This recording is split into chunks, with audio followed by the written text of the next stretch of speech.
Chapter 3601, Chapter 675, Shock, Chapter 675, Shock. There was a silver crescent blade marked by gold holy patterns quietly floating amidst the dark void. Although nobody wielded the blade, it still radiated a divine might that could cause the average Tier 6 player to suffocate. In the case of Tier 5 players, they wouldn't even be able to move within 100 yards of the weapon. The weapon was much superior to the average divine artifact. To think even the sunlight blade dropped, when Shi Feng saw the sunlight blade floating in the void, he couldn't help but start to pity Chalk Splendor. Originally, Shi Feng thought he'd be fortunate if he could even kill Chalk Splendor. As for the sunlight blade, he never hoped for it to drop. While it was true that players could drop their divine artifacts on death, the chances of that happening were incredibly low. More often than not, players wouldn't lose their divine artifact even after losing all the items in their bag. Not to mention, Shi Feng could feel that Chalk Splendor did not suffer soul annihilation when he killed the other party. Had Chalk Splendor only dropped a couple of pieces of legendary equipment, he could have continued his life as one of the Sun Dynasty's holy child once he was resurrected. After all, such a loss was inconsequential to someone of his status. But now that Chalk Splendor had dropped the Sunlight Blade, he was doomed. As one of the Sun Dynasty's 7 arcanas, the Sunlight Blade was infinitely more valuable than any holy child. Chalk Splendor would pay the price for losing it. At the very least, he could say goodbye to his position as a holy child. It's a pity this is a weapon exclusive to the holy race, Shi Feng thought after inspecting the Sunlight Blade. Sunlight Blade Saber, Divine Artifact, Equipment Requirement, Tier 5, Strength 40,000, cannot be equipped or inspected by players outside of the holy race. Significant differences existed between the weapons and equipment of Greater God's domains. For example, most of the weapons and equipment used by human players were developed around mana, so holy race players could not use them. Conversely, the holy race's weapons and equipment were developed around holy power, so human players could not use them. While there existed some weapons and equipment that weren't limited to a specific type of energy and could be used by players of any race, such universal items were very rare in God's domain. Unfortunately, the Sunlight Blade was a weapon crafted by a holy ancestor from the holy race, and it was developed specifically to maximize the holy race's strengths. Hence, even if players of other races acquired it, they would not find any use in it. However, Shi Feng didn't feel particularly disappointed. Although he couldn't equip the Sunlight Blade, it did not change the fact that it was an incredibly valuable treasure. He could simply find an opportunity to sell it back to the holy race, trading it for a divine artifact of the human race or a universal divine artifact. If I remember correctly, the royal powers that have invaded us have quite a few universal divine artifacts. Maybe I can get 1 or 2 from them, Shi Feng smiled as he put away the Sunlight Blade. At the same time, he also started to set his sights on some of the holy race's universal divine artifacts. The Sunlight Blade was a top-tier divine weapon. Its value far exceeded the average divine artifact. Meanwhile, although the holy race had invaded the human race's Greater God's domain in his previous life, many trades still occurred between the two races. Some powers from both races even specialized in such post-war trades. Meanwhile, although the various powers of the two races knew of these trades, they simply turned a blind eye to them, never bothering to hinder them. This was because the war had increased the expenditure of weapons and equipment far beyond the natural supply. The war had created a situation where even if one had the money, one couldn't buy any weapons and equipment. Both races would also always end up with a bunch of top-tier weapons and equipment that they couldn't use. In such a situation, rather than hold on to these unusable weapons and equipment, it would be much better if they traded them for usable weapons, equipment, and resources. Hence, the various powers of both races implicitly supported these post-war trades. After putting the Sunlight Blade away, Shi Feng turned his attention to the other item Chalk Splendor dropped. It was a purple gold-colored helmet, and although the divine might it radiated was much weaker than the Sunlight Blade, it could still suppress the average Tier 5 expert. Is this a piece of universal equipment? When Shi Feng held the helmet in his hands, he couldn't feel any holy power or mana fluctuations coming from it. He also failed to inspect it normally, so he used a master identification skill on it out of curiosity. In God's domain, universal weapons and equipment typically wouldn't give off energy fluctuations, or more specifically, they didn't favor any particular type of energy, so when unequipped, they wouldn't give off any fluctuations. But after they were equipped by players and powered by the wearer's energy, they would start to give off powerful energy fluctuations. In addition, universal weapons and equipment were generally of very high quality. This was because precious materials were needed to produce items that could accommodate all forms of energy. As a result, all successfully produced universal weapons and equipment were of astonishing quality. At the very least, they would be at the fragmented legendary rank. So, seeing as the purple gold helmet did not give off any energy fluctuations, Shi Feng couldn't help but suspect it to be a piece of universal equipment.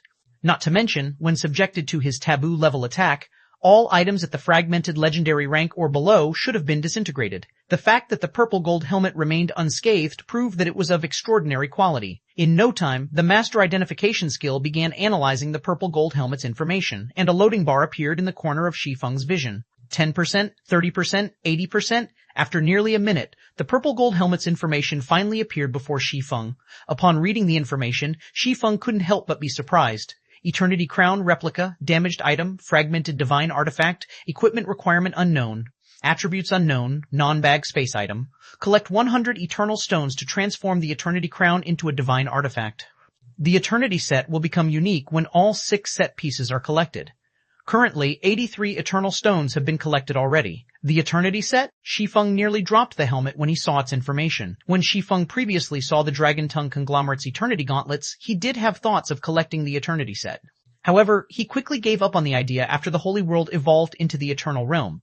After all, setting aside whether he could get his hands on any replicas of the Eternity set, simply finding eternal stones in the vast Eternal Realm would be a nigh impossible task for individual players or small powers. Yet, surprisingly, Chalk Splendor not only possessed a replica of the Eternity set, but he had even collected 83 eternal stones for it already. So long as Shi Feng put in some effort, he could turn this replica into the real Eternity Crown. Meanwhile, with the Eternity set being one of the 6 great divine sets of the human race's greater god's domain, even a loose piece of the set could let players achieve a qualitative leap. Immediately, Shi Feng put the Eternity Crown away safely into his bag.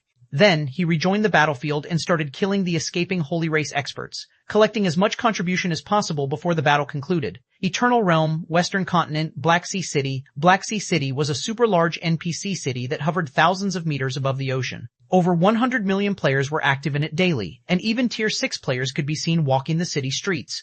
Hundreds of flying ships also flew in and out of the city at all times. However, because the Sun Dynasty had made Black Sea City its main headquarters in the Eternal Realm, it controlled the city with an iron grip and forbade any other powers from establishing a foothold. At this time, an uproar was occurring in the top-floor conference room of the Sun Dynasty's guild residence. What did you say? You lost the Sunlight Blade?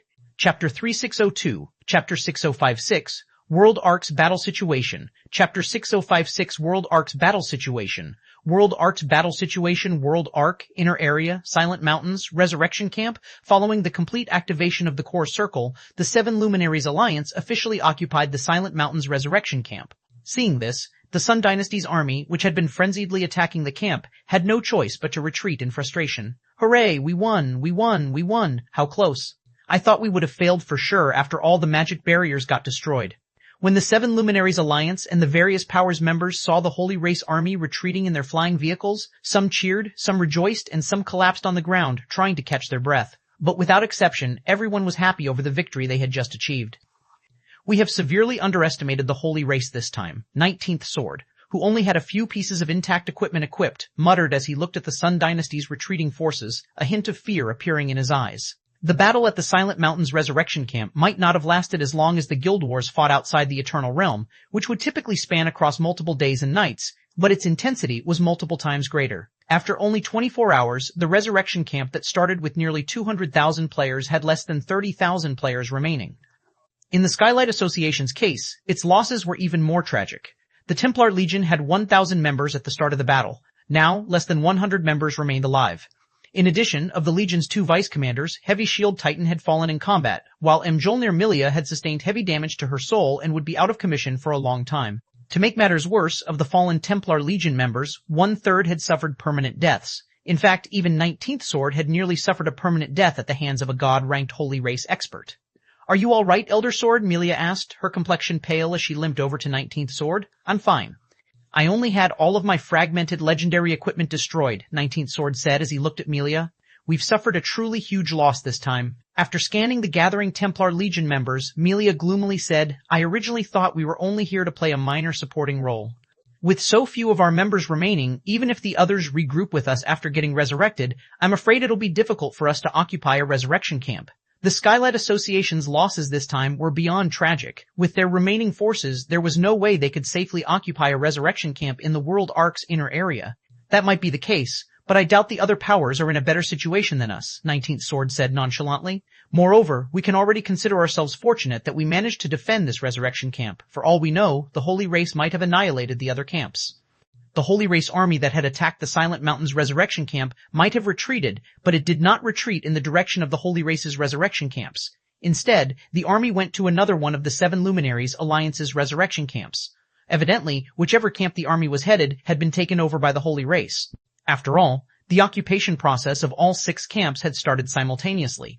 If a camp had already been successfully occupied, it wouldn't make sense for the Holy Race to try to contest it, as the difficulty of securing it would increase substantially. While 19th Sword and Milia were talking, the man in charge of the Silent Mountain's resurrection camp gathered everyone. I would like to thank everyone for assisting the 7 Luminaries Alliance this time. Without you all, we would have never managed to defend this camp. We have already started to tally everyone's contribution. We will notify you of your contribution once the calculations are complete. We will also send you a list of exchangeable items based on your contribution, and you may head to any of our branches to exchange your contribution. Azure Ship, the commander of the resurrection camp and a core elder of the 7 Luminaries Alliance, said, "What is the state of the other camps, Azure Ship?" 19th Sword asked as he looked at the commander. Upon hearing 19th Sword's question, the various powers members promptly perked up their ears, all of them curious to learn of the other resurrection camp's performance. The battle at the Silent Mountain's resurrection camp had been extraordinarily intense, and they had very nearly failed to defend it. If the powers stationed in the other camps had faced a situation similar to theirs or worse, it would definitely be good news to them. After all, at the end of the day, they were all competing for the inner area's resurrection camps. The situation at the other camps isn't optimistic either, Azure Ship said, sighing. Based on the reports I've received thus far, 2 camps failed, and 3 of the remaining camps suffered a casualty rate exceeding 50%. When everyone heard Azure Ship's words, they weren't particularly surprised by the news. After all, they had personally experienced the Holy Race players' combat power. Those who failed to defend their camps couldn't be faulted, and those who succeeded were merely lucky. Of course, this was undoubtedly good news for the various pseudo-apex powers present. 3. His curiosity piqued. 19th Sword asked, "If only 2 camps failed, shouldn't 4 camps remain?" "Yes, there is indeed another camp that succeeded." Azure Ship nodded. Then, with an envious look, he said, "That camp achieved a major victory. They eliminated over 70% of the Holy Race army they faced, and they even managed to kill the Holy Child leading the army." "Is one of the Alliance's Vice Guild leaders stationed there?" 19th Sword couldn't help but be shocked when he heard all these achievements. 19th Sword did not doubt the Holy Race army's strength. He had also heard about the Sun Dynasty's Holy Children from the 7 Luminaries Alliance. The status of Holy Children was only slightly below that of the Sun Dynasty's Vice Guild leaders, so it went without saying an army led by a Holy Child would be much stronger than the rest. Yet, despite this, the camp that faced the Holy Child's army still achieved a major victory. The only explanation 19th Sword could come up with for this situation was that one of the 7 Luminaries Alliance's Vice Guild leaders had taken action. Otherwise, there was no way the camp could have killed the Holy Child on top of defeating the Holy Race army. The various powers experts came to a similar conclusion as 19th Sword, and they couldn't help but envy the powers stationed at the aforementioned camp. After all, not only did those powers manage to avoid significant losses, but they also got to earn a lot more contribution. "You misunderstand, Elder Sword," Azure Ship said, shaking his head. "The camp didn't achieve a major victory because of the Alliance. Instead, the camp managed to stay standing because of a great expert's intervention. The great expert in question is also single-handedly responsible for killing the Sun Dynasty's Holy Child." "It's not one of the Alliance's experts?" 19th Sword grew even more surprised. Then he hurriedly asked, "May I know if I am acquainted with that person?" 19th Sword did not think Azure Ship would go out of his way to boast about another power's expert. The fact that Azure Ship would speak so highly about an outsider must mean that the great expert in question did play a vital role in the Resurrection Camp's defense.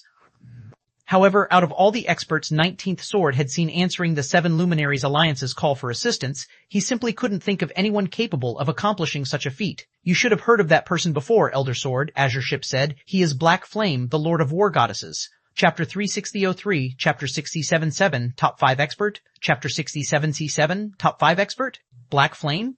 Azure Ship's answer dumbfounded 19th Sword, and he couldn't help but think the other party was joking with him. "That's right." Azure Ship nodded. Then, in a voice of admiration, he said, "Although the Alliance has made plenty of preparations for that camp, going as far as to arrange a divine artifact there, the Holy Race similarly came prepared and mobilized a divine artifact. The Holy Race's divine artifact is even the Sunlight Blade, one of the Sun Dynasty's 7 arcanas. The camp's losses would have been unimaginable if not for Black Flame killing the Holy Child wielding the Sunlight Blade." "He killed a Holy Child who had a divine artifact?" Milia couldn't help but doubt Azure Ship's words. The Sun Dynasty's Holy Children were all individuals at the standard of Chosen Ones. Individually, they were definitely as strong as the 7 Luminaries Alliance's Chosen Ones. If a chosen one of such caliber was given a divine weapon, they would undoubtedly become a taboo-level existence. Yet Azure Ship was saying that Black Flame had not only defeated such a taboo-level existence but also killed him. Who could possibly believe him? Is there really no mistake with this information? 19th Sword couldn't help but ask. The Skylight Association had conducted a thorough investigation into Black Flame's strength. However, based on the association's assessment, he could, at best, enter the Divine Glory list's top 300 after reaching Tier 6. This would put him close to Titan's and Milia's standards. Yet, Azure Ship was now saying that Black Flame was already strong enough to slay taboo-level existences. How could 19th Sword possibly bring himself to believe this? This information is absolutely accurate, Azure Ship said definitively. In fact, the higher-ups are already prepared to rank Black Flame among the Eternal Realm's top 5 experts once the new ranking list for the Eternal Realm comes out. The Eternal Realm's top 5? 19th Sword's expression turned incredibly gloomy. Back in the Crystal City of Secrets, 19th Sword had ridiculed Shi Feng for overestimating himself and claimed that Zero Wing would have no future in the world arc. News of the matter had even become widely spread, and the various powers were all eagerly waiting to see how he would take care of Shi Feng. But if Shi Feng was strong enough to rank among the Eternal Realm's top 5 experts, he could utterly crush the current Skylight Association in the Eternal Realm. What should we do now, Elder Sword? Milia quietly asked 19th Sword. If Black Flame wants to, we won't have any chance at securing a foothold in the world arc. Milia knew much about the matter between Shi Feng and 19th Sword. Not to mention, 19th Sword had even publicized this matter himself, so a peaceful resolution was practically out of the question. Black Flame is indeed a tricky opponent for us right now, but he will similarly have difficulty surviving in the inner area later. After thinking over the matter, 19th Sword regained his calm as he said, "You've seen how strong the Holy Race is for yourself. Do you think occupying a resurrection camp in the inner area will be easy? Also, more experts will reach Tier 6 as time passes. So what if he is a taboo-level existence? Now that he has killed one of the Sun Dynasty's holy children, the Sun Dynasty won't let Zero Wing off the hook easily. With Zero Wing's foundations, do you think it can go up against the Sun Dynasty? We can simply wait until the Sun Dynasty takes care of him. At worst, we will avoid him during this time and take our time exploring the inner area. Whoever among us will emerge victorious remains uncertain. Anyone who had participated in the battle this time would know what kind of competition awaited them in the World Arc's inner area. It simply wasn't feasible for one taboo-level existence to occupy an entire resurrection camp. And even if Shi Feng did manage to occupy a resurrection camp, he would have to garrison it long-term and could never move too far away from it. Meanwhile, with how big the world arc was, the Skylight Association could simply operate in areas outside of Zero Wing's influence. With its powerful foundations and many potential Tier 6 experts, 19th Sword was confident that the Skylight Association would have no trouble surpassing Zero Wing's development in the world arc. You're right. Milia nodded, fully agreeing with 19th Sword's argument. Admittedly, Shi Feng wasn't an existence the Skylight Association could afford to provoke at present. However, competitions between powers were not decided overnight. Even if Zero Wing had a taboo-level existence, with the guild's pitiful foundations and expert count, it would quickly lose its advantages to the various powers. Not to mention, Shi Feng would have thoroughly offended the Sun Dynasty after this battle. It should be known that the Sun Dynasty was a titanic existence on par with the Seven Luminaries Alliance. It could probably make even primordial gods suffer, let alone slay a taboo-level existence. Subsequently, time passed quickly. Half a day after the battle between the Seven Luminaries Alliance and the Sun Dynasty concluded, the pseudo-apex powers that had assisted the Alliance eventually decided against trying to monopolize the rear-line resurrection camps. Instead, they chose to form mini-alliances among themselves. Meanwhile, because of Zero Wing's outstanding performance at the Dead Zone Forest's resurrection camp, Azure Feng's Garut and the Red Dragon Nation's Frey took the initiative to suggest allying with Zero Wing to occupy and defend a resurrection camp together. And upon further discussion, it was agreed that Zero Wing would be the one to lay claim to the camp. It was also agreed that Zero Wing would receive 40% of the camp slots, while the two other guilds would receive 30% each. Soul Lake, Resurrection Camp, we finished clearing out the camp's monsters, Guild Leader. All we need to do now is protect it for 24 hours, Hidden Soul reported to Shi Feng. Nodding, Shi Feng said, "Good, you all can rest for now. I'll need you all to guard the core circle if any battle takes place later." Zero Wing currently had less than 100 members present. Even with Azure Feng and the Red Dragon Nation's help, it would be tough for them to face an army of tens of thousands of Holy Race experts if their Tier 6 combatants were mentally exhausted. Hence, Hidden Soul and the others needed to rest. Meanwhile, should they successfully occupy the Soul Lake's resurrection camp, they would no longer have any worries about money in the future. This was because the Soul Lake was one of the closest maps to the inner area's front line. In addition, although the monsters here were all at level 175 and above, they were much more sparsely populated compared to other maps. So, the Soul Lake could be considered one of the safer maps in the inner area, and it was very suitable for expert teams to grind in. Hearing Shi Feng's words, Hidden Soul nodded and made her way into one of the temporary camps to rest. Now, all we need to do is wait for 24 hours. When Shi Feng saw the core circle's runes gradually lighting up, he couldn't help but grow a little eager. While Shi Feng and the others were waiting for time to pass, the Seven Luminaries Alliance suddenly sent everyone a message. The message contained a list of everyone's contribution rankings and a personal exchange list. Chapter 3604, Chapter 678, Seven Luminaries Alliance's Exchange List. Chapter 678. Seven Luminaries Alliance's Exchange List, Soul Lake Resurrection Camp. A moment after the Seven Luminaries Alliance's message arrived, everyone in the camp revealed ecstatic expressions. They didn't think the Seven Luminaries Alliance would finish tallying everyone's contribution so quickly. In the blink of an eye, the atmosphere in the originally quiet camp immediately turned lively, as expected of the most ancient apex power. The Seven Luminaries Alliance's foundations truly are terrifying. Shi Feng couldn't help but sigh ruefully after briefly looking through the Seven Luminaries Alliance's message. According to the regulations the Seven Luminaries Alliance had set this time, the top 5 contributors of each resurrection camp could exchange for 1 legendary weapon or equipment.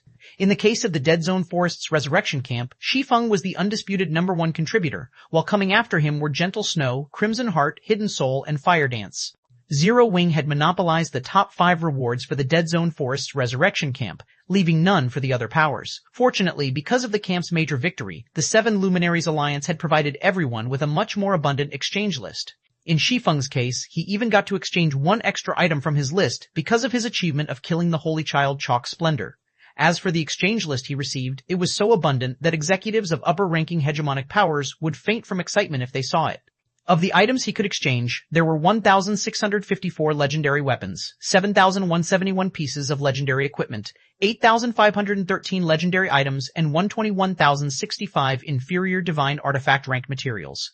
Even the Eternal Realm's incredibly rare Eternal Stones were made available on the list. When seeing all these items, even Shi Feng, with his wealth of knowledge and experience, couldn't help but feel a sense of admiration. In his previous life, although Zero Wing had grown strong enough to clash with even the Apex Power Demon's Gate, the Zero Wing of that time only had about 6,000 legendary items, which included legendary weapons and equipment. Even for newly promoted pseudo-Apex powers, it was a huge accomplishment to own 6,000 legendary items. However, it should be known that Zero Wing had only been developing in the Greater Gods domain for several years at the time. While Zero Wing's arsenal of legendary items remained insignificant compared to pseudo-Apex powers that had existed for centuries, it had already reached a level that most upper-ranking hegemonic powers and conglomerates could never hope to achieve. Yet, even though the Seven Luminaries Alliance had only revealed a small portion of its stockpile, it was already more than enough to stomp the past Zero Wing into the ground. In fact, even pseudo-Apex powers would probably choke from seeing this small portion. Meanwhile, Shi Feng wasn't the only person awed by the Seven Luminaries Alliance's wealth. Even though most of the players in the camp would only receive lists containing fragmented legendary items or lower, they still couldn't help but be shocked by the Seven Luminaries Alliance's wealth. It was especially so for top contributors like Garut and Frey. I have truly underestimated the Seven Luminaries Alliance. No wonder none of the other Apex powers dare to provoke it. There's no way anyone can compete against such wealth, Frey thought in astonishment as she looked at her exchange list. Depending on one's contribution, the exchange list one would receive would also differ. The lower one's contribution, the lower the quality of the items one could exchange, and the fewer options one would receive. Although her exchange list didn't have any legendary items, she was still among the top contributors in the Dead Zone Forest's resurrection camp. Because of this, she received a list of fragmented legendary items, and the quantity listed could cause any pseudo-Apex power to go crazy. Over 10 million fragmented legendary items, she would need months just to look through every single item. The wealth the Seven Luminaries Alliance had amassed was truly awe-inspiring and disheartening. Of course, while the Seven Luminaries Alliance might have made an astonishing number of fragmented legendary items available for exchange, only a small portion of the players present were actually qualified to exchange for one. This was because players would need to kill at least 5 Tier 5 Holy Race experts to qualify. Even so, it was still very astonishing. At the very least, the Red Dragon Nation could not afford to make such a generous move. There were hundreds of thousands of experts stationed across the 6 resurrection camps. Those who had successfully slain 5 Tier 5 Holy Race experts might be in the minority, but they should still number 20 to 30,000. In other words, the Seven Luminaries Alliance would need to give away at least 20,000 fragmented legendary items. It should be known that the average upper-ranking hegemonic power operating in the Greater Gods domain only had a stockpile of about 100,000 fragmented legendary items, with the stronger ones having 200,000 or 300,000. After all, fragmented legendary items were not easy to come by. It was also why epic items remained the standard for most players, and many Tier 5 experts didn't even have one fragmented legendary item in their possession. What the Seven Luminaries Alliance was giving away today was already enough to fully equip two 1,000-man Tier 6 legions in fragmented legendary items. Even pseudo-apex powers would find such a loss incredibly painful. Should I get the Eternal Stones? Shi Feng hesitated as he looked at his list. Currently, he was only short of 17 Eternal Stones from completing the Eternity Crown. Although he could only exchange for 2 Eternal Stones this time, it would still reduce the time he needed to complete the Eternity Crown significantly. Meanwhile, the boost in strength the Eternity Crown could provide him would be far greater than any legendary weapon. Wait, this is... Shi Feng's eyes suddenly brightened when he spotted a particular name on the list. A world source, refined void blood, inferior divine artifact rank material, a stone condensed from the world law in the source of void. The source of void was a type of world source. Although the refined void blood was not as precious as a source of void, it could still be considered a world source. Meanwhile, the value of world sources went without saying. They were even more precious than legendary weapons. This was because many fragmented divine artifacts required world sources to repair. Typically, powers would never trade their world sources away. After all, while divine artifacts were as rare as a phoenix's feather, the rarity of fragmented divine artifacts was much lower in comparison. Most upper-ranking hegemonic powers would have at least 1 or 2 fragmented divine artifacts in their possession. Because of this, these powers would never give away the world sources they had acquired. So, when Shi Feng saw the refined void blood available for exchange, he couldn't help but wonder why the Seven Luminaries Alliance would put it on the list. After all, in terms of value, a complete divine artifact was easily worth more than 100 legendary weapons. Is it because the refined void blood can't be used to repair divine artifacts? Shi Feng was very confused when he saw that there were as many as 3 units of refined void blood available for exchange. However, Shi Feng did not hesitate for long before he chose to exchange for 2 units of refined void blood. Even if the refined void blood couldn't be used to repair fragmented divine artifacts, it remained a priceless treasure to him. This was because the Winter of Eternal Night in his possession could evolve simply by devouring world source type items. Meanwhile, the Winter of Eternal Night was no ordinary weapon, as it was the primordial god of Thunder's final creation. 2 units of refined void blood should be more than enough to improve the Winter of Eternal Night significantly. Meanwhile, after Shi Feng made his decision, he quickly received a response from the Seven Luminaries Alliance, stating that he would receive his items in 12 hours. Chapter 3605, Chapter 679, Legendary Winter of Eternal Night, Chapter 679, Legendary Winter of Eternal Night World Arc, Soul Lake, time passed, and roughly 10 hours after Shi Feng locked in his desired items, a group of dark figures appeared a short distance outside the resurrection camp. These dark figures radiated a mighty aura, and their presence unnerved many of the players in the camp. Is it an enemy attack? Unrestrained Lionheart muttered, a hint of astonishment flashing in his eyes as he looked at the dark figures. The approaching dark figures might only number 20, but every one of them was a bona fide Tier 6 player. Among them, the cloaked and masked person moving in the lead even wielded a divine weapon and radiated an aura comparable to verdant rainbow. It shouldn't be. Frey shook her head after observing the dark figures for a moment.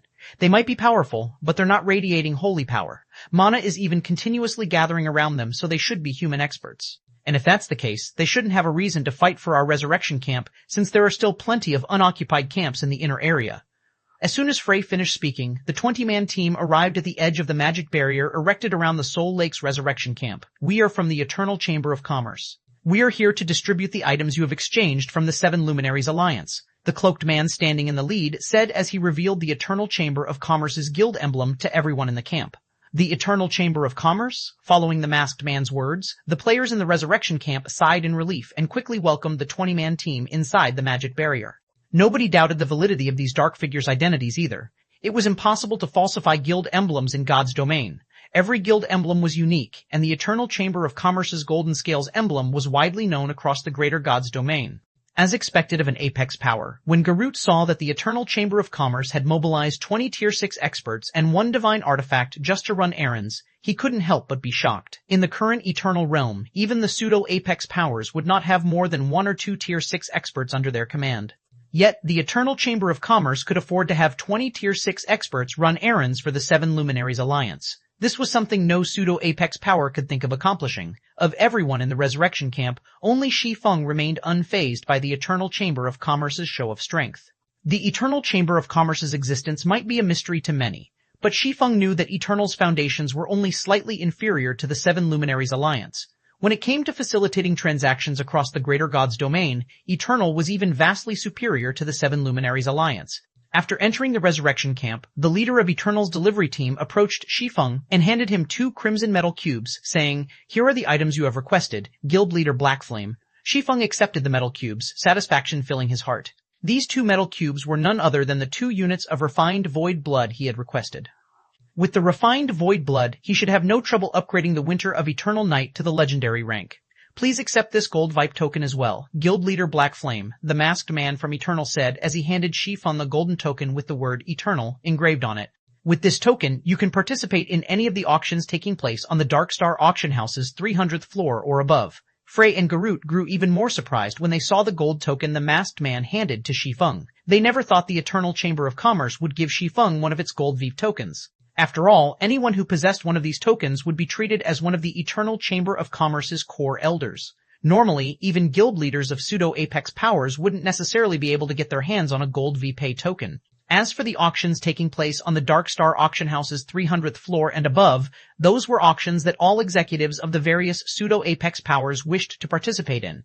This was because every item sold there was enough to make the various pseudo-apex powers lose their calm. "Thank you." Shi Feng accepted the gold VP token without hesitation. Although he did not know why the Eternal Chamber of Commerce was willing to give him such a privilege, the gold vibe token would help him out significantly in the future. The ability to participate in the auctions hosted on the Dark Star Auction House's 300th floor and above was especially valuable as all items sold there were extraordinary. Even materials at the inferior divine artifact rank could be found there. Meanwhile, after seeing off the Eternal Chamber of Commerce's members, Shi Feng entered one of Zero Wing's temporary camps and carefully took out the Winter of Eternal Night and the 2 units of refined void blood. System, 2 world sources detected. Do you wish to have the Winter of Eternal Night absorb them all? Absorb them all. Shi Feng agreed to the prompt without hesitation. Immediately, as if it had just sensed the most delectable delicacy in the world, the Winter of Eternal Night released 2 clouds of dark blue mist and used them to envelope the 2 units of refined void blood. Roughly 15 minutes later, several streams of crimson mist appeared around the Winter of Eternal Night's dark blue blade. At the same time, the weapon also started to radiate a powerful divine might. Winter of Eternal Night, one-handed sword, legendary rank equipment requirement, strength 45,000, agility 30,000, tier 4 attack power, 500% of strength, attack speed 3% of strength plus agility. All attributes increases according to the user's level. When equipped, attacks gain the extreme frost effect, inflicting the spatial freezing effect within a 10-50-yard area of the attack. Attacks have a 60% chance to deal 400% damage. Attacks have a 20% chance to deal 1000% damage and weaken the effectiveness of all mana in holy defenses by 70%, increases strength by 108%, agility by 200%, intelligence by 100%, endurance by 100%, and attack speed by 80%. Ignore levels plus 80. Additional passive skill, 1. Winter's Body. Winter of Eternal Night will absorb its user's mana to strengthen its user's physique. The higher the mana's quality, the greater the improvements. Improvement limited at 200%. Additional passive skill 2, Holy Power Destruction. Achieve a destructive effect against all forms of holy power. Additional active skill 1, Radiant Knight, tier 6. Adds the power of erosion to all of the user's attacks and forcibly increases the user's attack by 1 tier. Duration, 30 seconds cooldown, 10 minutes. Additional active skill 2, World of Frost, tier 6. Cast the shadow of a world around the user, enveloping an area of a 5,000-yard radius. The user may summon up to 100 frost swords within the enveloped area. Each frost sword will carry 300% of the user's strength. Duration, 5 minutes cooldown, 30 minutes. Additional active skill 3, Holy Mana's Shadow, tier 6. Taiyu use a combination of holy power and mana to reconstruct the user's body. Duration, 10 minutes cooldown, 1 natural day. Additional active skill 4, Void Barrier, tier 6. Use the void as a defensive barrier, rendering a 100-yard radius immune to all damage. Duration, 30 seconds cooldown, 1 hour. Additional Profound Inheritance, 1, Formless Sword. Converts any object into a temporary sword. The quality of the sword created depends on the object used and the magic array constructed by the user. Duration, 1 hour cooldown, 1 natural day. Additional Profound Inheritance, 2, World Sword. Devour world sources to evolve. The primordial god of thunder's final creation that has absorbed a main branch from the holy tree and refined void blood. The Winter of Eternal Night holds the power source of a primordial god, and it is capable of freezing all things. Chapter 3606, Chapter 680, Sun Dynasty's Ultimatum, Chapter 680, Sun Dynasty's Ultimatum. What an incredible improvement. Shi Feng couldn't help but be astonished when he saw the legendary Winter of Eternal Night stats. In his previous life, apart from having a superior divine body, another one of the key reasons he could thrive shortly after entering the greater god's domain was due to Solomon's sword, a legendary weapon he had gone through great lengths to obtain. The weapon was also regarded as one of the 10 great legendary weapons of his home god's domain. Meanwhile, after ascending to the legendary rank, the Winter of Eternal Night's basic attributes could already rival Solomon's sword. Moreover, unlike Solomon's sword, the Winter of Eternal Night still had room for growth. When Shi Feng grabbed the dark blue sword hovering before him, silver patterns lit up across the blade, and the temperature of the surrounding environment plummeted. Shi Feng could also feel the flow of time in his surroundings slowing down. Is this the Winter of Eternal Night's hidden ability? Excitement filled Shi Feng when he sensed the changes in the surrounding space. After equipping the Winter of Eternal Night, he could feel that the flow of time around him had become slower than normal. Although it was only a minor decrease of about 25%, it would still help him significantly in battle. It would be especially so in battles against other Tier 6 players. Combat at Tier 6 was much more unforgiving than combat at lower tiers. This was due to Tier 6 players having extraordinary attack power. Unless one possessed items such as the Sunlight Blade under the same equipment standard, even a single mistake could lead to players going from full HP to becoming a corpse in the blink of an eye. Meanwhile, the Winter of Eternal Night's hidden ability to affect time would not only grant its wielder more time to react to enemy attacks, but it would also improve the wielder's reaction speed, movement speed, attack speed, and spellcasting speed. It was an all-rounded buff that was much superior to a buff that merely increased reaction speed. Paired with the Winter of Eternal Night's basic attributes, Shi Feng felt he could fight against even ancient gods of the same level. While Shi Feng was taking his time experiencing the Winter of Eternal Night's changes, Hidden Soul and Gentle Snow suddenly entered his tent. Guild leader, something big happened, Hidden Soul solemnly said. Just a while ago, the Holy Race's Sun Dynasty issued an ultimatum to the Seven Luminaries Alliance. They demand the Alliance to hand over Chalk Splendor's killer and the Sunlight Blade. Otherwise, they will destroy all of the Alliance's resurrection camps at any cost, making it impossible for the Alliance to establish a foothold in the world arc. They're threatening the Seven Luminaries Alliance directly? Shi Feng's expression also grew serious when he heard this. Although Shi Feng had long guessed that the Sun Dynasty wouldn't remain silent over Chalk Splendor's death and the loss of the Sunlight Blade, he never thought the Sun Dynasty would be so ruthless as to threaten the Seven Luminaries Alliance. Should we return to the Crystal City immediately, Guild Leader? Gentle Snow asked. What the Sun Dynasty just did was incredibly ruthless. Rather than find trouble with Zero Wing, the Sun Dynasty had chosen to target the Seven Luminaries Alliance, forcing the Alliance to take action against Zero Wing. As the Sun Dynasty was a Holy Race power, it would normally need to go through the Apex powers fighting at the forefront if it wished to target Zero Wing. This would make it very difficult for the Sun Dynasty to do anything to Zero Wing. However, it was a different story for the Seven Luminaries Alliance. The Seven Luminaries Alliance was one of the human race's apex powers. Setting aside the Alliance's influence over the human race's greater god's domain, simply the strength it possessed in the Eternal Realm could let it easily suppress Zero Wing. To make matters worse, the Seven Luminaries Alliance was planning to develop in the world arc, so it did have a reason to fear the Sun Dynasty's all-out targeting. Meanwhile, so long as the Seven Luminaries Alliance decided to take action against Zero Wing, it would be nigh impossible for Zero Wing to survive. It's too soon to make any conclusions, Shi Feng said, shaking his head. Also, it's unlikely the Seven Luminaries Alliance will leave us out to dry. A more likely scenario is that the Alliance will have us hand over the Sunlight Blade. After all, the Alliance still needs to maintain its reputation. So, we should wait and see what the Alliance decides to do first before jumping to conclusions. Now that Zero Wing had secured a resurrection camp in the World Arc's inner area, it could finally start making large amounts of money in the Eternal Realm. Not to mention, Zero Wing would also have an advantage over other powers when it came to entering the Holy Ring City. If Zero Wing were to abandon its development in the World Arc now, its losses would be massive. Not to mention, Zero Wing played a vital role in helping the Seven Luminaries Alliance resist the Sun Dynasty. Even if the Sun Dynasty planned to go all out, it was highly unlikely the Seven Luminaries Alliance would choose to hand over Shi Feng, Chalk Splendor's killer. Otherwise, the Alliance's reputation would be ruined, and its influence over the greater god's domain would wane.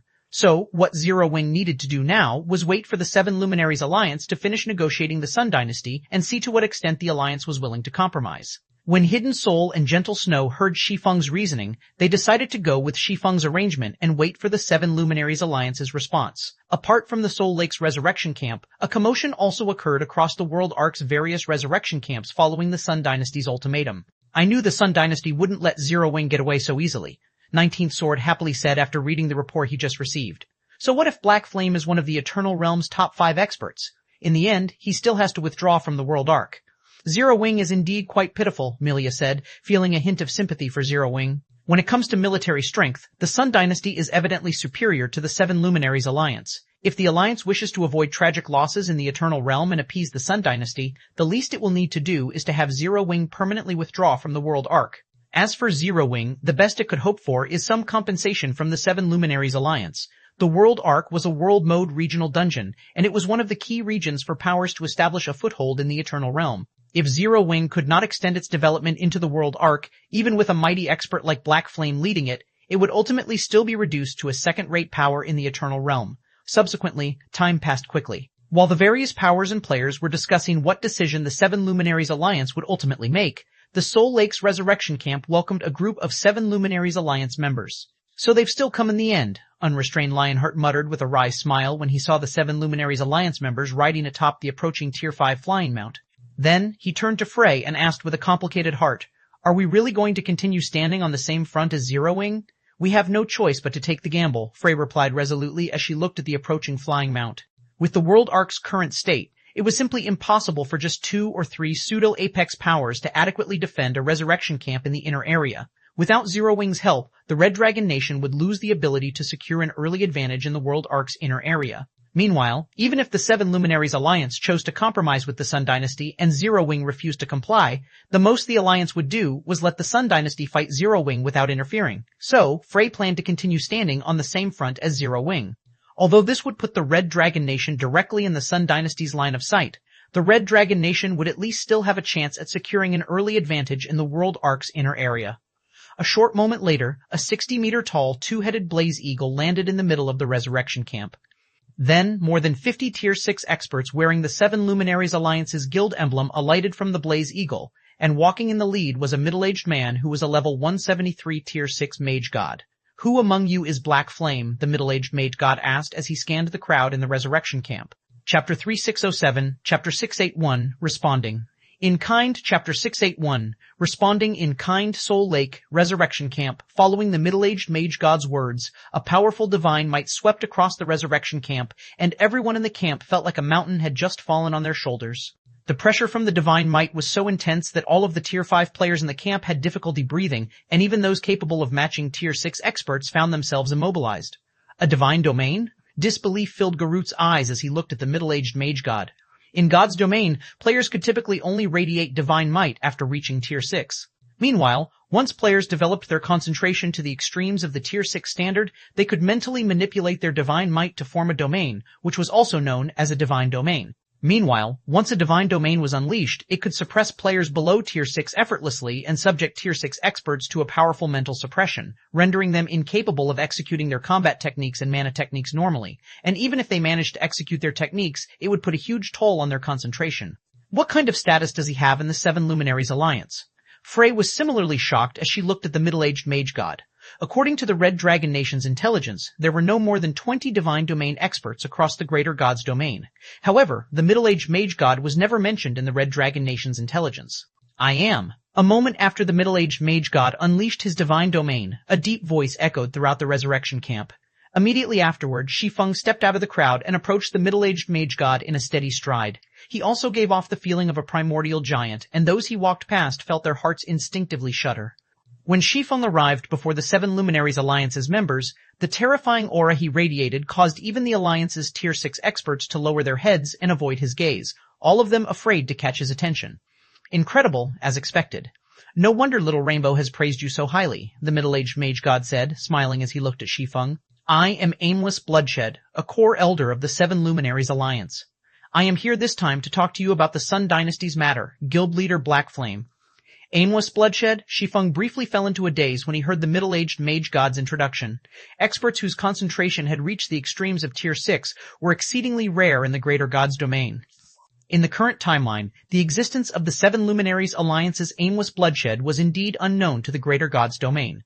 However, in Shi Feng's previous life, Aimless Bloodshed was incredibly famous during the war between the two races. He made his debut on the public stage in a major battle during the war, and he revealed himself as a divine domain expert as soon as he appeared. Meanwhile, with the help of his divine staff Divine Spirit, he could rank among the greater god's domain's top 3 when it came to mental attacks. Though, for some reason, the first time Aimless Bloodshed made a public appearance was also his last. He never participated in any subsequent battles, and nobody was able to uncover much information about him. May I know what the Seven Luminaries Alliance has decided, Elder Bloodshed? Shi Feng asked. The Sun Dynasty has reacted intensely this time, but the Seven Luminaries Alliance is no pushover either. Chuckling, Aimless Bloodshed said, based on our negotiations with the Sun Dynasty, we can offer Zero-Wing 2 options. 2, is it? When Shi Feng heard Aimless Bloodshed's words, he could more or less guess what the other party would say next. The first option is for Zero-Wing to hand over the Sunlight Blade and withdraw from the World Arc. In return, the Sun Dynasty will give Zero-Wing 3 pieces of universal legendary equipment and let this matter slide, Aimless Bloodshed said. Should the Sun Dynasty dare renege on its promise, the Seven Luminaries Alliance will respond in kind. As for the second option, Zero-Wing will similarly have to hand over the Sunlight Blade, but the Sun Dynasty won't offer any compensation. Instead, Zero-Wing may continue competing in the World Arc.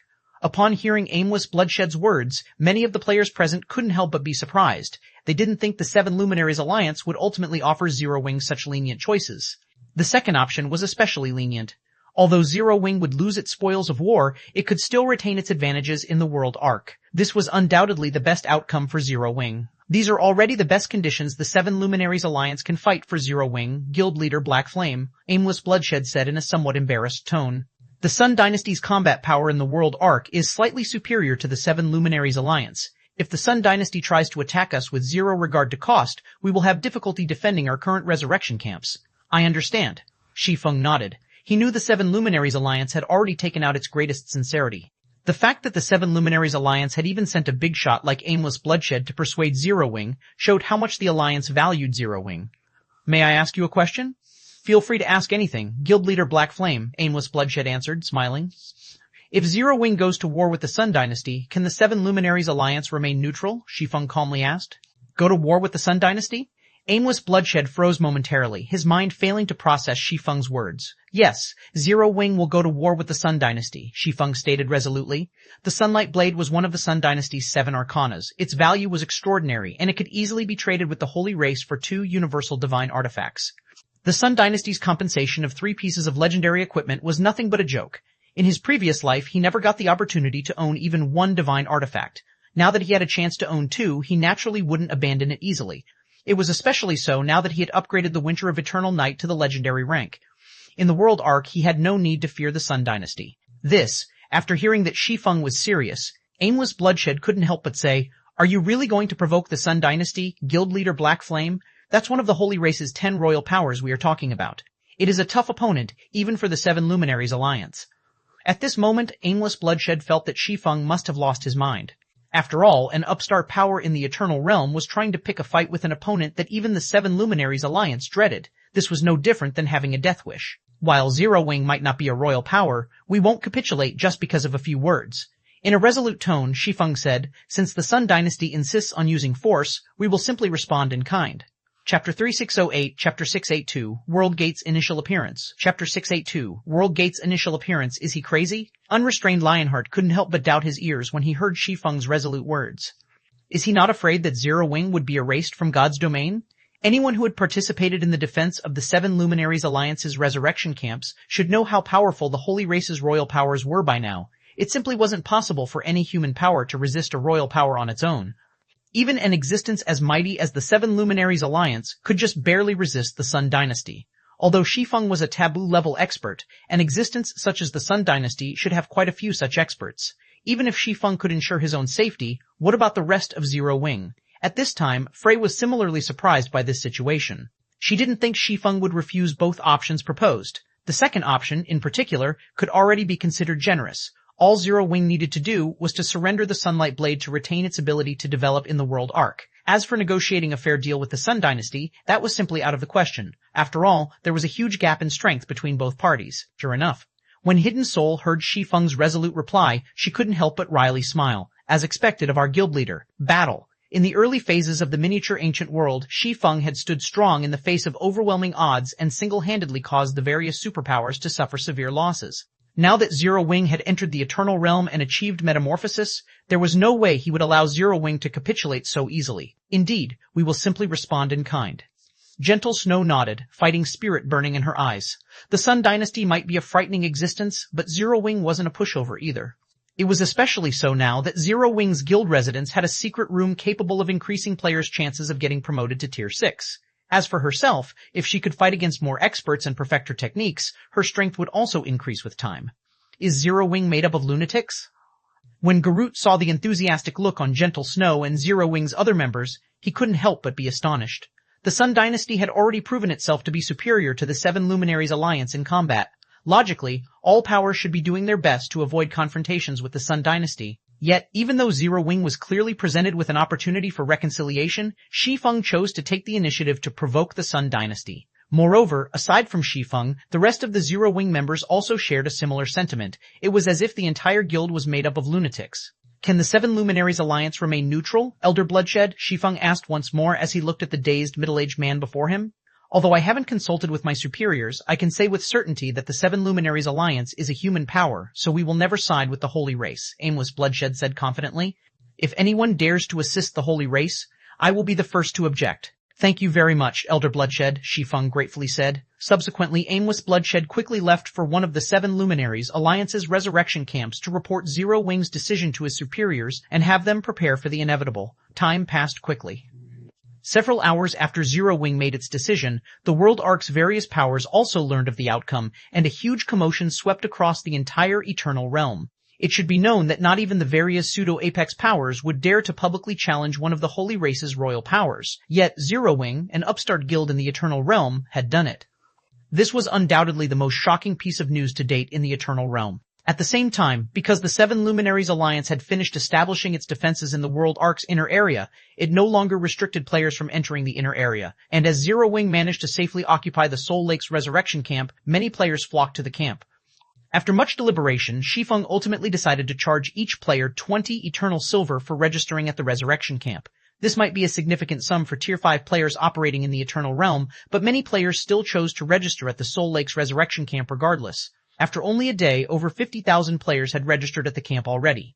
After all, so long as players registered at a resurrection camp in the inner area, not only could they be resurrected in the World Ark's inner area, but the death penalty they suffered could also be reduced. Even if this was only the fee for one registration, it was still a worthwhile trade considering the potential profits they could gain from the World Ark's inner area.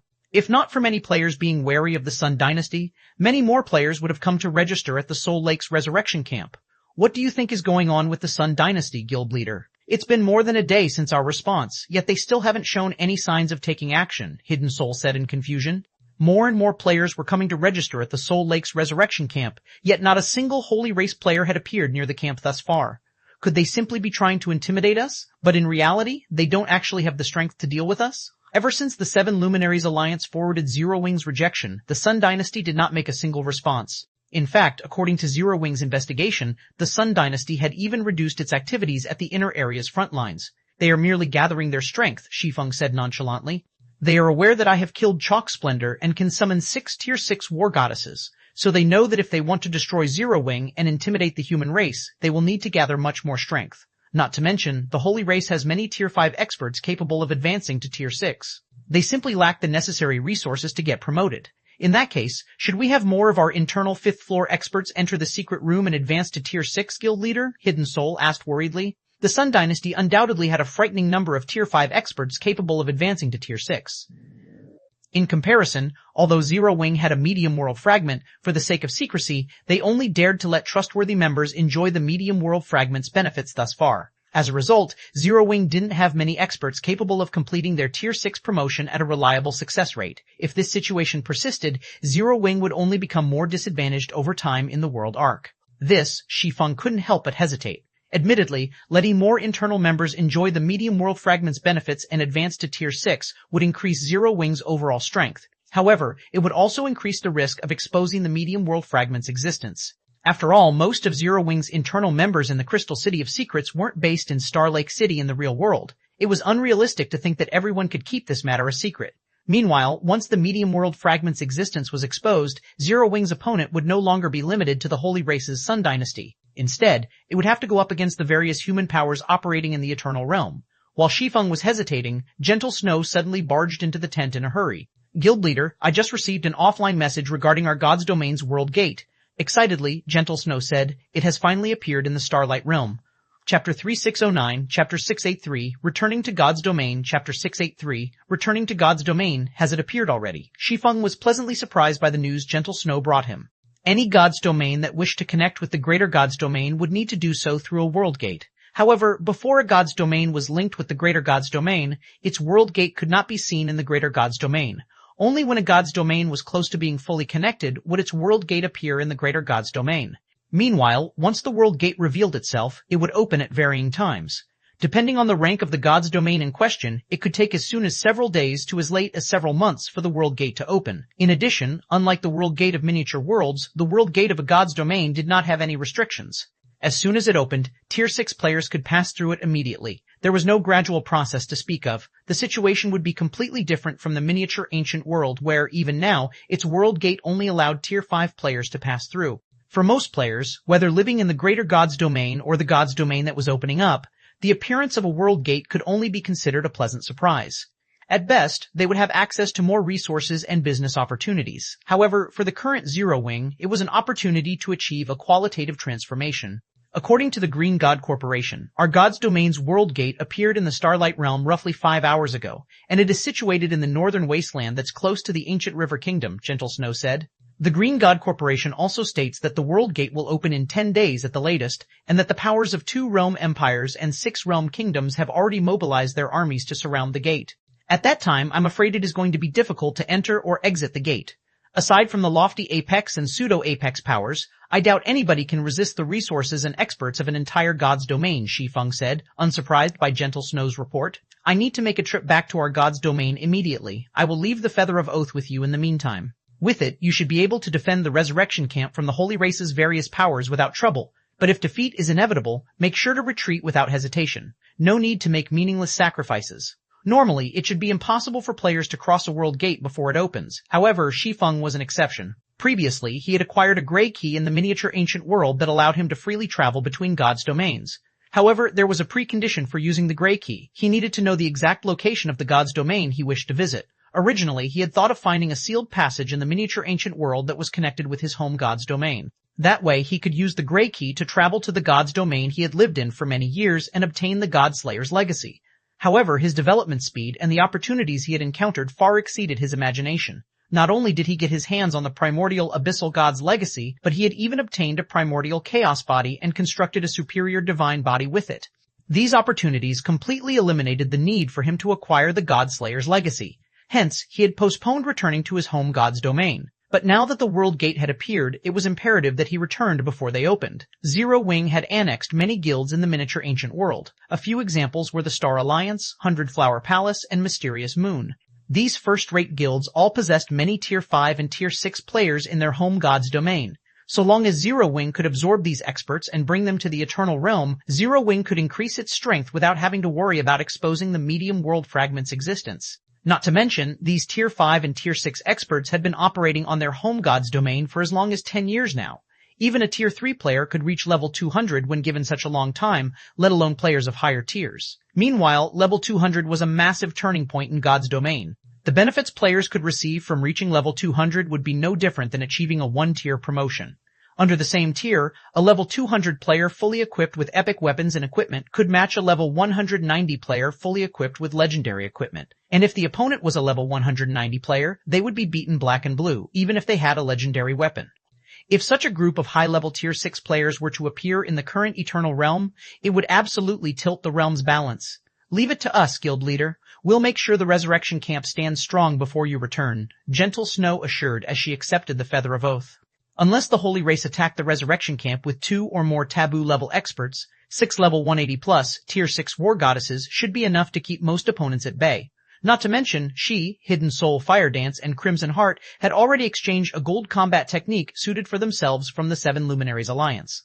With the assistance of Eternal God Crystals, they should have no trouble mastering their respective gold combat techniques. Most importantly, Shi Feng had already summoned Azure Shadows Group to the Resurrection Camp a few hours ago. In certain aspects, the defenses of the Soul Lake's Resurrection Camp were superior to even the 7 Luminaries Alliance's Resurrection Camps. Alright, I'll leave it to you all. After saying so, Shi Feng activated world-breaking teleportation and left the Eternal Realm without hesitation. Starlight Realm, Northern Wasteland. The Northern Wasteland was a level 180 neutral map. Because it lacked high-level resources, apart from when the occasional world boss respawns, it was rare to see players roaming the map. Currently, though, the Northern Wasteland had become very lively due to the appearance of a new world gate here. Many Tier 5 and Tier 6 players at level 180 and above were gathered around the new world gate, and they were all from the various powers based in the neighboring kingdoms and empires. These powers prohibited any independent players from coming close to the world gate, fully intending to be the first ones to harvest the god's domain tied to the world gate. Sure enough, it is the same as before. Shi Feng grew a little reminiscent when he saw the million or so players gathered around the world gate. When his home god's domain's world gate opened in his previous life, the various native players thought it would spell a massive, fortuitous opportunity for them. However, what ended up welcoming them after they stepped out of the world passage was a siege from the greater god's domain's various powers. Many players died, and even Shi Feng had only managed to escape after exhausting his trump cards. After a moment of observation, Shi Feng made his way to a deserted canyon nearby and retrieved the gray key, which he hadn't used all this time, from his bag. System, a closed god's domain has been detected. Coordinates confirmed. Do you wish to open a portal and enter the closed god's domain? Open it. Shi Feng nodded and chose to open the portal. Immediately, dark gray runes lit up across the gray key. 30 seconds later, a space-time passage opened up. Then, without hesitation, Shi Feng stepped into the portal and disappeared from the canyon. Chapter 3610, Chapter 684, The Current God's Domain, Chapter 684, The Current God's Domain amidst tall mountains covered by thundering skies. I'm finally back. While quietly taking in his surrounding environment, Shi Feng couldn't help but find both familiar and foreign. In his previous life, he had spent the majority of his time fighting in this god's domain. He had even formed a guild and made it into the strongest guild in this god's domain. However, none of that had happened in this life, and the god's domain he was currently standing in was very different from the one in his previous life. System, ruined mountain range detected. System, communication with players outside the ruined mountain range has temporarily been disabled. The ruined mountain range? Upon receiving the system notifications, Shi Feng couldn't help but look up at the thundering gray skies, feeling a little stressed. The ruined mountain range was labeled as a forbidden land in his home god's domain. It was a place where even Tier 6 players were not free from danger. The ruined mountain range was split into 4 areas: outer, inner, central, and core. The deeper one traveled, the greater the danger one would face. Even in his previous life, Shi Feng had never set foot into the ruined mountain range's core area, and he could just barely operate in the central area. Currently, although he was only standing in the ruined mountain range's inner area, there was still a real chance of him dying if he wasn't careful. Immediately, Shi Feng searched for a path that led to the outer area and hastily left the inner area. There were 3 major threats in the ruined mountain range. The first major threat was the lightning strikes that grew stronger as one traveled deeper into the mountain range. In the inner area, any random lightning strike could easily kill the average Tier 6 player. If struck by multiple lightning strikes simultaneously, even ancient gods could be killed. This made it so that even Tier 6 players would not dare to fly and could only walk on the ground. The second major threat was the powerful mysterious energy that corrodes players' bodies. Likewise, this energy grew stronger the deeper one traveled. Meanwhile, once a player was fully corroded, they would be forcibly logged out of the game, and their in-game character would die on the spot. The third major threat was the ruined mountain range's monsters. Unlike most monsters in God's domain, the ruined mountain range's monsters could grow as they fought against players. However, their growth wasn't just limited to levels and intelligence. As they fought against players, they would also learn the various techniques and tactics applied by players. On top of that, they also knew how to flee when outmatched. Due to these traits, the ruined mountain range's monsters would continuously grow stronger over time. As a result, when exploring the ruined mountain range, many Tier 5 players would find themselves incapable of soloing even Tier 4 mythic monsters of the same level, while Tier 6 players could just barely suppress a Tier 5 legendary monster by themselves. In Shi Feng's previous life, many experts kept exploring the ruined mountain range in large teams, and their actions led to the monsters inside growing to a frightening degree. At that time, if a Tier 6 expert entered the ruined mountain range without a team and encountered a Tier 6 divine monster, their death would be practically guaranteed. Multiple Tier 6 experts needed to move together to stand a chance at surviving. So, one could simply imagine how frightening those monsters were. Although Shi Feng didn't know to what extent the various powers experts had trained the ruined mountain range's monsters in this life, based on his experience, those monsters should have already grasped bronze combat techniques and mana techniques at the very least. They should have also grasped many combination techniques. With his current strength, Shi Feng was confident he could kill lone divine monsters by himself. However, if he got caught up in a fight against multiple divine monsters, or one divine monster and numerous legendary monsters, they could easily occupy him until he died from mysterious energy corrosion. As his primary goal in returning to his home god's domain was to absorb the various first-rate guild's experts into Zero Wing and send them to the Eternal Realm, he naturally couldn't afford to waste time in the Ruined Mountain Range. Ruined Mountain Range, inner area. After sprinting for 3 hours, Shi Feng arrived at a canyon shrouded in thorny vines. Then, he entered a cave connecting the Ruined Mountain Range's inner and outer areas. This is, when Shi Feng entered the cave and arrived at the cavern inside, he couldn't help but be surprised by the scene he saw. Currently, inside the spacious cave the size of a sports stadium, tens of thousands of players were gathered. The weakest among these players were at level 190, tier 4, while the stronger ones were level 190 plus tier 5 experts. Most of these players stood in groups of several dozen, while the rest were players hawking wares in the cavern. Selling level 200 epic weapons and equipment for cheap. Whisper me if you're interested. Selling tier 5 random teleportation scrolls. They can save your life at critical moments. Only 3 left. First come, first served. Buying Grandmaster rank food in bulk can pay with 7 Luminaries crystals. Over 100 players were hawking wares at the cavern's entrance. The cavern looked so lively that Shi Feng felt he was standing in a town's marketplace rather than an incredibly dangerous forbidden land. In addition, all of the items being traded here were normally very hard to come by in God's domain. What is going on here? Shi Feng couldn't help but doubt his eyes as he looked at the crowded and lively cavern. The Ruined Mountain Range was a forbidden land for humans. Many expert players might come here to explore, but due to the Ruined Mountain Range's hostile environment, players could not truly rest here. Hence, there should not exist any gathering place for players in the Ruined Mountain Range. Instead, teams that explored the Ruined Mountain Range would usually find a safe location to use as a temporary shelter. However, the cavern before him was akin to a market. The liveliness here was comparable to the average NPC town in the outside world. This was a situation he had never heard of in his previous life. While Shi Feng was feeling confused, some players started to loudly recruit members for teams in the middle of the cavern, recruiting 10 level 200 plus tier 4 experts and above for a direct trip to the central area. We have 3 level 200 plus tier 5 professional league experts leading the team, recruiting for a temporary team to the central area. We have a tier 6 expert leading, accepting only level 190 tier 4 players and above. Those interested only need to pay 20 units of 7 Luminaries crystal per person. We have 35 spots remaining. The dozen or so recruiters were all recruiting for teams headed toward the Ruined Mountain Range's central area. Some players were recruiting members to make money, while some were recruiting for capable allies. Their actions made it seem like the Ruined Mountain Range's inner area was a teen dungeon. The team with the tier 6 player in particular had over 100 players applying to join almost instantly. This scene dumbfounded Shi Feng. He never thought the Ruined Mountain Range's central area would be so popular, so much so that even tier 4 players would pay 7 Luminaries crystals to go there. Amidst Shi Feng's daze, a level 194 tier 5 grand wizard wielding a fiery staff suddenly approached him. The other party was a petite girl, and a hint of anxiety and expectation colored her widened eyes as she looked at Shi Feng. Big brother, are you looking to escort people? Chapter 3611, Chapter 685, Godslayer's Treasury, Chapter 685, Godslayer's Treasury, escort people? A hint of surprise flashed across Shi Feng's eyes as he looked at the petite girl before him. He wasn't hiding his basic information right now, so any player could inspect him and learn that he was a sword god.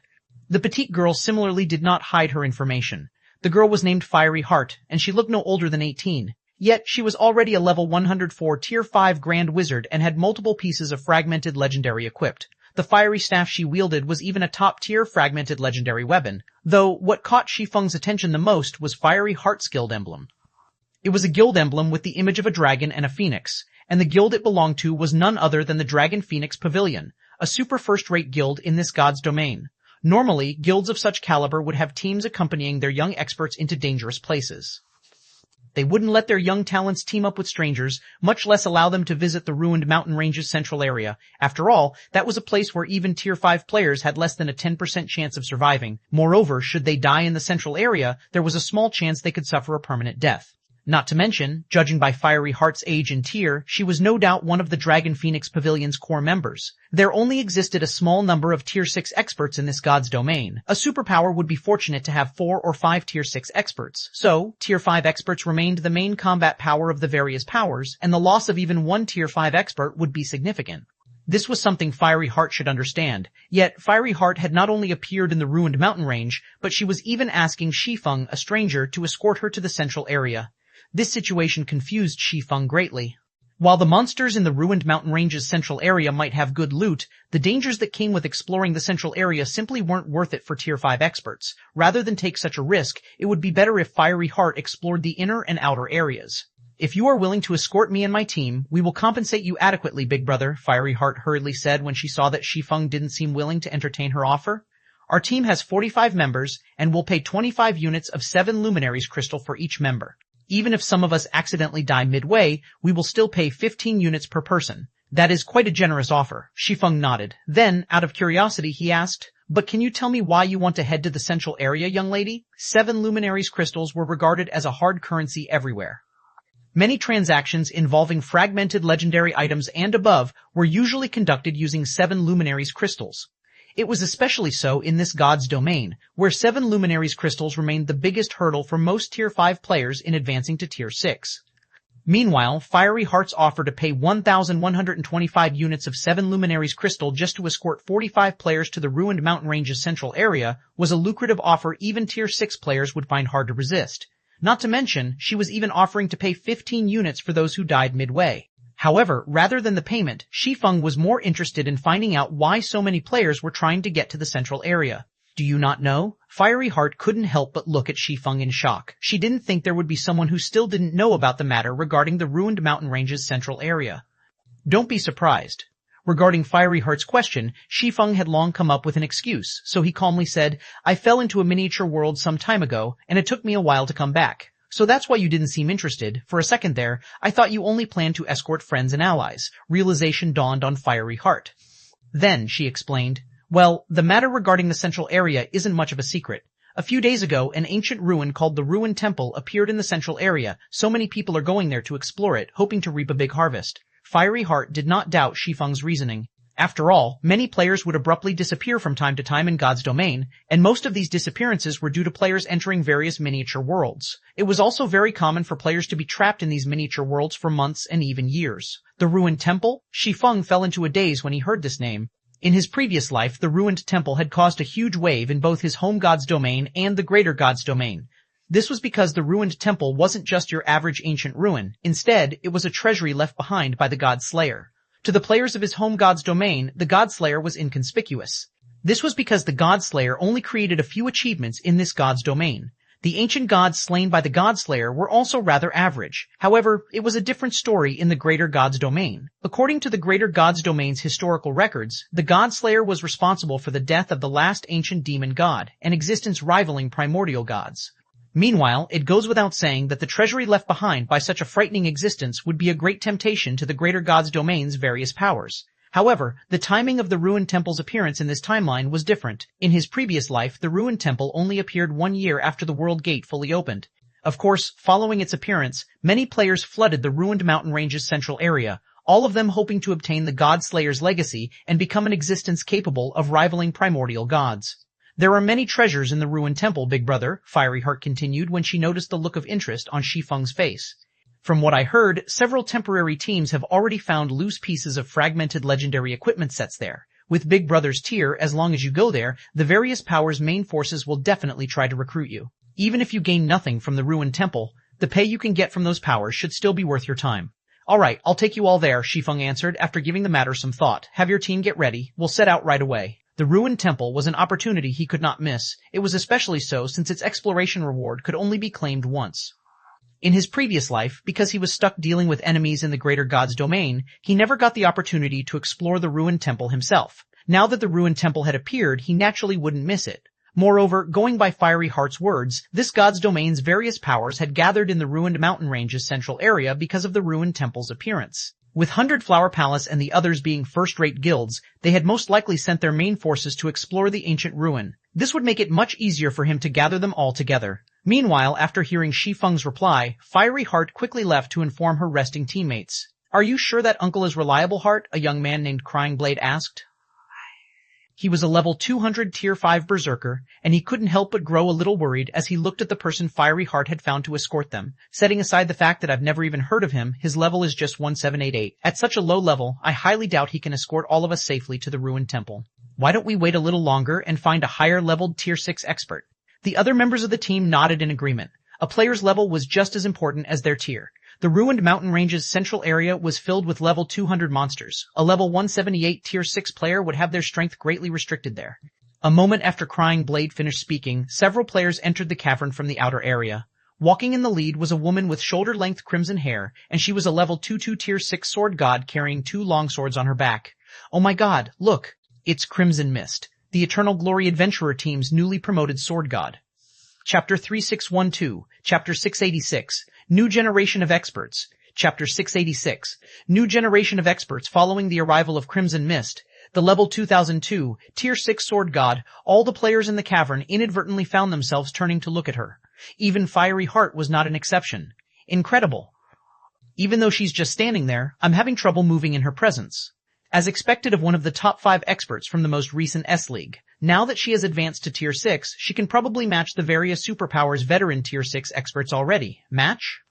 I heard that Crimson Mist managed to kill a Tier 6 fallen angel with her team just recently for a legendary quest, and she obtained a legendary sword from the quest. In her current state, she can probably even try to fight Tier 6 gods of the same level. When the crowd in the cavern looked at Crimson Mist, all of them, regardless of gender, wore looks of yearning and worship. Tier 6 players were as rare as a phoenix's feather in God's domain. They were so rare that not every first-rate guild would have one.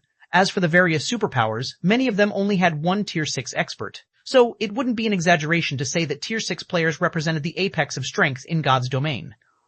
In a situation where veteran Tier 6 experts were operating behind the scenes, Crimson Mist had become a living legend for the general public. The Crimson Sword, Shi Feng also turned his sight toward Crimson Mist, and he couldn't help but scrutinize the female swordsman with crimson, shoulder-length hair. Shi Feng had heard of Crimson Mist's name in his previous life. It was some time after his home god's domain became fully connected with the greater god's domain, and the owner of this name came from the newest generation of experts of his home god's domain. In that generation, 7 individuals stood out the most, and the public regarded them as the 3 gods and 4 saints. Meanwhile, one of the 3 gods was none other than Crimson Mist, the Crimson Sword. Because Shi Feng had been busy evading Demon's Gate's pursuit in his previous life, he had only ever heard of Crimson Mist before. He never met her in person, and the only information he had on her was of her achievements in the greater god's domain. More specifically, Crimson Mist appeared in 10th place on the Starlight Realm's Tier 6 rookie list shortly after she entered the greater god's domain. And if not for the Eternal Glory Adventurer team lacking resources, she could have even squeezed herself into the top 5. While Shi Feng was sifting through his memories, Crimson Mist walked to the middle of the cavern and scanned the players around her. Then, she loudly announced, "Eternal Glory is hosting an escort to the Ruined Temple. We are charging 30 units of 7 Luminaries crystal per player. We are accepting only 92 players. Anyone above level 190, Tier 4 can apply." Crimson Mist's voice was indifferent, but it gave off a powerful sense of security. She made it sound like a trip to the ruined mountain range's central area was no different than a casual stroll down a street. Meanwhile, as soon as Crimson Mist finished speaking, the crowd in the cavern quickly erupted into commotion. The Crimson Sword is escorting players? As expected of the Crimson Sword, she's starting with a 100-man team right off the bat. The average Tier 6 expert simply can't compete against her. Goddess, I want to apply. Many experts were overjoyed to hear Crimson Mist offering to escort players to the Ruined Temple. Many Tier 5 experts also couldn't help but be impressed when they heard her hosting a 100-man team. The situation in the ruined mountain range's inner and central areas was unlike in other maps, where a team's safety would increase with size. On the contrary, the larger a team was, the more danger it would be in. This was because the ruined mountain range's monsters were highly intelligent, and they would never blindly attack any player they encountered. Instead, they would first observe their opponents, and they would only attack if they had a numerical advantage. If they didn't, they would call for reinforcements until they had enough numbers to overwhelm their opponents. Hence, players seeking to travel to the Ruined Temple would usually only form 50-man teams. This was also the ideal team size that many experts had concluded from their experience. Yet, Crimson Mist had chosen to lead a 100-man team. Unless she was confident in her strength, there was no way she would do such a thing. In no time, many players had gone to apply for Crimson Mist's team. Some level 200+ Tier 5 experts from other teams had even chosen to leave their teams to join Crimson Mist's team. Seeing the crowd around Crimson Mist, Crying Blade from the Dragon Phoenix Pavilion hurriedly said to Fiery Heart, "Heart, let's quickly go and apply as well. There might not be any spots left for us if we don't hurry." The other Dragon Phoenix Pavilion members also looked at Fiery Heart, a hint of urgency in their eyes. Although Crimson Mist charged a higher price for her services than Shi Feng, there was no doubt it would be safer if they traveled with her. However, the guild's higher-ups had appointed Fiery Heart as the leader of their team, so she would ultimately decide on which course of action the team would take. This was also why Fiery Heart had taken the initiative to talk to Shi Feng. "I know what all of you are thinking, but we've already concluded our negotiations.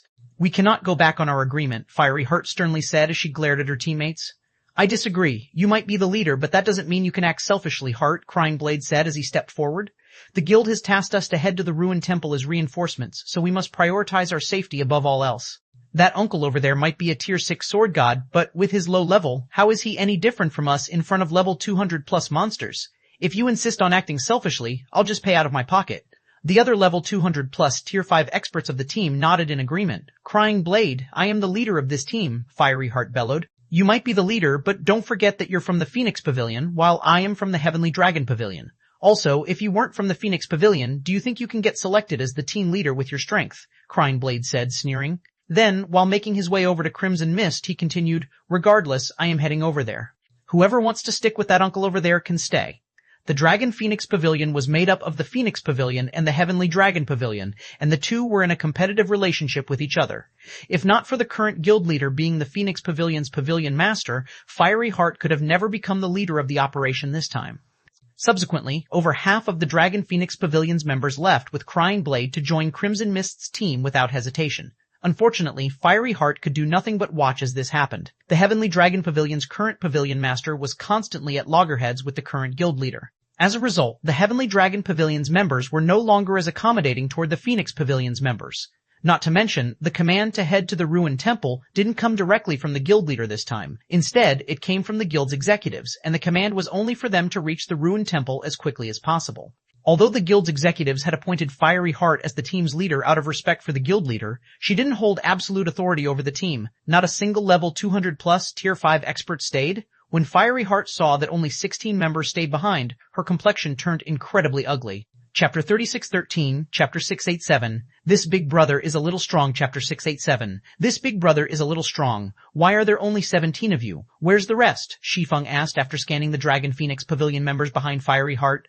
The number of players Fiery Heart had brought with her was completely different from what she told him previously. An accident happened on my side. Big Brother Black Flame, Fiery Heart tentatively said as she looked at Shi Feng. But I will still pay the total amount we agreed on. I will also have other players join us to make up for the missing numbers. I believe we can gather a 50-man team in no time. Fiery Heart could tell that Shi Feng wanted to head to the Ruined Temple as quickly as possible. Previously, her team had 45 members, including herself, and she could have easily recruited 4 more players to complete a 50-man team with Shi Feng. But now that they were 32 players short, completing the team would take a lot longer, so she couldn't help but worry that Shi Feng would decide to cast them aside and head to the Ruined Temple alone. That won't be necessary. We can advance quicker with fewer members, Shi Feng calmly said to Fiery Heart. Let's set out now. After saying so, Shi Feng stepped out of the cavern, his actions causing Fiery Heart and her teammates to grow worried. However, they still hurriedly chased after him. Meanwhile, upon seeing the departure of Shi Feng's team, Crying Blade and the rest of the Dragon Phoenix Pavilion members couldn't help but be dumbfounded. Is Fiery Heart crazy? Crying Blade couldn't help but doubt his eyes when he saw only Fiery Heart's team leaving with Shi Feng. It could be said that a 50-man team was the ideal standard for players looking to travel to the Ruined Temple. At this size, the team would only need to face monster hordes that were about equal in size. However, if the team was any larger, it would have to fight against monster hordes that were several times larger. And if the team was any smaller, every decently strong monster it encountered would not wait for reinforcements to attack it. This, in turn, would cause the team to face monster attacks far more frequently, severely slowing down their advance. In addition, if the team couldn't eliminate or shake off the monsters they encountered fast enough, they would risk attracting more monsters. Hence, 50-man teams became the ideal standard for players looking to travel to the Ruined Temple. Even when level 200 plus tier 6 experts were looking to escort a few friends to the Ruined Temple, they would first recruit more players to form a 50-man team before heading out. But now that Fiery Heart had set out with less than 20 players in the team, even if they ultimately made it to the Ruined Temple, there shouldn't be more than 2 or 3 survivors. Amidst Crying Blade's surprise, Crimson Mist finished recruiting members for her 100-man team. Everyone set out. When Crimson Mist saw that over half her team was made up of level 200 plus tier 5 players, she issued a command to advance without hesitation. Immediately, the 100-man team charged out of the cavern. Ruined mountain range, inner area. After advancing for about 3,000 yards, Fiery Heart and the others quickly noticed the presence of many monsters in their surroundings. More monsters were also gathering over time, all at level 190 and above. There were also several tier 5 legendary monsters among them. Why aren't they attacking us yet? A level 192 tier 5 cleric asked, frowning as she observed the monsters shadowing them. Their team only had 18 members. Logically, any tier 5 legendary monster they encountered should attack them without hesitation. This would also be good news for their team as they had a tier 6 expert leading them. Although they would be attacked more frequently than a 50-man team, they could still reach the Ruined Temple safely if they took their time eliminating the monsters they encountered. Yet, even though 3 legendary monsters had already discovered them, none attacked them. Instead, these monsters merely stalked them while waiting for reinforcements. If this situation continued, their team would eventually face annihilation. The Ruined Mountain Range's monsters don't have their 5 senses suppressed. Their perception radius is much larger than ours, so they should have detected Crimson Mist's team and are gathering their strength to deal with all of us, Fiery Heart said with an ugly complexion. Right now, our only options are to either pull away from Crimson Mist's team and deal with those monsters, or stop immediately and let Crimson Mist's team pass us. However, despite what she said, Fiery Heart felt that both options were terrible for their team. If they chose to pull away from Crimson Mist's team, they would have to face nearly a 50-man team's worth of monsters. To make matters worse, 3 of these monsters were at the legendary rank. It would definitely be a tough battle if they chose to fight these monsters. Yet, if they chose to wait for Crimson Mist's team to pass, although they could shift the monsters' attention to Crimson Mist's team, doing so would increase their exposure to the ruined mountain range's mysterious energy. How could she do this? Did she not notice us leaving? The female cleric said in exasperation. Although never clearly stated, the various teams traveling from the cavern to the ruined temple knew that teams needed to maintain sufficient distance from each other when advancing to the ruined temple. Otherwise, the monsters would regard them as a single team, and both teams would suffer. Since their team was the first to set out, Crimson Mist should have waited at least 10 minutes before setting out with her team, making sure there was sufficient distance between their 2 teams. She should have noticed us leaving, but she probably doesn't care about such matters, Fiery Heart said with a wry smile. Someone capable of leading a 100-man team to the ruined temple naturally wouldn't be worried about going up against a 50-man team's worth of monsters. Even if this number increased several times, it still shouldn't be a big problem. To save time, Crimson Mist naturally wouldn't care about showing common courtesy to a small team like theirs. Should we stop now, big brother? Fiery Heart asked Shi Feng through the team chat. If we continue advancing, we will have to face more and more monsters later on. Ignore them. We will continue advancing, Shi Feng calmly replied. Is he not worried in the slightest? Fiery Heart couldn't help but be surprised by Shi Feng's indifferent response. She never thought Shi Feng would be confident enough to challenge Crimson Mist.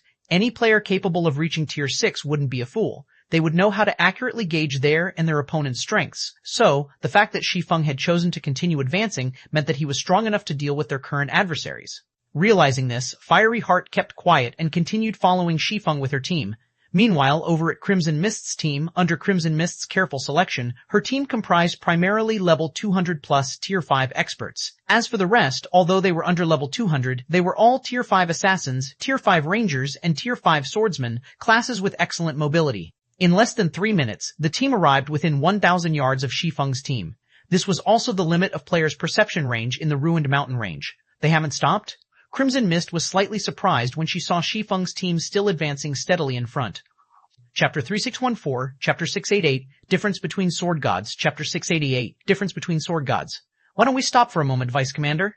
That way, the gathered monsters will most certainly go for that group of people, and we can use the chance to overtake them. A middle-aged man who was a level 203, Tier 5 Guardian Knight from Eternal Glory suggested to Crimson Mist when he noticed that Shi Feng's team showed no signs of slowing down. Everything was as Fiery Heart assumed.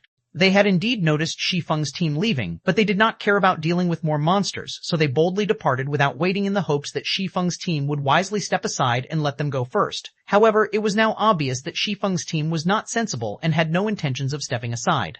In that case, all they could do was stop their advance temporarily to have the pursuing monsters start attacking Shi Feng's team. Then, they would use the chance to overtake Shi Feng's team. No need. They'll stop when the time comes, Crimson Mist indifferently said as she continued advancing in the ruined temple's direction. She didn't even glance at Shi Feng's team, showing no interest in them and regarding them as no more than pebbles on the roadside. Understood. The middle-aged Guardian Knight retreated to the side and stopped speaking. Crimson Mist might have chosen the most troublesome method to advance, which would ultimately cause them to be attacked by a portion of the pursuing monsters, but it still wasn't a problem for them. Shi Feng's team would be the only ones who would be in trouble. If Shi Feng's team still didn't know to repent over their decision, once the monsters amassed enough numbers to start attacking, there was a high chance they would get annihilated. Lunatic. That guy must be a lunatic. Why is he trying to challenge Crimson Mist? Running at the back of Crimson Mist's team, Crying Blade couldn't help but be surprised when he saw that Shi Feng was still advancing steadily in front. Ever since Crimson Mist got promoted into a sword god and obtained a legendary weapon, the various powers had already regarded her as one of the 4 great sword gods, and her strength could rival Tier 6 gods of the same level.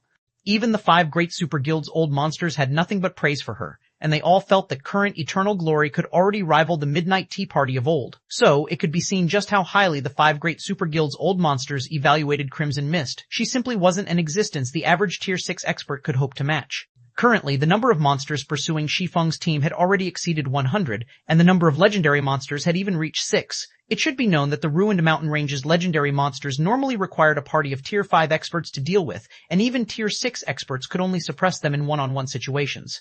When facing 3 or 4 legendary monsters, a tier 6 expert might not lose, but they would still be kept busy for a long time. Meanwhile, Shi Feng's team only had 18 members. With so few members, they were already at risk of annihilation if they were to go up against a monster horde of such size and quality. Yet, Shi Feng still insisted on competing against Crimson Mist. He simply had a death wish. As the distance between the two teams continued to shrink, the number of pursuing monsters also increased. 150, 200, 250, 6 legendary monsters, 10 legendary monsters, 15 legendary monsters. When Crimson Mist's team moved within 30 yards of Shi Feng's team, the monster count had already exceeded 300, and the number of legendary monsters reached 20. This situation caused every Tier 5 expert present to panic.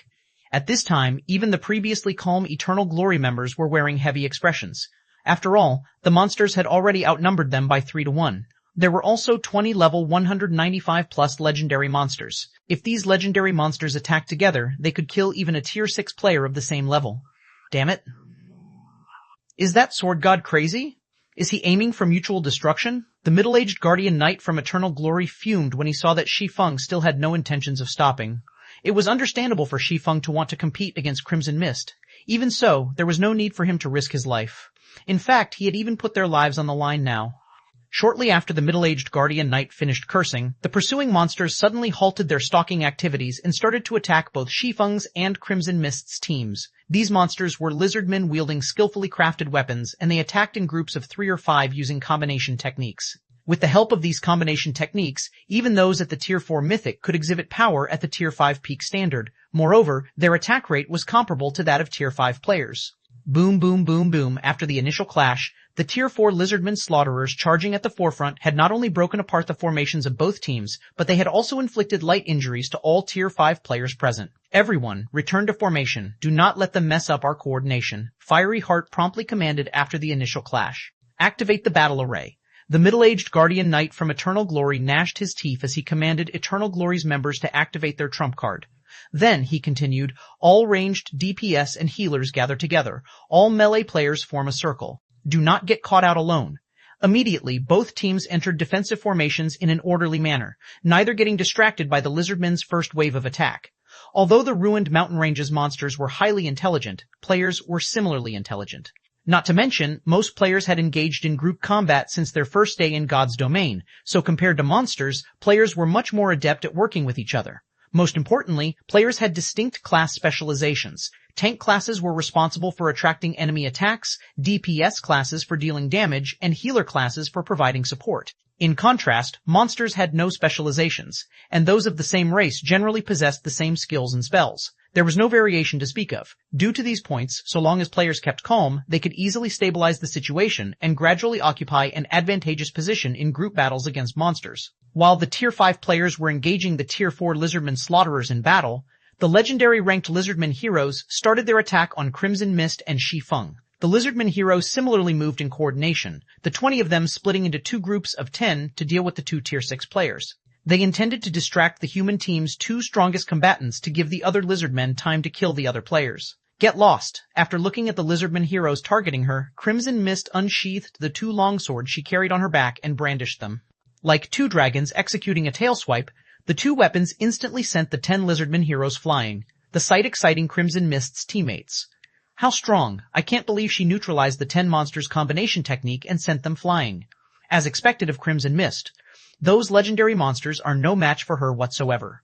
Crimson Mist's teammates all cast looks of admiration at her. After seeing her attack, they all felt that the battle before them was no longer a problem, and they couldn't help but grow excited.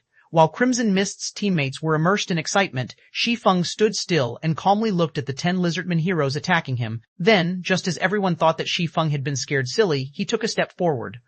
Suddenly, a divine might rivaling that of primordial gods spread from Shi Feng. Then, the 10 Lizardmen heroes suddenly froze mid-air as if they were petrified.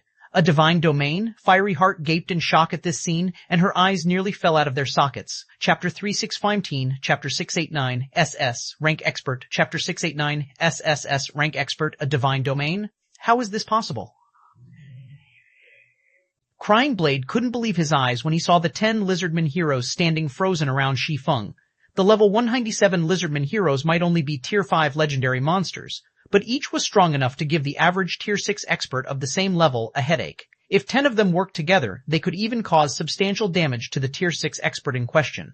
Only experts of Crimson Mist's caliber could send 10 Lizardman heroes flying with a single attack. Shi Feng was only a level 178 player, so it was evident he had only gotten promoted to Tier 6 recently. Yet, he managed to immobilize the 10 Lizardman heroes attacking him simply by unleashing his divine might.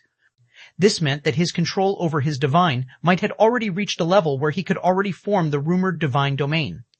Divine domain. Even among the 5 great super guilds, the ability to form a divine domain was a divine technique that only 2 old monsters had successfully grasped. Meanwhile, so long as these 2 old monsters unleashed their divine domain, they would be invincible to existences below Tier 6. Be it monsters or players, everything below Tier 6 would be incapable of resisting them. While everyone was dazedly staring at the 10 immobilized Lizardman heroes, Shi Feng unsheathed one of the longswords he carried around his waist and brandished it, instantly creating a galaxy of stars across the battlefield. Subsequently, the 10 Lizardman heroes and all other Lizardman monsters within a 1,000-yard radius of Shi Feng were sent flying and crashing over 1,000 yards away, and all of them entered a heavily injured state.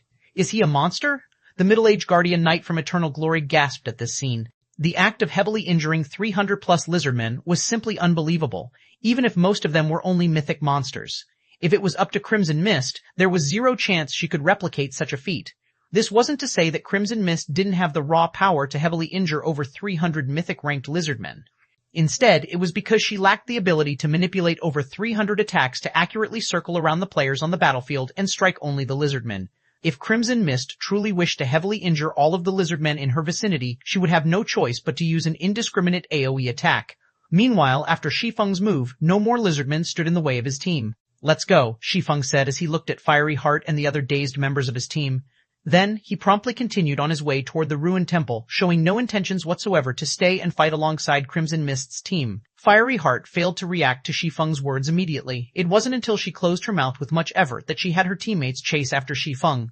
As for Crimson Mist and her teammates, they simply watched as Shi Feng's team left, unable to come up with any words. It wasn't until Shi Feng's team had moved 1,000 yards away and the heavily injured Lizardmen had scattered from the battlefield that everyone snapped out of their daze. How can this be? Regret filled Crying Blade's heart as he watched Fiery Heart's group leave. Originally, Crying Blade thought the quickest and safest way to reach the ruined temple would be to join Crimson Mist's team. However, after seeing Shi Feng's display of overwhelming strength, even a fool could tell that the best option to travel to the ruined temple would be to follow Shi Feng. Moreover, because he had chosen Crimson Mist's team over Shi Feng's team, he must have inadvertently offended Shi Feng already. After this, even if he wanted to establish a connection with Shi Feng, it would be incredibly difficult to do so. Who do you think that person is, Vice Commander? Not only does he know how to cast a divine domain, but his strength attribute is also through the roof. How have I not heard of him until now? The middle-aged guardian knight from Eternal Glory asked, unable to suppress his curiosity. With his capabilities, it should be impossible for him to stay unknown in God's domain. I don't know who he is either, Crimson Mist said, shaking her head. Then, she continued with certainty, but that person shouldn't have mastered his divine domain yet. He hasn't mastered it? The middle-aged guardian knight grew confused. That can't be. None of those Lizardman heroes could move just now. He indeed immobilized those Lizardman heroes just now, but when I checked with my golden eyes, none of them were weakened, Crimson Mist explained. I once met one of those 2 old monsters while out roaming with the commander. When that old monster used his divine domain, all of the legendary monsters within range had their basic attributes weakened by 30%. But that person's divine might did not, so it should be incomplete and can only be considered a pseudo-divine domain.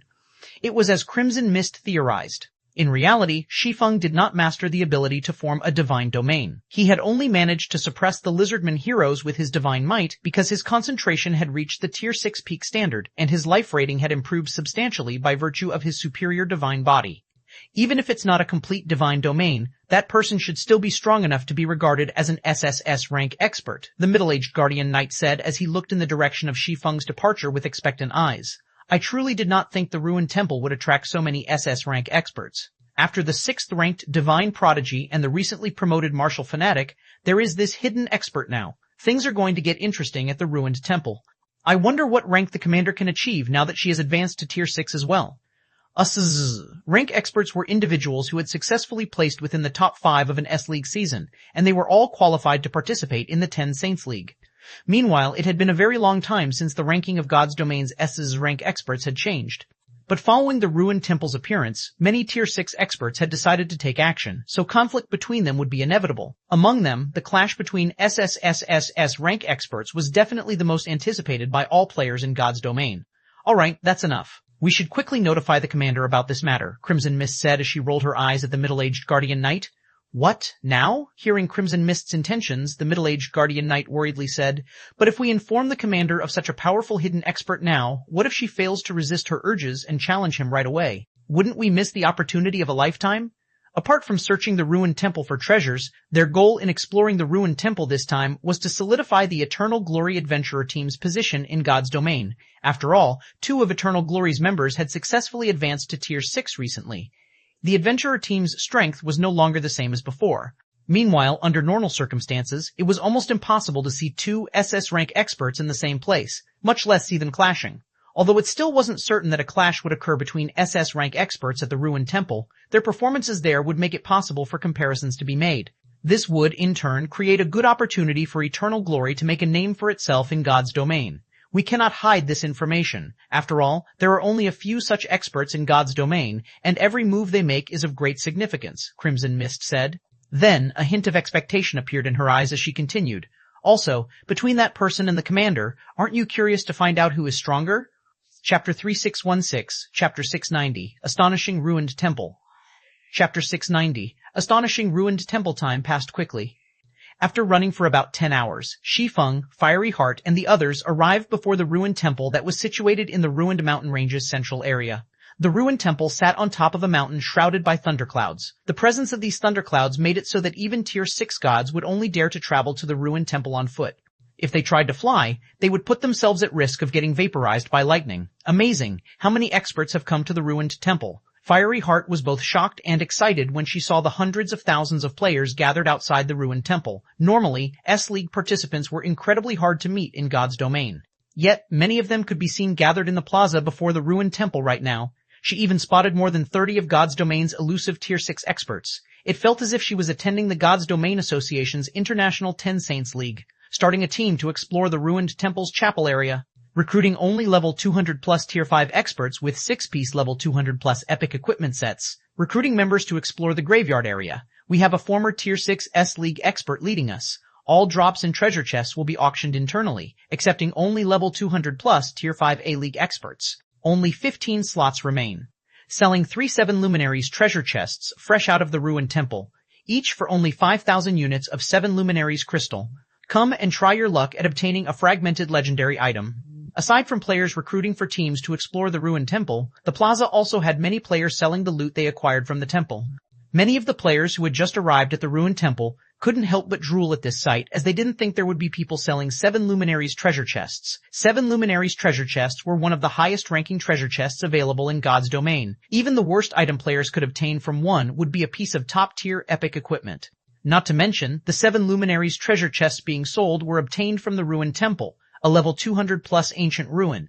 The chances of obtaining a fragmented legendary weapon or equipment from them were bound to be higher than from 7 Luminaries treasure chests obtained from other places. Although the price of each 7 Luminaries treasure chest was exorbitant, so long as one could obtain a fragmented legendary item from them, one would instantly recover their cost and make a huge profit on top of it. After all, any random piece of fragmented legendary equipment could be sold for tens of thousands of units of 7 Luminaries crystal.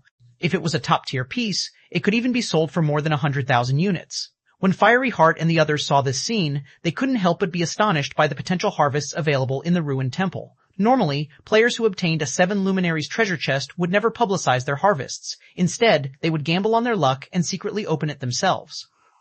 After all, even if they failed to obtain a fragmented legendary item, so long as they could obtain a top-tier design or recipe, they could still make a significant sum of 7 Luminaries crystals. Yet, there were now players willing to sell the 7 Luminaries treasure chests they acquired. This meant that the drop rate for 7 Luminaries treasure chests was considerably high in the ruined temple. Otherwise, there was no way these players would be willing to take the conservative route and settle for just 5,000 units of 7 Luminaries crystal.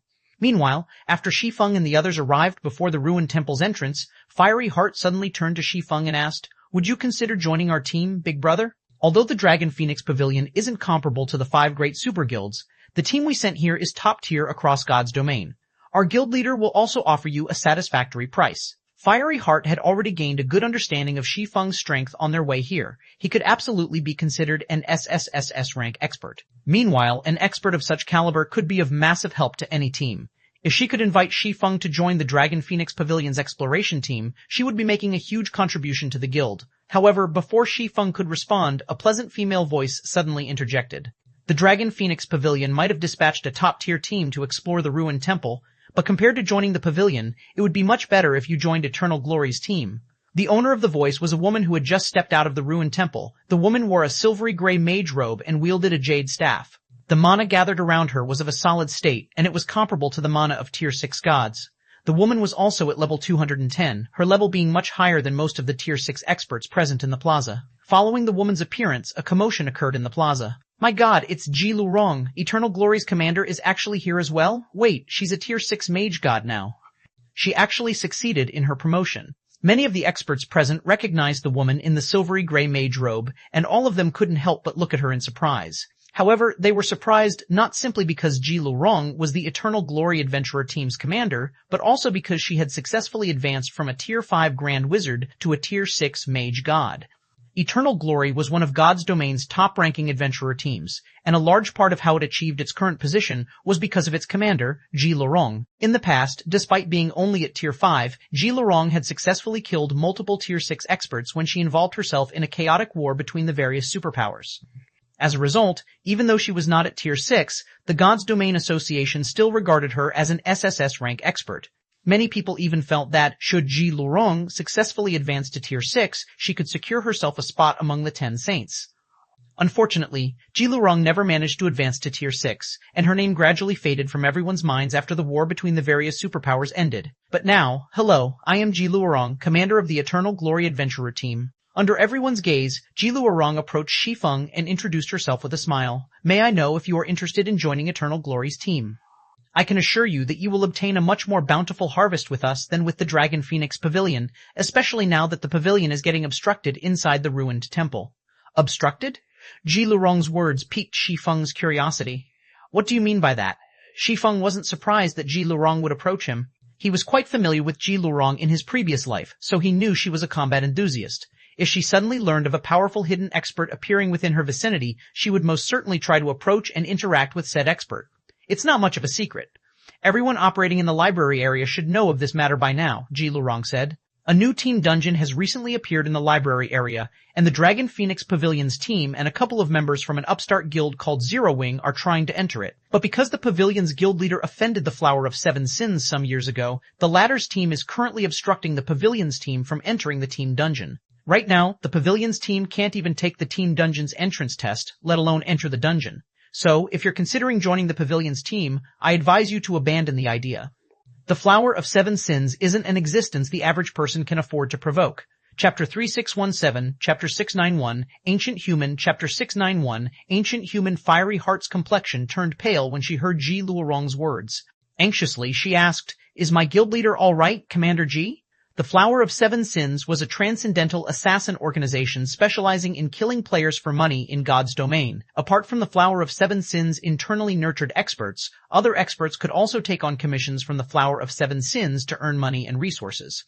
It wasn't an exaggeration to say that 99% of assassinations in God's domain were related to the Flower of Seven Sins, and even the 5 great super guilds had suffered at the hands of the organization. Now that the Dragon Phoenix Pavilion was butting heads with the Flower of Seven Sins, it would absolutely spell disaster for the pavilion. If the guild leader got killed by the Flower of Seven Sins, not only would she lose some of her top-tier equipment, but the Phoenix Pavilion might also start to have difficulty keeping the Heavenly Dragon Pavilion under check. They haven't started to fight yet, last I saw them, Ji Lurong said. Then, in a slightly disappointed tone, she continued. If not for that team dungeon that has recently popped up, I really would have wanted to trade a few blows with that guild leader of yours. The Sin of Wrath's newly promoted commander should also make for a good opponent. Whether it was Phoenix Rain, the Dragon Phoenix Pavilion's current guild leader, or Bloodsand, the newly promoted commander of the Flower of Seven Sins, Sin of Wrath, both were legendary individuals in God's domain and rumored to be as strong as the 10 Saints. So, they were the perfect sparring partners for Ji Lurong now that she had finally advanced to Tier 6. Meanwhile, Fiery Heart sighed in relief when she heard Ji Lurong's answer. If a fight were to break out between the Dragon Phoenix Pavilion and the Flower of Seven Sins in the ruined temple, it would most likely be a life-or-death situation. but there should still be room for reconciliation if a fight hadn't started between the two. Can you bring me there to take a look, Commander Ji? Shi Feng asked. Shi Feng's words surprised Ji Lurong. With a hint of confusion in her eyes, she asked, there's a good chance a fight will break out. Are you sure you want to go? The conflict between the Dragon Phoenix Pavilion's team and the Flower of Seven Sins team wasn't just a simple clash between two-player teams. Instead, it was a clash between two powers. If a third party dared to get close to the battlefield, the two parties would immediately deem them as an enemy trying to take advantage of the situation, and both of them would prioritize eliminating this third party above all else. This was also why Ji Luorong had chosen not to involve herself in the conflict and came out to meet Shi Feng instead. Naturally, Ji Luorong did not think that an expert of Shi Feng's caliber would be ignorant of such matters, I'm sure. Shi Feng nodded affirmatively. His goal in returning to his home god's domain was to gather Zero Wing's new recruits. Now that he knew some of Zero Wing's members were in the ruined temple's library area and were about to come to blows with the Flower of Seven Sins, he naturally had to go and take a look at the situation. Are you going as well, big brother? Fiery Heart's complexion brightened when she heard Shi Feng's intentions. Assuming that the two sides had yet to start fighting, if the Dragon Phoenix Pavilion were to gain an SSS rank expert in such a situation, the Flower of Seven Sins would definitely reconsider taking action. Of course, it's not that often I get to watch such a huge fight, Shi Feng said, chuckling as he looked at Fiery Heart's expectant look. All right then. If you want to take a look, I will accompany you, Ji Luorong said, accepting Shi Feng's request without hesitation. At the same time, a look of interest appeared on her face. Anyone looking to poke their noses into a clash between two powers must pay for their actions. If Ji Luorong was by herself, she definitely wouldn't try to involve herself with the affairs of the Dragon Phoenix Pavilion and the Flower of Seven Sins. After all, even if she had successfully gotten promoted to Tier 6, she still wasn't confident in going up against all the apex experts of the two powers. But it was a different story if she had Shi Feng by her side. Shi Feng was an SSS rank expert highly praised by even Crimson Mist. Ji Luorong wouldn't mind sinking her feet into these muddy waters with such an expert by her side. Subsequently, Ji Luorong led Shi Feng and the others into the ruined temple. The inside of the ruined temple was many times bigger than it looked from the outside. As soon as players stepped through the temple's entrance, it would be as if they had just entered a miniature world. Meanwhile, the inside of the temple was split into four primary areas: the chapel area, the graveyard area, the library area, and the living area. The chapel area was the safest of the four areas, as it was only a level 190 to level 200 map. All team dungeons that randomly appeared in it were also at level 200 and below. It was a considerably safe area even for Tier 5 players. The graveyard and library areas were level 200 plus maps. They were much more dangerous than the chapel area, and even Tier 6 players had a considerable chance of dying. They were also the main activity areas for the main forces of first-rate powers and above. The living area was the most dangerous of the four areas. It was a level 225 plus map, and Tier 6 players would have an extremely high chance of dying in it if they were below level 220.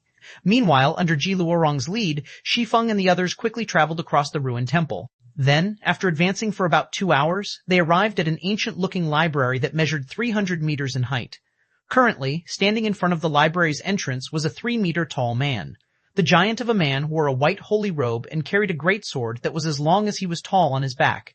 Although the man was only standing still with his eyes closed and his arms crossed in front of his chest, he exuded an aura rivaling primordial beasts. Minos Hero, Ancient Human, Tier 6 level 205 HPA? 1? Behind Minos was a pitch-black portal that served as a Team Dungeon's teleportation gate. At this time, though, a magic barrier covering a 500-yard radius was erected around Minos. It was obvious that players must complete some kind of test before they could enter the Team Dungeon. Apart from the Team Dungeon, Shi Feng and the others also saw a heated battle taking place outside the barrier. The battle was between two teams of players. One team consisted of less than 100 members, and 2 different guild emblems could be spotted in this team. The other team had more than 200 members, but none wore a guild emblem.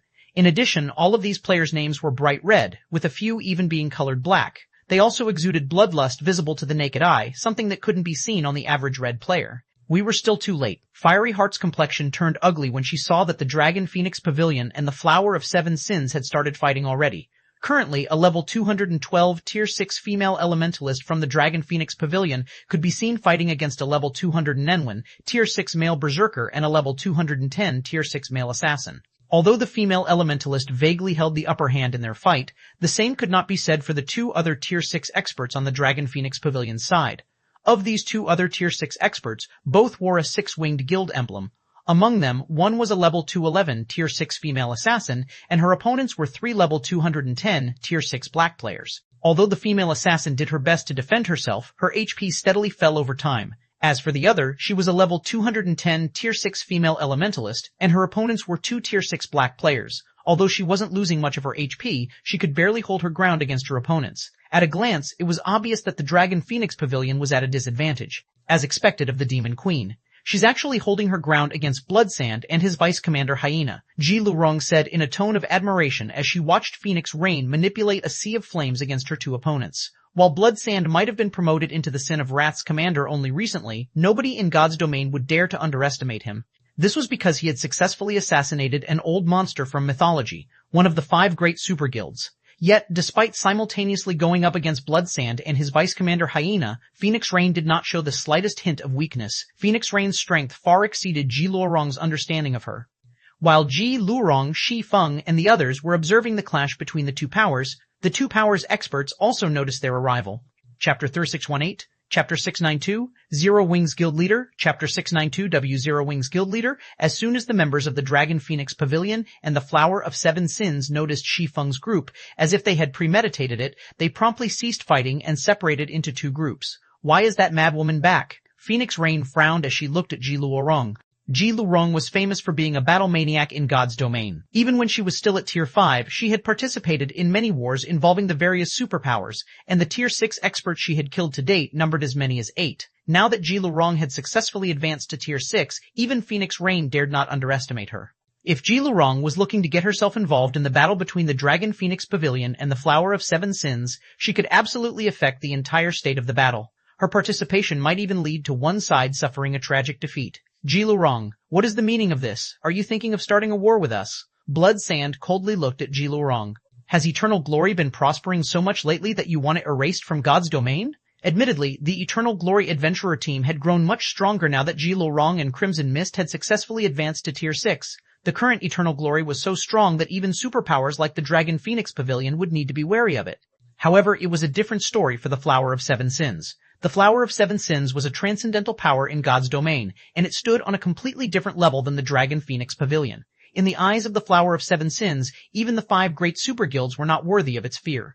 It should be known that the 5 great super guilds were publicly acknowledged as the 5 strongest guilds in God's domain, and each of them had existed for more than a century. The foundations they had built up for themselves far exceeded any other guild. So, if the Flower of Seven Sins didn't even fear the 5 great super guilds, even less needed to be said about the Eternal Glory Adventurer team.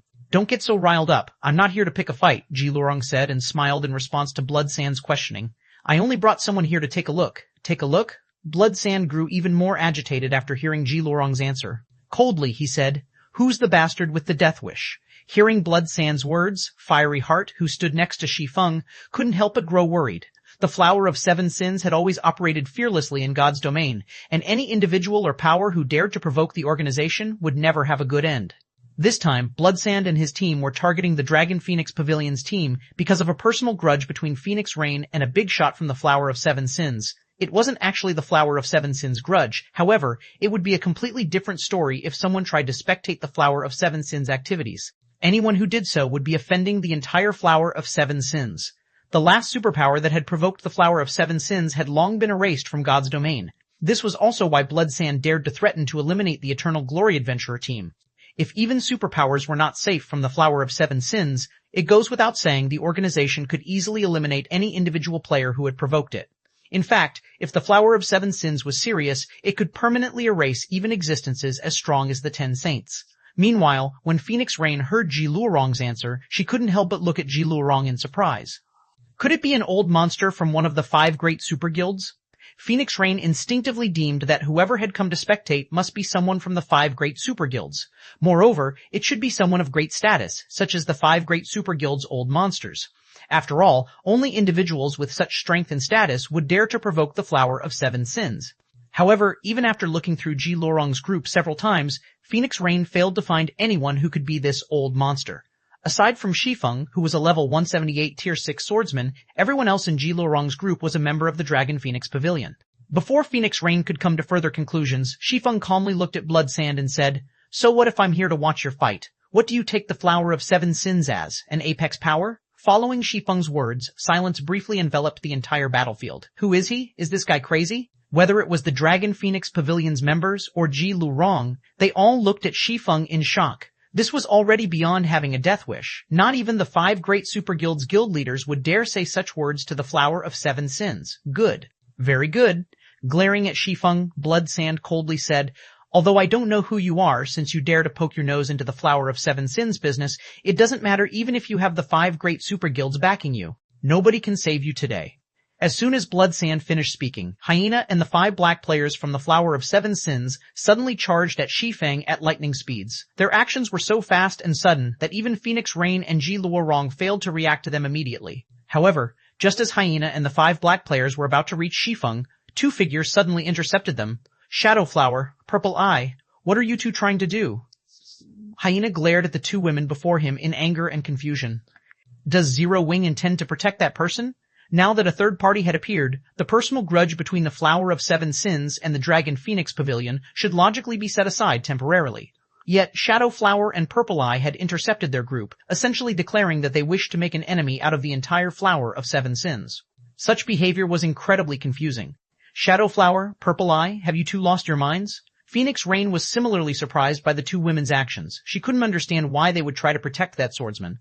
Although it is not our wish to do so, he is our guild leader. Shadowflower, the former guild leader of the 100-Flower Palace, said with a wry smile as she looked at Phoenix Rain. Chapter 3619, Chapter 693, 10 Saints, Chapter 693, 10 Saints. Your guild leader? Phoenix Rain's eyes widened in shock when she heard Shadowflower's response. Zero Wing. This was a guild that had been established only recently in God's domain, and it experienced a meteoric rise that confused many players and powers.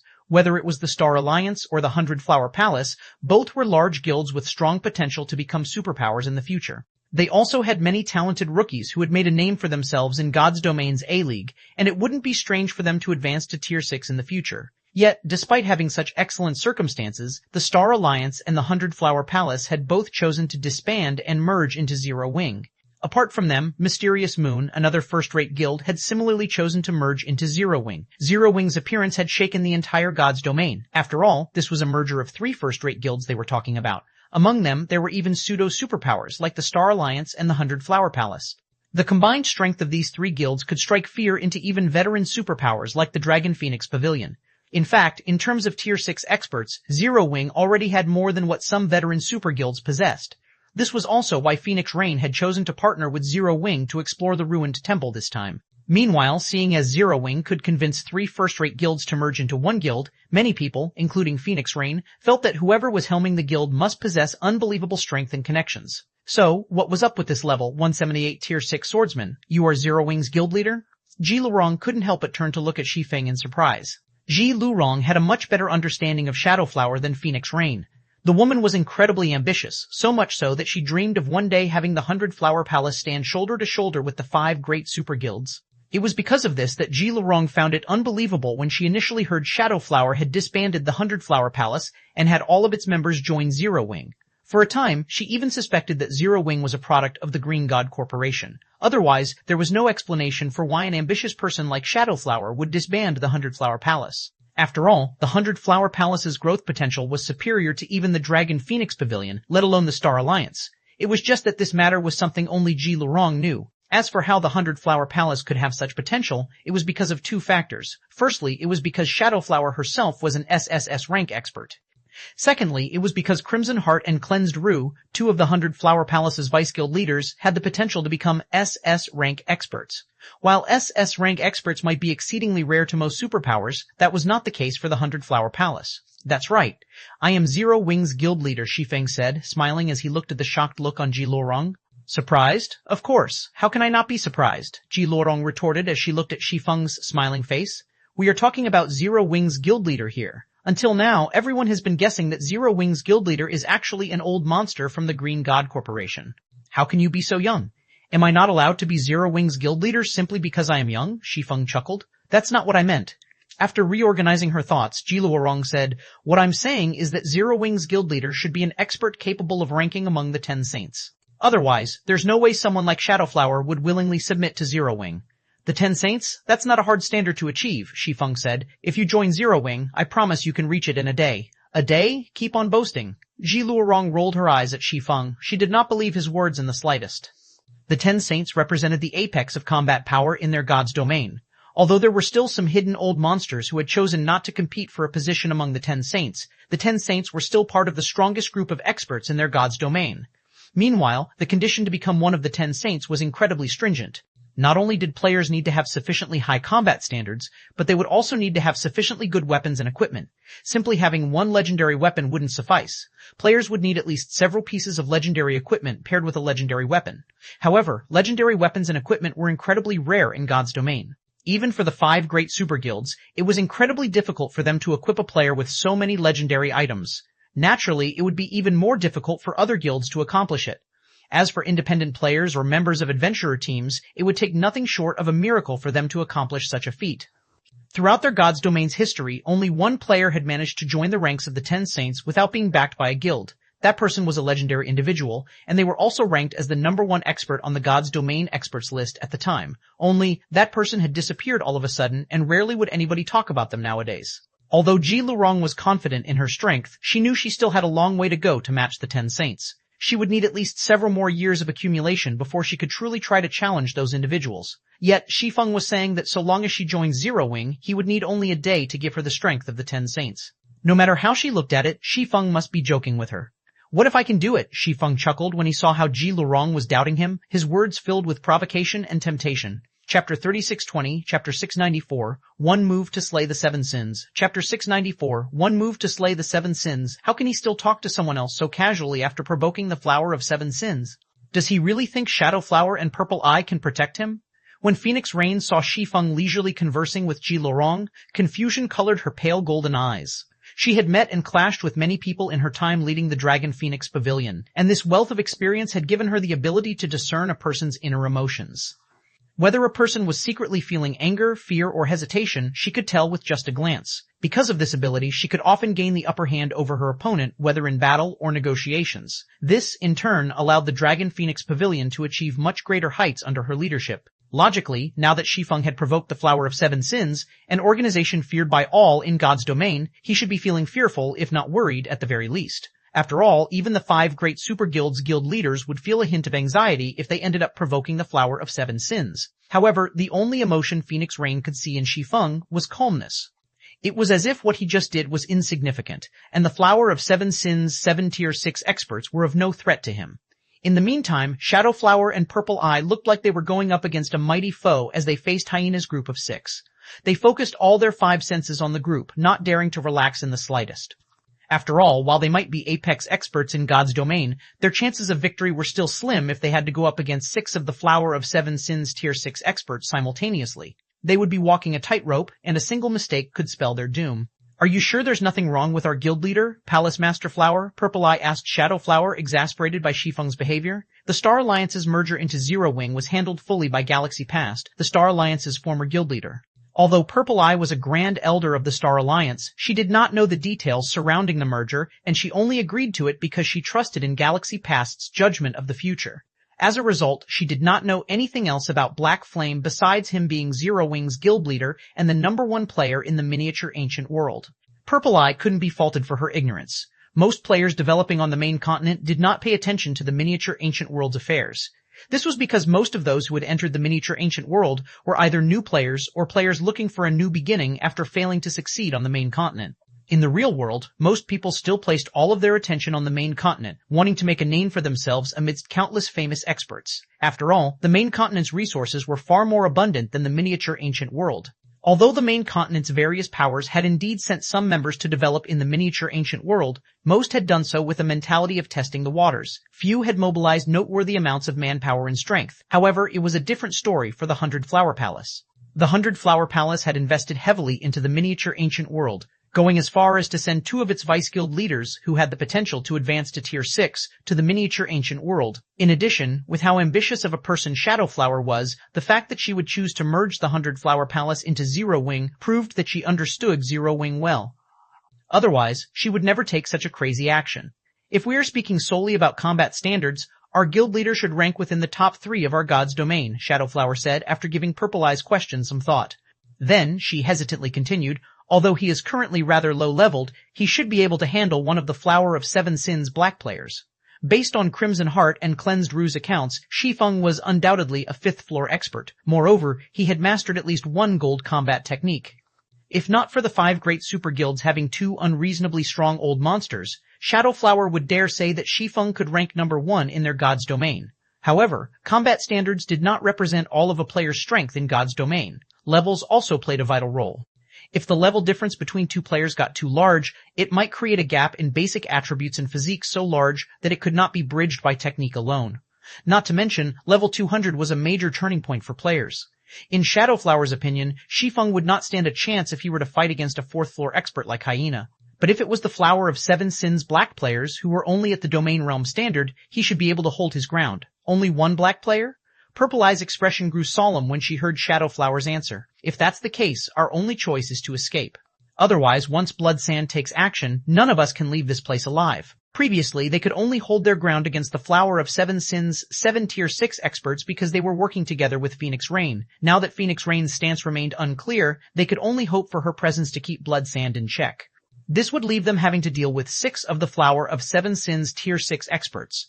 And with Shi Feng being able to deal with only one black player, nothing would change. But they would be doomed once Blood Sand deemed it safe to take action. Finally starting to feel scared, Hyena smirked when he saw Purple Eye vaguely showing intentions to retreat. But don't you think it's a little too late? As soon as Hyena finished speaking, he suddenly vanished into thin air. At the same time, 3 black players attacked Shadowflower, while the remaining 2 attacked Purple Eye, giving them no opportunities to run to Shi Feng's aid. Damn it. When Shadowflower saw Hyena disappearing, she immediately activated her Tier 6 legacy skill Dark Phantom and split into 5 copies of herself. Each of these doppelgangers had 100% of her basic attributes. They could also use all of her skills and spells. However, they could only last a minute, and the skill had a 1-hour cooldown. After activating Dark Phantom, Shadowflower had her doppelgangers intercept Hyena. However, even after focusing all their senses on scanning the surrounding area, they failed to locate Hyena's presence. Hyena's stealth capabilities were unbelievable, and it was as if he did not exist in this space. Meanwhile, Hyena's disappearance also interrupted Ji Lorong, who had been deep in thought. Then, she turned to Shi Feng and asked, "Do you need my help?" Ji Lorong was very interested in Shi Feng's offer. Although she still didn't fully trust his words, she wouldn't simply stand by and watch Hyena kill Shi Feng. "No need. It's only a 4th floor expert," Shi Feng said, shaking his head. Then, he unsheathed the Winter of Eternal Night and brandished it. Sword's orbit. Suddenly, numerous sword lights intersected, and a galaxy of stars covering a 1,000-yard radius appeared with Shi Feng at its center. Hundreds of stars circled around Shi Feng, each carrying the strength of a level 200 Tier 6 god. Even level 200 divine monsters would be sent flying if these stars struck them. After the Winter of Eternal Night was upgraded to the legendary rank, Shi Feng's basic attributes skyrocketed. Even at level 178, his basic attributes could already closely rival level 200 Tier 6 gods. Even in his home god's domain, his basic attributes could already rank at the top. This was also why he dared to return to his home god's domain. Not to mention, he also had a superior divine body to enhance his mana and reactions. A moment later, Shi Feng sheathed his weapon, and the galaxy of stars faded out of existence. At the same time, a short figure fell out of the void and collapsed on the ground, the person's equipment in tatters and body covered in bone-deep cuts. The person's HP bar was also empty, indicating that they had become a corpse. Meanwhile, this short figure was none other than Hyena, the person who had vanished just a moment ago. Chapter 3621, Chapter 695, Saint Production, Chapter 695, Saint Production, Hyena's dead? How did he die? What did that swordsman do? Everyone present, whether it was the Dragon Phoenix Pavilions or the Flower of 7 Sins members, couldn't help but doubt their eyes when they saw the scene before them. Hyena was the Sin of Wrath's vice commander and second strongest member after Blood Sand. He was only slightly weaker than Shadowflower and Purple Eye in overall strength, and he had incredible stealth capabilities. With sufficient preparations, he could successfully assassinate even Shadowflower and Purple Eye. Isn't he a little too strong? Purple Eye couldn't help but gasp as she looked at Hyena's corpse. At the same time, she couldn't help but suspect Shadowflower of messing with her before. He should be able to handle one of the Flower of 7 Sins black players? What kind of nonsense was that? It should be known that Shadowflower was very skilled at detecting signs of life. Yet, even she had failed to detect Hyena when he was under stealth. In contrast, despite being only a level 178 sword god, Shi Feng managed to kill Hyena in one move and accomplished it before Hyena revealed himself. His strength was already beyond Purple Eye's comprehension. He's comparable to a level 200 Tier 6 god? Shadowflower was equally shocked by this turn of events, and she couldn't help but scrutinize Shi Feng's calm figure. Shi Feng's strength was miles apart from what she heard from Crimson Heart and Cleansed Rue. "How did you do it?" Ji Luorong asked in confusion as she watched Shi Feng sheath his sword. Hyena had already developed his stealth capabilities to a level where even the current 10 Saints could not detect him. If it were up to the 10 Saints, they would have to wait until Hyena attacked them before executing a targeted response. Not to mention, Shi Feng had even killed Hyena in one move. Admittedly, Shi Feng's attack that had reached the standard of a level 200 tier 6 god was very powerful. However, it definitely wasn't enough to kill Hyena. After all, Hyena was a level 210 tier 6 assassin equipped with a legendary dagger. The rest of his equipment was also at the fragmented legendary rank. Even if he fought against an actual level 200 tier 6 god, he could survive for a long time. Yet Hyena failed to survive even one move against Shi Feng. This situation confused Ji Lorong greatly, and she couldn't understand how Shi Feng had accomplished this feat, no matter how she thought about it. It's nothing special. Seeing the confusion on Ji Lorong's face, Shi Feng nonchalantly said, "He might have concealed himself well, but his concealment is pointless in front of my sixth sense. His reaction speed also can't keep up with my attack rate, so it's only natural for him to die." Under the same basic attributes, 5th floor experts had an insurmountable advantage over 4th floor experts. No matter what a 4th floor expert tried to do, all of their actions would be laid bare in front of a 5th floor expert. Meanwhile, with this knowledge, a 5th floor expert could effortlessly misdirect a 4th floor expert's movements and attack trajectories, creating many opportunities to bypass the 4th floor expert's defenses. Not to mention, although Shi Feng was only at level 178, he was vastly superior to Hyena in both basic attributes and physique, so it was only natural for him to kill Hyena in one exchange. However, despite how casually Shi Feng described his actions, Ji Lorong still couldn't help but be shocked. It's only natural for him to die? Ji Lorong didn't know how Shi Feng could speak such words so nonchalantly. After all was said and done, Hyena was a tier 6 4th floor expert. He was an existence whom even the 10 Saints could not kill in one move. In fact, Ji Lorong doubted she was any stronger than Hyena.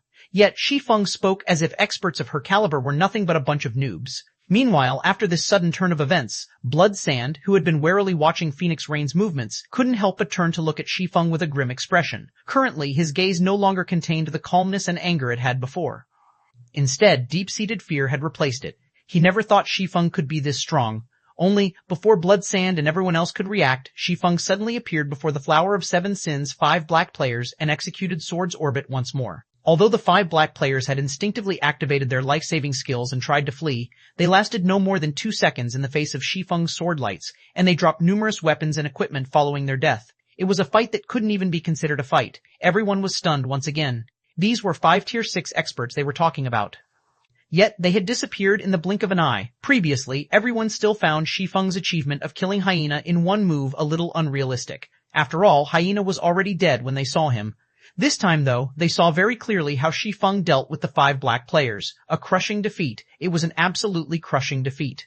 Moreover, Shi Feng had single-handedly killed 6 of the Sin of Wrath's tier 6 experts. What he just did was essentially strike the Sin of Wrath to the bottom of the Flower of 7 Sins, 7 Sins. If the Sin of Wrath couldn't quickly help these 6 experts replenish their lost weapons and equipment, it would be a long time before the Sin of Wrath could hold its head high in the Flower of 7 Sins. Black Flame, you bastard. Blood Sand glared at Shi Feng with a manic look. How dare you kill 6 of the Flower of 7 Sins tier 6 experts? I will never spare you or Zero Wing. Just you wait. The Flower of 7 Sins retribution will come for you. The death of these 6 tier 6 experts was a significant loss to the Flower of 7 Sins and Blood Sand himself. After all, he only had a few tier 6 experts under his command, and 3 of the black players killed this time were even the subordinates of other commanders. Is that so? I look forward to it. While watching Bloodsand lose his mind, Shi Feng slashed downward with the Winter of Eternal Night. Third sword, Holy Annihilation. Immediately, a pillar of flames devoured Bloodsand in the space around him. Even though Bloodsand had tried to defend himself with his two-handed saber, the impact still plundered all of his HP, and he dropped multiple pieces of equipment when he died. Aside from Bloodsand, all of the tier 5 experts from the Flower of 7 Sins standing behind him were also reduced to ashes, their deaths contributing a bunch of weapons and equipment to Shi Feng. All of the Sin of Wrath's tier 6 experts were annihilated. Phoenix Rain couldn't help but look at the situation before her with widened eyes. She never thought Shi Feng would dare to provoke the Flower of 7 Sins so thoroughly. Since its fight with the 5 great super guilds, the Flower of 7 Sins had never suffered as much damage as it did today. Not only did all of the Sin of Wrath's tier 6 experts get annihilated, but even Bloodsand, the Sin of Wrath's commander, was killed. This was absolutely the greatest humiliation the Flower of 7 Sins had suffered since its inception. Guild leader, once news of the Sin of Wrath's tier 6 experts getting annihilated reaches the Flower of 7 Sins executives, I'm afraid all of Zero Wing's guild residences will be in big trouble, Shadowflower said with a wry smile. The Flower of Seven Sins was known for exacting revenge on all who offended them. Now that Shi Feng had caused the Flower of Seven Sins to suffer such a huge loss, there was no doubt the organization would use its full strength to deal with Zero Wing. It should be known that the Flower of Seven Sins experts far outnumbered Zero Wing's experts. If the Flower of Seven Sins attacked Zero Wing's guild residences, it would cause devastating damage to Zero Wing. That might have been true in the past, but the era of this god's domain has already changed now that I am here, Shi Feng said nonchalantly. I can produce even experts on the 10 Saints level in batches. How many of such experts can the Flower of Seven Sins resist? 10? 20? Chapter 3622, Chapter 696, Birth of Two Monsters, Chapter 696, Birth of Two Monsters. This, when Shadow Flower and Purple Eye heard Shi Feng claiming he could produce experts on the 10 Saints level in batches, they didn't know what to say. In addition, as Shi Feng did not bother to speak in a private chat and simply said everything in public, everyone present could hear him clearly. After all, everyone present was a Tier 5 expert or above. After a moment of silence, Phoenix Rain couldn't help but ask, can you really produce a batch of experts on the level of the 10 Saints, Guild Leader Black Flame? Currently, Phoenix Rain could just barely match the 10 Saints in strength and was just slightly stronger than Bloodsand. Even then, the difference was limited, and it was only because of her superior equipment standard. Meanwhile, if they counted the 5 great super guilds' hidden old monsters, there shouldn't be more than 20 experts on the level of the 10 Saints. If Shi Feng could produce 10 or 20 such experts, it wouldn't be an exaggeration to say that Zero Wing could go uncontested in God's domain. At that time, not to mention the Flower of Seven Sins, even if the 5 great super guilds banded together, they would still have to stay clear of Zero Wing. If she could deepen her partnership with Zero Wing, having Zero Wing help produce several 10 Saints level experts for the Dragon Phoenix Pavilion, the Dragon Phoenix Pavilion could quickly become another super guild in God's domain. Naturally. Seeing Phoenix Rain, an old acquaintance, taking the initiative to ask him, Shi Feng did not bother to withhold any information, plainly saying, many Tier 6 experts fail to reach the 10 Saints level not because they lack combat standards. Instead, it is often because of their lacking basic attributes. Meanwhile, I have a way to increase these experts' basic attributes to match that of the 10 Saints, so I can naturally produce as many 10 Saints level experts as I want. He had brought with him 20 Dragon's Fury Extraordinary Secret Treasure Sets and 200 Behemoth Combat Secret Treasure Sets this time. He aimed to establish a solid foundation for the newly integrated Zero Wing and make Zero Wing the undisputed #1 guild in his home god's domain. That way, he could mass recruit talented newcomers from his homeworld and nurture Tier 6 players in batches without having to worry about his secrets getting leaked. Guild Leader Black Flame, on behalf of the Dragon Phoenix Pavilion, I hope to establish a strategic partnership with Zero Wing, Phoenix Rain said. After hearing Shi Feng's answer, she understood that Shi Feng must have a way to get his hands on a large number of legendary weapons and equipment. If Zero Wing is willing to help the Dragon Phoenix Pavilion to produce some 10 Saints level experts, the pavilion will provide Zero Wing access to all its shops and trade connections. The pavilion will also use 7 Luminaries crystals to cover the full cost of producing these experts. In addition, the pavilion will form a permanent strategic alliance with Zero Wing to resist the Flower of Seven Sins. Phoenix Rain's proposal caught Shadow Flower and Purple Eye off guard. They never thought Phoenix Rain would put so much faith in their guild leader. At the same time, they couldn't help but be in awe of Phoenix Rain's wealth and courage. It should be known that Zero Wing currently had very few Tier 6 experts. Even if they included Shi Feng and Red Feather, a former elder of the Star Alliance and the person tasked with keeping the security of Zero Wing's main headquarters, Zero Wing would only have 4 Tier 6 experts. If they were comparing purely in terms of numbers, the Flower of Seven Sins had a massive lead over Zero Wing. So, even if Shi Feng had the means to produce 10 Saints level experts, Zero Wing still couldn't trade blows evenly with the Flower of Seven Sins for the foreseeable future. As for the Dragon Phoenix Pavilion, it had even fewer Tier 6 experts, totaling 3 only. Although all 3 were top tier and could most likely become 10 Saints level experts if adequately equipped, it wasn't exactly a wise decision to provoke the Flower of Seven Sins just to obtain 2 or 3 10 Saints level experts within a short time. Without a certain degree of courage, any sane leader would never take such a risk. Your proposal is very sincere, Guild Leader Phoenix, Shi Feng said, nodding, but he quickly followed it up with a rejection, saying, however, Zero Wing's means cannot be provided to non-Zero Wing members. If you wish to achieve greater heights with your subordinates, you will have to merge the Dragon Phoenix Pavilion into Zero Wing. Forgive me for rejecting all other proposals. The Dragon's Fury set was a priceless treasure, even in the greater god's domain. It wasn't something that could be valued using 7 Luminaries crystals, real estate, or trade connections. Even one set could attract many upper-ranking hegemonic powers and pseudo-apex powers to fight over it, so there was no way he would trade any away. Not to mention, his goal in returning this time was to make Zero Wing the #1 guild in his home god's domain. He naturally wouldn't try to nurture other powers. Is there really no room for negotiations? Guild leader Black Flame? Phoenix Rain couldn't help but be surprised by Shi Feng's decisive refusal. If she were to make the same proposal to any other power in God's domain, said power would accept it without hesitation. After all, Zero Wing merely needed to sell its strengthening items to the Dragon Phoenix Pavilion. In exchange, not only would Zero Wing receive a large sum of 7 Luminaries crystals, but it would also receive the Dragon Phoenix Pavilion's full support in resisting the Flower of 7 Sins.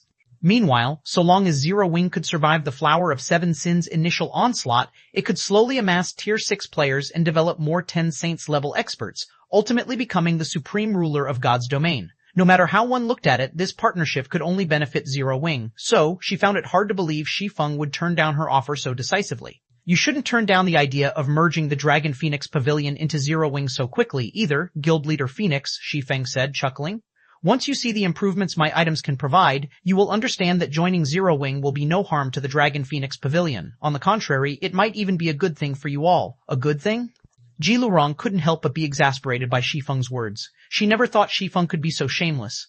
It should be known that the Dragon Phoenix Pavilion was an overlord in God's domain, whereas Zero Wing was only an upstart guild.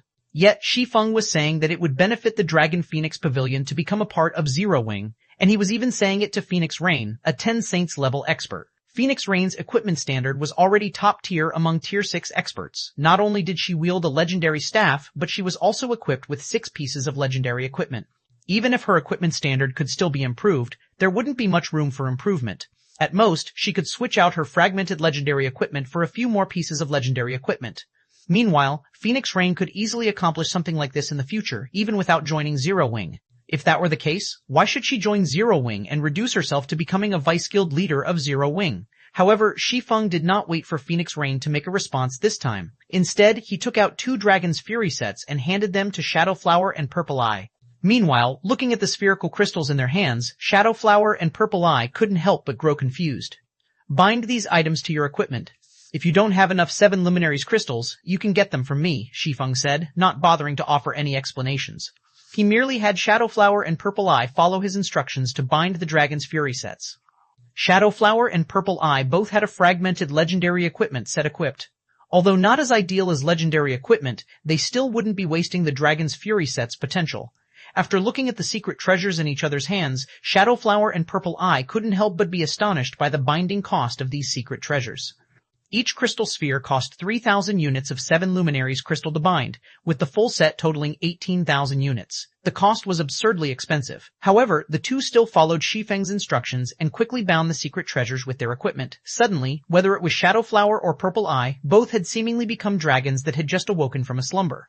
Immediately, the auras they exuded caused Phoenix Rain and Ji Lorong to instinctively retreat 100 yards away. Chapter 3623, Chapter 697, Outside of God's Domain, Chapter 697, Outside of God's Domain. How is this possible? After Phoenix Rain and Ji Lorong instinctively retreated 100 yards away, fear and disbelief filled them as they looked at Shadowflower and Purple Eye.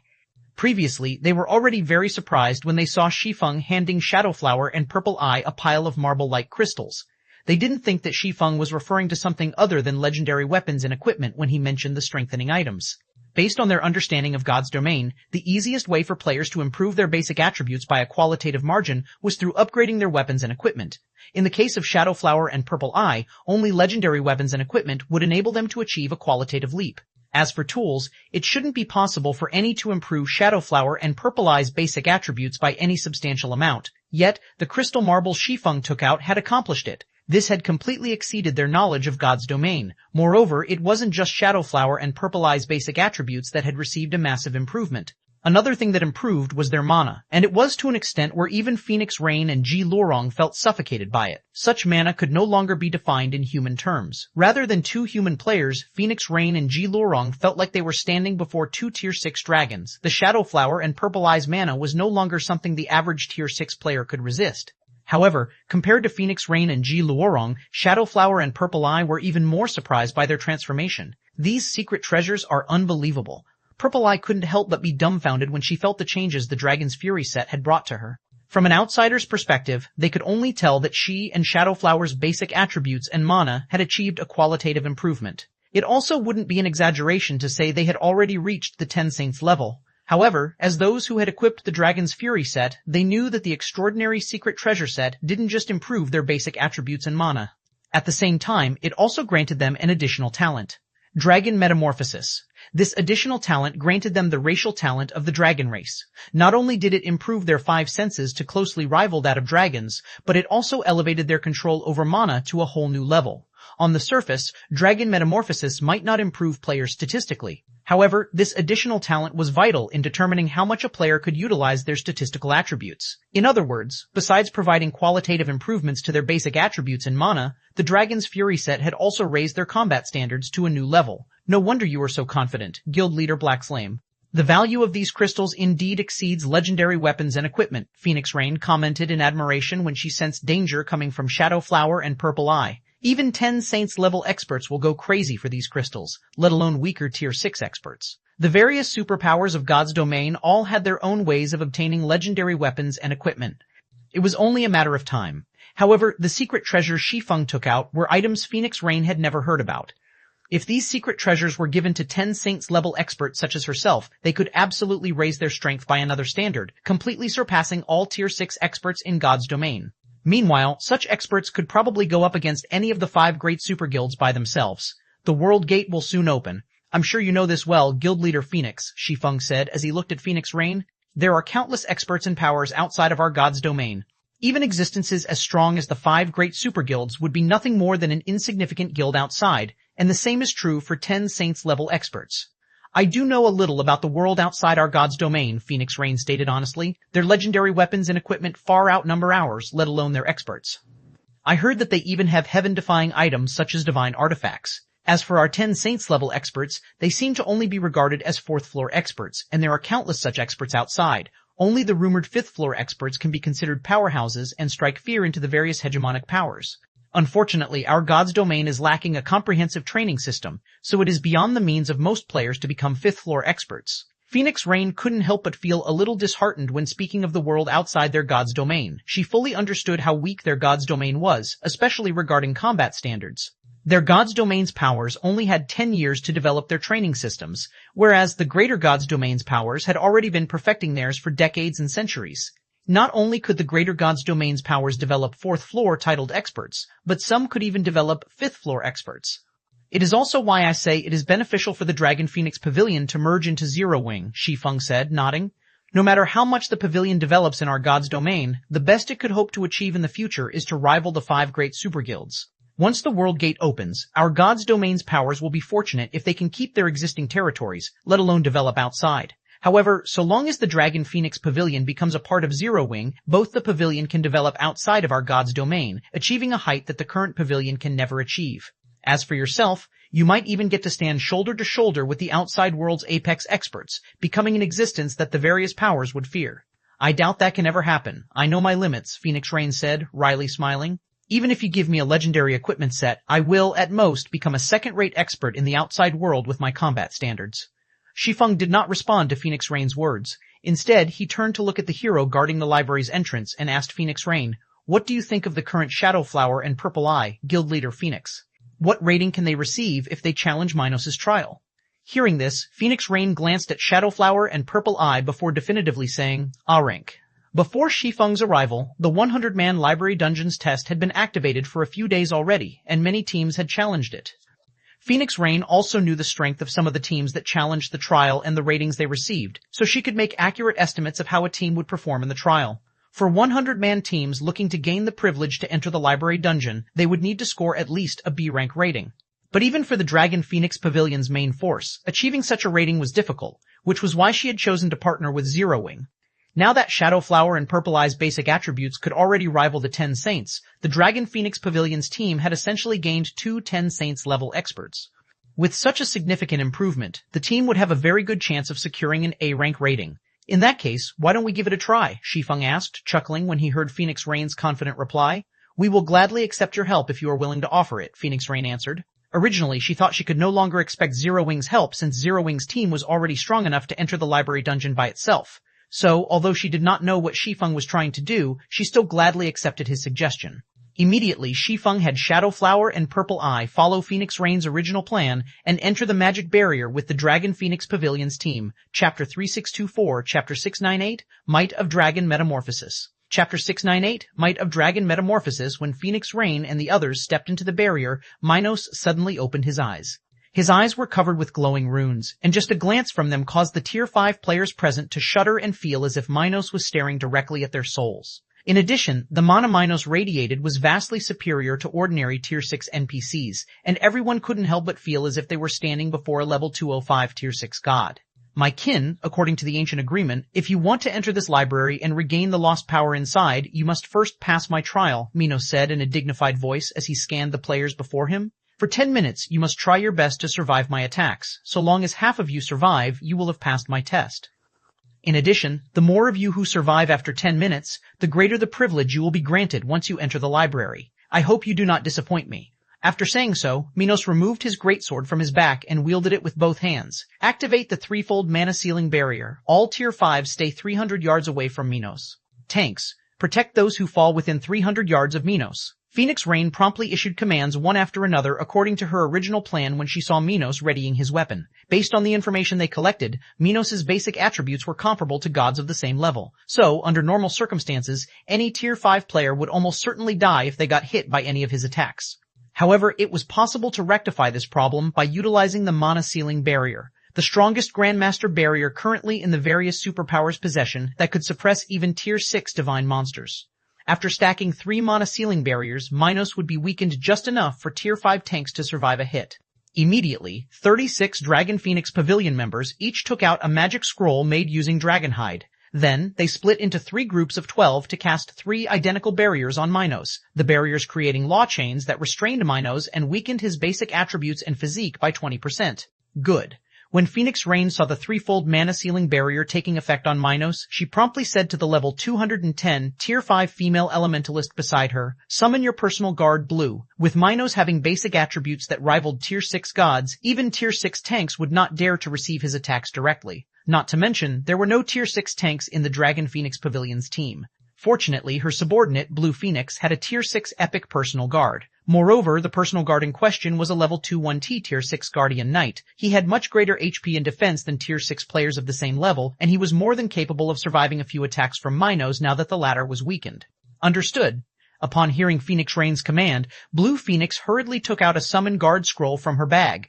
"Please wait a moment, Guild Leader Phoenix," Shadow Flower suddenly interrupted. "Is something the matter?" Palace Master Flower, Phoenix Rain asked in a somewhat hurried tone. They were standing within 500 yards of Minos.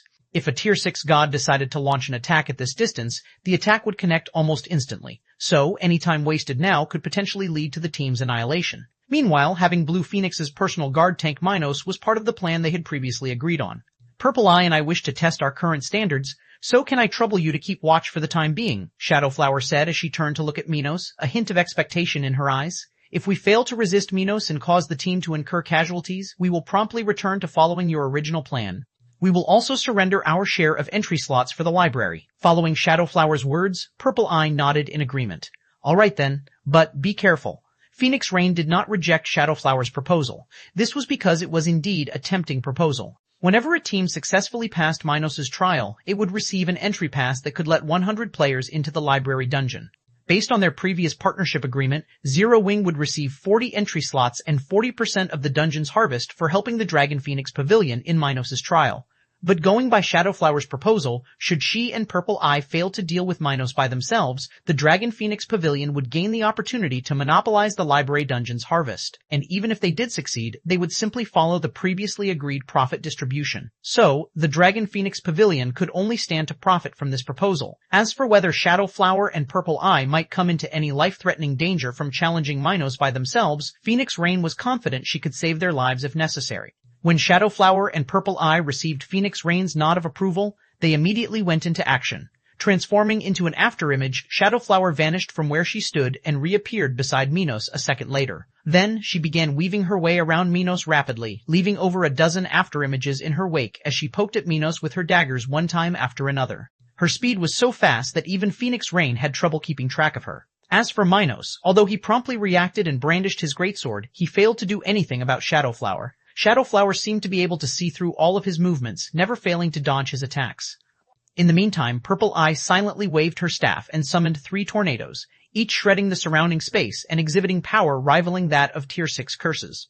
When all 3 tornadoes struck, even Minos had to briefly pause his movements to keep his body stable. Meanwhile, under Shadow Flower's constant harassment and Purple Eye's timely attacks, Minos thoroughly got pinned in place. He did not have the leisure to target anyone else. An advanced silver fusion technique and triple Tier 6 silent casting? How are they managing this? Phoenix Rain gaped in shock when she saw Shadow Flower and Purple Eye's performance. Whether it was the advanced silver fusion technique or the triple Tier 6 silent casting, neither were techniques the Shadow Flower and Purple Eye could execute previously. After all, had they been capable of such techniques, they would have wiped the floor with the Flower of Seven Sins black players who had been distracting them just now. In fact, if speaking purely in terms of techniques, they could already rank among the top 5 of the current 10 saints. Chapter 3625, Chapter 699, Double Improvement. Chapter 699, Double Improvement. Have their 5 senses been improved?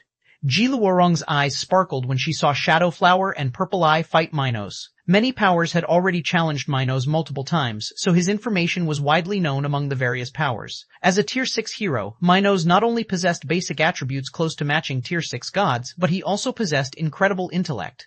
In battle, he would almost always prioritize eliminating Tier 5 players instead of wasting time on Tier 6 players. Even if Tier 6 players tried to intercept him, Minos would simply knock them out of the way before he continued slaughtering Tier 5 players. Hence, when the various powers teams challenged Minos' trial, they would usually be met with annihilation.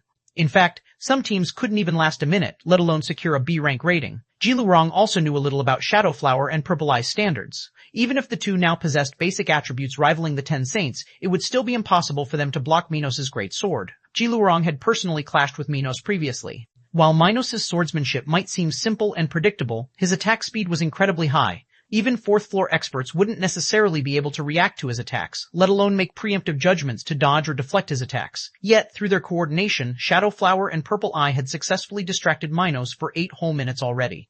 The two never failed to evade Minos' greatsword throughout these 8 minutes. Moreover, as if they had predicted all of his attacks, they could always launch a counterattack targeted toward his defensive blind spots after evading his attacks. They thoroughly rendered Minos incapable of targeting anyone else on the team.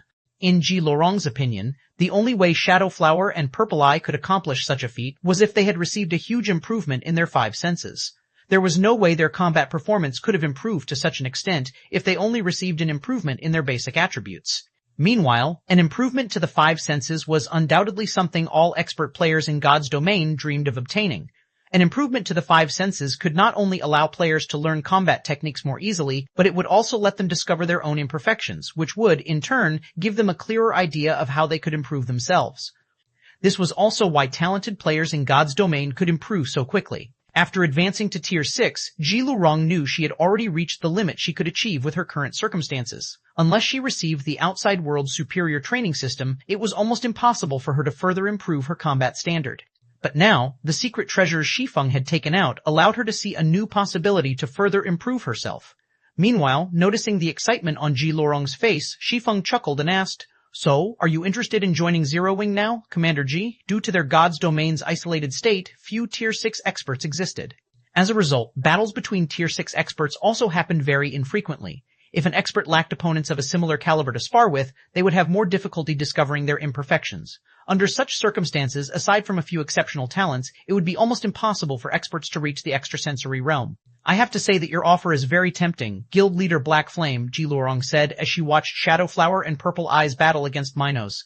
Then, she shook her head and continued, "But the World Gate's opening is upon us, and many outside powers have set their eyes on our God's domain. Even if Zero Wing can nurture 10 Saints-level experts, it remains a fact that Zero Wing has a very limited number of Tier 6 experts. In addition, the Flower of Seven Sins has connections with many powers in the outside world. Even if Zero Wing can resist the Flower of Seven Sins now, that is unlikely to be the case in the future. I do not wish to put my friends under such risk." If Shi Feng had taken out these secret treasures before he offended the Flower of Seven Sins, Ji Luorong might have agreed to join Zero Wing. But she'd have to be stupid to join Zero Wing now that Shi Feng had annihilated the Sin of Wrath's Tier 6 experts and started a never-ending feud with the Flower of Seven Sins. After all, just as Phoenix Rain stated previously, even the 10 Saints would become insignificant when placed in the world outside their God's domain. Even if Zero Wing could nurture 10 or 20 10 Saints-level experts, it would still be doomed once the World Gate opened. Not to mention, Eternal Glory was an adventurer team, a gathering of like-minded independent players.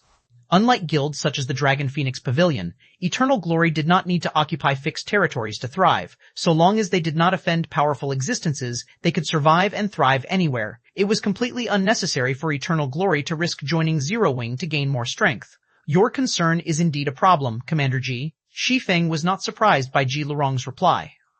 Chuckling, he asked, "But what if Shadow Flower and Purple Eye can improve their strength even further?" Improve even further? Ji Lurong couldn't help but look at Shi Feng in confusion. "May I know what you mean, Guild Leader Blackflame?" Shadow Flower and Purple Eye's improvement was already incredibly astonishing. It wouldn't even be an exaggeration to say that they could now rank among the top 5 of the 10 saints. So, Ji Lurong found it hard to believe there could be any more methods that could improve their strength even further. Explaining it will be difficult.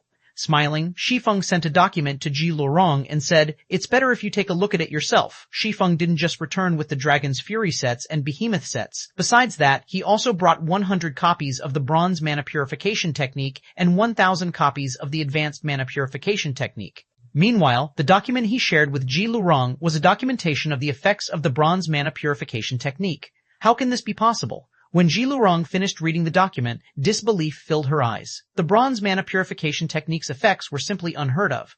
After all, according to the document, if a Tier 5 player successfully mastered the Bronze Mana Purification Technique, the strength of their mana could immediately rival Tier 6 players. And if a Tier 6 player mastered the technique, their mana could rival even Tier 6 gods. Mana was the foundation of all things in God's domain. For players, the stronger their mana, the stronger their skills and spells. If a Tier 6 player could wield a Tier 6 god's mana, they could probably reign supreme across their entire god's domain. "You'll know whether I am lying after you see its effects for yourself, Commander Ji," Shi Feng said, chuckling as he sent a message to Shadow Flower and Purple Eye. At this time, Shadow Flower and Purple Eye had already completed Minos' trial and secured an S-rank rating for the Dragon Phoenix Pavilion team. They suddenly revealed an ecstatic look when they received Shi Feng's message. Immediately, the two took out an ancient book from their bags. It was none other than the Bronze Mana Purification Technique that Shi Feng had secretly given to them before. Without hesitation, they sat down and studied their respective copies. Chapter 3626, Chapter 700, Rivaling Gods. Chapter 700, Rivaling Gods. Guild Leader Blackflame, I don't know what happened with Flower Palace Master and Purple Eye, but they've chosen to stay in the barrier even after the trial has ended. If they still don't come out by the time the trial resets, they'll have to face a much more challenging trial than the team trial. After leaving the magic barrier, Phoenix Rain anxiously approached Shi Feng and informed him of Shadow Flower and Purple Eye's abrupt decision to remain within the barrier. At this point, Phoenix Rain had already seen Zero Wing's value, and it far exceeded her expectations. This discovery also made her conclude that the Dragon Phoenix Pavilion must join Zero Wing. It absolutely must. Minos' team trial was a huge headache, even for the various superpowers. It was so challenging that even after partnering up with Zero Wing, Phoenix Rain initially felt that they would be fortunate if they could obtain a B-rank rating. Although Shadow Flower and Purple Eye subsequently had their basic attribute improved to match the 10 Saints, even then, Phoenix Rain only felt that their team could secure an A-rank rating. However, the strength Shadow Flower and Purple Eye displayed had far exceeded Phoenix Rain's expectations. It was so amazing that she couldn't help but think that the two could match a 5th floor expert if they worked together. A 5th floor expert.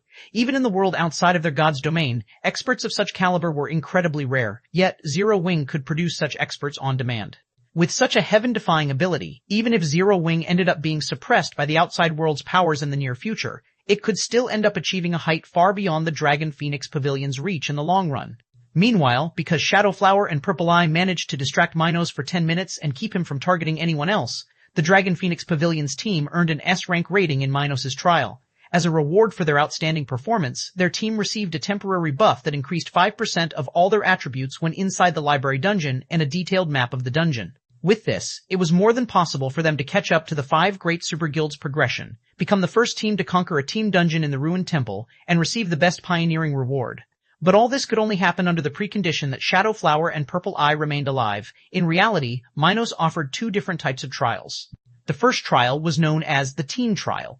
Players could only challenge this trial in 100-man teams, and they only needed to survive 10 minutes against Minos. As for the second trial, it was known as the Hero Trial, and it would only activate when fewer than 100 players were present within Minos' magic barrier. Unlike the Team Trial, the Hero Trial did not have a time limit, and players needed to shave off 10% of Minos' HP to pass it. Moreover, players could not leave the trial until they passed it or got team wiped. Even worse, if players got annihilated inside the magic barrier, they would lose a level and couldn't recover any weapons and equipment they dropped on death.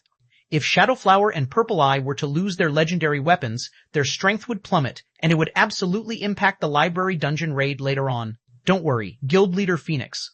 Looking at Shadowflower and Purple Eye, Shi Feng explained to Phoenix Rain, "They are only following my instructions." "Your instructions?" Phoenix Rain couldn't help but look at Shi Feng in astonishment, unable to figure out his thoughts. It wasn't an exaggeration to say that Minos' hero trial wasn't something players in their current god's domain could hope to challenge and succeed. After all, Minos was in existence on par with Tier 6 gods. Even players 10 levels higher than Minos would face certain death if they tried to challenge him. Currently, all known cases of players successfully killing Tier 6 gods in their god's domain involve only Tier 6 gods below level 100. Moreover, these successful raids were all conducted by player teams with average levels at level 210 or above. If players wished to defeat Minos, a level 205 Tier 6 hero rivaling Tier 6 gods of the same level, they would need at least a 100-man team of level 220 Tier 6 players. Otherwise, they'd simply be asking for death. Secret treasures might be able to enhance a player's combat standards and improve their growth speed, but it is still not enough to let the players of our god's domain match the outside world's apex experts. "I am sure you understand this, Guild Leader Phoenix," Shi Feng said. Then he pointed at Shadowflower and Purple Eye, who had their eyes closed and were in deep thought, and continued, "When I said I could let you match the outside world's apex experts by joining Zero Wing, I wasn't joking. Now, I will have them show you what I mean." The ability of secret treasures to accelerate a player's growth could indeed tempt Phoenix Rain and Ji Lurong to join Zero Wing. However, if Zero Wing wanted to win over the Dragon Phoenix Pavilion and Eternal Glory, Zero Wing would need to convince them with its existing strength. Otherwise, it would be very difficult to get them to take the risk of joining Zero Wing. Match the outside world's apex experts? When Phoenix Rain heard Shi Feng's words, she couldn't help but look at Shadowflower and Purple Eye with a curious gaze. While Phoenix Rain had never personally interacted with any of the outside world's apex experts, she had still heard some bits of information about them. Even the weakest of these apex experts were existences capable of rivaling Tier 6 gods of the same level. Meanwhile, such existences would typically be equipped with legendary weapons and legendary equipment sets. Their combat standards would have reached the 5th floor standard, and some would have even mastered one or multiple gold combat techniques. If she had to be honest, the gap between herself and these apex existences was massive, and it definitely wasn't something a Dragon's Fury set could make up for. At this time, Ji Lurong had also focused her attention on Shadowflower and Purple Eye, curious to see how much the two could improve after learning the bronze mana purification technique.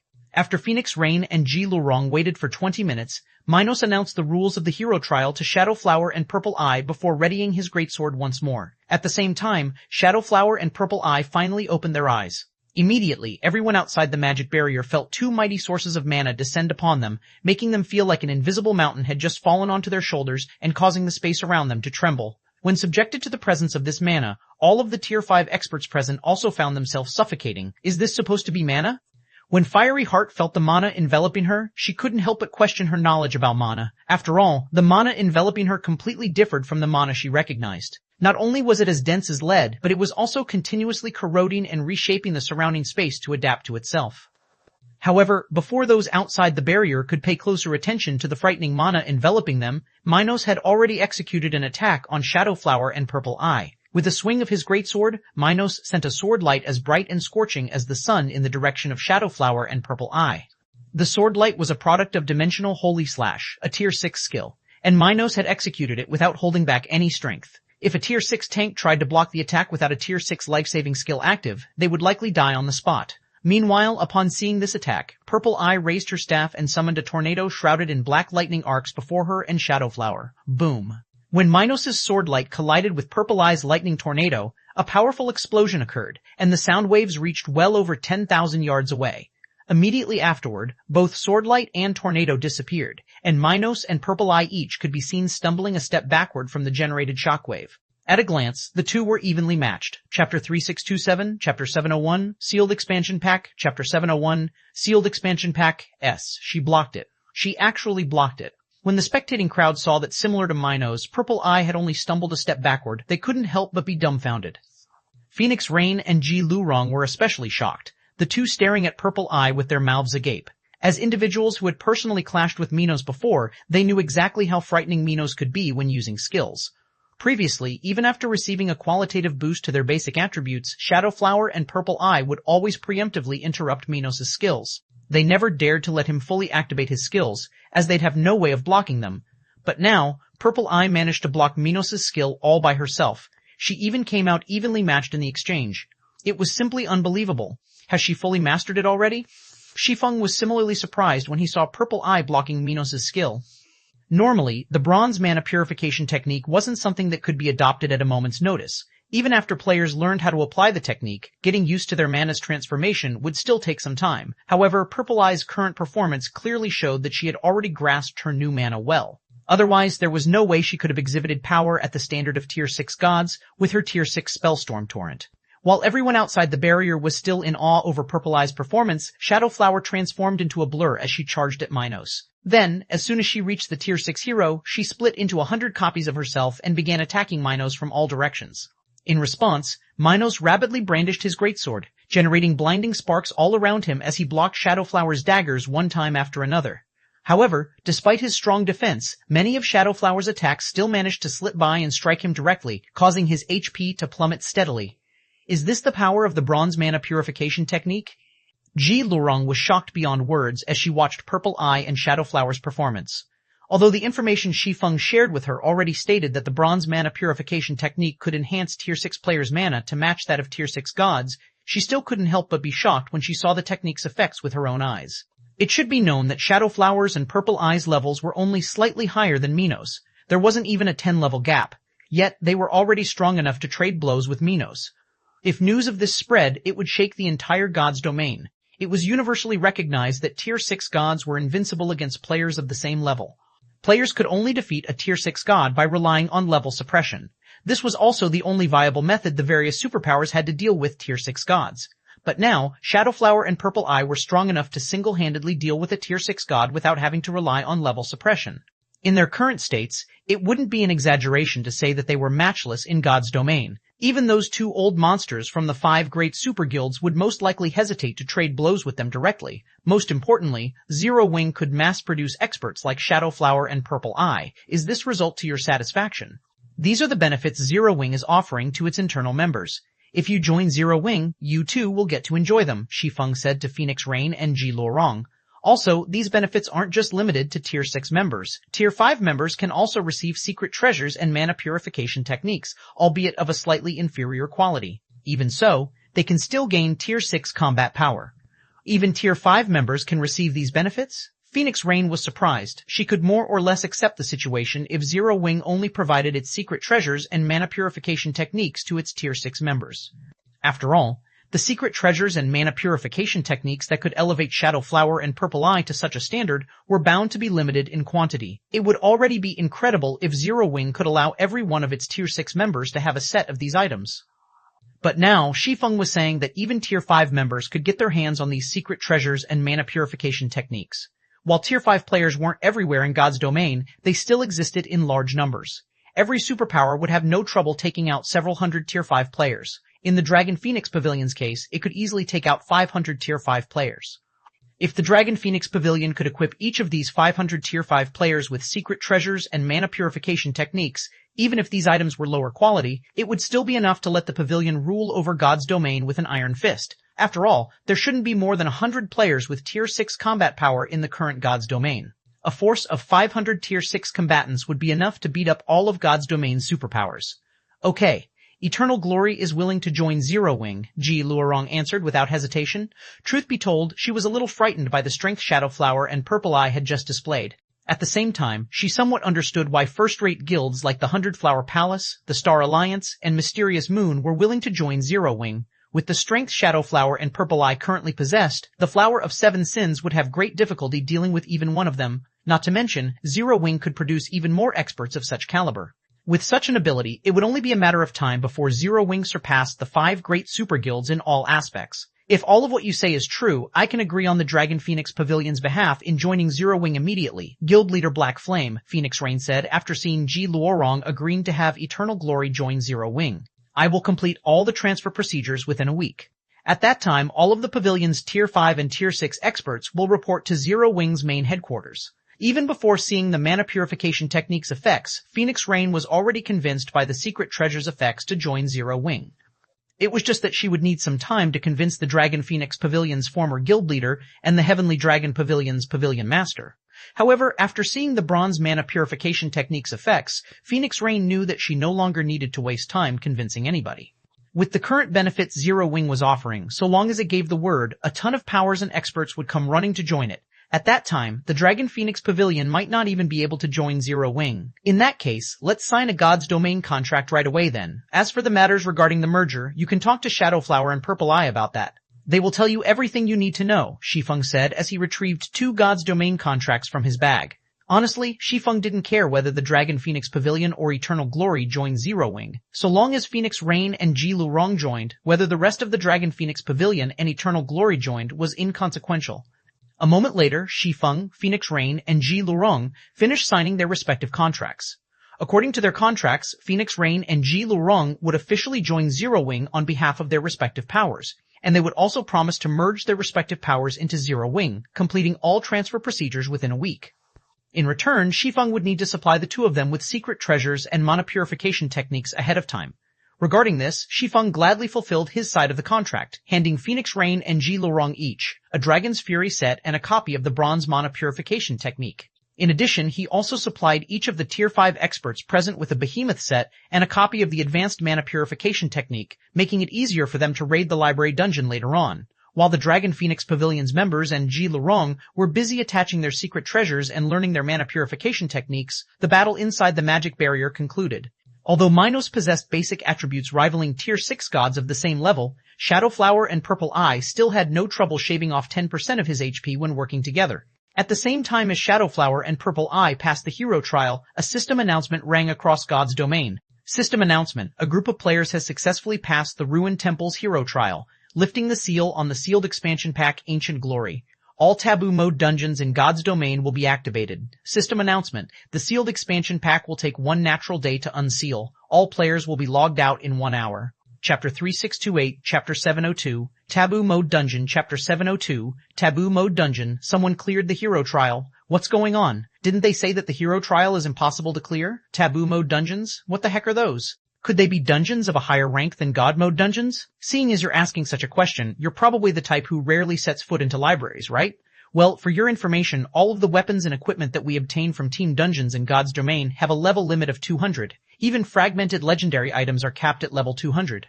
Meanwhile, taboo mode dungeons are places that drop level 200 plus weapons and equipment. Crap, isn't that amazing? I don't even have a single fragmented legendary item until now. If I can get myself a level 205 epic item, wouldn't that mean I'd have something better than a fragmented legendary item? Following the system announcement, the various official forums across God's Domain exploded with activity. Although everyone was initially bewildered by the announcement, they quickly grew ecstatic over the news. They also couldn't help but wonder who were the players responsible for clearing the hero trial. This was because the conquerors of the hero trial had essentially started a new era in God's Domain. Following this new expansion pack, the status quo in God's Domain would see unprecedented changes. This day would definitely go down in God's Domain's history. While the general masses were celebrating the new expansion pack, the various powers were frantically looking into the identities of the players behind this expansion pack. After all, these players had conquered the hero trial that was previously deemed impossible to clear. In fact, no more than 30 seconds after the system announcement, the 5 great super guilds had already placed a bounty for the hero trial's conquerors, offering as many as 5 pieces of fragmented legendary equipment for the conquerors' identities. As for their goal, it was simple. It was to verify whether these players knew any detailed information pertaining to the taboo mode dungeons that would appear following the expansion pack. If they could get their hands on this information, they could immediately start raiding these taboo mode dungeons once they appeared. However, although the 5 great super guilds bounty tempted many players, nobody managed to uncover any information about the players who cleared the hero trial. In the meantime, outside the ancient library in the Ruined Temple's library area, taboo mode dungeons, Shi Feng was similarly stunned by the system announcement. He never thought clearing the hero trial would lead to the activation of taboo mode dungeons in his home God's Domain. The term taboo mode dungeon was not uncommon in the greater God's Domain. In fact, many powers were very familiar with the term. Meanwhile, when one thought of taboo mode dungeons, one would immediately think of the 12 sanctuaries. Although the greater God's Domain was vast, the weapons and equipment produced in most realms could only reach level 200. Indeed, even in the Greater Gods domain, most weapons and equipment had a level limit of 200. Even fragmented legendary items were not an exception. It was just that their level limit was not clearly indicated. However, so long as players with fragmented legendary items leveled past 200, they would realize that no matter how much they leveled up, their fragmented legendary items' basic attributes would no longer increase with their levels. This was also one of the factors contributing to the difficulty of leveling past level 200 for players. Once players reached level 200, they would no longer receive XP when killing monsters of the same level or lower. They would even stop receiving XP from quests below the legendary rank. While this wouldn't necessarily be a problem if monsters similarly stopped growing, the problem was that monsters did continue to gain basic attributes past level 200. Meanwhile, with players having their weapons and equipment restricted to level 200, this made it difficult for ordinary experts to kill level 205 monsters. As for experts fully equipped with fragmented legendary items, although they could still cope against monsters up to level 210, they would similarly hit a wall when facing level 215 plus monsters. As a result, even among the various powers Tier 6 executives, few could reach level 215, and most would hover around level 2510. Of course, it would be a different story if players owned legendary items. This was because the hidden level limit of legendary weapons and equipment was level 200. Hence, any player equipped with a few legendary weapons and equipment in the Greater Gods domain could generally reach level 220 and above, with some having even reached level 230 already. In Shi Feng's previous life, it wasn't until after he entered the Greater Gods domain that he understood the value of weapons and equipment that could level past level 200. An individual piece of level 210 epic equipment was easily worth more than a fragmented legendary item. If it was a level 210 epic equipment set, it was enough to cause even the executives of the Greater Gods domain's various powers to grow envious. After all, legendary weapons and equipment remained incredibly rare in the Greater Gods domain. Meanwhile, the primary place players could obtain level 200 plus weapons and equipment was taboo mode dungeons. Only, taboo mode dungeons were exceedingly rare in the Greater Gods domain, and only the 12 sanctuaries were certain to have them. This was also why the Greater Gods domain's various powers sought to establish a foothold in the 12 sanctuaries. Since there was no reliable way to obtain legendary weapons and equipment in large quantities, if the various powers wished to develop their strength, they could only try to obtain level 200 plus weapons and equipment from taboo mode dungeons. After all, dungeons were known to be places that could produce weapons and equipment at a fixed rate. Hence, everyone sought to monopolize a taboo mode dungeon, which, in turn, led to many wars being waged in the 12 sanctuaries. Shi Feng never thought that taboo mode dungeons would be hidden in his home god's domain. If news of this reached the Greater Gods domain, he couldn't even begin to imagine what would happen to this place. It seems I need to grow Zero Wing's strength even quicker now. When Shi Feng thought about the soon-to-open World Gate, he immediately decided to accelerate his plans. Once the World Gate opened and news of his home god's domain having taboo mod dungeons spread, the Greater Gods domain's various powers would send droves of Tier 6 players to occupy his home god's domain. Even the fact that these Tier 6 players would be weakened after entering his home god's domain likely wouldn't be enough to deter these powers. Subsequently, time passed quickly. After everyone in God's domain was forcibly logged out and the Ancient Glory expansion pack started to take effect, several shocking pieces of news appeared across God's domain's various official forums. Firstly, Bloodsand, the commander of the Flower of Seven Sins, Sin of Wrath, had abruptly declared war on Zero Wing. He had also placed an internal bounty on Zero Wing's members, offering to pay 5 units of 7 Luminaries crystal for each internal member of Zero Wing. The offer was unprecedented, and countless red players eagerly sought to assassinate Zero Wing's internal members right away. Besides Bloodsand's bounty, Phoenix Rain, the guild leader of the Dragon Phoenix Pavilion, suddenly announced the dissolution of the Dragon Phoenix Pavilion, and all members of the pavilion would be transferred into Zero Wing. At the same time, Ji Luorong, the commander of the top adventurer team Eternal Glory, also announced she would join Zero Wing with all of her adventurer team's members. In no time, Zero Wing, a guild that had been relatively unknown before, suddenly became the center of attention in God's domain. Chapter 3629, Chapter 703, God's Domain, Shaken Chapter 703, God's Domain Shaken Zero Wing? What is this guild? What kind of background does it have? Not only did it provoke a bounty from the Flower of Seven Sins, but it even got the Dragon Phoenix Pavilion and Eternal Glory to join it. Could it be a new guild established by an international corporation?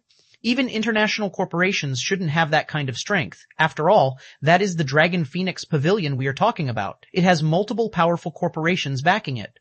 It shouldn't need any more corporations to support it. Indeed. I also heard that Eternal Glory's commander Ji Luorong got promoted to Tier 6 not long ago. Even when Ji Luorong was still at Tier 5, she already dared to disrespect the Blackwater Corporation. Yet she has now chosen to join a no-name guild. It is truly inconceivable. I just did some digging into Zero Wing. It seems it's being led by a second-rate guild's former guild leader. It first appeared in the miniature ancient world and is currently thriving there. Some time ago, even first-rate guilds like the 100 Flower Palace and the Star Alliance had chosen to merge into it. So, I guess you can say it is quite a strong guild. Even so, the Dragon Phoenix Pavilion and Eternal Glory are still crazy to join Zero Wing at this juncture. The Flower of Seven Sins is offering 5 units of 7 Luminaries crystal for each of Zero Wing's internal members. This is already enough to tempt the various powers Tier 5 experts, let alone Tier 5 red players. This is undoubtedly a great opportunity to earn some 7 Luminaries crystals for the Tier 6 promotion.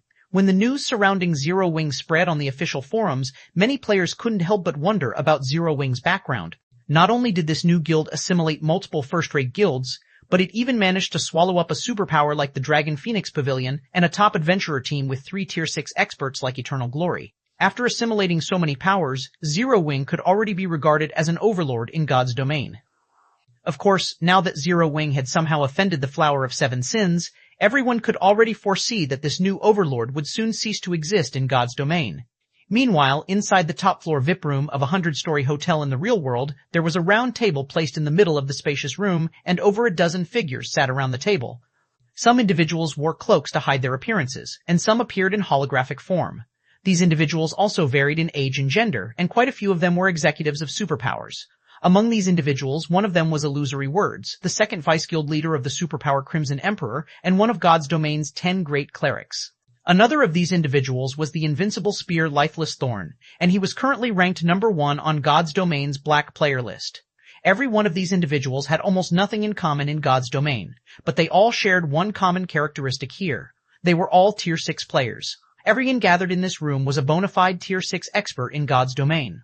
Among them, the leader of this gathering was an old man over 100 years old. Although the old man was just sitting there, everyone in the room felt oppressed simply by being in his presence.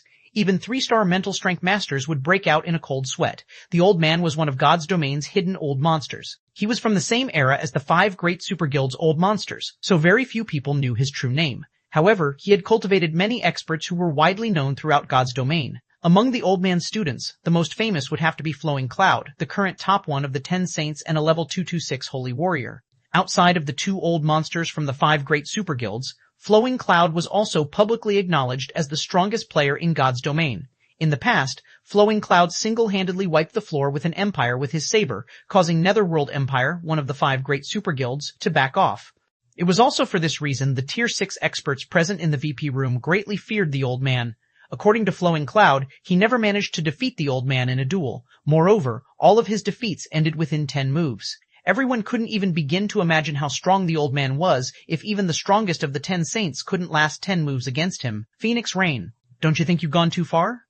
Looking at Phoenix Rain, who sat in the 6th seat, the old man coldly said, "Have you forgotten why I established this Tier 6 alliance in the first place? I did it so that you all can have a place to survive once the world gate opens, yet you want to give the Dragon Phoenix Pavilion away? We already promised them 3 empires and 12 kingdoms once the world gate opens. How are we supposed to give them an account on this?" The atmosphere in the room reached a freezing point following the old man's words. Is Zero Wing that great of a guild, little sister Rain?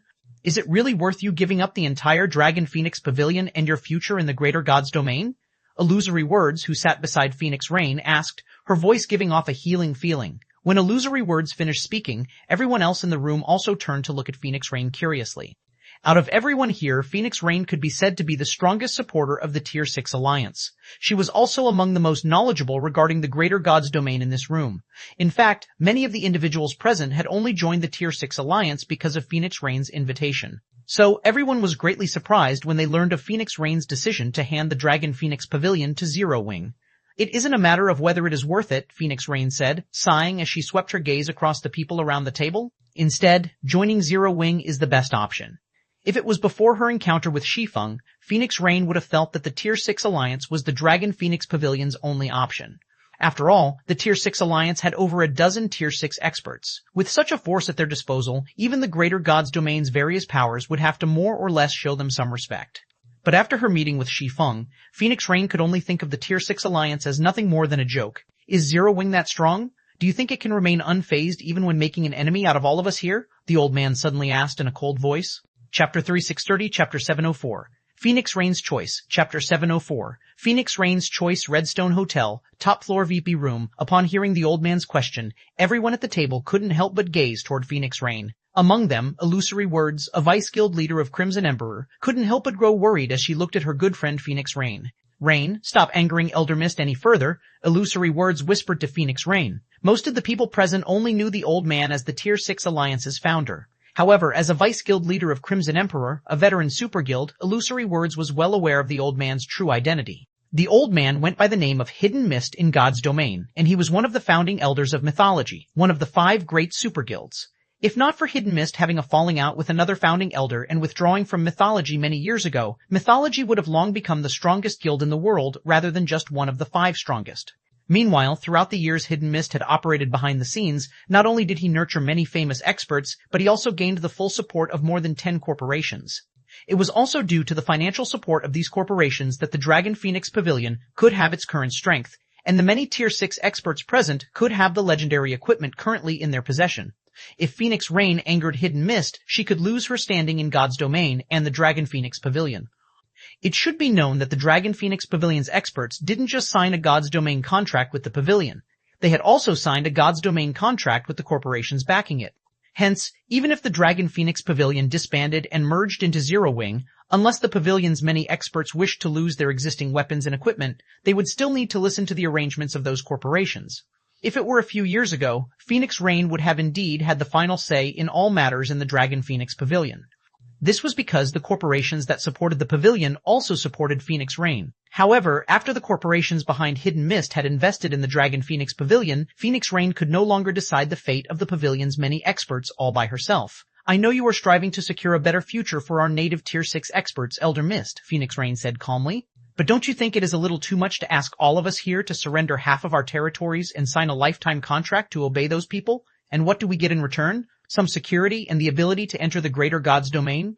On the other hand, if we join Zero Wing, while we might not be able to resist the outside powers right away, we won't have any trouble defending our existing territories. As we gain more and more Tier 6 experts, we can even expand our reach to the outside world. In reality, there were 2 reasons Phoenix Rain had chosen to attend the Tier 6 Alliance's meeting today. Firstly, it was to announce her transfer to Zero Wing. Secondly, it was to recruit some experts to join Zero Wing with her. That way, she could have more influence in Zero Wing. I don't blame you for having such thoughts, but that is simply because you don't understand how strong the outside powers are, Hidden Mist said, sighing as he looked at Phoenix Rain. Then, resolutely, he continued, if you insist on joining Zero Wing, I won't stop you. However, you are not allowed to take any part of the Dragon Phoenix Pavilion with you. You will also have to announce your retirement as the pavilion's guild leader, and 9 Dragons Emperor will take your position. Otherwise, you and your confidants will have to surrender all of the weapons and equipment you have gained because of the corporations and compensate the corporations for all the potions and resources they have supplied to you. Following Hidden Mist's words, 9 Dragons Emperor, who was in his late 30s and seated in the 8th seat, stood up with a smile. Phoenix Rain doesn't hold absolute authority in the Dragon Phoenix Pavilion, Elder Mist. I can persuade the shareholders and Grand Elders to relieve her of her position, 9 Dragons Emperor said to Hidden Mist before glancing at Phoenix Rain. Also, Phoenix Rain's weapons and equipment aren't her personal belongings.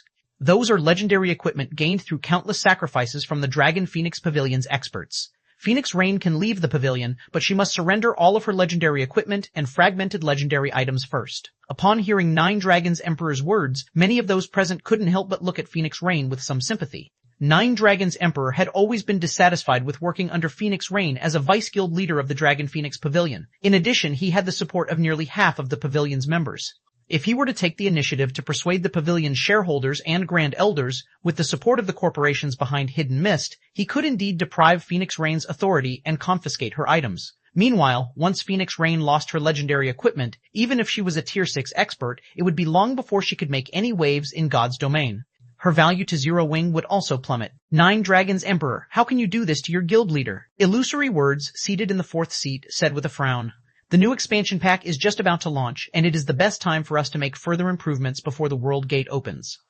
Are you trying to eliminate Rain completely by having her surrender all her items now? This is her decision. I didn't force her into it, 9 Dragons Emperor said contemptuously. If she doesn't want such a fate, she can always choose not to join Zero Wing and continue being the Dragon Phoenix Pavilion's guild leader. You! Illusory Words glared at 9 Dragons Emperor, a flame of wrath burning in her eyes. Hidden Mist merely sought to dissuade Phoenix Rain from leaving the Tier 6 Alliance, yet 9 Dragons Emperor sought to take her life. I can surrender my position as guild leader. I can also return all of the weapons and equipment the corporations have given me and compensate the corporations for the potions and resources I have used. However, I will not hand over the guild towns and real estate under my name, Phoenix Rain said firmly to Hidden Mist. Are you truly going to destroy all of your effort and future for Zero Wing? Hidden Mist asked in a colder tone.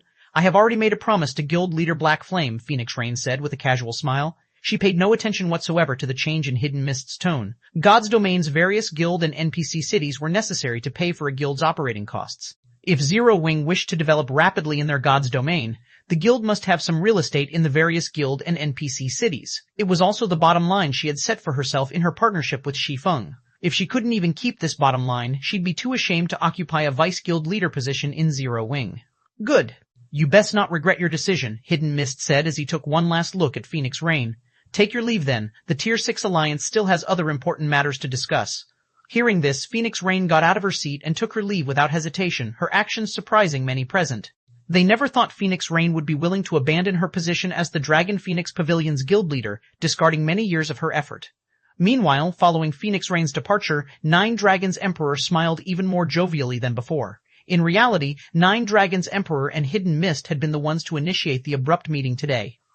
Meanwhile, apart from questioning Phoenix Rain, the meeting was held to discuss an even more important subject, the powers outside their God's Domain. More specifically, after learning of their God's Domain's most recent expansion pack, the outside powers have decided they would forcibly send a batch of players to their God's Domain to compete for the taboo dungeons. Phoenix Rain's departure from the Tier 6 Alliance today would thoroughly eliminate any opportunity she had to make a comeback in God's Domain. Chapter 3631, Chapter 705, Outside Powers Arrive. Chapter 705. Outside powers arrive God's Domain, ruined mountain range. After waiting for one natural day, many players promptly logged back into God's Domain. In addition, many powers and independent experts swarmed to the ruined temple with their respective teams, causing the originally crowded place to become even more crowded. Is that the Taboo Mode dungeon mentioned in the Ancient Glory expansion pack? So, this is the first Taboo Mode dungeon? I can't believe there are 2 level 220 Tier 6 hero NPCs guarding its entrance. Just how powerful are the monsters inside? I heard that this Taboo Mode dungeon was originally a level 210 God Mode team dungeon in the ruined temple, so its difficulty should be above God Mode. Many expert players continued to gather in front of the ruined library in the ruined temple's library area. When these experts saw the 1,000-meter-tall sealed crimson portal at the library's entrance, they couldn't help but be shocked. In God's Domain, most team dungeons' entrance portals would only be several meters in height. Even 500-man team dungeons would only have their entrance portals measure about a dozen meters in height. This was everyone's first time seeing a team dungeon with a 1,000-meter-tall entrance portal. Although a team dungeon's entrance portal wouldn't necessarily reflect its difficulty, everyone present could clearly feel the oppressive mana radiating from the ruined library's portal. The radiated mana was so oppressive that many players found themselves suffocated. It felt as if they weren't standing before an inanimate portal but a living creature instead. More specifically, it felt like they stood before a Tier 6 god. Because of this, Tier 5 players found it difficult to even get close to the portal. While everyone was observing the dungeon's entrance, a Tier 5 ranger suddenly exclaimed, "Quick, look! It's the 5 great super guilds teams." Subsequently, the crowd gathered in the Fountain Plaza before the ruined library could be seen stepping aside to make way for a 100-man team. The guild emblems worn by the members of this team consisted of 5 types, indicating that this was a team formed by 5 guilds. Of the members of this team, even the weakest was a Tier 5 expert radiating an aura that could closely match the average Tier 6 expert, and even the weakest piece of equipment found on this player was at the fragmented legendary rank. In addition, there were as many as 50 bona fide Tier 6 experts in this team, and every one of them was equipped with at least one piece of legendary equipment. When these 50 Tier 6 players stood together, ordinary Tier 5 experts dared not stand anywhere near them. As expected of the 5 great super guilds, they can actually afford to mobilize 50 Tier 6 experts to this dungeon. This is probably as many Tier 6 experts as all other powers have combined. It seems I have severely underestimated them in the past. Ji Luorong, who had just come online, couldn't help but be astonished as she looked at the team the 5 great super guilds had sent to raid the Taboo Mode dungeon. 50 Tier 6 experts. That averages to 10 per guild. No wonder even veteran super guilds dare not provoke the 5 great super guilds, Crimson Mist said with a hint of fear in her eyes. Thankfully, we never seriously offended any of them in the past. Otherwise, we really would have been erased from God's Domain.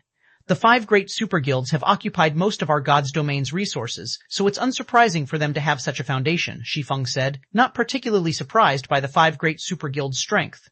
In his previous life, because he had activated the World Gate quite a few years in advance, The various powers had to interact with the greater god's domain before they could develop strong foundations. As a result, they barely had any Tier 6 experts and had a very hard time surviving through the initial phase of the World Gate's opening. However, in the current timeline, the 5 great super guilds had already been operating in God's domain for 10 years. They would have to be wasting the resources they had been occupying if they couldn't even produce 50 Tier 6 experts after all these years. Do you think we can secure the first clear guild leader? Ji Lurong worriedly asked as she looked at the partially unsealed entrance portal. Team Dungeon Raids placed a heavy emphasis on a team's overall strength. Meanwhile, even if they included all of the Dragon Phoenix Pavilions and Eternal Glory's Tier 6 members, Zero Wing would only have 10 Tier 6 experts. Even if all 10 of these Tier 6 experts possessed strength surpassing the 10 Saints, it shouldn't be enough to bridge the gap between Zero Wing's team and the 5 Great Super Guilds team. Not to mention, only 2 of Eternal Glory's Tier 6 experts were present. Crimson Mask, another vice commander of Eternal Glory, was occupied with a quest and couldn't make it for the raid. It should be known that Zero Wing was responsible for activating the Taboo Mode Ruined Library. It'd be a huge embarrassment for Zero Wing if the 5 Great Super Guilds ended up securing the Ruined Library's first clear. Just as Ji Lurong finished speaking, another commotion occurred in the Fountain Plaza. Before anyone could react, a mighty pressure descended upon everyone in the plaza, making everyone feel like the sky was falling. Boom. Subsequently, the 100,000 plus Tier 5 experts in the plaza started to collapse to the ground one after another. Although a small minority of Tier 5 experts managed to stay standing, their complexions had turned extremely pale. How is this possible? Ji Lurong couldn't believe her eyes as she looked in the plaza's direction. At this time, a team of 100 Tier 6 experts could be seen walking across the plaza. Every member of this team was equipped with a fragmented legendary equipment set, and they were all at level 215 and above. In addition, even the weakest radiated an aura stronger than the 10 Saints. Who are these people? At this time, even the 5 Great Super Guilds experts were in great shock. Not only had they never seen or heard of any of these 100 Tier 6 experts before, but these players also wore a never-before-seen three-eyed guild emblem. Meanwhile, shortly after this 100-man Tier 6 team appeared, another 100-man team arrived at the plaza. Although this 100-man team did not radiate as strong of an aura as the team with the three-eyed emblem, it similarly had 100 Tier 6 experts equipped with a uniform fragmented legendary equipment set. The team did not look like it was from any power in God's domain. What is going on? Where did all these Tier 6 experts come from? Crimson Mist muttered, confusion coloring her eyes as she looked at the 2 Tier 6 teams. I know every power that has a Tier 6 expert, but I have never heard of any guild having 100 Tier 6 experts. Meanwhile, after observing the 2 teams for a while, Shi Feng said, they should be from powers outside of our God's domain. Chapter 3632, Chapter 706, Difference Between Powers. Chapter 706, Difference Between Powers. Outside powers? When Ji Lurong heard Shi Feng's answer, she couldn't help but look at the 2 Tier 6 teams in the plaza with renewed shock. Is this the strength of the powers outside our God's domain? Ji Lurong did not doubt Shi Feng's statement. After all, she had never seen or heard of any of the 200 level 215 plus Tier 6 experts who had just arrived at the plaza. Not to mention, Shi Feng had a much better understanding regarding the powers outside of their God's domain than even Phoenix Rain. Since Shi Feng had deemed these 2 Tier 6 teams to be from an outside power, it should almost certainly be the case. Only, weren't these outside powers a little too frightening? 100 Tier 6 experts. This was a number that could already match the total number of Tier 6 experts that existed in their entire God's domain. Yet each of the 2 outside powers that had shown up here had arrived with 100 Tier 6 experts. Moreover, even the weakest of these Tier 6 experts could rival the 10 Saints in strength. Wouldn't our God's domain be finished once the World Gate opens? Guild leader Black Flame, Purple Eye asked nervously as she looked at the 200 Tier 6 foreign experts in the plaza. While Purple Eye was confident she could win a fight against any of these foreign Tier 6 experts thanks to her secret treasure set and mana purification technique, the other party had an overwhelming number of Tier 6 experts.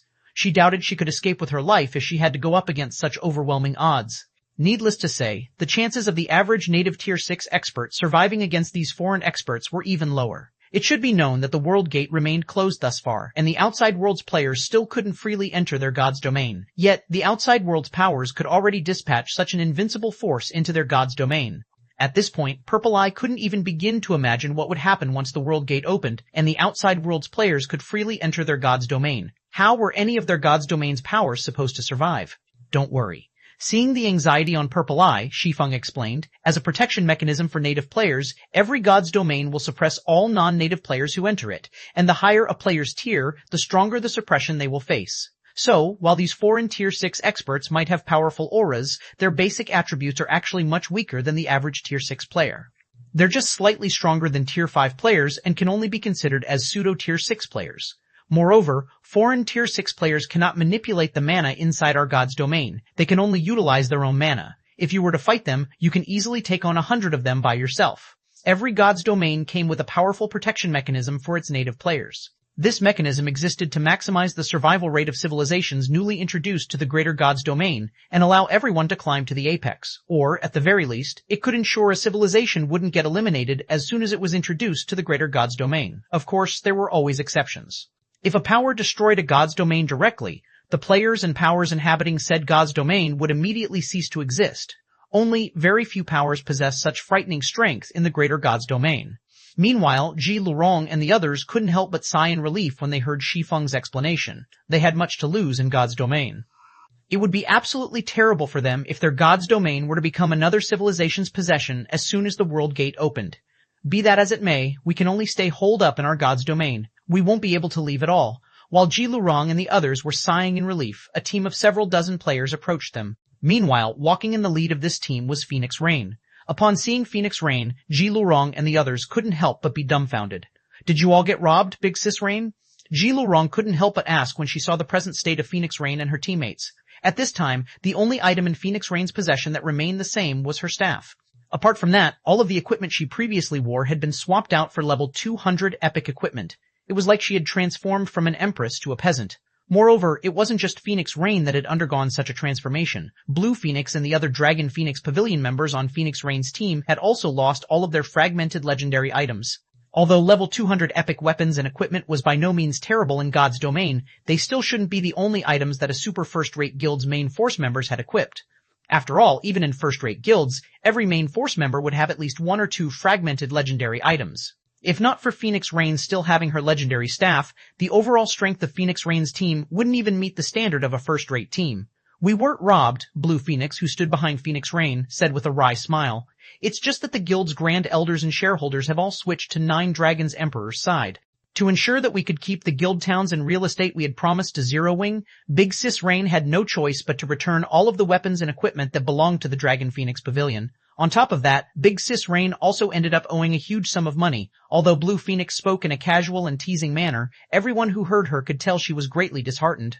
After all, how could she not be disheartened? She had previously been equipped with weapons and equipment that were among the best in God's domain, yet now she had lost all those things, effectively losing years of her effort. "It's fine, we can simply get more weapons and equipment," Phoenix Rain said nonchalantly.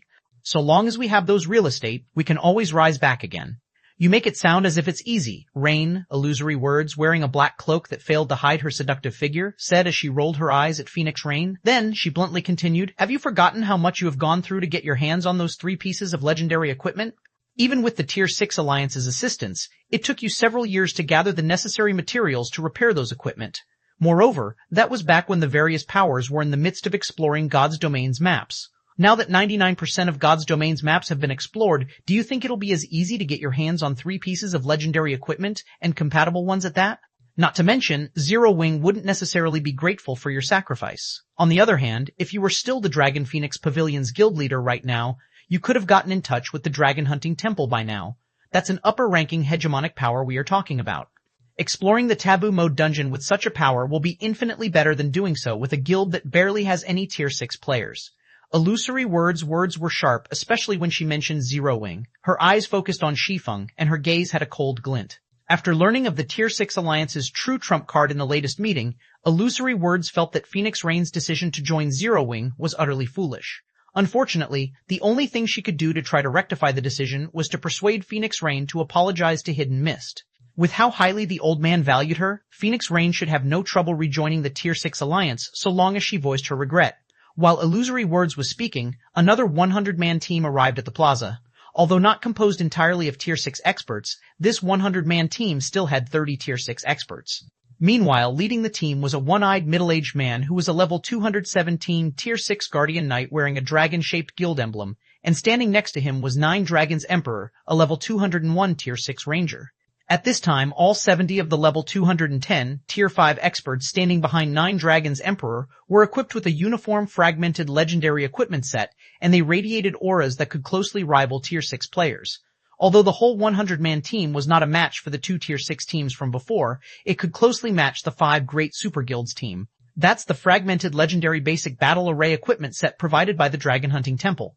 Although not as strong as the 2 Outside Powers advanced version, it is still a one-of-a-kind in our God's domain, Illusory Words said as she looked at 9 Dragons Emperor's team. Then she returned her gaze to Phoenix Rain and sighed, saying, "If you hadn't withdrawn from the Dragon Phoenix Pavilion, that equipment could have been yours." Fragmented legendary equipment sets that came attached with battle arrays were impossible to find in their God's domain.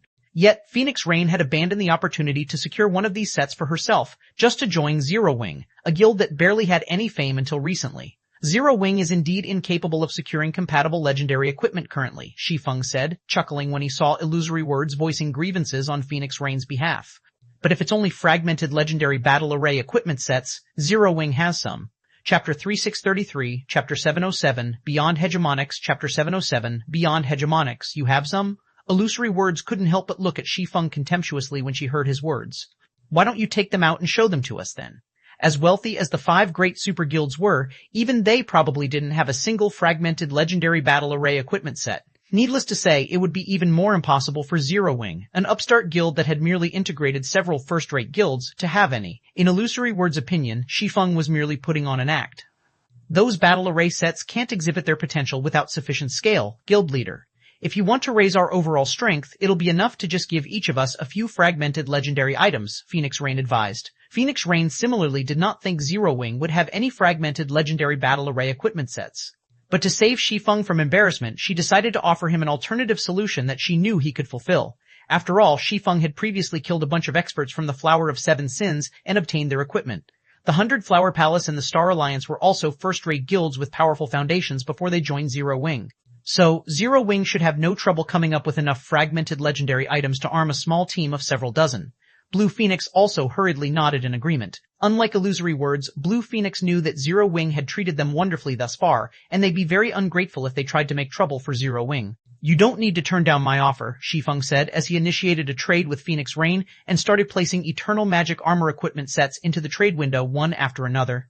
Melting Flame and the others had worked tirelessly to produce these Eternal Magic Armor sets, and Shi Feng had brought a little over 50 sets back with him this time. Although it wasn't enough to equip a 100-man team, only 20 sets were needed to activate a small bronze magic array. Guild leader, you really don't have tea. When Phoenix Rain saw that Shi Feng was trading equipment to her, her immediate reaction was to try to stop him. However, when she got a closer look at the Eternal Magic Armor set, her words got caught in her mouth. Each part of the Eternal Magic Armor set was covered in runes that combined to form a self-contained structure. At a glance, the runes obviously formed a battle array, and it was a battle array of high quality at that. Simply, the mana the Eternal Magic Armor set carried was no less than the battle array sets of the 2 foreign Tier 6 teams. As a Vice Guild leader of Zero Wing, you will be needed to lead your own exploration team in the future. So, take these Eternal Magic Armor sets as a welcome gift, Shi Feng said to Phoenix Rain in a private chat as he traded 40 Eternal Magic Armor sets to her without hesitation. Although Zero Wing isn't at the level of Apex powers, we aren't your average power in the Greater God's domain either. 40 bronze battle array sets? Phoenix Rain nearly exclaimed out loud when she saw the Eternal Magic Armor sets Shi Feng had just traded to her. What did you just say, Rain? Bronze battle array sets? And 40 of them? Illusory Words couldn't help but grow confused as she looked at Phoenix Rain. In response to Illusory Words' confusion, Phoenix Rain shared the Eternal Magic Armor set's stats with her. Of course, she had only done so because she trusted Illusory Words and wished to let the other party understand more about Zero Wing. Meanwhile, after seeing the Eternal Magic Armor set statistics, Illusory Words couldn't help but be dumbfounded. It should be known that the 2 foreign Tier 6 teams were backed by conglomerates. Even then, they could only equip themselves with advanced battle array sets. As for the Dragon Hunting Temple, it wouldn't even dare to dream of owning bronze battle array sets. Yet, not only did Zero Wing possess bronze battle array sets, but Shi Feng had even gifted 40 sets to Phoenix Rain at no cost. Just what kind of foundation must Zero Wing possess to be so generous? Rain, aren't we best friends? Can you tell me what kind of power Zero Wing is? Illusory Words whispered to Phoenix Rain. At this time, Illusory Words could no longer see Zero Wing as a native power of their god's domain. Or, more specifically, she refused to believe this to be the case. After all, if even the 5 great super guilds didn't have such a powerful foundation, there was no way a native upstart guild could have it. Seeing the urgency on Illusory Words' face, Phoenix Rain pretended to hesitate for a moment before saying, I can't give you a precise answer. I can only say that Zero Wing is a power above hegemons. A power above hegemons? Illusory Words couldn't help but take another look at Shi Feng when she heard Phoenix Rain's answer. Although her heart was still full of doubts, it was a fact that Phoenix Rain had received 40 Eternal Magic armor sets from Shi Feng. Despite being an upper-ranking hegemonic power, even the Dragon Hunting Temple could not get its hands on a treasure like the Eternal Magic armor set. This must mean that only the powers rumored to stand above upper-ranking hegemonic powers in the outside world could access treasures like the Eternal Magic armor set. Zero Wing, a power above hegemons? This revelation stunned Illusory Words for a long time. If Zero Wing truly stood above upper-ranking hegemonic powers, the 100-Flower Palace, the Star Alliance, and Phoenix Rain's decision to go all out on Zero Wing would no longer be an illogical one. "Why don't you join Zero Wing as well, Big Sis Illusory?" Phoenix Rain asked when she saw the pondering look on Illusory Words. "You'll be subjected to the Dragon Hunting Temple's management if you follow Elder Mist. With such a restriction, it is highly improbable that Crimson Emperor can prosper outside of our god's domain. You'll also have a hard time improving yourself any further." Now that the Tier 6 Alliance had subordinated itself to the Dragon Hunting Temple for protection, it went without saying any valuable resource the Tier 6 Alliance acquired in the future would go to the Dragon Hunting Temple. As for the Tier 6 Alliance's members, they'd be fortunate if there were even scraps left for them. This, Illusory Words, was a little tempted by Phoenix Rain's proposal. However, before Illusory Words could give her an answer, 9 Dragons Emperor suddenly shouted for her from a distance. "Illusory, we have only been given one chance. If you don't want to end up like Phoenix Rain, hurry up and gather here." When Illusory Words heard 9 Dragons Emperor calling for her, she quickly dismissed her thoughts of joining Zero Wing. Unlike Phoenix Rain, the restraints on her were much heavier. After all, she did not have the support of any corporation or shareholder of Crimson Emperor. Her decision to join the Tier 6 Alliance was even made against the wishes of Crimson Emperor. Because of this, Crimson Emperor's several Vice-Guild leaders were watching her closely, eagerly waiting for her to slip up. What a pity. Phoenix Rain couldn't help but sigh when she saw Illusory Words leave her side. Dungeons were a crucial source of weapons and equipment for the various powers, and the 2 most important roles in a dungeon raid were the tanks and healers. As a Tier 6 cleric god and one of God's domain's 10 great clerics, Illusory Words could reduce the difficulty of any team dungeon by a large margin so long as she had a sufficiently strong tank standing before her. It was also why, despite tasking the Dragon Phoenix Pavilion to raid the Taboo Mode Ruined Temple on its behalf, the Dragon Hunting Temple still included Illusory Words in its team. "No need to feel unfortunate," Shi Feng said nonchalantly as he looked at Illusory Words' departing figure. "She will soon learn that joining Zero Wing will be the best option, even if it means making an enemy out of all powers in God's domain." As soon as Shi Feng finished speaking, the Ruined Library's entrance portal also became fully unsealed. Chapter 363-4, Chapter 708, The Price of Taboo Mode, Chapter 708, The Price of Taboo Mode, Ruined Temple, Ruined Library. When the 1,000-meter-tall portal bloomed with dazzling brilliance, the magic runes responsible for sealing it dissipated completely. Almost simultaneously, the several 100,000 players gathered in front of the portal went into a frenzy. Charge. The Taboo Dungeon's first clear is ours. The many 100-man teams in the plaza charged into the portal one after another frantically, all of them aiming to secure the Ruined Library's first clear and become the pioneer of the new era in God's domain. However, whether it was the various superpowers teams or the foreign Tier 6 teams, none moved from where they stood. They merely observed all of this happening, behaving like they didn't care about the Ruined Library's first clear. Imbeciles. Do they think a Taboo Dungeon's first clear can be easily acquired?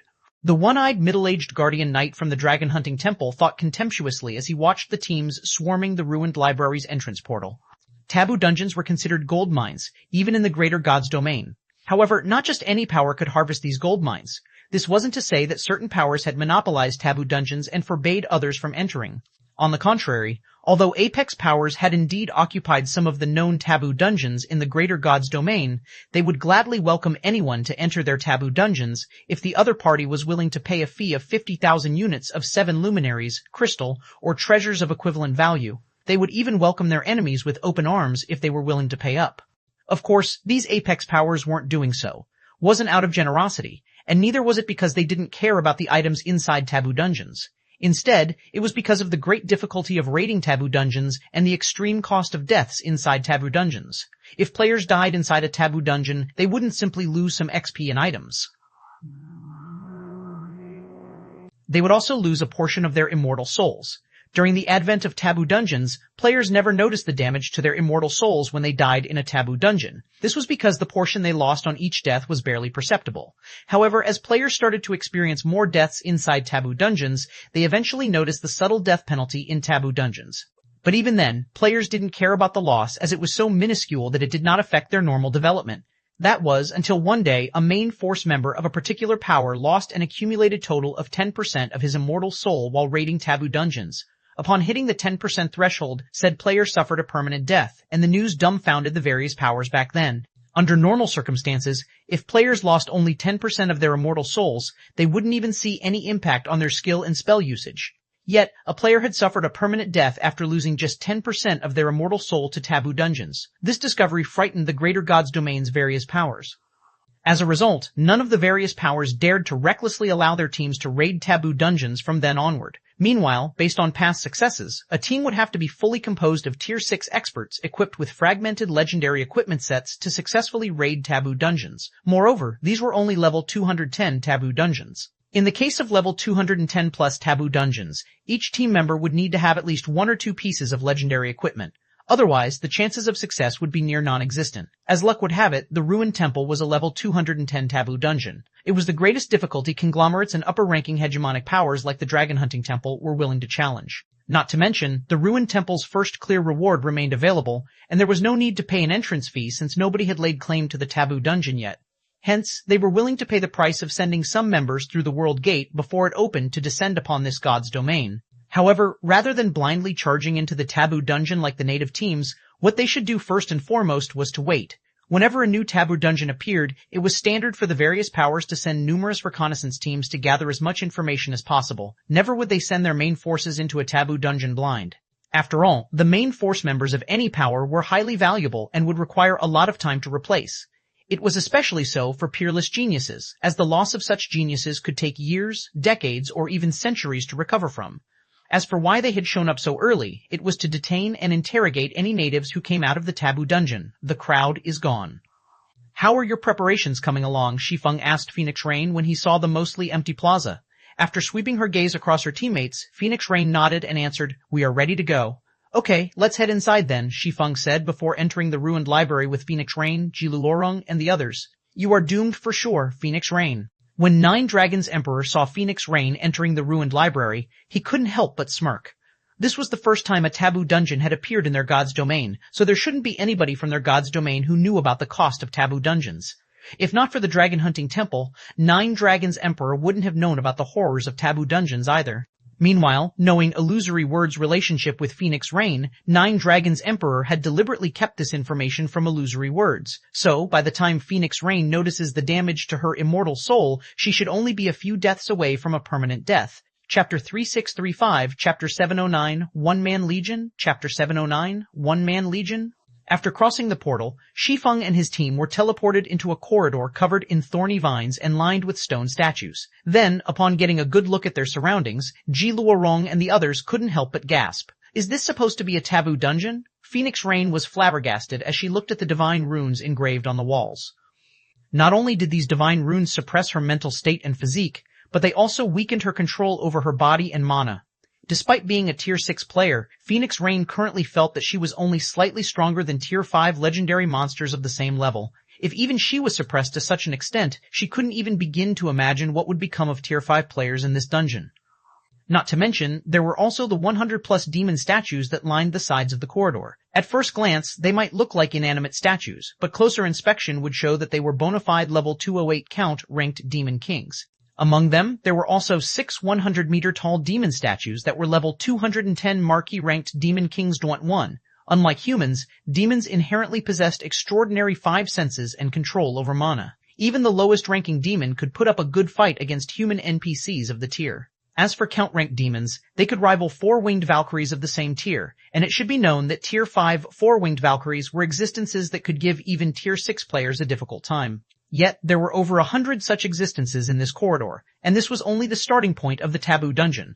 As for Marquis-ranked demons, they could rival 6-winged Valkyries of the same tier, and defeating a Marquis-ranked Demon King would require at least a 100-man Tier 5 team led by one Tier 6 player. We are quite lucky. "We got teleported to the exhibition area instead of the curse area," Shi Feng said, sighing in relief when he saw the demon statues lining the corridor. "You consider this lucky?" Ji Lurong couldn't help but look at Shi Feng dubiously as she pointed at the 6 100-meter-tall demon statues in the distance. "Guild leader, those are level 210 marquee-ranked demon kings. Just one of them is enough to hold back our entire team. We are indeed lucky. Had we started from the cursed area, we would have had to give up before we could even start, Shi Feng said, chuckling. The ruined library might have been upgraded into a taboo mode dungeon, but the only thing that changed was the addition of divine runes that suppressed players. Meanwhile, based on the information he heard of the ruined library in his previous life, players would be randomly teleported to one of 3 starting areas when they entered the dungeon, specifically the exhibition area, the cursed area, and the courtyard area. Prior to the upgrade, although each of these 3 areas housed monsters of a different type, there wasn't any notable difference in overall raid difficulty. However, after the ruined library became a taboo mode dungeon, the cursed area would undoubtedly become the deadliest of the 3 areas. The cursed area's monsters were evil spirits, and attribute-wise, they were the weakest out of all monsters in the 3 starting areas. However, their weakness was compensated by the fact that the cursed area would curse all players in it, drowning them in darkness and restricting their vision range to just 1 yard. And as evil spirits did not have a fixed form and could move without making any sound, players would have a very difficult time reacting to them. In comparison, while the exhibition area's demons might have powerful attributes, neither they nor the environment placed any restrictions on players. Meanwhile, following the addition of the divine runes, players would have their mental states suppressed while in the dungeon, which would prevent them from mentally perceiving their surroundings. If their vision was restricted on top of that, unless they had reached the extrasensory realm, they could forget trying to block any attacks from monsters. They were almost certain to get hit by any monsters that targeted them. In God's domain, unless players possessed a tier advantage, they would receive significant amounts of damage if monsters landed a direct hit on them. Even tank classes could not survive more than a few direct hits from monsters of the same tier and level, let alone other classes. What should we do next, guild leader? Phoenix Rain asked, frowning after she finished scrutinizing the corridor situation. Although the terrain here is cramped, there is still too much space for us to create an effective choke. And even if our tier 6s can hold back those 6 marquises, our tier 5 tanks can, at best, hold back 2 or 3 counts each. We simply don't have the numbers to hold all the counts at bay. The basic attributes and mana of their team's tier 5 members might be close to reaching the tier 6 standard, but under the divine runes suppression, only the tanks would stand a chance against the level 208 count-ranked demon kings in a one-on-one fight. Not to mention, the demon statues outnumbered their team. We don't have to go through such trouble to deal with these demon statues, Shi Feng said as he scanned his surroundings. I will distract these demon statues, while the tanks will stop any that manage to slip by. As for everyone else, just focus on doing damage. If he was still at tier 5 right now, he'd have no way of successfully raiding the taboo mode ruined temple with his current team. Fortunately, he now had basic attributes rivaling level 200 tier 6 gods. His basic attributes were superior to even level 200 divine monsters, let alone level 210 tier 5 demon kings. Before Phoenix Rain and the others could say anything, Shi Feng unsheathed the Winter of Eternal Night and activated World of Frost, summoning 100 frost swords that carried 300% of his strength. Then, he charged forward and initiated the attack on the demon statues. With his mental state suppressed heavily, Shi Feng could not execute combat techniques with his frost swords. However, because of his overwhelming strength, each frost sword could easily shatter even the tier 5 curses of the marquee-ranked demon kings. In just the first exchange, all the count-ranked demon kings were sent flying all over the place, and each saw a small chunk of their HP bars vanishing. Although each count-ranked demon king had over 100 billion HP, they lost over 1 billion when struck by Shi Feng's frost swords. As for the marquee-ranked demon kings, they were sent stumbling by Shi Feng's attacks, and each of them lost over 100 million HPP. A one-sided exchange. It was an absolutely one-sided exchange with overwhelming strength. In fact, before anyone else could take action, the count-ranked demon kings had already lost 10% of their HPs. It wouldn't be an exaggeration to say that Shi Feng could eliminate all of the count-ranked demon kings without any help. Is he really just a level 178 tier 6 swordsman? Ji Luorong couldn't help but be dumbfounded as she looked at the 100 frost swords Shi Feng manipulated. Previously, Shi Feng's performance when he annihilated the Flower of Seven Sins members was already incredible. Even so, it paled in comparison to his current performance. Anyone could tell that the ruined library's monsters were tough opponents. Even a 100-man tier 6 team should need significant time and effort to eliminate a group of demon statues. Yet, these demon statues were no different than cannon fodder in front of Shi Feng. He could kill them however he wanted, and none of them could resist. At this point, Ji Luorong even suspected that, if given enough time, Shi Feng could conquer the entire taboo dungeon by himself. We should join the fight as well, boss. Otherwise, the guild leader is going to take care of all these monsters by himself, Crimson Mist said before she charged at one of the marquee-ranked demon kings. Compared to Ji Luorong, Crimson Mist was much less fazed by Shi Feng's current performance. After all, she had already seen Shi Feng suppressing a group of monsters in the ruined mountain range's inner area without lifting a finger. That was a much more shocking scene in comparison. Subsequently, Shi Feng and the others quickly dispatched the demon statues. When one of the marquee-ranked Demon King's corpses turned to dust, it left behind a dark blue arm guard covered in ancient divine runes, the arm guard's appearance momentarily freezing the space around it. "We got a drop already?" When Shi Feng saw the dark blue arm guard, a trace of surprise flashed in his eyes. Chapter 3636, Chapter 710, God Chaser Set, Chapter 710, God Chaser Set. What is this equipment? How can it seal space in its natural state? Looking at its glow effect, it should only be a piece of epic equipment. You'd rarely find space-restricting hidden abilities even among legendary equipment. How can a piece of epic equipment have such an ability? Everyone had their curiosity piqued when they saw the effect the dark blue arm guard exerted on its surroundings, and they couldn't help but wonder about the arm guard's actual quality. "Is it really just a piece of epic equipment, guild leader?" Ji Luorong asked when she saw Shi Feng starting to appraise the arm guard. Then she continued in astonishment, "The instant that arm guard appeared, I felt myself frozen in place momentarily.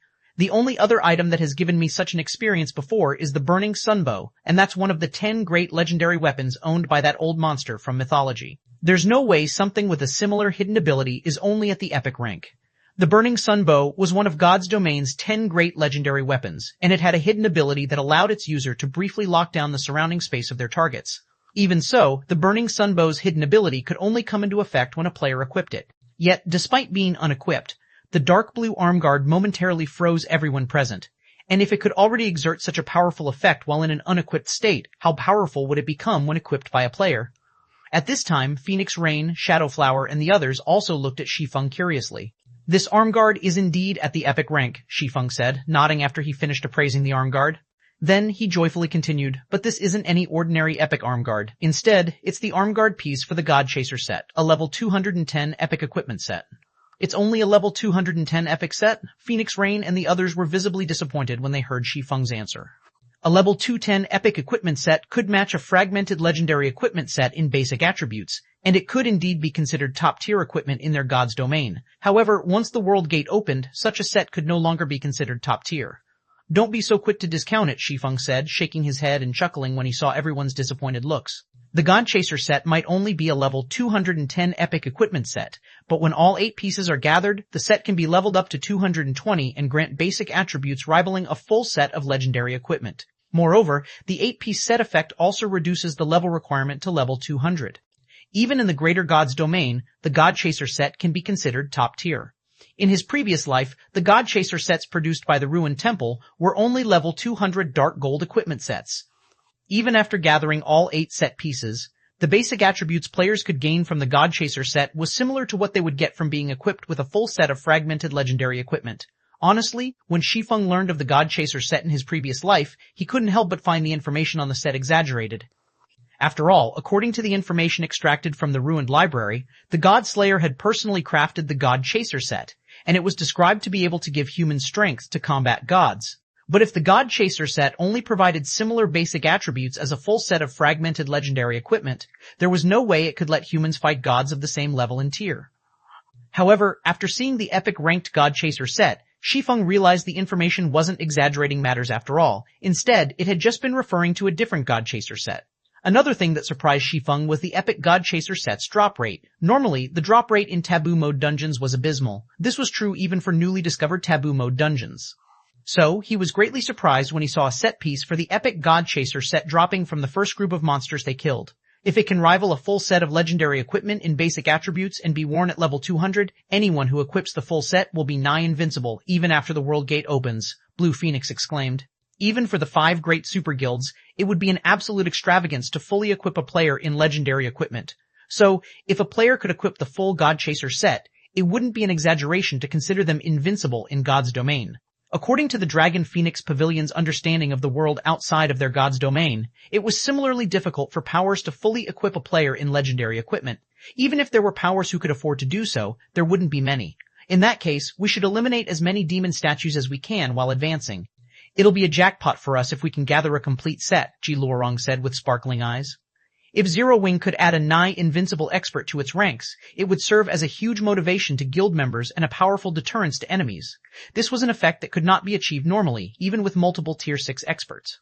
Immediately, everyone became much more enthusiastic about killing demon statues. However, due to Shi Feng's skills being a limiting factor, they had to rest for a few minutes before they could proceed with the next battle. This led to the team's progression being rather slow. To make matters worse, the drop rate was relatively low. After 6 hours of hunting, even with Shi Feng having consumed an elixir of fortune, the team only obtained 31 pieces of equipment, of which only 13 were set pieces for the God Chaser set.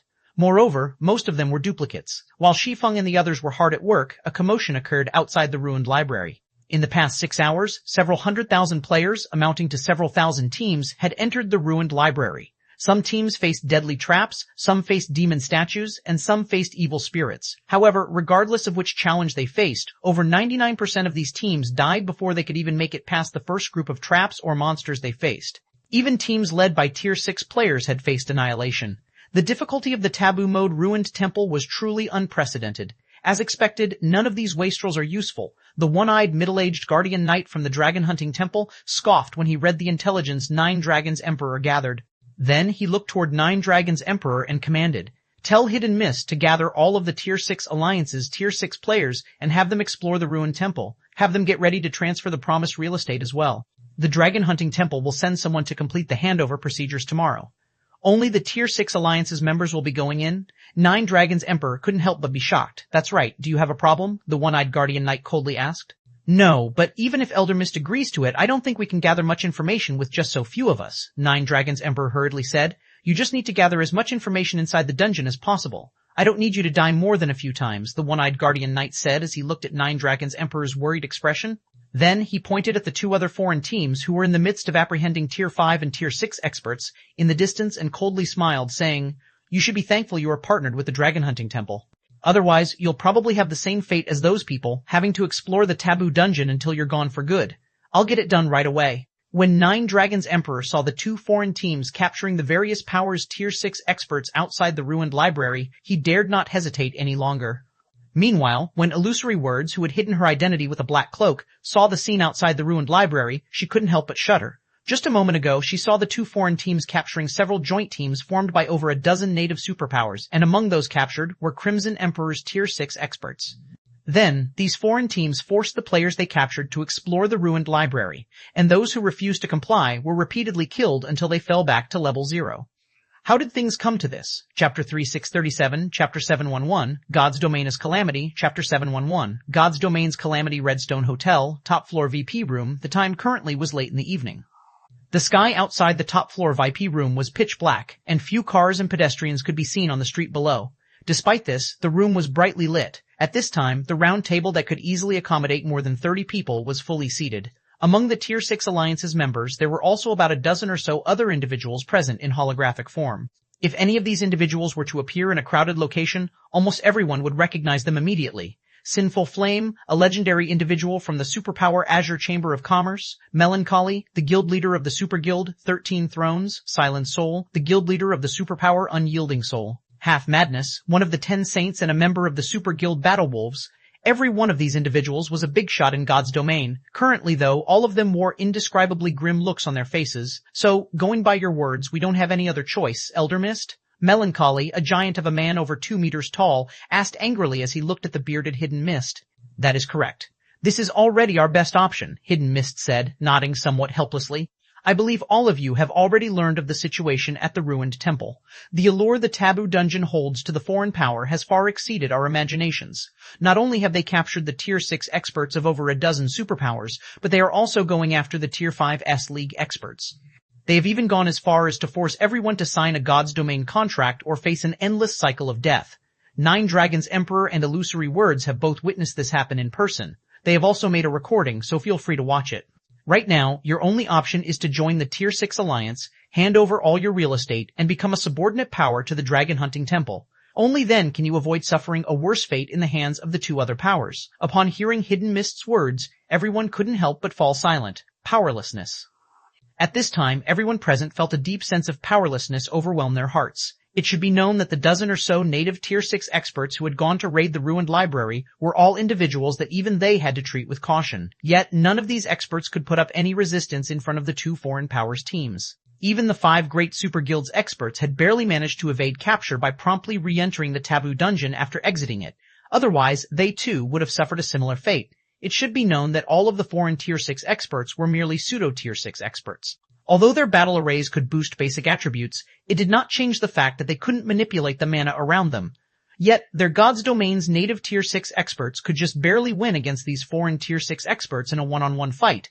Naturally, in such a situation, no native power could challenge the two foreign powers' 200 Tier 6 experts. Not to mention, these were only the advanced teams of the two foreign powers. Their actual armies would only arrive once the World Gate opened. Signing a contract with the Dragon Hunting Temple isn't necessarily our only option. Amidst the silence, a sweet and crisp voice suddenly echoed across the round table, causing everyone to turn toward the source of the voice.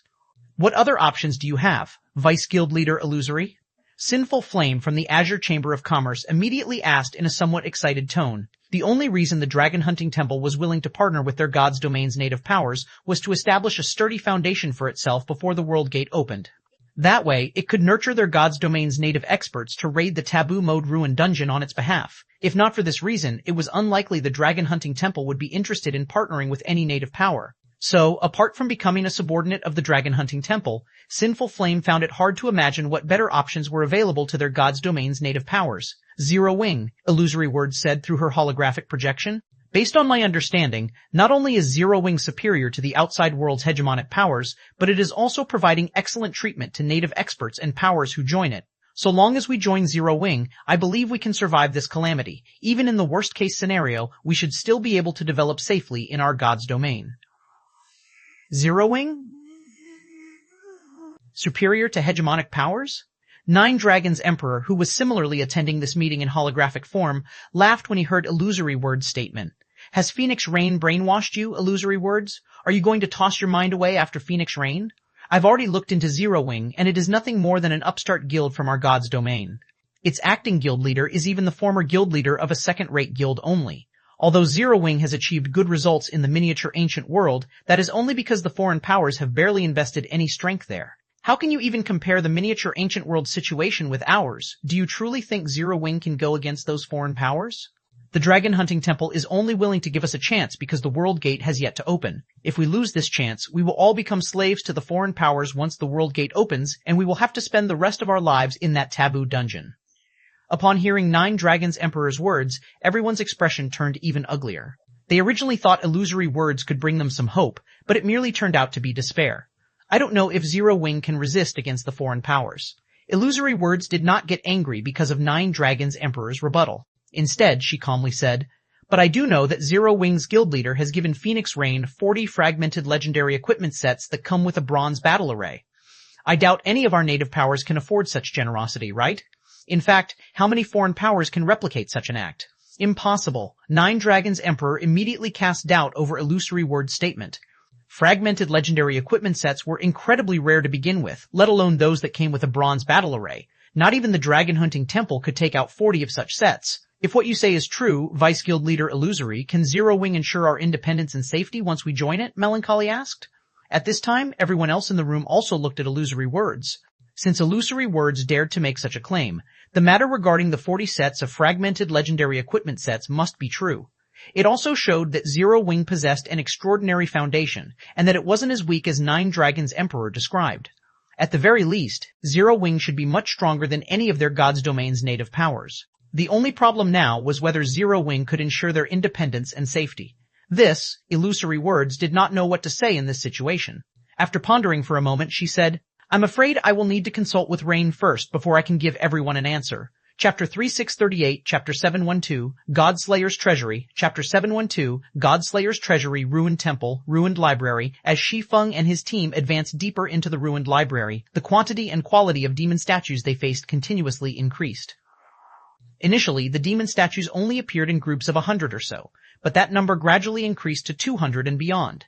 In addition, Count-ranked demon kings appeared in greater numbers, and even Duke-ranked demon kings had started to appear. These Duke-ranked demon kings were close to rivaling Tier 5 dragons of the same level, and their appearance caused the progression of Shi Feng's team to slow down significantly. We got lucky this time, guild leader. This Duke dropped the boots for the God Chaser set. Ji Luorong said as she held up the pair of light blue boots she had just finished appraising, excitement and fighting spirit coloring her eyes. With this, we only need the helmet to complete the set. Apart from the astonishing loot, Everyone was also able to improve their control over their enhanced mana after continuously clashing with the ruined library's demon statues. The improvement was especially obvious among the team's Tier 6 members, as Shi Feng had tasked them with fighting the Duke-ranked demon kings they encountered in one-on-one situations. These high-intensity battles allowed them to improve their skill and spell completion rates rapidly. When using Tier 6 skills and spells, the average Tier 6 expert in God's domain could only achieve a completion rate of 80%. Even those who had reached the 4th floor standard could only advance their completion rate to 85%, enabling their Tier 6 skills and spells to exhibit 100% of their effects. Meanwhile, once a skill or spell's completion rate reached 85%, every subsequent increase would improve the spell significantly. If a Tier 6 skill or spell reached a 100% completion rate, it could exhibit as much as 200% of its original effects, allowing it to exhibit power rivaling Tier 6 taboo skills or curses. And if a Tier 6 taboo skill or curse achieved a 100% completion rate, it could exhibit power rivaling the attacks of ancient gods.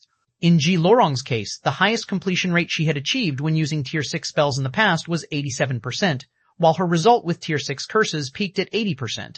But after acquiring the Dragon's Fury secret treasure set and bronze mana purification technique and battling with them for 10 hours, she could already cast her Tier 6 spells at a steady 93% completion rate. Paired with the strength of her mana, her Tier 6 spells could already exhibit strength rivaling the attacks of Tier 6 gods. If she could stabilize her Tier 6 curses at an 85% completion rate, even Tier 6 gods would suffer against her if they did not use Tier 6 defensive skills or spells to defend themselves. In fact, Ji Lorong could already see herself achieving a 95% completion rate with her Tier 6 spells so long as she trained for another 10 hours or so. At that time, it would no longer be a dream to cast her Tier 6 curses at a steady 90% completion rate and fight against bona fide Tier 6 gods. Alright everyone, rest up for 10 minutes. We'll be entering the collection hall after this, Shi Feng said, chuckling when he saw Ji Lorong and the others looking eager to continue fighting despite having just concluded an intense battle. Although Shi Feng indeed wanted Ji Lorong and the others to quickly adapt to their new mana, a taboo mode dungeon was not to be trifled with.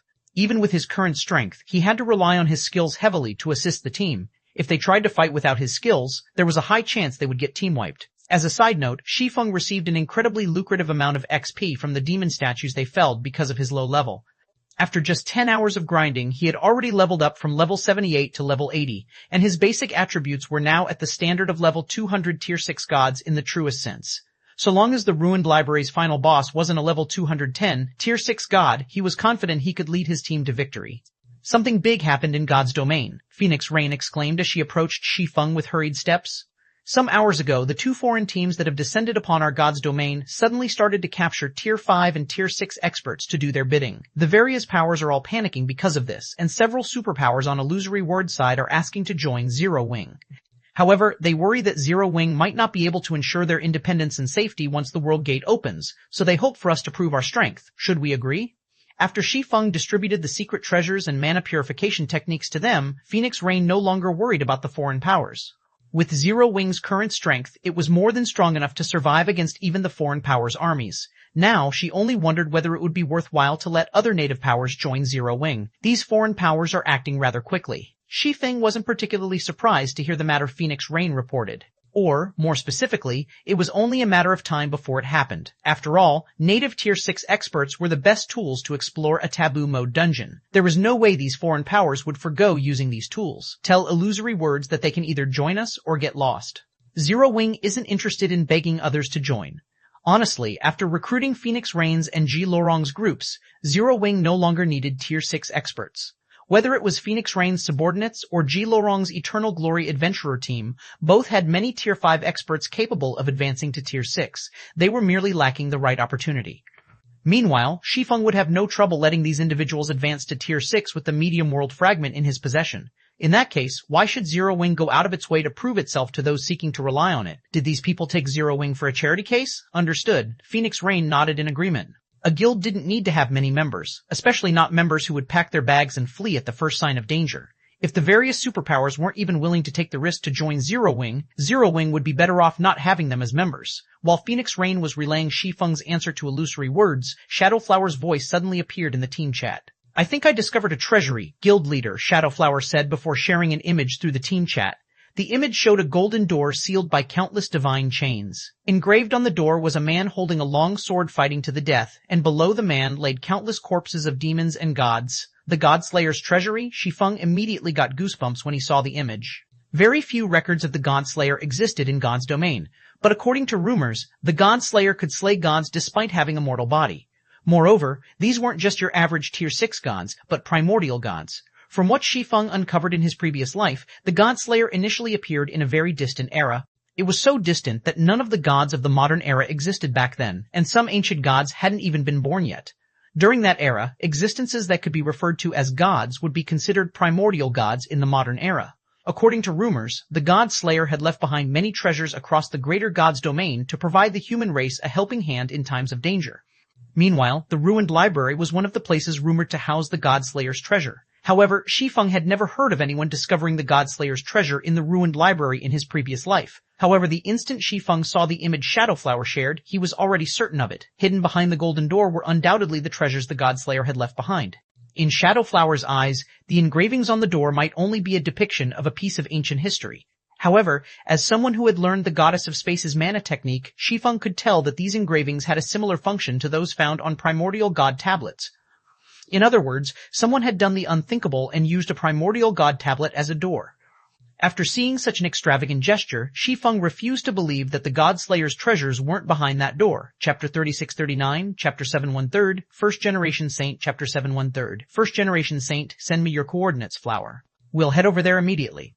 After ensuring he wasn't hallucinating, Shi Feng quickly calmed his excited heart and led his team to Shadowflower's location, worried that the Godslayer's treasures might disappear if he was even a second late. Shi Feng had done plenty of research on the Godslayer's treasures in his previous life. Although he ended up finding 2 possible locations in the greater God's domain, both locations only contained an opportunity the Godslayer had offhandedly left behind. It was similar to the opportunity he had found in his home God's domain. Neither were actually treasures left of the Godslayer. Even so, he had gained plenty from these 2 opportunities. One of them even allowed him to acquire Zero Wing's prided holy city, a bastion that even the Apex Power Demon's Gate could not break. So, Shi Feng couldn't even imagine what awaited him in the Godslayer's treasury. After advancing for 2 hours, Shi Feng and the others arrived at the secret passage Shadowflower had found inside a cellar in the core area. The entrance to the secret passage was well hidden. If not for the Dragon's Fury secret treasure set enhancing Shadowflower's sensitivity to mana, even if she was a tier 6 assassin and a Grandmaster magician, she would have never noticed there was a secret passage hidden in the deserted cellar. The entire secret passage was wrapped in an illusion barrier. The barrier was incredibly profound and could manipulate time and space.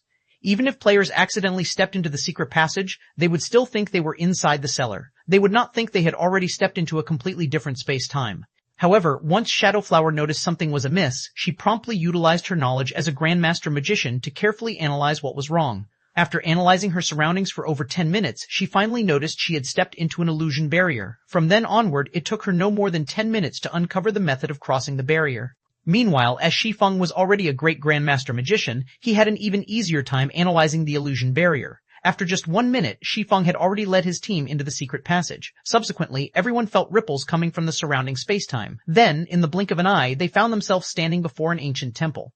The temple was no more than 100 meters in height, but the golden door serving as its entrance radiated a divine might so powerful that it caused even tier 6 experts like Ji Lurong to shudder.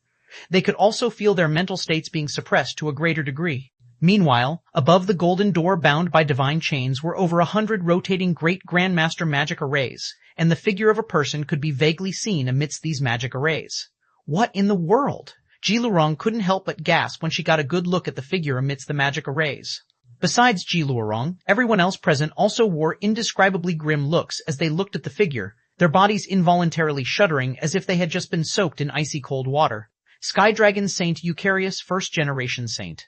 Ancient Human, Tier 6 Level 200 Nen HP 2000 million. Is the main god system joking with us? When Crimson Mist saw Eucharius's stats, she couldn't help but get the urge to turn around and flee. Whether it was Eucharius's title of saint or his status as a Tier 6 Ancient Human, both were things that could instill fear in any player when appearing independently. Yet, not only did Eucharius have both of these things, but he even had an additional title of First Generation Saint. According to information found in God's Domain's libraries, first-generation saints were monsters among monsters. This was because first-generation saints existed in an era when gods still roamed the lands. Because of this, only humans of extraordinary strength could be regarded as saints during that era. Moreover, in God's Domain, even Tier 6 gods who were world bosses only possessed 9 HP bars. This was also the highest number of HP bars anyone had ever seen on an existence. Yet, Eucharius had 12 HP bars. What kind of life rating and combat standard did the Sky Dragon Saint have to warrant all these HP bars? Upon seeing Eucharius's stats, Phoenix Rain and Purple Eye similarly gasped. After a while, Phoenix Rain said, "Let's give up, guild leader. We cannot afford to provoke this boss." Every treasury represented significant wealth to any power in God's domain.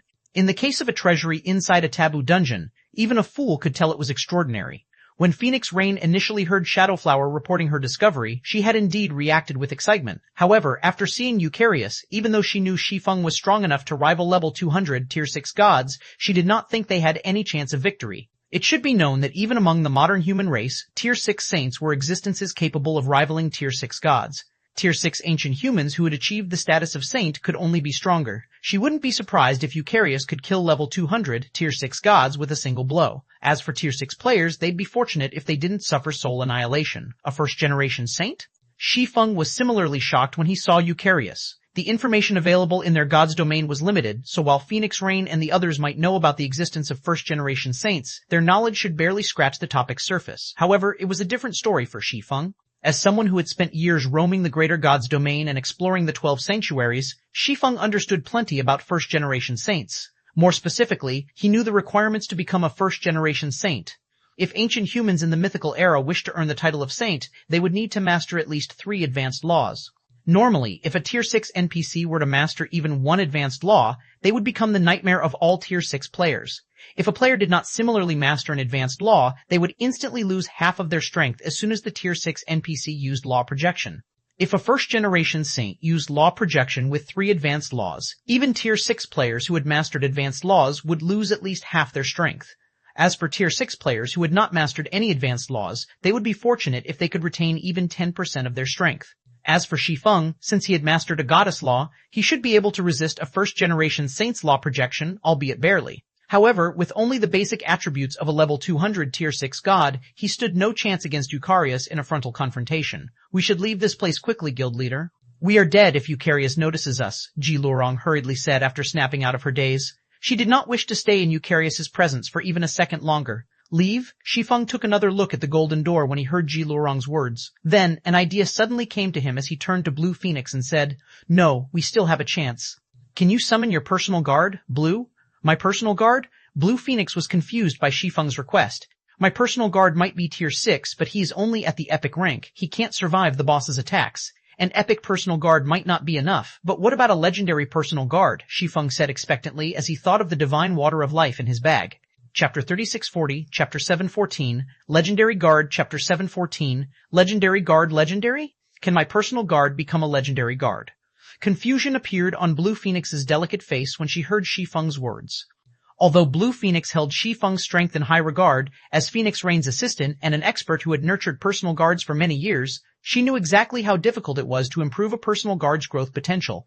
It was especially so for epic guards whose growth potential had reached 100 points. Of course, in exchange for the increased difficulty, every subsequent improvement a personal guard achieved in growth potential would also increase the growth rate of their basic attributes by a frightening extent. Take her epic personal guard, Dragon Knight Losmarin, for example. With 107 points in growth potential, Losmarin was undoubtedly at the top among their God's Domain's epic personal guards. He could defend against attacks from even dragons of the same level and tier. This was also why the Dragon Phoenix Pavilion previously dared to challenge Minos' trial. Meanwhile, to develop Losmarin's growth potential to such an extent, it wouldn't be an exaggeration to say that the Dragon Phoenix Pavilion had expended all of the precious materials available in God's Domain. At this point, it was unlikely their God's Domain had enough materials to help Losmarin achieve even a 1-point improvement in growth potential, let alone advance to the legendary standard. After all, the minimum requirement for a personal guard to reach the legendary standard was 120 points in growth potential, and Losmarin was 13 points short of reaching it. No amount of manpower would be enough to gather the necessary materials to upgrade Losmarin into a legendary personal guard. "Of course he can," Shi Feng said definitively. "What is your personal guard's current growth potential?" Normally, unless a personal guard was inherently an epic guard, upgrading them to the legendary standard was nigh impossible. Even in the case of natural epic personal guards, they would still require plenty of legendary and inferior divine materials to advance to the legendary standard. The total cost of such an endeavor was so expensive that most conglomerates wouldn't even be able to afford it. Only pseudo-apex powers and apex powers would be able to do so.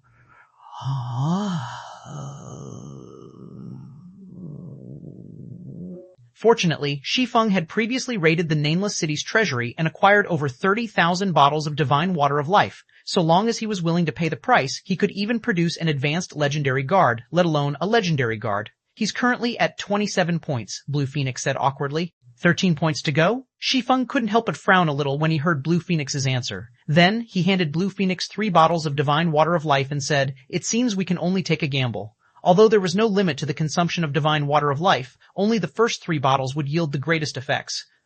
Afterward, every subsequent improvement would require the consumption of multiple bottles of divine water of life. He had only brought 241 bottles with him when he returned, leaving the remaining 30,000 bottles in Zero Wings Guild warehouse in the Eternal Realm. If the first 3 bottles failed to shrink the 13-point gap by a lot, the remaining 238 bottles would unlikely be enough to upgrade Blue Phoenix's personal guard to the legendary standard. An inferior divine material? Phoenix Rain couldn't help but be taken aback when she saw the divine water of life. Isn't this a little too extravagant, Guild Leader Black Flame? As the Dragon Phoenix Pavilion's former guild leader, Phoenix Rain knew how much effort had gone into collecting the materials used to upgrade Blue Phoenix's personal guard. Among these materials, there were even several bottles of water of life, an incredibly rare and precious material in their god's domain.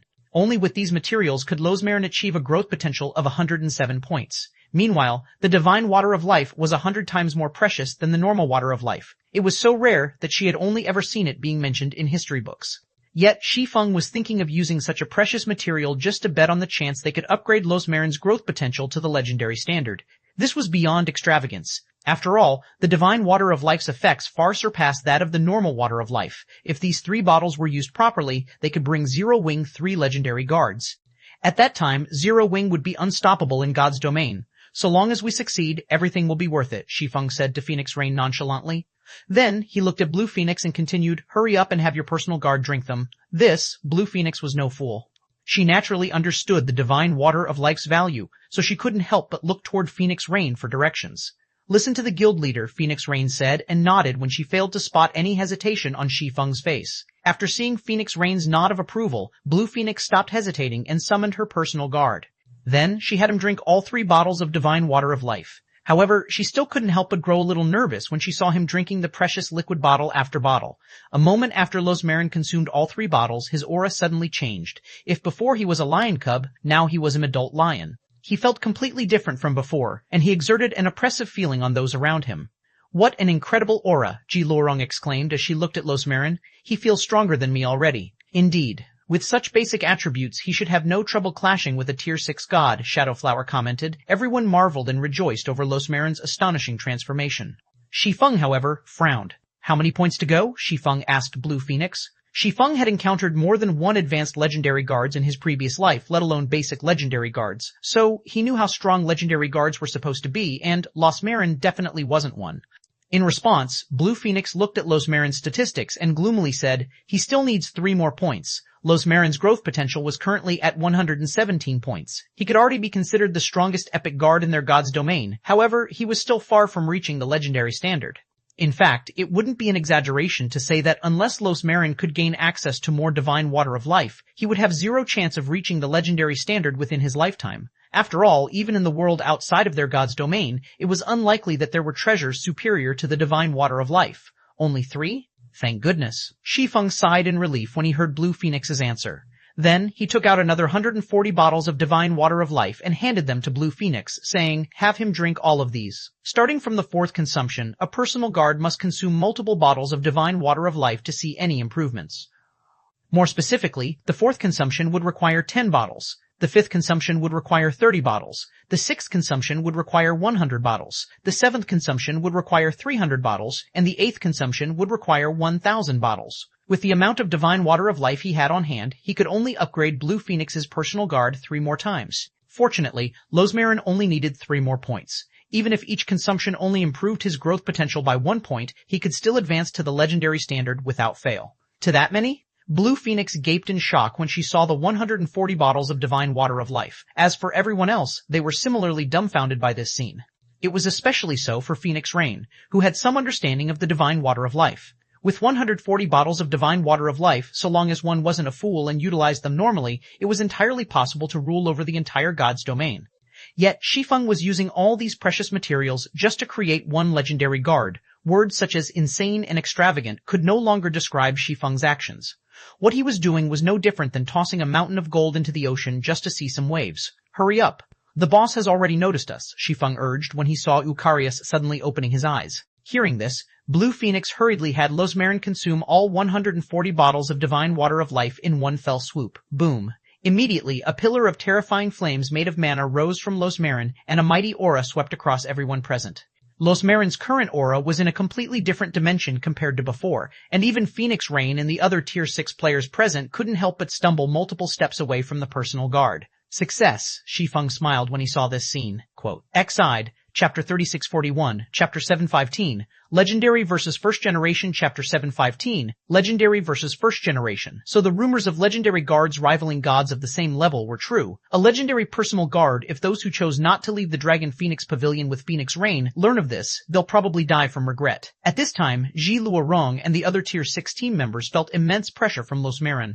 It should be known that Shi Feng had previously given each Tier 6 member of the team a Dragon's Fury set and a Bronze Mana Purification technique, the combination allowing them to gain strength close to matching Tier 6 gods of the same level. Yet, despite their strength having improved so much, they still got the urge to run away when they stood before Losmarin, a level 2/2 Tier 6 Dragon Knight.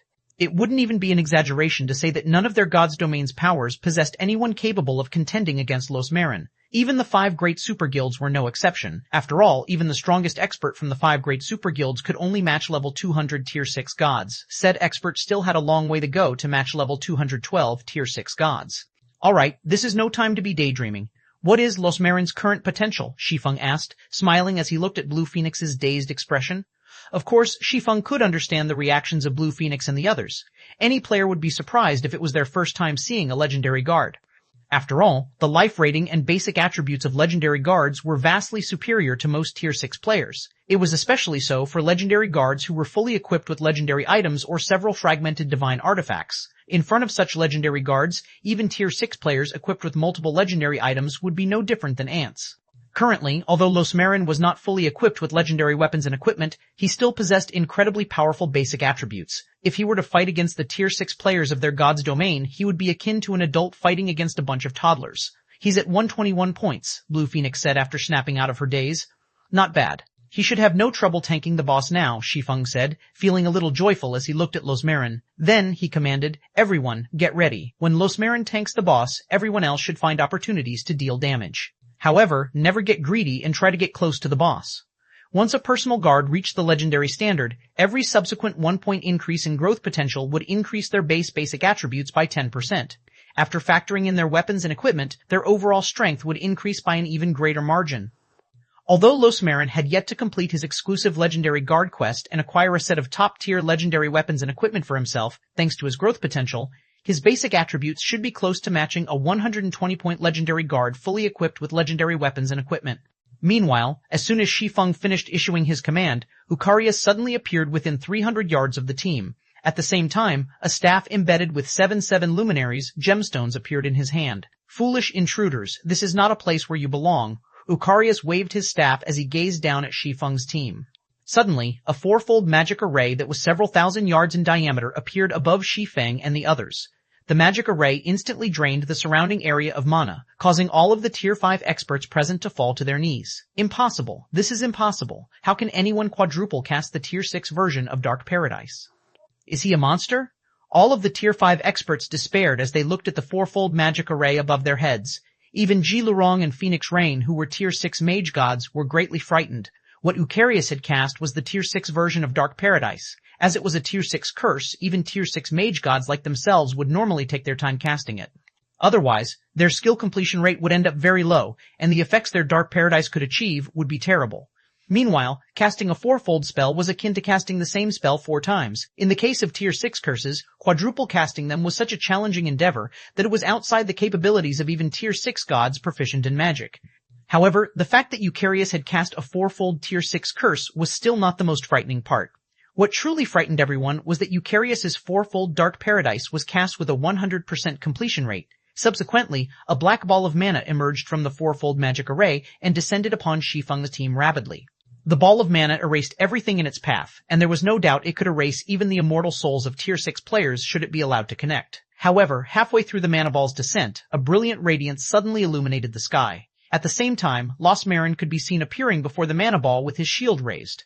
Just as Losmarin's shield was about to collide with the fourfold Dark Paradise, countless divine runes emerged from the shield, forming a twofold barrier that covered a 1,000-yard radius.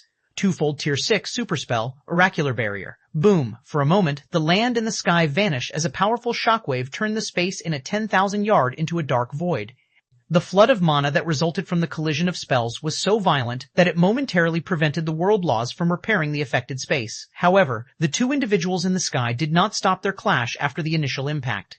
Moving at a speed that even Tier 6 experts could barely perceive, Losmarin defended against Eucarius's spells using his shield while continuously trying to close in on the first-generation saint. Throughout this period, their respective law projections also clashed with one another. Although Losmarin could only ensure that a limited area was free from the influence of Eucarius's law projection, it was just barely enough to cover everyone from Shi Feng's team. However, Eucarius was no ordinary boss. Not only did he prevent Losmarin from getting anywhere near him, but he also caused Losmarin to lose over 5 billion HP each time the other party blocked his spells. Even after becoming a legendary guard, Losmarin only had 70 billion HP. At this rate, it wouldn't take more than a minute for Losmarin to fall. All healers, keep Losmarin alive with everything you have.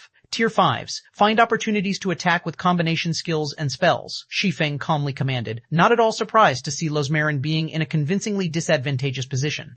A legendary guard might rival gods, but first-generation saints were existences far superior to gods. After issuing his commands, Shi Feng promptly activated his Tier 6 legacy superspell Sword Law World. Then, he joined everyone in attacking Eucarius. Although Eucarius was a first-generation saint who had mastered 3 advanced laws, Sword Law World still took full effect, weakening him by 30% in all aspects.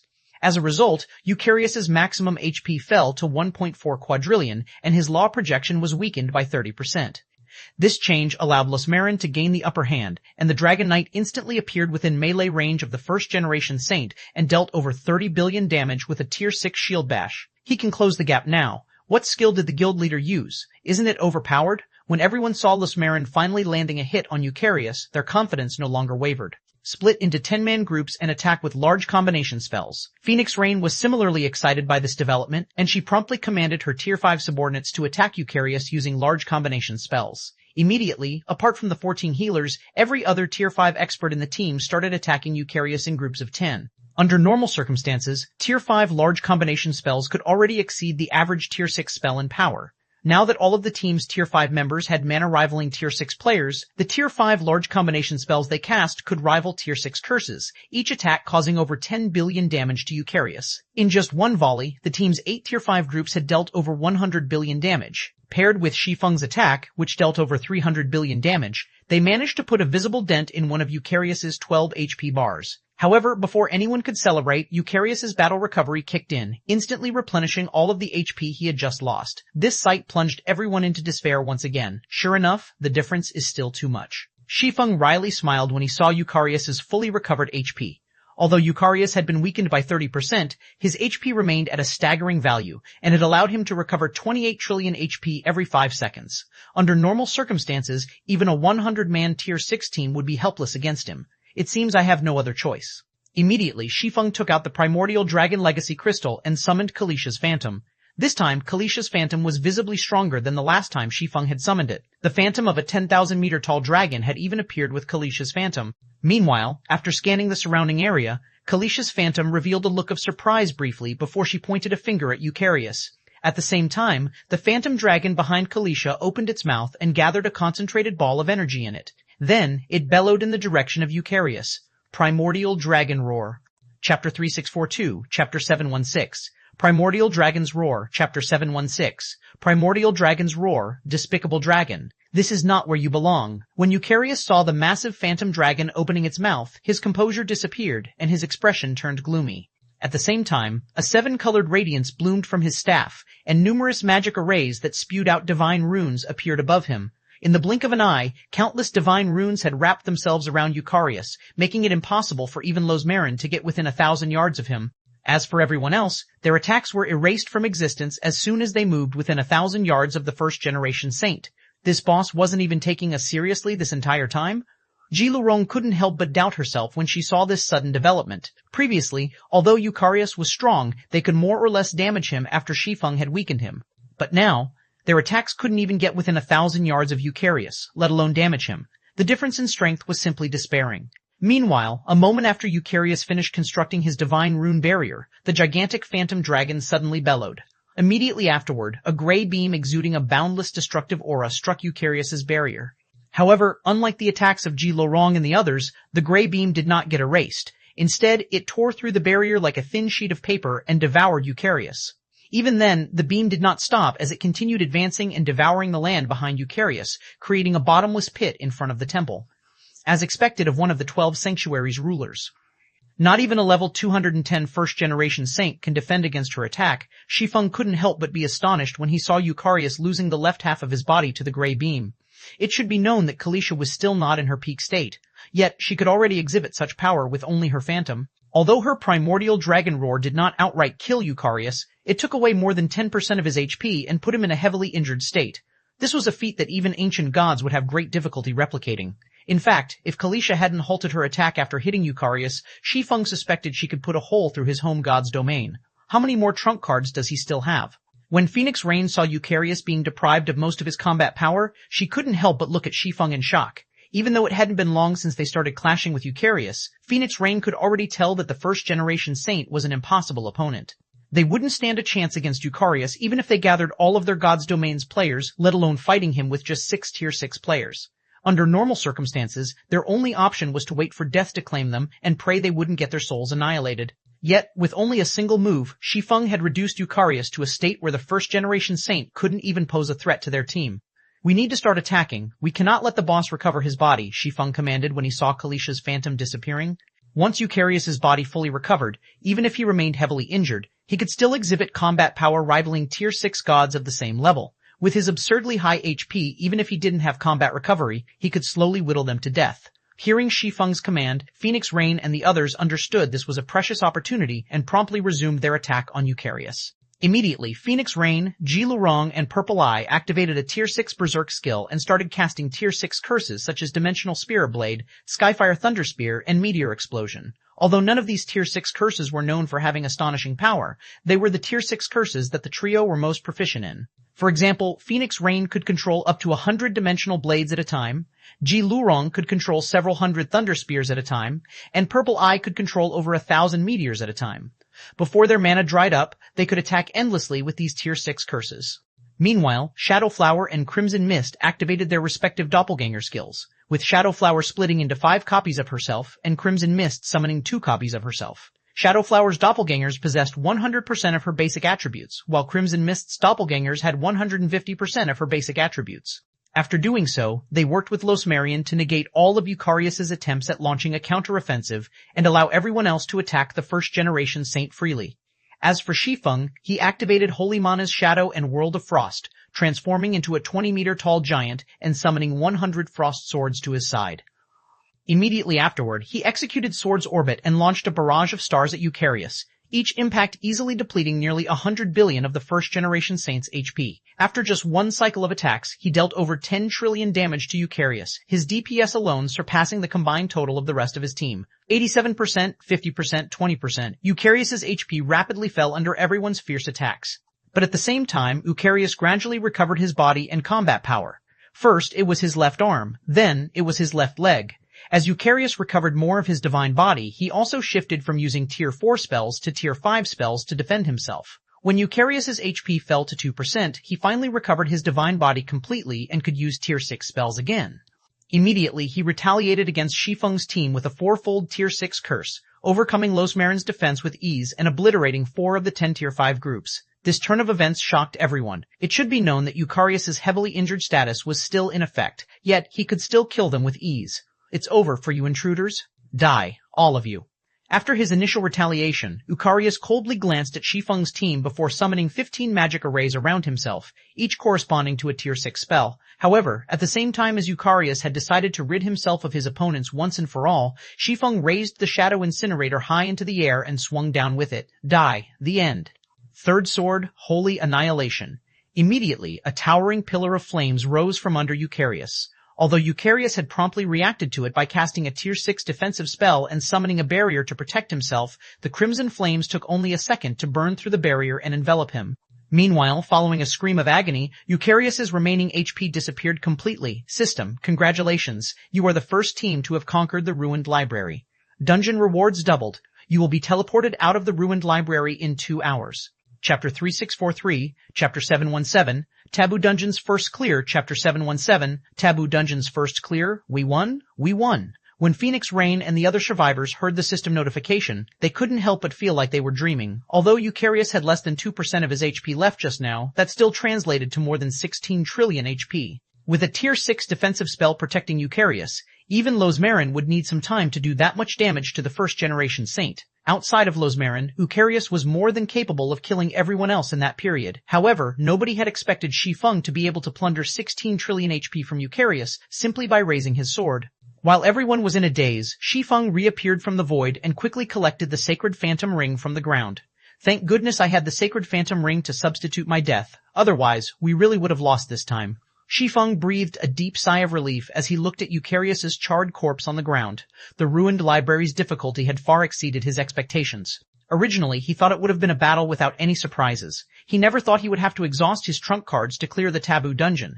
Even then, he had barely succeeded. The last moment where Eucharius went berserk was especially anxiety-inducing. Even though the first-generation saint was clearly in a heavily injured state, he still managed to cast 15 tier 6 spells simultaneously. His capabilities were simply heaven-defying. Meanwhile, following Eucharius's death, golden glows began enveloping Shi Feng one after another as his level skyrocketed. Level 85, level 87, level 89. Ultimately, Shi Feng's level settled at 1-1. Aside from Shi Feng, some of the lower-level members who survived the battle also leveled up. For example, Crimson Mist had leveled up from level 2002 to level 2005. Compared to the average boss monster, the XP Eucharius awarded on death was in a completely different dimension. However, nobody paid much attention to the XP they gained from Eucharius. Instead, they curiously looked at the sealed golden door after snapping out of their daze. Eucharius was the final boss of their God's Domain's first taboo mode dungeon. He was also the strongest boss monster, bar none they had ever encountered. He was so powerful that, despite being heavily injured, he managed to overwhelm Losmarin, who was a legendary personal guard and a level 212 tier 6 Dragon Knight. With such a powerful existence serving as the gatekeeper of the ruined library's treasury, the items contained in the treasury should logically be amazing beyond their imaginations. Healers, resurrect the dead. Everyone else, rest for now. We will explore the treasury together later, Shi Feng instructed when he saw everyone's passionate gazes. Every treasury in God's domain would contain a mountain of treasures. At the very least, there should be enough items to fully stuff the bags of several dozen players. With time being limited, they naturally had to prioritize resurrecting the dead so that they could have more members help loot the treasury. Upon hearing Shi Feng's command, the healers promptly started resurrecting the dead. Around 10 minutes later, the 40 players who had died were resurrected. Let's go in then. Seeing that everyone had fully recovered, Shi Feng made his way toward the treasury's golden door.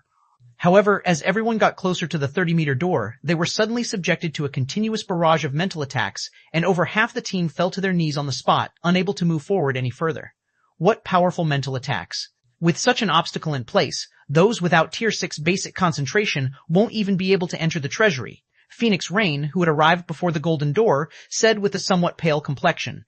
The law chain sealing the golden door had disappeared following Eucharius's death. As a result, those who tried to approach the golden door would now be subjected to powerful mental attacks. These mental attacks were so powerful that they disqualified over half of the team's tier 5 members as soon as they moved within 100 yards of the door. By the time they were close enough to touch the door, only 15 players remained standing. Aside from the team's tier 6 members, the rest were all tier 5 players who had already developed their concentration to the tier 6 standard. Subsequently, when Shi Feng pushed apart the golden door, a stream of even stronger mental attacks assaulted everyone's minds. Everyone felt as if someone had just slammed a hammer into their brain, and even the tier 6 members of the team had nearly collapsed to their knees from the pain. Those without tier 6 intermediate concentration should avoid entering. After taking a moment to feel the mental attack's intensity, Shi Feng looked at Blue Phoenix and the other tier 5 experts who were still struggling to stay standing and said, "Find a suitable location to train your concentration while you wait for us to collect the treasures." There were both advantages and disadvantages to mental attacks. On the one hand, they could wear out a player's concentration. On the other hand, they could temper a player's mind, providing significant assistance to players in developing their concentration. Of course, such tempering had to be done in moderation. If players tried to tackle mental attacks that were far beyond their tolerance, they could very well suffer soul annihilation. Based on his analysis, the mental attacks inside the treasury would induce significant pain even to players with Tier 6 intermediate concentration. If players tried to enter the treasury with their concentration below the Tier 6 intermediate standard, they would quickly lose consciousness. Phoenix Rain agreed with Shi Feng's analysis. So, when she saw the reluctant looks on Blue Phoenix and the others, she said, "Stay here, Blue. It is unfortunate, but you shouldn't throw your life away just for some treasures." Understood. After taking one last look at the corridor beyond the golden door, Blue Phoenix and the other Tier 5 members helplessly backed away and quietly watched as Shi Feng and the other 5 Tier 6 members of the team entered the treasury. After Shi Feng's group walked down the treasury's entrance corridor for about 10 minutes, they arrived at a palace lined with stone statues. Upon stepping inside the palace, the group was greeted by the sight of mountains of treasures that radiated incredibly dense eternal energy. Is this the first clear reward? Ji Lurong couldn't help but gape in shock as she looked at the mountains of treasures before her. It should be known that the God Chaser set had a rather low drop rate throughout the taboo dungeon, yet several of the mountains in this treasury were made up of God Chaser sets entirely. Moreover, all of these God Chaser sets came in complete sets. Aside from the God Chaser sets, the treasury also housed many Divine Titan sources, an inferior divine material that all powers dreamed of obtaining to use as a power source. Many items, such as combat puppets, flying ships, and the core magic arrays of guild towns and cities, required a power source. Meanwhile, Divine Titan sources were akin to gods among power sources. This was because Divine Titan sources generated eternal energy when in use, and should mana-powered items be operated using eternal energy, their capabilities would improve substantially. While Ji Lurong and the others were stunned by how many Divine Titan sources were in the treasury, Shi Feng had his eyes glued to an old painting hanging on a wall. A divine artifact? Chapter 3644, Chapter 718, Origin Myth, Chapter 718, Origin Myth, what did you say, guild leader? A divine artifact? That painting is a divine artifact? When Phoenix Rain and the others heard Shi Feng's exclamation, they couldn't help but follow his gaze and look at the unassuming painting on the wall.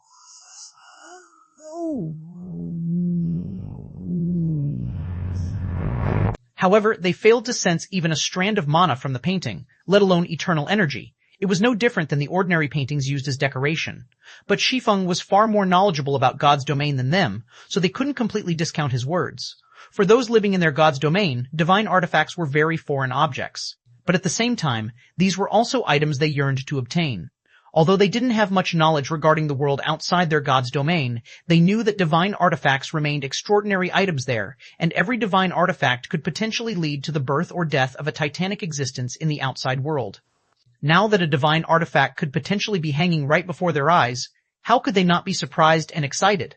"I can't say for sure," Shi Feng said before hurriedly approaching the painting to appraise it. In reality, Shi Feng wasn't particularly familiar with divine artifacts either. Although he had collected a lot of information on divine artifacts, he never managed to own one himself. Meanwhile, according to his knowledge, divine artifacts normally radiated incredibly dense eternal energy, even when not equipped by a player. Some divine artifacts would even radiate divine might so powerful that they could prevent ordinary Tier 6 experts from approaching it. Moreover, as far as he knew, players couldn't obtain complete divine artifacts outside of trading with or stealing from other players. Instead, players could only acquire complete divine artifacts by repairing fragmented divine artifacts. This was also one of the reasons that made divine artifacts difficult to obtain. Honestly, Shi Feng had not noticed anything special about the painting on the wall when he first laid eyes on it. He only suspected it to be a divine artifact rather than a fragmented divine artifact because of the sunlight blade in his bag. Ever since Shi Feng obtained the sunlight blade from Chalk Splendor, the weapon had been slumbering in his bag and never made any movements. As he was a human player and could not use the sunlight blade, he could only leave it in his bag and wait for an opportunity to sell it back to the Holy Race for a good price. However, as soon as he stepped inside the palace just now, the sunlight blade suddenly moved. Or, more specifically, it became incredibly agitated, as if it had encountered something scary. It even tried to escape from his spatial bag. Fortunately, he had kept the sunlight blade in his inferior legendary spatial bag. The interior of an inferior legendary spatial bag was akin to a miniature world, and it came with a world barrier that an ownerless divine artifact couldn't break. Meanwhile, what frightened the sunlight blade to such an extent was none other than the painting on the wall. So long as he looked in the painting's direction, the sunlight blade would immediately become agitated, and it would only settle down once he looked away from it. For the sunlight blade to fear an object so greatly, the object in question would have to be a divine artifact or an item that transcended divine artifacts. However, Shi Feng was well aware that godly relics that were stronger than divine artifacts could not be as unassuming as the old painting. Take the Shadow Incinerator for example. Even when it was completely sealed, he already had great difficulty getting close to it. Had he encountered the Shadow Incinerator in its unsealed state, he could have never gotten anywhere near it, let alone obtain it. Hence, Shi Feng concluded that the painting was a divine artifact. Divine artifacts in God's domain came in various forms, so it wasn't impossible for a divine artifact to be inconspicuous. A good example would be the Seven Luminaries Alliance's Golden Kingdom. The Golden Kingdom came in the form of a tattered flag, and if a person were to encounter it without knowing what it was, they would never think it was a divine artifact. After arriving before the painting, Shi Feng immediately took it down from the wall and started appraising it. It really is one. Shi Feng grew ecstatic when he saw the loading bar that appeared after he activated his identification skill. Normally, even when he appraised an inferior legendary material, the process would only need 1 minute. Yet, the appraisal of the painting needed 5 minutes. Apart from divine artifacts, he could think of no other item that required such a long appraisal process. 1 minute, 3 minutes, 5 minutes. The instant the loading bar finished, Shi Feng felt his mind spinning, and he very nearly dropped the painting in his hands. The origin myth? Shi Feng was in shock and disbelief as he looked at the information displayed before him. Origin myth, divine artifact rank item, contains an origin space passed down from the mythical era. So long as enough energy is injected, the origin space can be activated and used to modify and strengthen items. Cooldown, 1 natural day. Unbelievable. It was absolutely unbelievable. At first glance, the origin myth might seem a little too ordinary to be a divine artifact. After all, it only had a simple description indicating its ability to modify and strengthen items. However, upon closer inspection, one would notice that no limitations were mentioned in the description. This meant that the origin myth did not have a limit on how much it could modify or strengthen an item. This point alone would put its value far beyond even godly relics such as the Shadow Incinerator and Seven Luminaries Codex. As for the name origin myth, it was something that virtually every power in the greater god's domain was familiar with. This was because the origin myth was the most prized possession of the Origin Sanctuary, one of the greater god's domain's 12 sanctuaries. Only, the origin myth had been missing since the mythical era. During the mythical era, the Origin Sanctuary ranked among the top 3 of the 12 sanctuaries, and the reason it could stay at such a high rank was due to its possession of countless treasures. Meanwhile, according to rumors, most of these treasures came from the origin myth, with some even being divine artifacts. But one day, the origin myth suddenly went missing, plunging the Origin Sanctuary into chaos. Although the Origin Sanctuary had tried everything to locate its most prized possession, it ultimately failed. As a result, its stockpile of treasures stopped growing, and its ranking among the 12 sanctuaries plummeted, falling from the top 3 to 10th place. Who would have thought the well-renowned origin myth would be hidden inside the Godslayer's treasury? When Shi Feng looked at the origin myth in his hands, he suddenly understood why the Sunlight Blade would react so fearfully toward it. Although the Sunlight Blade was regarded as an arcana by the Sun Dynasty, it was still just a divine artifact. With the origin myth's powers, it was entirely possible to modify the Sunlight Blade to abandon its use of holy power and instead adopt the use of mana. In that case, the Sunlight Blade would become a treasure of the human race instead of the holy race. The Sunlight Blade was the creation of one of the holy race's holy ancestors, so it would more or less contain some of the holy ancestors' will. Because of this, it would naturally be against becoming a treasure of the human race. Hence, it tried to flee when it discovered the origin myth. Unfortunately, all the Sunlight Blade accomplished was to inform Shi Feng of the origin myth's existence. Let's try it on you then. Thinking up to this point, Shi Feng retrieved the Sunlight Blade from his bag and placed it into the origin myth. Although the Sunlight Blade desperately struggled, it was powerless against Shi Feng's iron grip, and it could do nothing but watch as it got sent into the origin myth's origin space. Activate the origin space. Chapter 3645, Chapter 719, Inferior Divine Chapter 719, Inferior Divine System, Origin Space has detected the divine artifact Sunlight Blade. System, the Sunlight Blade is identified to be an item exclusive to the holy race. Do you wish to modify it into an item exclusive to the human race? When Shi Feng placed the Sunlight Blade into the origin myth, 2 system notifications appeared before him, instantly turning his suspicion into ecstasy. The Sunlight Blade was one of the Sun Dynasty's most prized possessions. If not for the assistance of Verdant Rainbow's World String, Shi Feng could have never killed Chalk Splendor and obtained the weapon. If the Sunlight Blade could be modified into a weapon usable by human players, Zero Wing would instantly gain a strategic weapon. Modify it. Shi Feng chose to modify the Sunlight Blade without hesitation. System, modifying the Sunlight Blade into a weapon exclusive to the human race will cost 80,000 units of 7 Luminaries crystal. Do you wish to proceed? 80 million? The corners of Shi Feng's mouth twitched when he saw the new notification. 80 million units of 7 Luminaries crystal was a massive sum to any power in the greater god's domain. Normally, a Tier 6 player would only need 100,000 units for their Tier 6 prompt. A sum of 80 million units was already enough to pay for 800 players' Tier 6 promotion. Previously, Shi Feng had spent most of his 7 luminaries crystals to create his superior divine body, so he only had a little over 14 million units on hand right now. It was nowhere near enough to pay for the Sunlight Blade's modification. Sure enough, divine artifacts cannot be obtained easily, Shi Feng thought as he replaced the Sunlight Blade in the Origins base with the Abyss Workshop certification. Honestly, Shi Feng wasn't particularly disappointed by this outcome. He also wasn't surprised that it cost 80 million units of 7 luminaries crystal to modify the Sunlight Blade. Every divine artifact, whether it was a weapon or equipment, could affect the greater god's domain status quo. The fact that the origin myth could modify a divine artifact was already very astounding. If it could do so at a low cost, on top of that, it could no longer be rated as merely a divine artifact. Instead, it would be in existence far superior to divine artifacts. So, simply knowing that the Sunlight Blade could be modified was already a satisfying result for Shi Feng. Now, all he needed to do was save up 80 million units of 7 luminaries crystal. System. Origin Space has detected the legendary item Abyss Workshop certification. System. Do you wish to strengthen and modify the Abyss Workshop certification? Yes, Shi Feng immediately agreed to strengthen the Abyss Workshop certification, wanting to see if he could afford to improve it. Although he had many items he could strengthen using the origin myth right now, considering his limited stockpile of 7 luminaries crystal, he decided to prioritize strengthening items of greater importance. Meanwhile, the Abyss Workshop certification was undoubtedly the item that needed strengthening the most.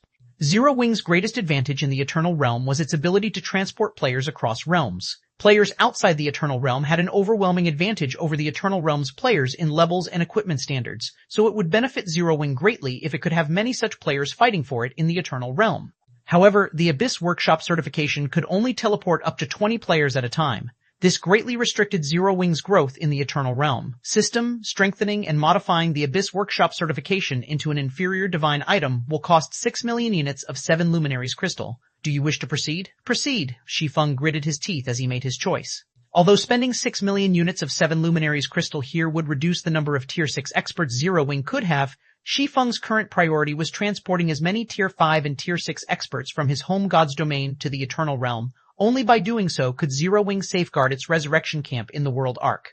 Following Shi Feng's decision, 6 million units of 7 luminaries crystal in Shi Feng's bag transformed into a stream of energy that flowed into the origin space. A moment later, a colorful brilliance bloomed from the Abyss Workshop certification, and the magic arrays and divine runes engraved on it disappeared. At the same time, new magic arrays and divine runes formed on it. The new magic arrays and divine runes were visibly more streamlined than the old ones. They even incited the surrounding eternal energy. After the strengthening and modification process continued for 5 minutes, a brand new Abyss Workshop certification appeared in Shi Feng's hands. Abyss Workshop certification, inferior divine rank item, a certification of glory in the past. It can be used to teleport to the Abyss Workshop. Cannot be traded. There is a 0.1% drop rate on death. Automatically disappears if stored in a warehouse for more than 180 natural days. Additional skill. 1. Abyss Teleportation. Teleport to the Abyss Workshop from any location. Each teleportation will cost 10 mana stones. Cooldown. 5 natural days. Additional skill. 2. World-Breaking Teleportation. Forcibly opens a world-breaking gate at a pre-designated location. Up to 22 locations can be saved. Each gate can only transfer up to 100 people. Each gate activation costs 2,000 units of 7 luminaries crystals. Cooldown. 6 hours. Incredible. Shi Feng was astonished when he saw the Abyss Workshop certification's new statistics. He was especially surprised by the increase in the number of people world-breaking teleportation could teleport. With the carrying capacity increased by 5 times, he could bring many level 200 plus Tier 5 and Tier 6 experts into the Eternal Realm within a short period. We have finished looting the treasury. Guild leader, should we leave now? Phoenix Rain suddenly asked through the team chat. You looted everything? Shi Feng couldn't help but be surprised when he saw the palace's empty state. He never thought Phoenix Rain and the others could loot the Godslayer's treasury completely. Compared to the Nameless City's treasury, the Godslayer's treasury was a lot smaller, and it could only be considered a small-sized treasury. Even so, 5 players' worth of epic spatial bags wouldn't be enough to loot it completely. Surprised, guild leader? Well, I'll have you know that my commander has a legendary spatial bag. Its inside is like a miniature world, and it is one of a kind in our god's domain, Crimson Mist explained, smiling when he saw the surprised look on Shi Feng's face. All of the precious materials, weapons, and equipment Eternal Glory has acquired in the past are kept inside my commander's bag. You can say that my commander is Eternal Glory's mobile warehouse. As if to support Crimson Mist's words, Ji Lurong revealed a look of delight as she patted one of the pouches on her waist, making it look like the palace's items were nowhere near enough to fill her legendary spatial bag. Alright. Since everything is collected, let's leave then. After looking at how much time they had left in the dungeon, Shi Feng put the Origin Myth and Abyss Workshop certification away before choosing to forcibly teleport the entire team out of the ruined library. While Shi Feng and the others were leaving the ruined library, a commotion erupted outside the dungeon's entrance. What did you say? Zero Wing is the one behind the first clear? Disbelief colored Nine Dragons Emperor's face when he heard his subordinate's investigative report. He felt as if the entire world was playing a joke on him. Chapter 3646, Chapter 720, Are You Black Flame? Are you Black Flame? Are you sure your information is correct? Illusory Words asked, surprise coloring her eyes as she looked at the level 209 Tier 5 assassin reporting to Nine Dragons Emperor. Not long ago, the Tier 6 Alliance's members were still angry over Zero Wing's response. They felt that Zero Wing wasn't taking them seriously as it refused to give them any form of assurance. They also felt that Zero Wing was only putting on a strong front and, in reality, it didn't actually have the strength to protect even itself, let alone others. Honestly, after seeing Zero Wing's response, Illusory Words herself couldn't help but suspect that Phoenix Rain might have exaggerated Zero Wing's actual strength to convince her to join. However, if the Tier 5 Assassin's report was accurate, everyone from the Tier 6 Alliance, including herself, would have misjudged Zero Wing. It should be known that even the foreign teams could not conquer the taboo mode ruined library, yet Zero Wing had done it. Moreover, Zero Wing had accomplished this feat with only 6 Tier 6 players. It was such an incredulous feat that Illusory Words couldn't help but doubt its validity. The information comes from a very reliable source, the Tier 5 assassin stated firmly. Shortly after the announcement of the taboo dungeon being conquered, some of Zero Wing's raid team members have announced their success in the guild. Zero Wing's guild reputation has also increased by 100,000 points around the same time, so I don't think they were lying. It seems Rain has really made the right bet. Illusory Words couldn't help but envy Phoenix Rain when she heard the Tier 5 assassin's explanation. Before today, nobody took Zero Wing seriously. However, once news of Zero Wing securing the first clear of the taboo mode ruined library spread, the various superpowers would probably fight to establish a partnership with Zero Wing. After all, Zero Wing being able to secure a taboo dungeon's first clear was a strong testament to its strength. Not to mention, taboo dungeons produced level 200 plus weapons and equipment. If Zero Wing could raid a taboo dungeon, it meant the guild would have a stable supply of level 200 plus weapons and equipment. Even if the world gate opened in the future and tons of foreign powers invaded their god's domain, Zero Wing would still have the capital to continue competing. At that time, even if their god's domain's various superpowers sought to join Zero Wing wouldn't necessarily be willing to accept them. However, Phoenix Rain, who had joined Zero Wing before its rise in fame, would have no such concern. Don't get happy for Phoenix Rain too soon, Illusory, Nine Dragons Emperor said before looking at the 2 foreign teams outside the ruined library's entrance. Then he continued with a sneer. Zero Wing might have secured the first clear, but they can only keep their reward if they have the strength to protect it. Upon hearing Nine Dragons Emperor's words, Illusory Words couldn't help but look at the taboo dungeon's entrance with a grim look. Previously, the 2 foreign teams maintained a competitive relationship with each other, even when they were capturing native Tier 5 and Tier 6 experts to work for them. However, as soon as the system announced that someone had secured the ruined library's first clear, the 2 teams promptly joined forces to blockade the entrance portal and erected a 3-fold spatial barrier that could trap even Tier 6 players for a considerable period.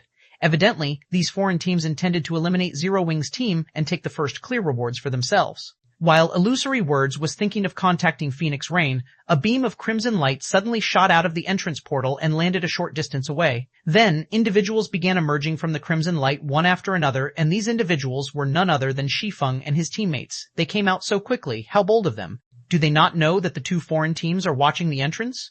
They might be betting that the 2 foreign teams won't take action so quickly. Otherwise, they'd be fools to come out of the dungeon. Zero Wing is doomed. The first clear it worked hard to secure will now benefit the 2 foreign teams instead. When Shi Feng's team appeared, the various powers experts who had long given up on raiding the ruined library engaged in a heated discussion. They didn't think Zero Wing's raid team would be so foolish as to actually leave the taboo dungeon after clearing it instead of trying to buy time by logging out of the game.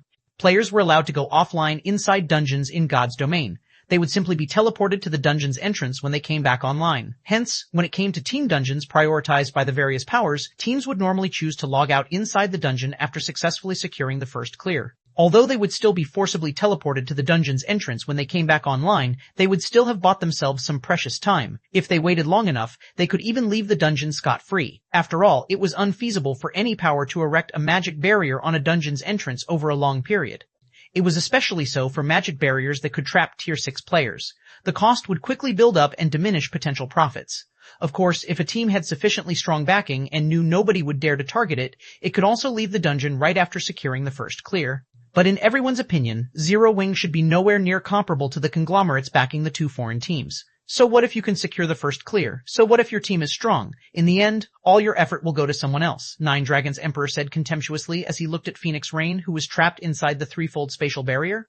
It was true that Zero Wing's team was strong. The fact that it could secure the ruined library's first clear proved it was stronger than any of the teams present. However, no matter how strong Zero Wing's team was, it was still just a single team. While the players outside the ruined library closely monitored the situation, the scouts dispatched by the various powers also relayed the scene to their superiors. Black Flame. Let's see how you can keep your arrogance in front of two conglomerates. Blood Sand from the Flower of Seven Sins said with a vicious expression as he watched the video his subordinate sent him.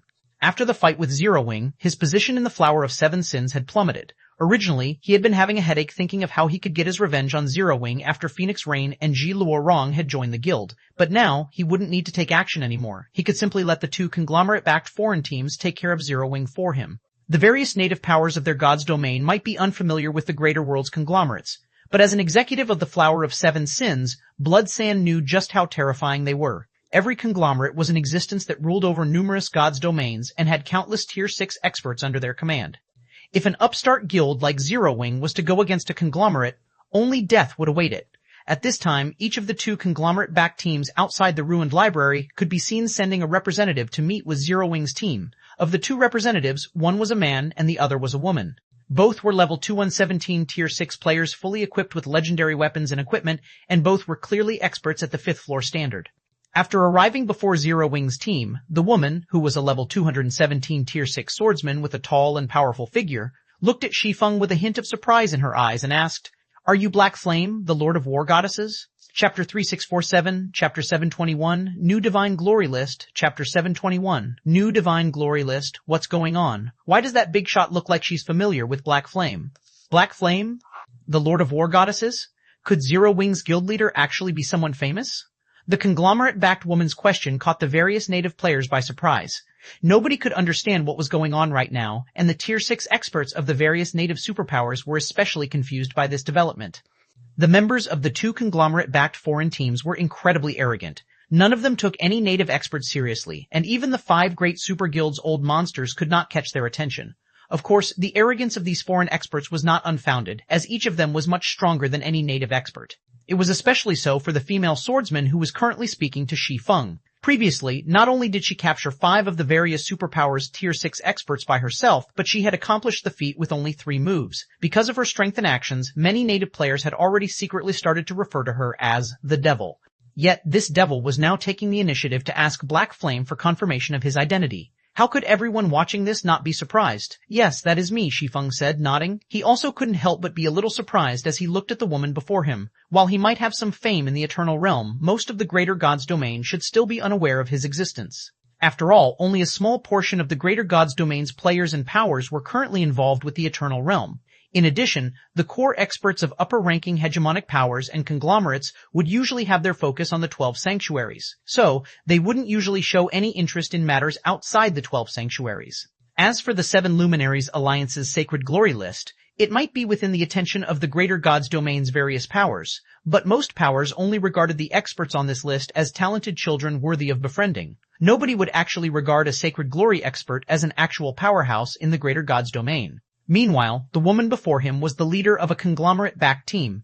Moreover, the team she led had come here specifically to raid a taboo dungeon, so it went without saying she should possess incredible combat prowess and status in the conglomerate she was from. There was no reason someone important like her would pay attention to a budding genius on the Sacred Glory list. At most, she would know of the existence of such a person. After all, whether it was the Luminous Glory list or Sacred Glory list, both would see significant changes every now and then, but only a minority of those on these lists could ultimately become powerhouses in the Greater God's domain. Greetings, Mr. Black Flame. I am Swordby, the Vice Commander of the Red Mirror Conglomerate's 3rd main force. I am also currently serving as the leader of the Red Mirror Conglomerate's Vanguard team. When the female swordsman received Shi Feng's confirmation, a hint of respect immediately appeared on her indifferent face. I truly did not think I would have the fortune of meeting you in this god's domain. Before Swordby could continue speaking, the male berserker, who was the leader of the other conglomerate-backed team, suddenly stepped forward. Greetings, Mr. Blackflame. I am Light Chaser, the leader of the Forest Crystal Conglomerate's Vanguard team. The male berserker took the initiative to introduce himself. I didn't think you were personally taking action, Mr. Blackflame. I now know why the taboo dungeon can be conquered so quickly. If my superiors learn of this, they will probably be given a fright. Sword Bee and Light Chaser behaved as if they were speaking to an old friend when they talked to Shi Feng. The hint of respect in their voices was also obvious, and it caused the surrounding spectators to fall silent. Even Phoenix Rain and the others of Shi Feng's team couldn't help but look at this scene in stunned silence. When they were about to leave the ruined library, Phoenix Rain and the others had already prepared themselves for a tough fight. However, the attitudes of the two conglomerate-backed teams' leaders were nothing like they expected. Rather than trying to rob them, it looked more like these two individuals were congratulating them for their success. I still have other business to tend to. If you have nothing else for me, can I leave? Shi Feng asked. He could tell that Sword Bee and Light Chaser were eager to continue their conversation, but he wasn't interested in doing so. It also didn't seem like they wished to harm Zero Wing, so although he didn't know their motives, he naturally wouldn't take the initiative to attack them. Of course, since you have other matters, it is only natural that you tend to them first, Mr. Black Flame, Light Chaser said. He could tell that Shi Feng wasn't planning to stay any longer, so he hurriedly waved at his subordinates, saying, "What are you all still standing there for? Did you not hear that Mr. Black Flame has something to do? Hurry up and make way." When the members of the two conglomerate-backed teams heard Light Chaser's words, they dared not disobey and quickly took down the magic barrier covering the dungeon portal. Then, they took the initiative to make a path for Shi Feng's team to leave the plaza.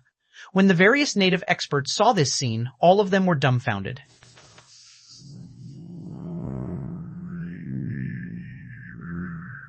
Illusory Words was similarly stunned as she watched Shi Feng's team safely depart from the plaza.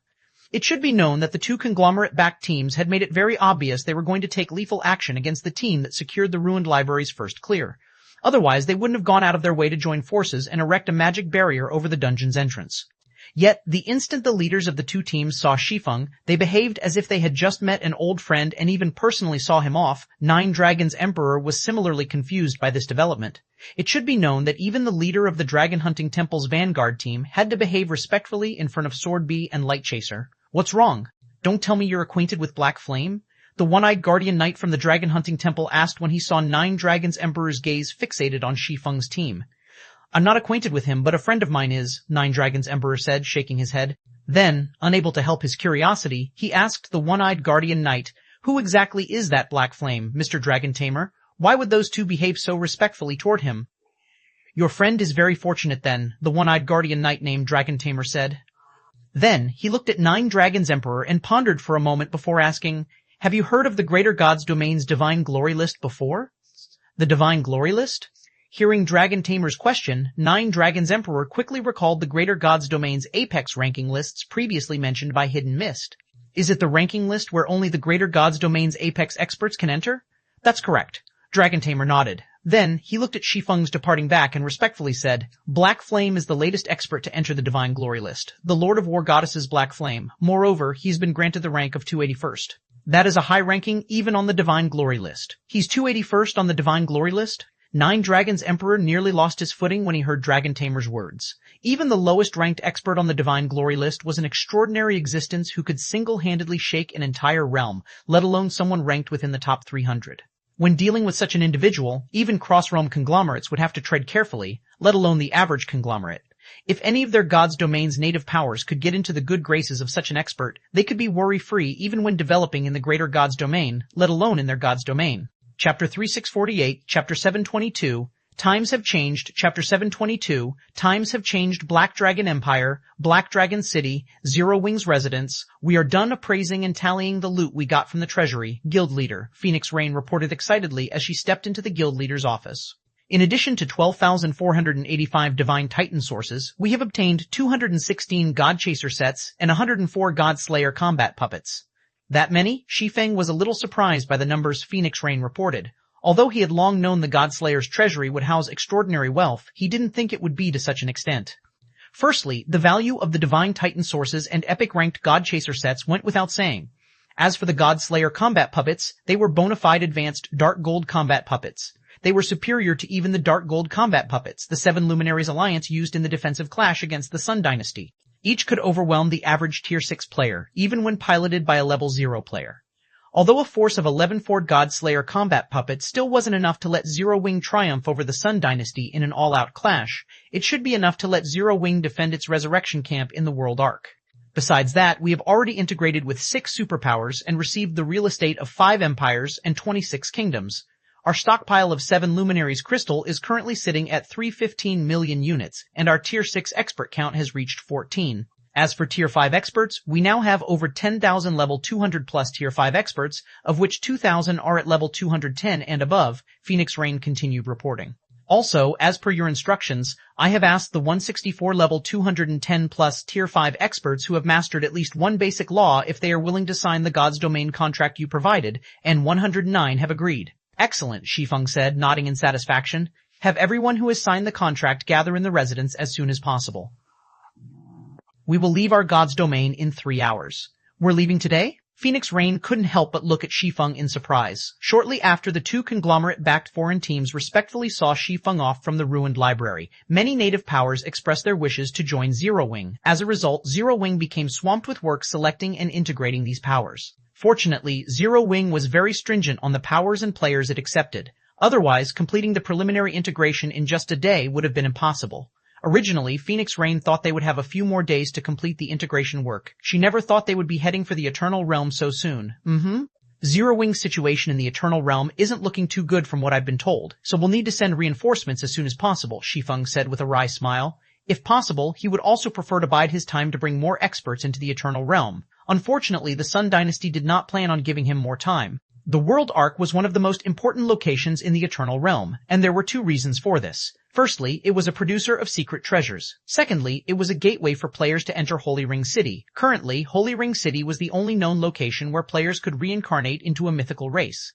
Meanwhile, the power of mythical races was so great that they could influence the greater God's Domain's power structure, and this held true for both human players and Holy Race players. Because of this, Holy Ring City would inevitably become a gathering place of immense wealth and talent in the future. Once Holy Ring City developed to its peak, it wouldn't even be an exaggeration to equate its significance to an entire realm. If Zero Wing couldn't establish a foothold in Holy Ring City, it would have much greater difficulty establishing itself in the Eternal Realm. I'll notify them right away, Phoenix Rain said before leaving the office. 3 hours later, when Shi Feng opened a world-breaking gate, Phoenix Rain, Illusory Words, and the other Tier 6 experts of Zero Wing couldn't help but look at it with a fervent gaze. They had always dreamed of traveling to the world outside of their God's Domain. After all, a single God's Domain was too small of a stage for a Tier 6 player. Only by stepping onto a bigger stage could they develop more effectively. Not to mention, now that it was only a matter of time before the inhabitants of their world needed to migrate to the greater world, they would need to start earning the greater world's currency and resources. Otherwise, once their world's currency and resources became unusable, they would immediately become destitute. Those in the first batch, follow me through the gate. Those in the second batch, wait here for 6 hours, Shi Feng said before taking the lead to cross the world-breaking gate. Seeing this, those selected to be in the first batch quickly followed Shi Feng through the gate and had their vision blinded by a bright flash.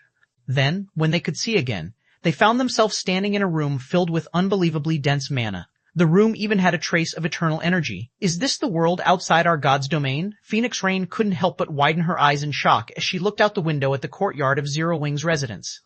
Although she had taken only a few glances, she could already tell the combat standards of the players walking in the courtyard. The 4th floor standard, even the weakest player walking in the courtyard was a 4th floor expert. It should be known that even Domain Realm experts were incredibly rare in their God's Domain.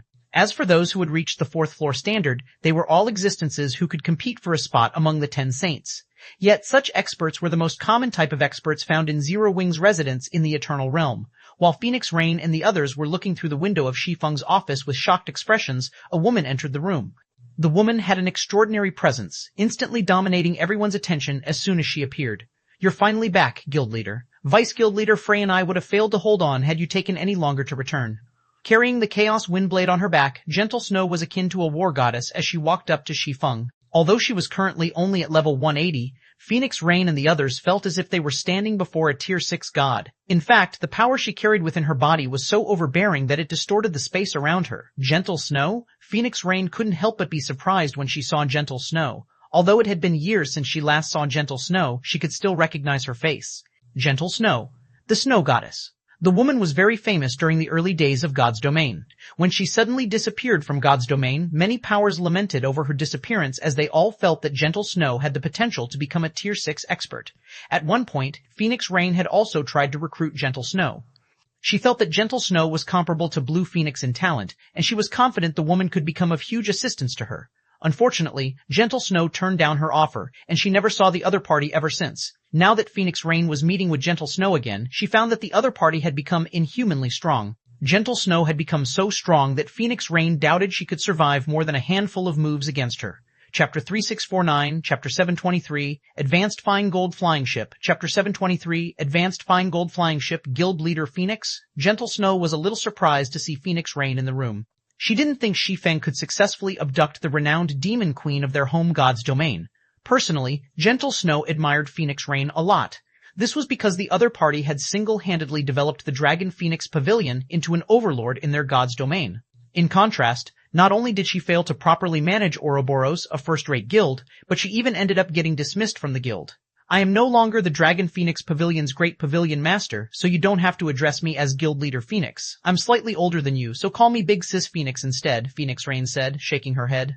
At the same time, she couldn't help but have mixed feelings as she looked at Gentle Snow. Phoenix Rain considered herself rather talented. She had also been superior to Gentle Snow in combat standards the last time they met. Yet, from what she could tell, Gentle Snow's combat standard should have already reached the extrasensory realm. You've reached the 5th floor standard and learned that gold combat technique already, Snow? Shi Feng was similarly surprised when he sensed Gentle Snow's aura. Before he left, Gentle Snow admittedly exuded a very strong aura already. However, that was by virtue of the Chaos Windblade enhancing her basic attributes to an extraordinary extent, and he did not feel an ounce of danger when he stood in her presence. Not to mention, even with the Chaos Windblade, Gentle Snow's basic attributes were still inferior to his at the time. Now that he had reached level 191, which was 11 levels higher than Gentle Snow's current level, he logically should have an even bigger advantage in basic attributes over Gentle Snow than before. Yet, he could now feel a vague sense of danger coming from her. Of all the explanations he could think of, the only reasonable one was that Gentle Snow had become a 5th floor expert who had grasped a gold combat technique. The gold combat technique I received from the 7 Luminaries Alliance is highly compatible with me, and I was lucky enough to achieve a breakthrough when I was fighting against the Holy Race experts some time ago, Gentle Snow said, nodding and revealing an excited expression. 9-Sword Eradication was the name of the technique she had exchanged from the 7 Luminaries Alliance as her reward, and it was one of the few advanced gold combat techniques offered to her for exchange. She also suspected it to be a technique created by the Goddess of Space, as it looked very similar to the swordsmanship she had seen while completing a guild guidance quest. Originally, she had only exchanged the technique to help her learn the swordsmanship in the guidance quest. She never really expected to be able to learn 9-Sword Eradication, seeing as it was an advanced gold combat technique. However, to her surprise, she actually succeeded. Is the Holy Race's offensive very fierce? Shi Feng asked when he noticed the fatigue on Gentle Snow's face. No shelters were available in the World Arc, so players could not get any proper rest to recover their concentration while operating there. As for the resurrection camps, they only functioned to resurrect players and nothing more. So, even with the help of concentration recovery potions and tents, players could only delay the inevitable. Meanwhile, if players wished to avoid dying from concentration exhaustion, they would have to periodically return to a city for proper rest. However, it had only been a few days since he left the Eternal Realm. Unless Gentle Snow had been stationed at the resurrection camp throughout this entire time, there was no way she would look as tired as she was now. Things are indeed a little tricky, Gentle Snow said, sighing. Although the 7 Luminaries Alliance is safeguarding the front line and has even extended some assistance to our camp, the Sun Dynasty is employing guerrilla warfare and giving the Alliance no opportunities to help us. Thus far, the Sun Dynasty is only attacking us with a 100-man team of Tier 6 experts, and the team will always withdraw after landing a swift blow on us. As a result, our Tier 5 members keep decreasing, and we can't even leave the camp to explore. Even Azure Shadow's group has died several times already. It seems they don't want to waste too much manpower dealing with us. Shi Feng immediately understood the situation after hearing Gentle Snow's report. How are things coming along on Melting Flame's side? They have produced another 100 sets of eternal magic armor for us. Melting Flame has also successfully become a great Grandmaster Forger, Gentle Snow said. But just these 100 sets aren't enough to change the state of battle, so Melting Flame has gathered all of the guild's manpower and even borrowed some of the Red Dragon Nation's manpower to rush the production of a Silverwing. I was just about to retrieve it and use it to reinforce the resurrection camp.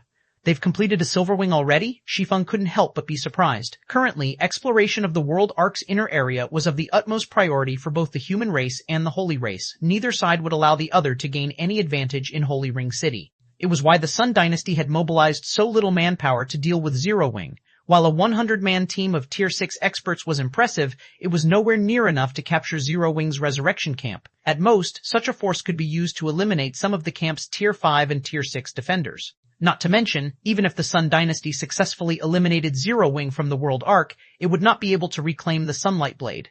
Hence, the Sun Dynasty had chosen to stifle Zero Wing's progression in the World Arc instead of committing more manpower to completely eliminate Zero Wing from the World Arc.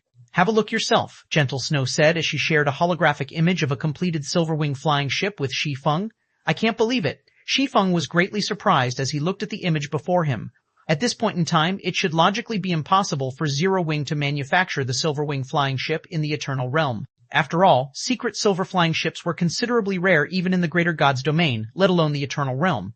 Thinking up to this point, Shi Feng couldn't help but feel joyful. All of you rest for the time being. We will head for the World Arc together afterward, Shi Feng said as he looked at Phoenix Rain and the others. Then he turned to Gentle Snow and continued, You come with me to meet with Melting Flame. Snow, it's about time we turn the tables on the holy race. Normally, the addition of just one secret silver flying ship would do little to help with Zero Wing's current predicament, but if the Silverwing flying ship was powered by a divine titan source, it would instantly become the ruler of the skies. Not long after, Shi Feng arrived at Melting Flame's workshop with the confused Gentle Snow. Currently, Melting Flame was in the process of forging an eternal magic armor. Guild leader, what brings you here? Melting Flame asked, feeling pleasantly surprised when he saw Shi Feng. See if this thing can help improve the Silverwing, Shi Feng said, getting straight to the point as he placed a divine titan source on Melting Flame's work table. This is a divine titan source? Melting Flame's eyes brightened immediately after he inspected the crimson crystal on the stone table. Where did you find such godly material, guild leader?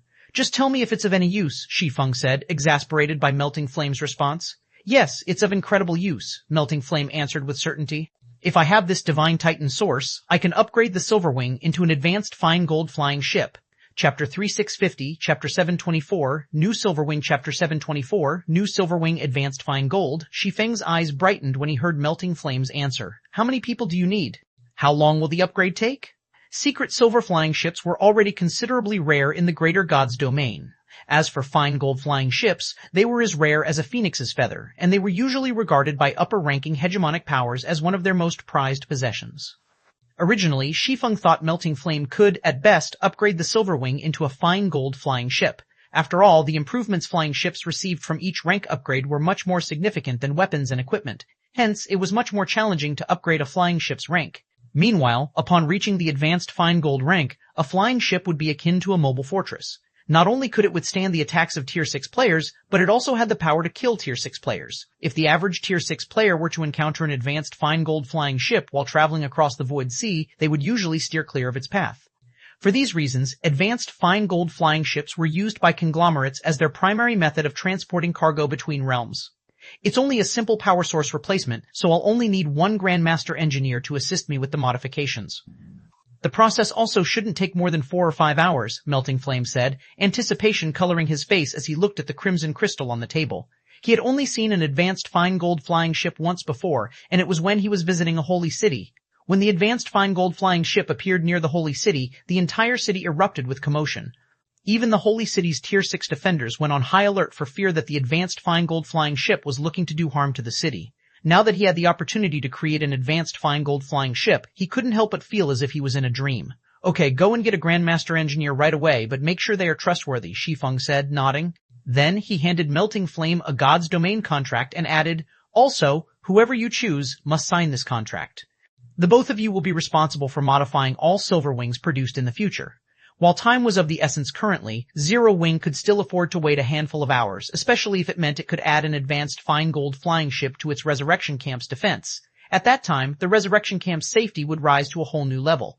As for why Shi Feng was placing such heavy emphasis on keeping the Silverwing's upgrade process a secret, it was because almost all advanced fine gold flying ships in the Greater God's domain came from ancient ruins.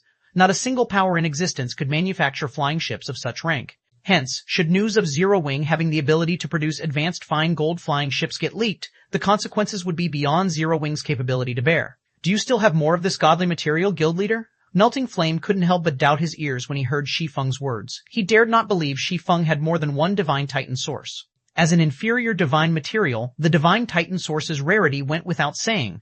Melting Flame wouldn't even be surprised if there only existed a handful of pieces in the greater god's domain. Yet, going by Shi Feng's words, it was obvious that Zero Wing was looking to create more than just one advanced fine gold-ranked Silver Wing. In other words, Zero Wing still had more Divine Titan sources. I can't tell you how many I have, but you can come straight to me for a Divine Titan source for every Silver Wing you complete, Shi Feng said. Also, make sure you are the only person present when installing the new power source. The value of a Divine Titan source was not much lower than an advanced fine gold flying ship, and the Divine Titan sources Shi Feng obtained from the Godslayer's treasury numbered over 10,000. If Melting Flame were to learn of this number, he would probably go crazy. If all these Divine Titan sources could be converted into advanced fine gold flying ships, Zero Wing would be unstoppable even in the Holy Race's greater god's domain, let alone the human race's greater god's domain. I understand, rest assured, guild leader. Melting Flame nodded, understanding the importance of this matter. Immediately, he left to seek out a trustworthy engineer. The fact that Zero Wing could mass-produce secret silver flying ships was already plenty astonishing. If it became known that Zero Wing could mass-produce advanced fine gold flying ships, all hell would break loose in the Eternal Realm. Zero Wing's residence, special workshop, 2 Zero Wing members wearing a Grandmaster Engineer emblem currently stood before a work table, looking at Melting Flame, wondering why the other party had gathered them here. Why did you summon me and Silk Radish here, Boss Flame? Do you have something important for us to do? Dozing Crocodile, a young man in his mid-20s and one of the 2 Grandmaster Engineers in the room, asked as he looked at Melting Flame nervously. Due to his contribution to the production of a large number of eternal magic armor for the guild, Melting Flame had already become Zero Wing's chief forger.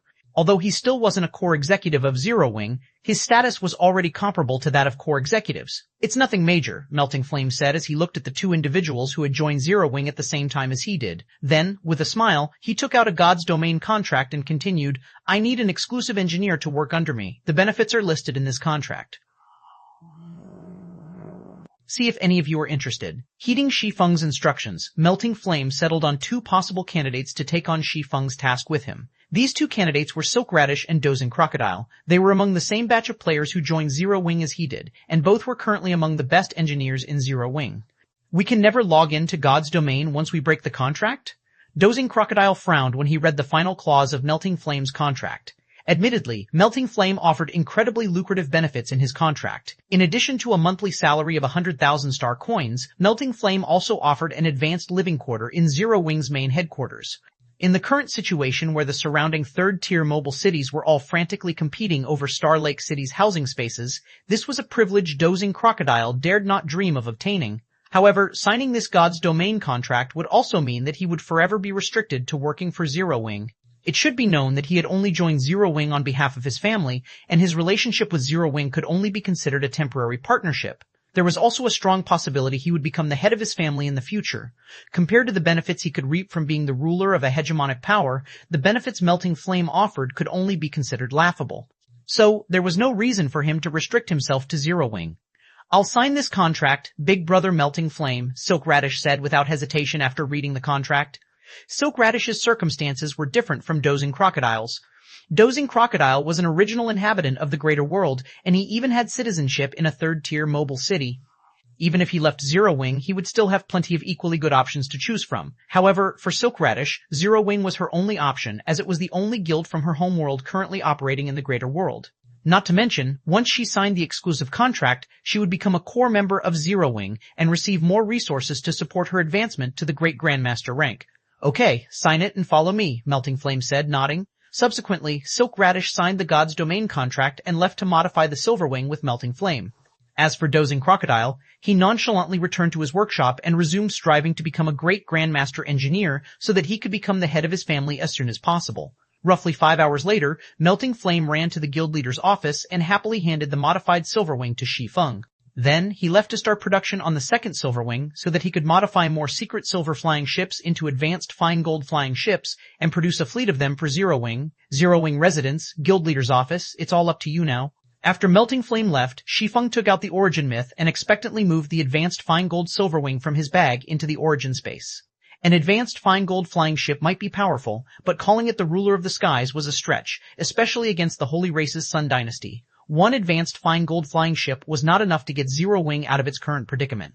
However, with Zero Wing's current situation, it wouldn't be possible to produce a second advanced fine gold flying ship within a short time. Hence, Shi Feng decided to take things a step further and upgrade the Silverwing again. System, Origin Space has detected the advanced fine gold Silverwing. Strengthening and modifying the Silverwing will cost 4,000 units of 7 luminaries crystal. Do you wish to proceed? 4 million? What a scam! Shi Feng couldn't help but be flabbergasted by the system notification. It had only cost him 6 million units of 7 luminaries crystal when he upgraded the Abyss Workshop certification from a legendary item into an inferior divine item. Yet, the system was now asking him to pay 4 million units just to strengthen an advanced fine gold flying ship. The cost scaling was absolutely ridiculous. Eventually, though, Shi Feng still chose to grit his teeth and strengthen the Silverwing. Chapter 3651, Chapter 725, Foundation Debut, Chapter 725, Foundation Debut, Zero Wing Residence, Guild Leader's Office. Immediately after Shi Feng made his decision, a colorful radiance bloomed from the Silverwing inside the Origin Space. At the same time, the countless magic arrays engraved on the Silverwing's hull were broken down and reorganized, the entire process lasting over a dozen minutes. When the strengthening process concluded, a brand new Silverwing appeared before Shi Feng's eyes. Silverwing Flying Ship, Advanced Dark Gold Flying Ship, Maximum Capacity, 1,000 People Durability, 70,000 70,000 possesses Tier 6 Upper Rank Armor. Item storage when liberated, 150,000 bag space slots and 6,000 non-bag space slots. Additional active skill. 1 Holy Spirit Field, when activated, prevent all enemies within a 10,000-yard radius from utilizing their surrounding energy for 30 minutes. No cooldown. Each activation costs 300 units of 7 luminaries crystal. Additional active skill. 2 Holy Spirit Barrier, when activated, renders all allies within a 3,000-yard radius immune to damage for 1 minute. Cooldown. 30 minutes each activation costs 1,000 units of 7 luminaries crystal. The Silverwing Flying Ship carries 100 Spirit Destruction Cannons, each possessing power at the Tier 6 peak standard. 28 floating spirit cannons that can be used offensively and defensively, each possesses power at the Tier 6 peak standard. 3 spirit disintegration cannons. Their power can reach the Tier 6 limit standard. The Silverwing Flying Ship has a flight speed that rivals Tier 6 legendary flying mounts. Each activation of the Silver Flying Ship costs 5,000 units of 7 luminaries crystal, and it expends 100 units of 7 luminaries crystal per day while in operation. Incredible! Shi Feng gasped when he saw the new Silverwing statistical description. An advanced dark gold flying ship. He had only ever seen these behemoths appearing in the war between the two races. These advanced dark gold flying ships were also why the various apex powers could confidently traverse the front lines. As for the exact statistics of those advanced dark gold flying ships, they were only known to the apex powers that owned them. Everyone else could only make guesses. But after seeing the statistics of one himself, Shi Feng could only describe advanced dark gold flying ships as heaven-defying. Simply the fact that the upgraded Silverwing possessed Tier 6 upper rank defensive armor meant that the average Tier 6 player could be utterly incapable of damaging it. Even taboo-level experts wielding divine weapons would only be able to damage it slightly. Besides that, the Silverwing's offensive capabilities were also through the roof. It should be known that Spirit Destruction Cannons were weapons that could normally only be found in Void Fortresses situated in the Void Sea. With 100 Spirit Destruction Cannons equipped, the advanced Dark Gold Silverwing could already rival the firepower of a Void Fortress. Not to mention, there were also the Spirit Disintegration Cannons that could launch attacks close to rivaling the attacks of ancient gods. If a Tier 6 tank was struck by one of these cannons without a life-saving skill active, they would die on the spot, even if they were fully equipped with legendary equipment.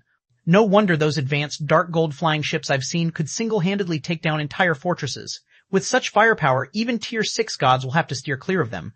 Shi Feng couldn't help but get a little emotional as he moved the brand new Silverwing into his bag. He had coveted advanced dark gold flying ships greatly in his previous life. However, flying ships at the fine gold rank and above could only be acquired from ancient ruins. Although Zero Wing had explored many ancient ruins, it only managed to procure several fine gold flying ships. As for dark gold flying ships and beyond, only the various apex powers were known to have any. Moreover, they were all acquired through many years of effort. But now, Zero Wing finally had an advanced dark gold flying ship of its own. Moreover, so long as Zero Wing had enough 7 luminaries crystals, it could easily produce more than what the various apex powers owned. But I'm going to have to get more 7 luminaries crystals after this. When Shi Feng took a look at the remaining 7 luminaries crystals in his bag, he couldn't help but feel helpless toward the Origin Myth. The Origin Myth's ability was undeniably amazing, but the cost to use it was also beyond imagination. After integrating 6 superpowers from his home god's domain into Zero Wing, he had acquired a little over 3 million units of 7 luminaries crystal, bumping his stockpile to 12 million units. But after strengthening the Silverwing, his stockpile had fallen back to 8 million units, which was only enough to fund the Tier 6 promotion of 80 players. Not to mention, it also cost 7 Luminaries crystals to maintain and operate the Silverwing. Simply put, the 7 Luminaries crystals he currently had on hand were not at all enough for his use. While Shi Feng was wondering whether he should laugh or cry about his situation, Gentle Snow suddenly entered his office. Good news, Guild Leader. Fervent Samsara and Heavy Abyss have successfully advanced to Tier 6, Gentle Snow excitedly reported. They've succeeded? Shi Feng was shocked. Before Shi Feng left for his home god's domain, Fervent Samsara and Heavy Abyss had already received the primordial chaos body's legacy and began their challenge to construct a superior divine body in the residence's underground secret room. However, if asked whether the two could succeed, Shi Feng couldn't actually say for certain. After all, there shouldn't be more than a few players who had successfully constructed a superior divine body across the entire Greater God's domain. Even in his previous life, Shi Feng had only successfully constructed a superior divine body because he was lucky enough to obtain a primordial god legacy that provided the complete procedure to construct a specific superior divine body. However, the primordial chaos body's legacy only showed players a general guideline. If players wished to construct a superior divine body through the primordial chaos body, they would need to have incredibly high mastery over world laws and magic arrays. Both of them say they have succeeded, Gentle Snow said, nodding. She understood Shi Feng's shock as she knew that Fervent Samsara and Heavy Abyss had been constructing superior divine bodies for their Tier 6 promotion. Good. Have them get ready. We'll be heading to the World Arc in a moment, Shi Feng said with a smile. You're bringing them as well? Gentle Snow couldn't help but grow worried. They've been busy with their promotion all this time, so they aren't even at level 170 right now. They're at least 10 levels behind the players operating at the World Arc. How about we let them level up a little first before sending them to the World Arc? Though a 10-level gap wouldn't make much of a difference between players and monsters under level 200, Zero Wing's opponents in the World Arc weren't monsters, but Holy Race players instead. Meanwhile, a 10-level gap would give the Holy Race players a considerable advantage in weapons and equipment. Unless Fervent Samsara and Heavy Abyss faced opponents with inferior combat standards, they'd fare no differently than cannon fodder. Don't worry, they can overcome a 10-level gap with their standards, Shi Feng said, chuckling. The fact that Fervent Samsara and Heavy Abyss had constructed a superior divine body for their Tier 6 promotion meant they would have a significant advantage over the average Tier 6 player in basic attributes, physique, and mana. They were also experts who were equipped with legendary items and had mastered the advanced bronze mana purification technique. Even if they were 10 levels behind the other Tier 6 players operating in the World Arc, they could easily bridge the gap if they equipped the Eternal Magic Armor and Dragon's Fury secret treasure set. Not to mention, both were experts who had mastered an advanced law. Alright then, I will notify them, Gentle Snow said.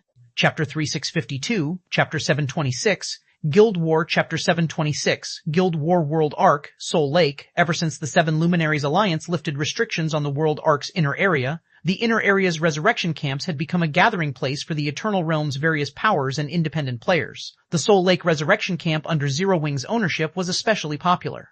This was because the Soul Lake, the map the resurrection camp was situated on, was a level 105 plus map that had a much lower population of monsters compared to other maps. This made it an ideal place for players seeking to get some rest. As icing on the cake, the Soul Lake was also close to the core area's Holy Ring City. Due to these reasons, even though the Soul Lake Resurrection Camp charged an exorbitant fee of 20 eternal silver per person per day and would occasionally come under attack by the Sun Dynasty's forces, tens of thousands of players still flocked to it. This, in turn, allowed Zero Wing, Azure Fang, and the Red Dragon Nation to generate significant amounts of wealth. Inside one of the advanced tents in the Soul Lake Resurrection Camp, Elder Sword, according to our scouts, Zero Wing has already started to gather its forces in the Crystal City and is preparing to reinforce its resurrection camp with more Tier 6 experts. A 5-meter-tall young man carrying a towering shield said to 19th Sword respectfully after he entered the tent. Meanwhile, following this behemoth of a level 178 Guardian Knight's appearance, the 20-plus Tier 6 experts resting in the camp immediately felt a powerful pressure falling onto their shoulders. Heavy Shield Titan, a veteran expert on the Divine Glory list. Although Titan had died once while assisting the 7 Luminaries Alliance, the Alliance compensated him handsomely after he was resurrected. As a result, not only did his strength not fall, but it even increased as he managed to grasp his third gold combat technique. Zero Wing's actions are futile, 19th Sword said nonchalantly. This resurrection camp is generating 6,000 eternal gold coins every day. Do you think the Sun Dynasty will simply sit back and watch as Zero Wing grows stronger? But the Sun Dynasty's recent attacks haven't significantly damaged Zero Wing, Azure Fang, or the Red Dragon Nation, Elder Sword. Scratching his head in confusion, Titan asked, could there be new movements from the Sun Dynasty? Thus far, the Sun Dynasty had only sent one 100-man Tier 6 team to attack the Soul Lake Resurrection Camp. Although this team could always kill several hundred of the camp's defenders, The damage to Zero Wing, Azure Fang, and the Red Dragon Nation wasn't particularly severe, as their Tier 6 experts had only died a couple of times. Not to mention, Zero Wing had the ability to summon Tier 6 war goddesses. So long as the 6 Tier 6 war goddesses appeared on the battlefield, the Sun Dynasty's experts would scatter like frightened rabbits, none daring to clash with the war goddesses head-on. Besides the war goddesses, Zero Wing's gentle Snow had also distinguished herself in the fights with the Sun Dynasty. At one point, she had single-handedly killed 26 of the Sun Dynasty's Tier 6 experts, instantly earning her recognition as a god-ranked expert from the various powers. Even as a veteran expert on the Divine Glory list, Titan dared not say he could beat Gentle Snow in a duel. With the Soul Lake Resurrection Camp already having such powerful defenders, if Zero Wing's Black Flame joined in the defense, the Sun Dynasty's 100-man Tier 6 team would become utterly powerless against the Resurrection Camp. Do you truly think the Sun Dynasty lacks the strength to deal with Zero Wing's Resurrection Camp? 19th Sword sneered. The only reason the Sun Dynasty has turned a blind eye to Zero Wing until now is because the other Holy Race powers were keeping it busy. But now, the Sun Dynasty has already declared to the Seven Luminaries Alliance that unless Zero Wing returns the Sunlight Blade and begs for forgiveness, it will mobilize its Holy Guard to eradicate all of the World Ark's resurrection camps. The Holy Guard? Titan was shocked by this revelation. Isn't that one of the Sun Dynasty's 5 conquest legions? According to the information the Seven Luminaries Alliance provided to the various powers, the Sun Dynasty had established 5 conquest legions to combat the other royal powers operating in the Eternal Realm. Meanwhile, the Holy Guard was one of these 5 legions. The Holy Guard was a legion with 12,000 members, and it could be further categorized into 620-man teams. Even the weakest member was a 5th floor standard, while team leader level individuals were all god-ranked experts. When working together, each team could put up a good fight against even taboo level existences. Not to mention, the Holy Guard also had various war weapons at its disposal. If the Sun Dynasty truly mobilized the Holy Guard, even if it was only a portion, it would be enough to make the Seven Luminaries Alliance suffer. Flattening the resurrection camps on the human side would also be a simple task. Indeed, which is why we have gathered here, 19th Sword said, nodding. Then a cold glint flashed in his eyes as he continued. Now that the Sun Dynasty has threatened to mobilize its Holy Guard, even the Seven Luminaries Alliance can no longer afford to protect Zero Wing. It might be if Black Flame capitulates, but if he doesn't, it will be the perfect opportunity for us to claim this resurrection camp for ourselves. I understand. I will contact Melia and have her transfer more manpower over from the royal capital, Titan said with an excited look. Although Zero Wing was much stronger than 19th Sword expected, it remained a fact that it had offended the Sun Dynasty. With the Sun Dynasty threatening to mobilize its Holy Guard, if Black Flame refused to capitulate, Zero Wing would have to withdraw from the World Ark, leaving the Soul Lake Resurrection Camp to be claimed by others. Considering this, many human powers had most likely already set their sights on the Soul Lake Resurrection Camp. Naturally, the Skylight Association couldn't miss such a great opportunity either. After all, the profits the Soul Lake Resurrection Camp could generate were simply astonishing. While the Skylight Association was preparing to capture the Soul Lake Resurrection Camp, the various powers operating in the area took a similar course of action and continuously gathered their forces. This caused the player population of the Soul Lake Resurrection Camp to increase rapidly toward the 100,000 threshold. What should we do, Vice Guild Leader Frey? Garut, one of Azure Fang's 2 great Vice Guild leaders, asked as he paced around the tent in annoyance. These powers aren't even trying to hide that they're waiting for our destruction. Yet, the Seven Luminaries Alliance still hasn't given us any feedback.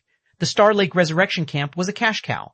Even though Azure Fang and the Red Dragon Nation only received 30% of the profits each, they still had a daily income of more than 2,000 eternal gold. Moreover, their daily income could easily increase tenfold in the future as more players enter the World Ark. But now, there's no point asking me, Frey said, snapping out of her daze and revealing a wry smile. I only know that the Seven Luminaries Alliance has already sent someone to the Crystal City to contact Guild Leader Black Flame. By the looks of things, the Alliance wants to get Zero Wing's response before deciding what to do. Thinking of the Sun Dynasty's Holy Guard, Frey felt powerless and could only place her hopes on the Seven Luminaries Alliance. If even the Seven Luminaries Alliance refused to help, Zero Wing, Azure Fang, and the Red Dragon Nation would most definitely lose the Soul Lake Resurrection Camp. Chapter 3653, Chapter 727, To Arms. Chapter 727, To Arms. Eternal Realm, Crystal City of Secrets. Due to the underground Crystal Palace's existence, the Crystal City of Secrets had become one of the 10 most populated cities on the human player side in the Eternal Realm. The city's player population exceeded 60 million, and it could be considered a highly populated city even in other realms. At this time, a commotion was taking place in the Crystal City due to the Sun Dynasty's sudden declaration of war. Zero Wing really knows how to find trouble, provoking a royal power from the holy race of all things. Not even the Seven Luminaries Alliance can save Zero Wing now. Zero Wing's fall won't just stop at the World Arc either. If Zero Wing refuses to return the divine artifact it took, the Sun Dynasty will target the other powers operating in the World Arc as well. At that time, those powers will definitely find trouble with Zero Wing. From what I heard, many of those who joined Zero Wing are regretting their decision right now. I wonder how Zero Wing's guild leader is going to respond. It might be fine if he apologizes and returns the divine artifact, but if he refuses to capitulate, Zero Wing will probably have to part ways with its advanced residents. It's a pity that Zero Wing is only an emerging power. If its manpower and resources were spread across the Eternal Realm like the various pseudo-apex powers, it could still thrive even without relying on the World Arc. The players resting and chatting in the bars and restaurants of the city couldn't help but sympathize with Zero Wing as they discussed the guild's predicament. They never thought the guild that had over 200 fifth-floor experts and the potential to become a pseudo-apex power would dare to provoke the Sun Dynasty, an existence that even the Seven Luminaries Alliance was unwilling to provoke. While the Crystal City's various powers and players were wondering how Zero Wing's guild leader Black Flame would respond, Zero Wing's residents had become incredibly lively. This was because many guild members who had gone offline to rest had come rushing back after learning of the Sun Dynasty's declaration of war. Meanwhile, when the Seven Luminaries Alliance's representatives stepped into the guild hall, the Zero Wing members in the building looked at these representatives with emotions of anxiety, anger, and expectation. What do you think the guild leader will do, Boss Samsara? A level 176 tier 5 swordsman asked as he looked at Fervent Samsara. Hearing the swordsman's question, the other Zero Wing members nearby all looked toward Fervent Samsara, who was currently a level 167 tier 6 berserker god. Fervent Samsara was one of Zero Wing's 3 overlords. While not a guild executive, his influence in the guild surpassed even the vice-guild leaders. He was also acknowledged as one of the 5 strongest experts in the guild. Is there even a need to ask? Of course we will be giving the Sun Dynasty a fight. Even if we lose, we will simply withdraw from the World Arc. I doubt there is anything the Sun Dynasty can do to us outside the World Arc, a young elementalist said, fighting spirit brimming in his eyes. It's not so simple, Fervent Samsara said, shaking his head when he heard the young elementalist's words. Then, with a serious look on his face, he continued, we can fight, but we absolutely cannot abandon the World Arc. Otherwise, we will quickly get overtaken by the other powers in the Crystal City. After all, the mythical races will be of great help to the various powers in exploration. Originally, Fervent Samsara had been feeling quite happy after he successfully advanced to Tier 6. However, his happy mood quickly disappeared as news of Zero Wing's predicament greeted him as soon as he left the underground secret room. While Fervent Samsara was wondering how Shi Feng would respond to the Seven Luminaries Alliance's representatives, he suddenly noticed a group of cloaked players through the corner of his eyes. Although these players had hidden all their personal information with their black cloaks, the 6-winged emblem they wore on their cloaks showed that they were Zero Wing members. Abyss, do you know who those cloaked people are? Fervent Samsara whispered to the female knight in ice blue armor sitting beside him. Fervent Samsara was familiar with most of Zero Wing's members, and he was certain he had never seen anyone from the group of cloaked players. His sixth sense also told him that these individuals were not simple. It was especially so for the dozen or so players sitting at the head of the group. He actually got goosebumps looking at them. This was the first time he had experienced such a situation in the Eternal Realm. I'm not sure either. I heard they joined Zero Wing not long ago, and they were even personally welcomed by the guild leader, Heavy Abyss said, shaking her head. Then, looking at the group of cloaked players with a serious gaze, she continued, but I can feel that those people are no weaker than you and I. Just how many secrets does our guild leader have? While looking at the supposed leaders of the cloaked players, Fervent Samsara had his curiosity toward Shi Feng piqued. Now that Fervent Samsara had constructed a superior divine body, he dared say he was one of the strongest players in the Eternal Realm. He would even dare to clash against players with divine artifacts. Yet, of the group of cloaked players, about a dozen gave him a feeling of danger. This situation was simply unbelievable. Zero Wing's Guild Hall, 3rd floor VIP Lounge, the Seven Luminaries Alliance has already conveyed the Sun Dynasty's intention to you, Guild Leader Black Flame. Verdant Rainbow, who was currently at level 82, said to Shi Feng while wearing a serious expression. The Alliance currently has most of its forces occupied fighting another royal over in the core area, so only the forces I oversee in the inner area are available to help you. After discussion, the Alliance hopes Zero Wing can withdraw from the Soul Lake temporarily. Once the Sun Dynasty transitions into the core area and becomes occupied fighting the other royal power, it won't be able to spare much of its forces to target Zero Wing. Zero Wing can return at that time, and the Alliance will also assist Zero Wing in defending its resurrection camp. In reality, the Seven Luminaries Alliance was infuriated by the contempt the Sun Dynasty had shown. Unfortunately, there was nothing the Alliance could do about the Sun Dynasty's threat, as it just so happened that the Alliance had started a territorial clash with another royal power in the World Arc's core area. I am grateful for the Seven Luminaries Alliance's goodwill, Miss Verdant, Shi Feng said. But now that the Sun Dynasty has declared war on Zero Wing, it would not make sense for Zero Wing to retreat without a fight. Are you really going to do this, Guild Leader Black Flame? Verdant Rainbow couldn't help but sigh when she heard Shi Feng's answer. The Holy Guard isn't some second-rate legion like the ones the Sun Dynasty sent to attack us initially. It is a force established specifically to deal with other royal powers, and every member is currently a bona fide Tier 6 player. If it comes down to a fight, even a taboo-level existence like yourself might die. Is that so? Well, they are more than welcome to try, Shi Feng said, a cold glint flashing in his eyes.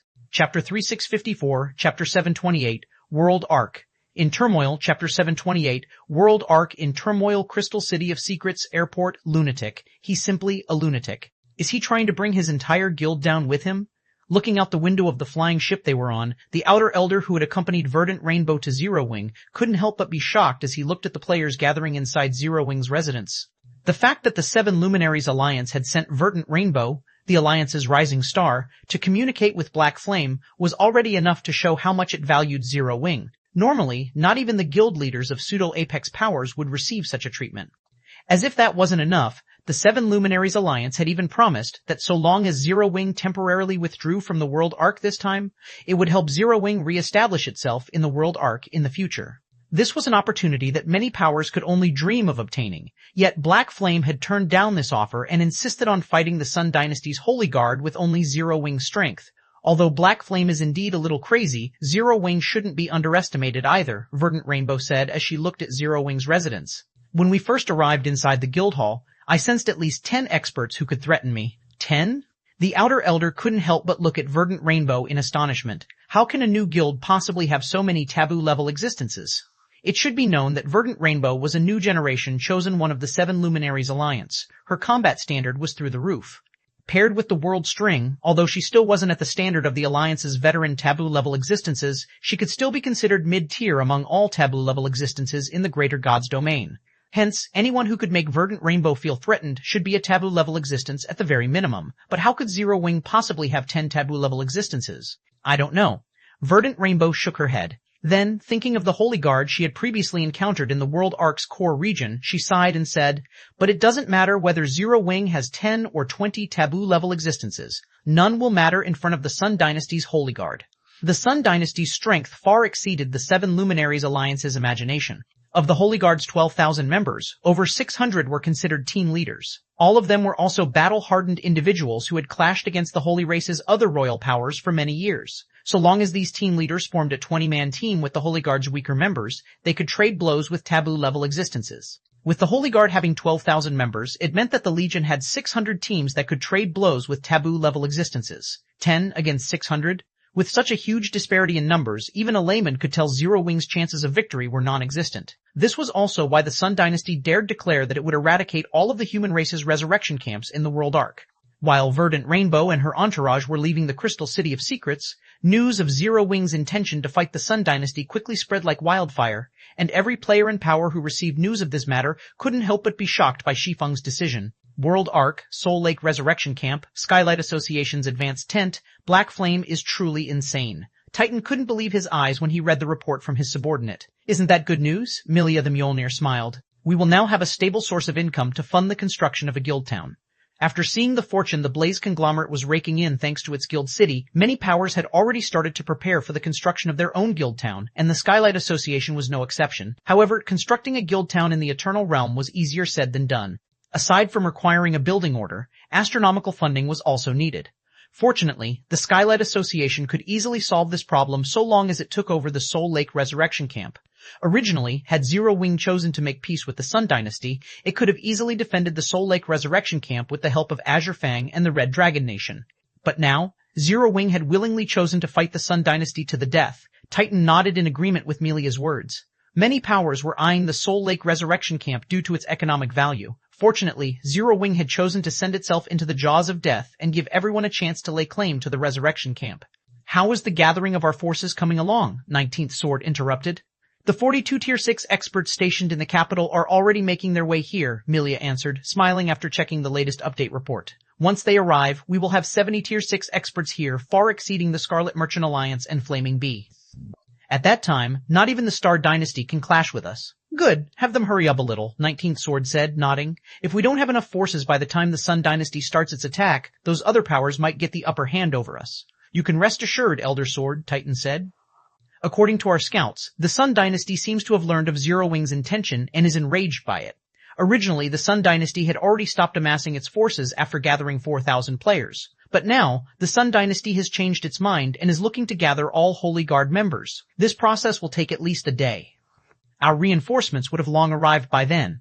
Zero Wing truly has dug a hole for itself. Even 19th Sword couldn't help but be stunned when he heard Titan's report. Originally, 19th Sword estimated the Sun Dynasty would only send 3,000 or 4,000 members of its Holy Guard. Even then, he would consider it an overestimation of Zero Wing's strength. Yet, because of Zero Wing's bold declaration to fight back, the Sun Dynasty was now looking to mobilize the entire Holy Guard against Zero Wing. It should be known that the Holy Guard had 12,000 members. This was 3 times the original force the Sun Dynasty was going to use to attack the Soul Lake Resurrection Camp. Zero Wing had truly dug a hole for itself this time. Crystal City of Secrets. All of our members are ready, Guild Leader. We can set off at any time, Gentle Snow reported to Shi Feng with slight trepidation as she looked at the near 1,000 Zero Wing members who were brimming with fighting spirit. Of the Zero Wing members gathered, all of them were 5th floor experts. Many were also experts who had mastered Saint-ranked mana techniques. They were already the strongest combatants Zero Wing could muster. If these experts were annihilated, Zero Wing would be truly finished. Good, let's set out. After looking at everyone's eager expressions, Shi Feng took out the Silver Wing from his bag. Chapter 3655, Chapter 729, Steel and Iron, Chapter 729, Steel and Iron Crystal City of Secrets, Zero Wing's residence. What is the guild leader doing? It looks like he's retrieving something from his bag. When the Zero Wing members gathered in the residence's courtyard saw Shi Feng chanting an incantation at his bag, they couldn't help but grow curious. Seeing as Shi Feng had gathered so many of Zero Wing's experts today, it was clear that they would be going to reinforce the guild's resurrection camp in the World Arc.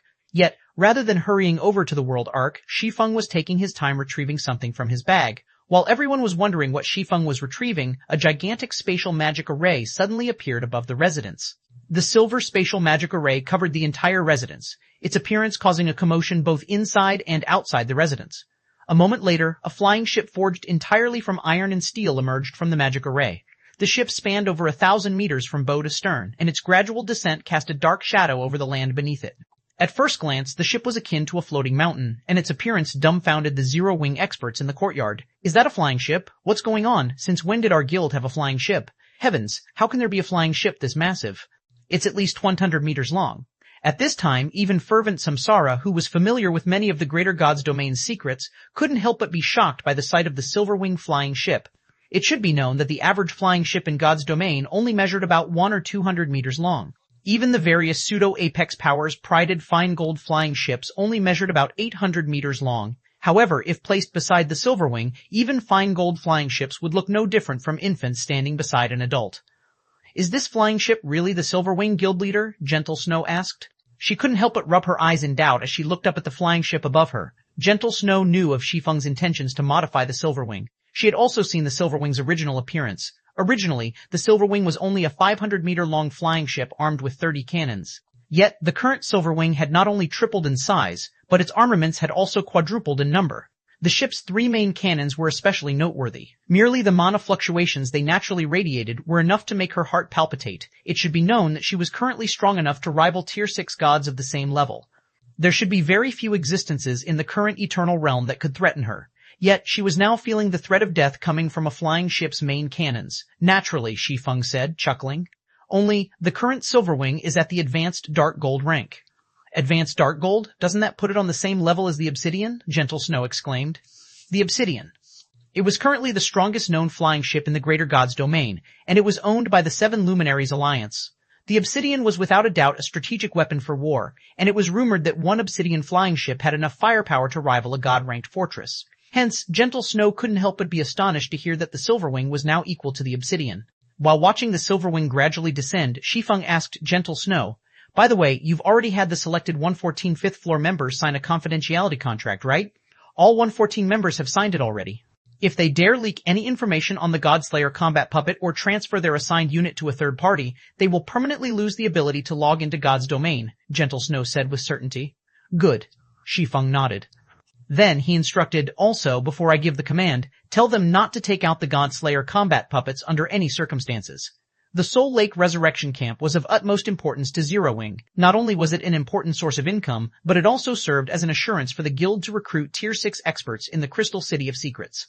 With the Holy Race army being several times or possibly even dozens of times larger than the Soul Lake Resurrection Camp's forces, the God Slayer combat puppets would become one of the Resurrection Camp's primary trump cards. Hence, it was imperative that the Holy Race army remained ignorant of the God Slayer combat puppets' existence before the war began. Otherwise, their effectiveness in battle would plummet.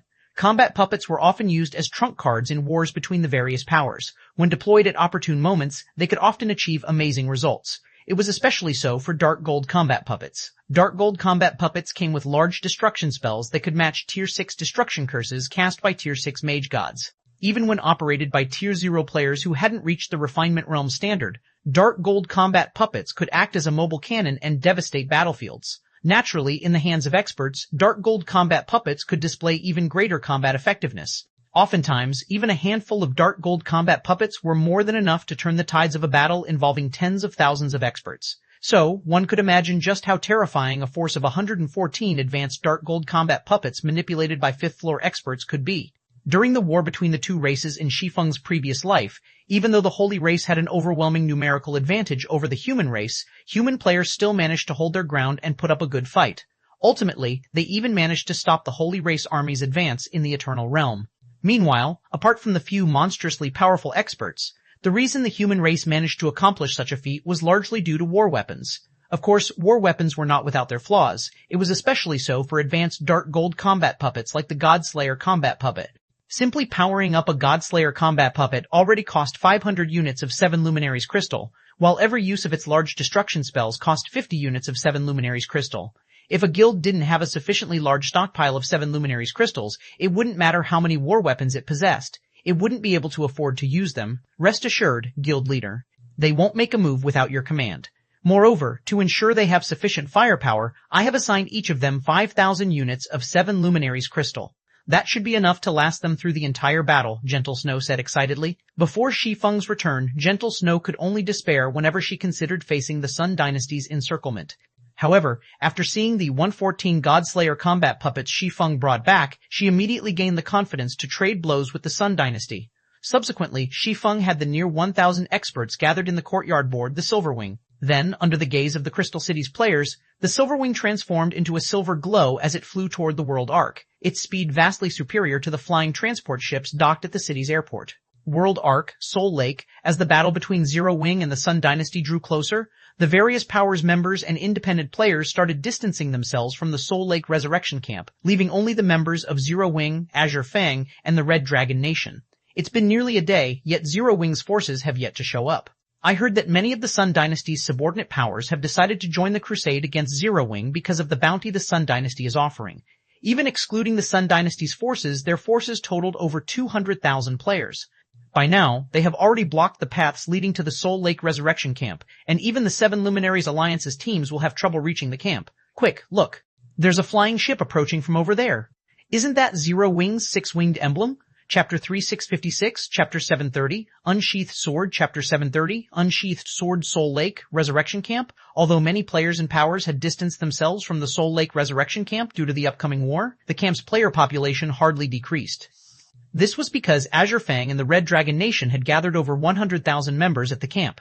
In addition, Azure Fang and the Red Dragon Nation had also set up multiple large magic barriers and top-tier magic elven cannons around the camp. The magic elven cannons numbered as many as 300, and each could exhibit power at the Tier 6 standard. In static defenses alone, the Soul Lake Resurrection Camp was already superior to many of the Eternal Realm's fortresses, as expected of pseudo-apex powers. I didn't think you would manage to gather so many Tier 5 elites and war weapons on such short notice, Shi Feng said, as he scanned the players in the Resurrection Camp. At a glance, he could see that all of the Tier 5 experts in the camp were fully equipped with fragmented legendary items and common secret treasures. Some of them were even equipped with combat secret treasures. Not even Zero Wing could equip so many players to such a standard. Unfortunately, this is still far from enough. As we are right now, we are far behind even the Sun Dynasty's 3 subordinate guilds, let alone the Sun Dynasty's Holy Guard, Frey said, shaking her head. For the sake of defending the Soul Lake Resurrection Camp, she had pulled all the strings she could and gathered 70,000 experts from the Red Dragon Nation. She would have preferred to gather even more experts if it was possible. Unfortunately, this was already most of the experts the Red Dragon Nation had operating in the Eternal Realm. It was the same for Azure Fang. Only Azure Fang managed to gather a little more experts than the Red Dragon Nation, its forces totaling 80,000. Although the combined forces of Azure Fang and the Red Dragon Nation reached 150,000, they were still numerically disadvantaged compared to the 200,000 plus players the Sun Dynasty's 3 subordinate guilds managed to gather. In a frontal confrontation, their chances of victory would be slim. Do you have any suggestions for the upcoming siege? Guild leader Black Flame, Garut asked. Garut was honestly surprised that Zero Wing had only decided to mobilize about 1,000 players. Originally, he thought Zero Wing would at least send tens of thousands of Tier 5 experts to aid in the defense. That way, they wouldn't be too far behind in numbers compared to the Holy Race's side. Yet, Zero Wing had only sent close to 1,000 players. Although there were over a dozen Tier 6 experts among them, and some Tier 5 experts were equipped with the Eternal Magic Armor equipment set, they would be of little use in a battle involving hundreds of thousands of Tier 5 and Tier 6 Holy Race players. The fact that Zero Wing had brought the behemoth known as the Silver Wing didn't matter either. Their chances of victory were still slim. After all, the Holy Race army attacking them had over 10,000 Tier 6 experts. Moreover, these were all experts trained to fight against other royal powers. They were much more superior compared to the Holy Race players who had attacked the 7 Luminaries Alliance's resurrection camps previously. Rather than be on the defense, I am considering taking the fight to them. No matter what, a resurrection camp is not a stronghold. Even if you strengthen its defenses with magic barriers and arm it with various war weapons, once the battle begins, we will fare no differently than if we clashed with the enemy on an open field, Shi Feng said. On the other hand, if we ambush the enemy's scattered Tier 6 combatants with small but elite assault teams, we can greatly reduce the enemy's top combatants before the main event. The use of Tier 5 players in the upcoming battle would be limited, and Tier 6 players would be the main fighting force for both sides.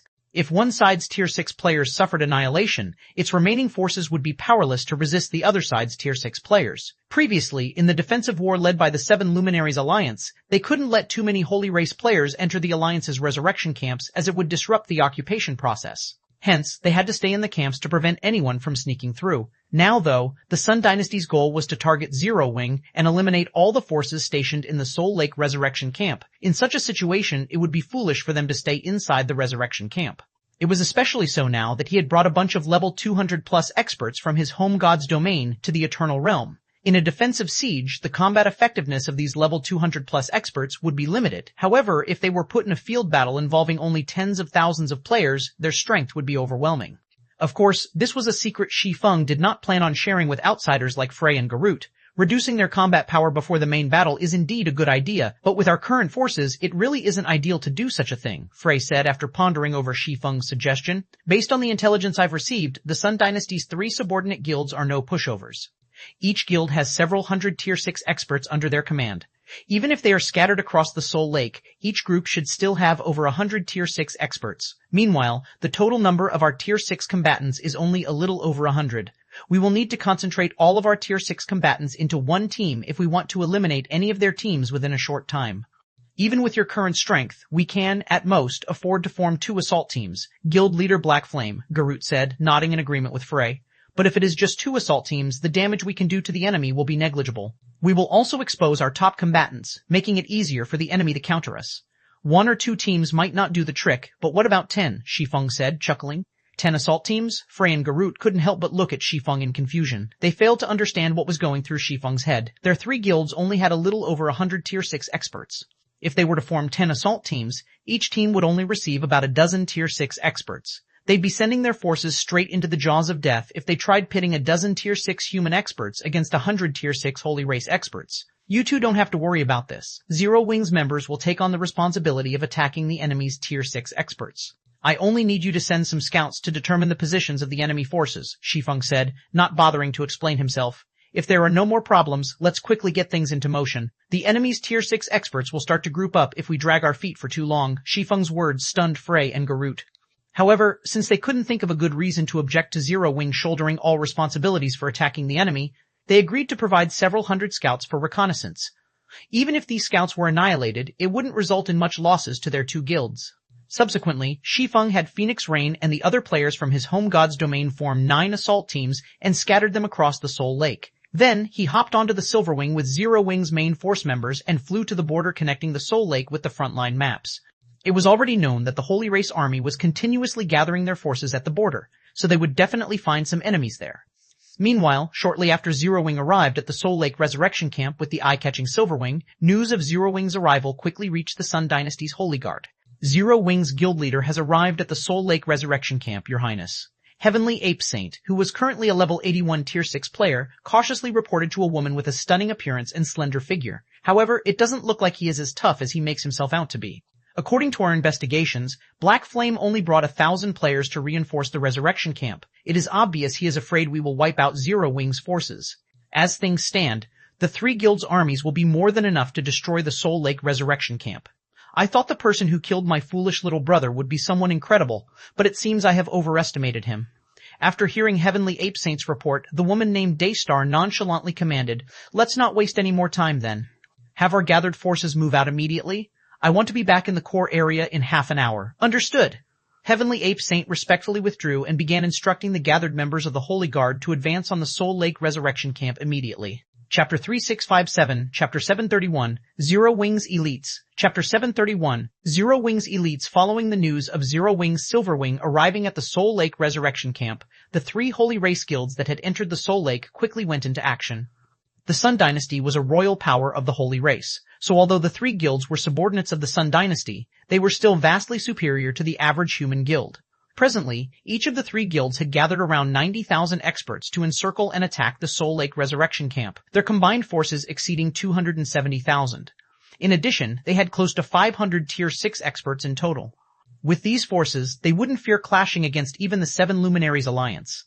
Of all the places the Vice Guild leaders could have assigned us to, why did they assign us to receive the new arrivals? What rotten luck we have. By the time we move out, we'll probably have nothing left to do. I know, right? I can only hope that Zero Wing will last a little longer. Otherwise, we'll earn barely any guild contributions on this trip. At the entrance to the Soul Lake, a group of Tier 6 Holy Race experts stood atop a mountain, watching team after team of Holy Race players cross the canyon below. The canyon served as the gateway to the Soul Lake, and these experts were assigned by the 3 Holy Race guilds to watch over it. However, as they watched their allies cross the canyon and disappear into the Soul Lake, they couldn't help but feel envious. The reason for their behavior was the generous bounty the Sun Dynasty had placed on Zero Wing. Anyone who successfully killed a Zero Wing member would earn guild contribution points from the Sun Dynasty, which was a huge opportunity for Holy Race players. In the Holy Race's greater god's domain, the 10 royal powers had monopolized 99% of all precious resources. Their monopoly over high-ranking holy arts and materials needed to repair legendary weapons and equipment was especially firm. This made it incredibly difficult for other powers to get their hands on these resources. If they wished to get their hands on these precious resources, their only options were to either become strong enough to replace a royal power or subordinate themselves to a royal power. Of course, even after a guild subordinated itself to a royal power, things wouldn't be smooth sailing for all its members. As royal powers would only grant their subordinate guilds a limited amount of precious resources, the members of a subordinate guild typically had to use an exorbitant amount of the guild's contribution points to exchange these resources. The types of resources they had access to were usually very limited as well.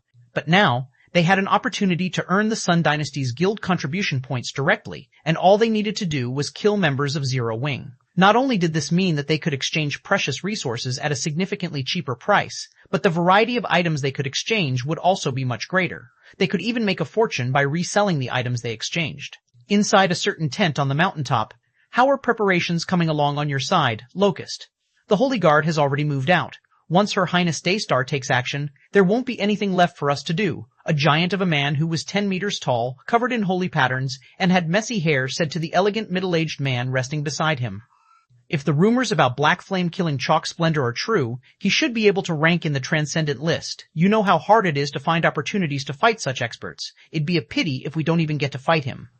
The Holy Race's Transcendent list was similar to the Divine Glory list published by the 7 Luminaries Alliance. All those on the list were experts who would be remembered by history. They were also qualified to establish training centers and recruit disciples in the real world. Most importantly, they would qualify to live in the Holy Land, which was the dream of countless Holy Race players. Unfortunately, 90% of the Transcendent list was monopolized by experts from royal powers, and no expert from other powers would ever dare to challenge these individuals. After all, the act of doing so was a provocation to the royal powers. As a result, those not belonging to a royal power could only challenge the remaining 10% if they wanted to secure a place on the Transcendent list.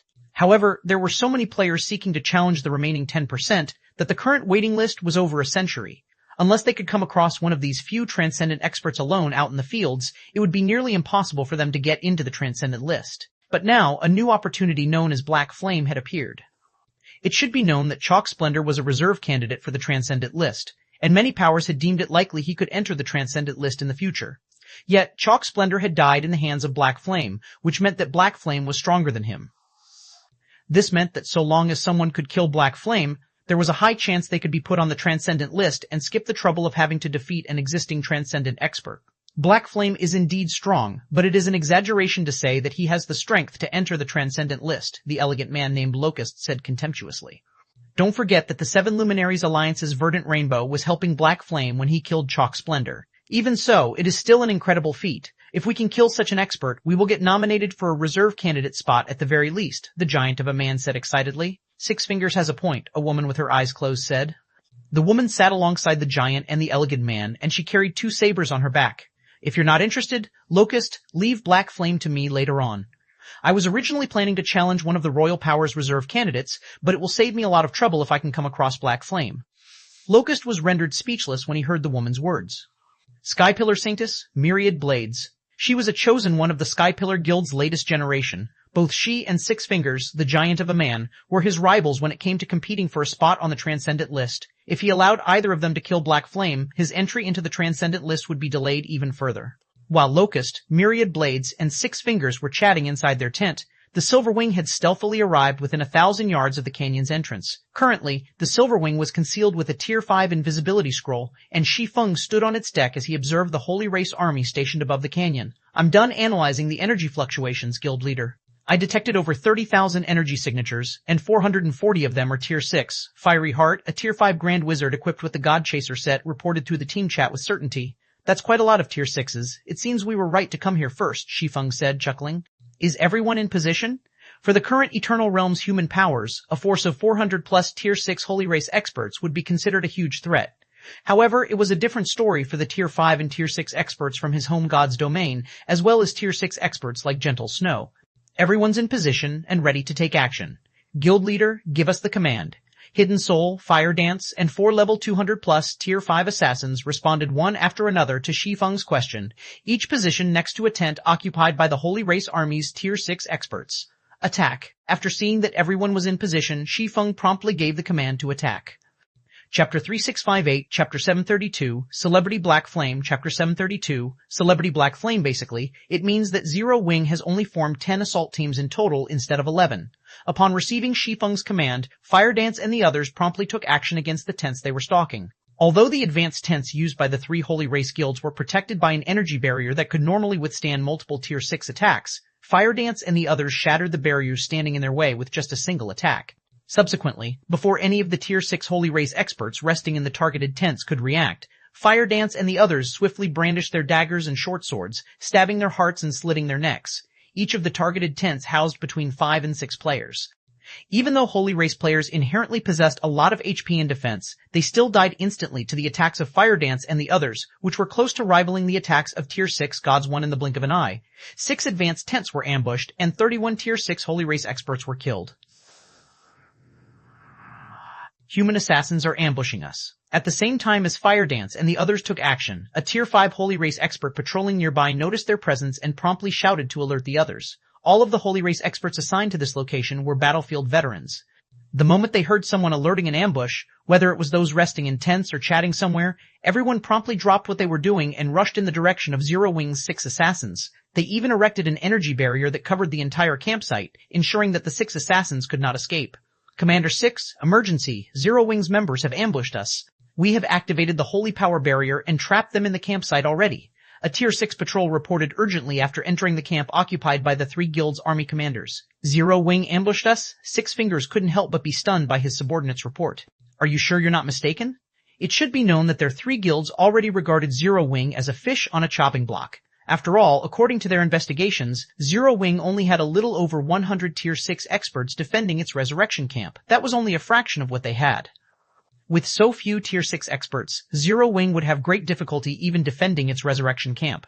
How could Zero Wing possibly take the initiative to attack their campsite, which had over 400 Tier 6 experts? However, before the Tier 6 patrol could answer Six Fingers, Locust had already put away the tent, revealing the site of the aforementioned holy energy barrier shattering and several dozen figures descending from the sky. Black Flame. That person is Zero Wing's guild leader Black Flame. The instant the several dozen figures appeared in the sky, many of the Holy Race players in the campsite immediately recognized Shi Feng and began shouting frantically. It was like Shi Feng was a candle in the dark, his presence being extraordinarily eye-catching. "Since when did you become so famous among the Holy Race, guild leader?" Gentle Snow asked. She couldn't help but be stunned when she saw the Holy Race army down below behaving like a bunch of mortals who had just seen God descend upon them. It should be known that just a moment ago, the Holy Race players in the campsite were in the middle of encircling Fire Dance's group of 6. Yet now, all of them were focusing their attention on Shi Feng, behaving as if they had completely forgotten about the 31 Tier 6 experts Fire Dance's group had killed. I have no idea.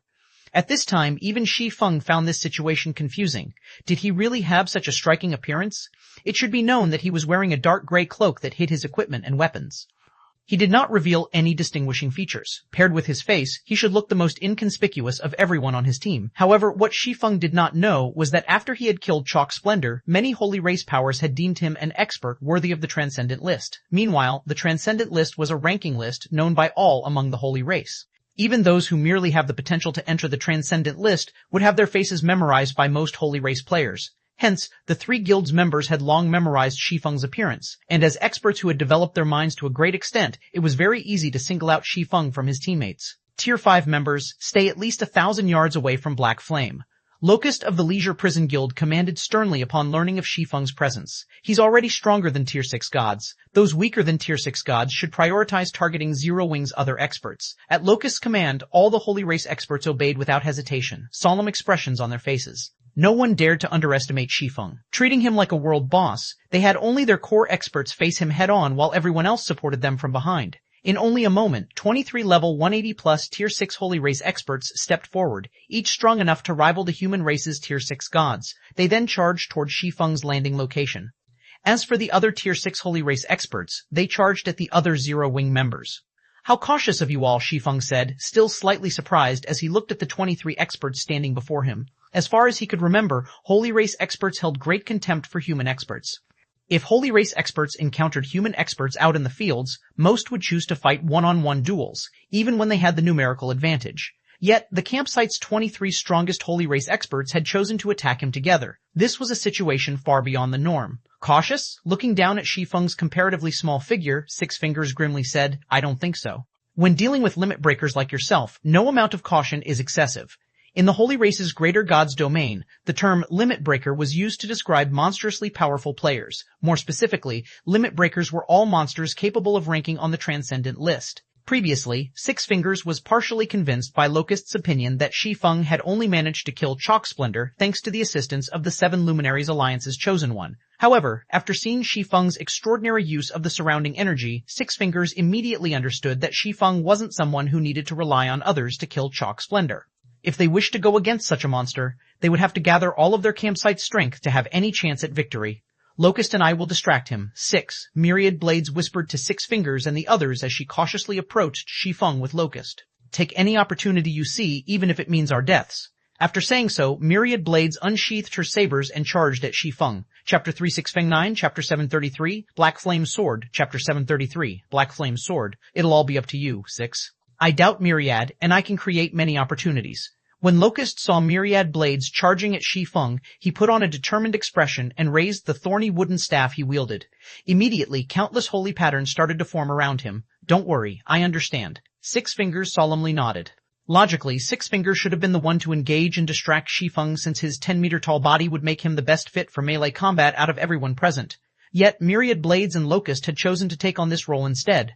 As for why they had made such a decision, it was because Six Fingers owned an astonishingly destructive holy art called Heavenly Strike. Heavenly Strike was a mysterious holy art Six Fingers had found in an ancient ruin, and it could exhibit power rivaling Holy Ancestor-ranked holy arts. Paired with his fragmented divine artifact radiance, he could overwhelm the defenses of even ancient gods of the same level. Hence, Myriad Blades and Locust had chosen to create opportunities for him to land attacks on Shi Feng. Otherwise, if they tried to trade blows with a limit breaker like Shi Feng, the latter would eventually whittle them to death. At the same time as Six Fingers nodded, Myriad Blades brandished her sabers and summoned 1,000 holy armaments. These armaments came in various forms, such as sabers, spears, swords, axes, shields, and whips. Each armament had its respective strengths, and they all carried power at the Tier 6 god standard. When myriad blades willed all of these holy armaments to attack Shi Feng, it was as if 1,000 myriad blades were attacking Shi Feng together. Moreover, none of these holy armaments were restricted by HP, so they remained unfazed even when attacked. Fusion Holy Art, Thousandfold Mirage.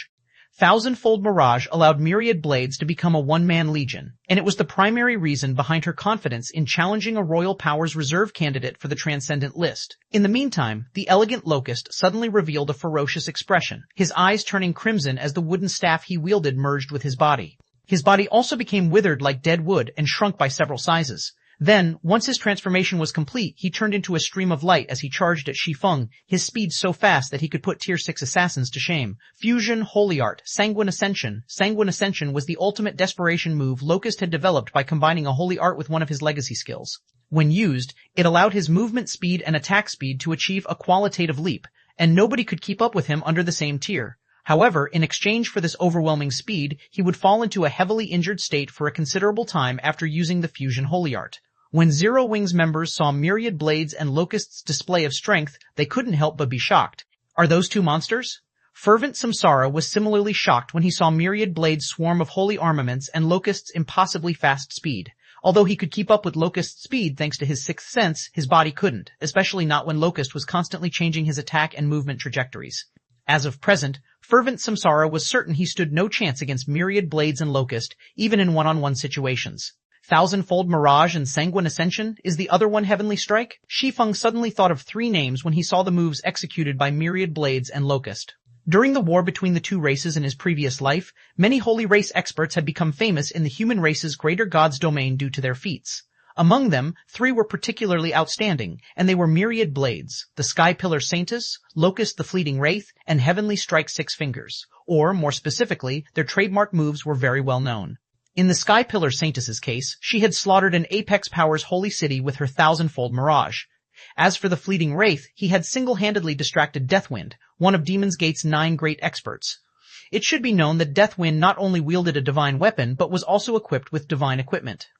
Under normal circumstances, even Shi Feng would not dare to fight Deathwind for too long. Yet, Locust had distracted Deathwind for half a day and safely retreated. Similar to the other two, Six Fingers had accomplished an incredible feat that made him famous throughout the human race's greater god's domain. The feat in question involved killing one of the 7 Luminaries Alliance's taboo existences with one almighty strike from his hammer, which instantly scared the million-strong army led by said taboo existence into fleeing. In his previous life, Shi Feng rather admired these 3 individuals. After all, these 3 individuals all dared to stand against the human race's apex powers by themselves. Only, he never thought he would face all 3 of them together right now. Black Flame, let me see just how strong you are. Manipulating her holy armaments, myriad blades bombarded Shi Feng from all sides. Although it was a chaotic bombardment with no skill involved, it was the most effective method to deal with limit breakers like Shi Feng. Limit breakers of the human race were individuals who had gotten a hold of primordial god legacies and achieved strength beyond the limit in one aspect. When facing such overwhelming strength, techniques no longer mattered. In Myriad Blade's case, she could only rely on having an overwhelming numerical advantage to fight Shi Feng. Die. Despite seeing Myriad Blade's bombardment, Locust did not hesitate to join the fight. With his focus on Shi Feng's back, Locust kept moving around erratically in mid-air at extreme speeds. Even experts who had made significant progress in the extrasensory realm would have difficulty reacting to his movements. If Chalk Splendor was currently standing in Shi Feng's position, even if he still had the Sunlight Blade with him, he would probably lose his life to the duo if he did not activate Sunlight Body preemptively. He might even die before he could even put up any form of defense. Bring it on. Seeing the display of raw power happening before him, Shi Feng started to feel a sense of danger. Immediately, he unsheathed and brandished the Winter of Eternal Night and Shadow Incinerator. World of Frost, Scorching Flame, Sword's Orbit, Flowing Light. Suddenly, Shi Feng's level fell by 1, and 100 Frost Swords appeared around him. Although the Frost Swords were still vastly outnumbered by the Holy Armaments, when Shi Feng executed Sword's Orbit with them, the miniature stars they created instantly turned the tables on the Holy Armaments. Moreover, scorching flames enveloped each star, and the rotation of the stars created a bright and scorching galaxy within a 1,000-yard radius of Shi Feng. Subsequently, scorching stars and holy armaments clashed, causing powerful explosions and creating cracks in the Eternal Realm's space. Over 10,000 collisions took place in a mere moment, each collision sending a holy armament flying and leaving cracks in it. At the same time, Shi Feng was constantly moving about in the air, and try as Locust might, he simply couldn't catch up to Shi Feng's constantly shifting position. All the while, myriad blades and Locust saw their stamina and concentration draining rapidly because of their ultimate moves. How is this possible? Aren't limit breakers supposed to have exceeded the limit in only one aspect? Whether it was myriad blades or Locust, they couldn't help but be dumbfounded by this situation. Not only did they fail to match Shi Feng in a clash of strength, but they also failed to match him in speed. For a moment, they even wondered if Shi Feng was human. Chapter 3660, Chapter 734, One Hit Asura, Chapter 734, One Hit Asura, How Strong? That's the Sky Pillar Sanctus and Fleeting Wraith we are talking about. How can Black Flame still hold the upper hand when fighting both of them? Is that guy a monster? As the intensity of the battle between Shi Feng and myriad blades and Locust grew, the Tier 6 Holy Race experts waiting for an opportunity to strike couldn't help but be astonished. They had heard of Black Flame before. They also understood how powerful a limit breaker could be. However, it should be known that myriad blades and Locust were not a couple of nobodies in the Holy Race. Despite not being members of a royal power, they were strong enough to put up a fight against experts on the Transcendent list. If given the opportunity, they could very well become experts on the Transcendent list. Normally, if the two went all out and worked together, even divine artifact owners would have a headache dealing with them. Yet, myriad blades and Locust were being overwhelmed right now. Myriad blades' holy armaments were constantly being struck down, while Locust couldn't even close the distance on Shi Feng, let alone find an opportunity to attack him. They could only watch as Shi Feng gradually wore down the holy armaments. "Are you still not ready, Six? Myriad can't hold on for much longer," Locust said anxiously through the team chat when he saw that myriad blades could only use her holy armaments for defense and nothing else. Originally, Locust thought that with his extraordinary speed and reactions, paired with myriad blades' incredible control, Shi Feng should be rendered helpless in no time. But now, whether it was the speed he prided himself in, or myriad blades' incredible attack rate, both were inferior to Shi Feng. Shi Feng's physical parameters were simply monstrous. Now, only 6 seconds after their exchange began, they had already fallen into a complete disadvantage. In fact, he could already foresee myriad blades' holy armaments crumbling apart completely in a few seconds. Once that happened, it would take no more than an instant for him and myriad blades to die. "Don't worry," Six Fingers responded with a grim chuckle. "Don't fault me if you die." Upon hearing Six Fingers' response, Locust and myriad blades immediately noticed a gigantic phantom appearing 1,000 yards away from them. The phantom was in the image of Six Fingers, and it was several thousand meters tall. At this time, the phantom had already raised the mountainous hammer it wielded and smashed it down toward the area where they were fighting.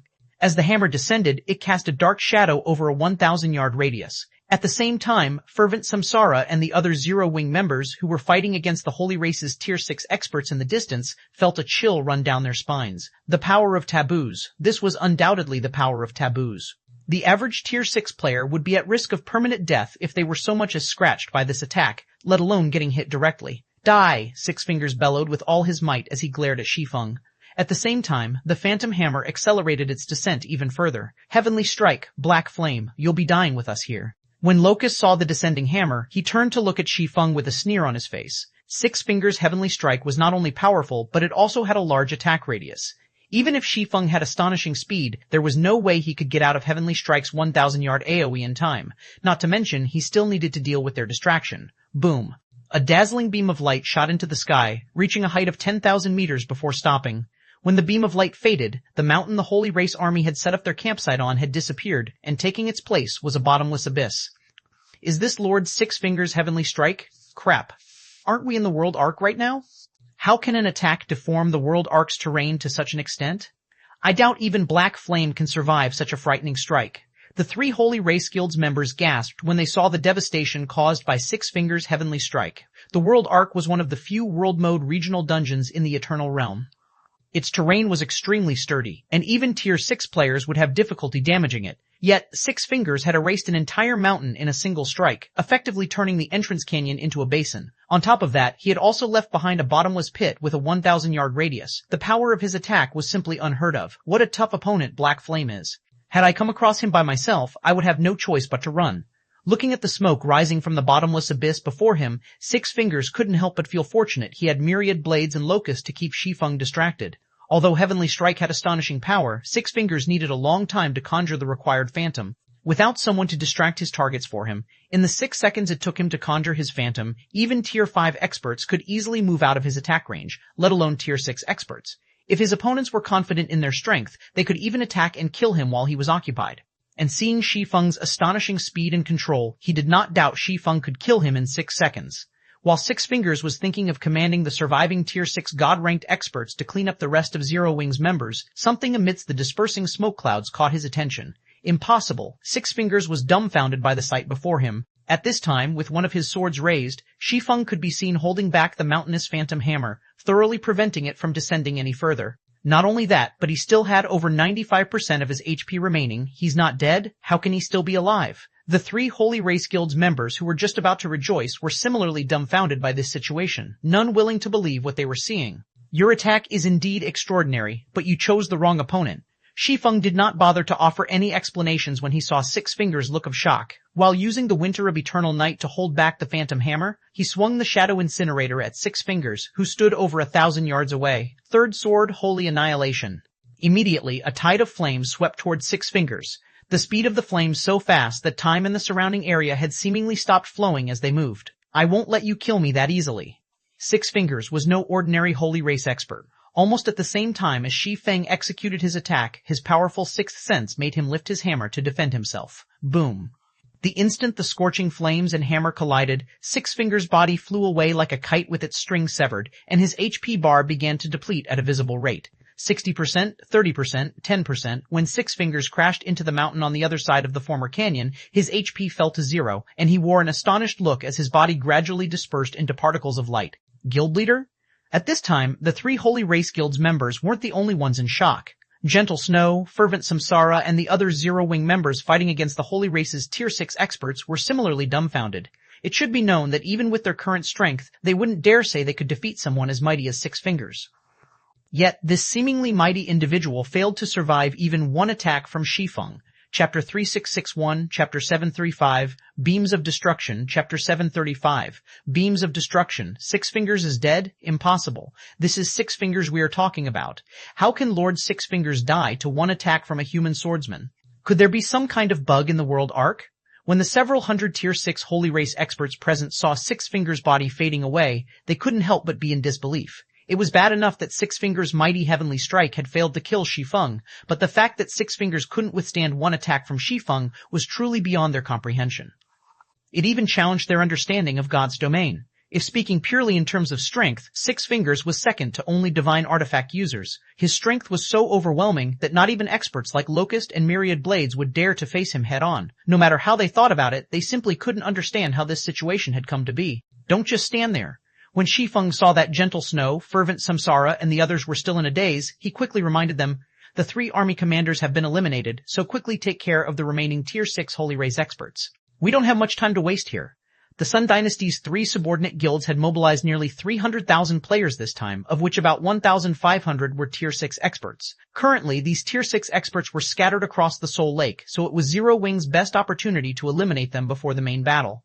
But now that they had attacked the entrance campsite, it went without saying news of their actions would reach the rest of the 3 Holy Race Guild's forces. If they wished to eliminate more Tier 6 experts before the main battle, they had to act quickly. Otherwise, once these Holy Race armies were prepared, the difficulty of dealing with them would increase exponentially. Upon hearing Shi Feng's words, Gentle Snow, Fervent Samsara, and the others quickly snapped out of their daze and started killing the Tier 6 Holy Race experts. Out of all the Zero Wing members present, only Fiery Heart, who had just arrived in the Eternal Realm recently, remained unfazed by Shi Feng's strength. Before Shi Feng even voiced his reminder, she had already cast a Tier 5 curse at a group of level 180 plus Tier 6 Holy Race experts. Although Six Fingers was astonishingly powerful, he was only a level 182 player. Even if he possessed strength superior to Tier 6 gods of the same level, it should be known that Shi Feng could already contend with level 200 Tier 6 gods when he first returned to their home god's domain. Level 200 was a massive turning point in God's domain. Going from level 199 to level 200 would be akin to achieving a 1-tier advancement. So, even before Shi Feng returned to their home god's domain, his strength was already superior to that of the current Six Fingers. After killing the first-generation Saint Eucharius, he had even leveled up to level 191, his basic attributes improving by 2 minor thresholds. In Shi Feng's current state, his attack could cause even level 200 Tier 6 gods to stumble. So, Fiery Heart didn't find it surprising that Six Fingers had died so abruptly. While Zero Wing's members were cleaning up the Tier 6 Holy Race experts, someone from the 3 Holy Race guilds quickly called for a retreat. Retreat, retreat quickly. We are no match for Black Flame. Only by gathering all of our Tier 6 experts and using a large combination holy art can we fight him.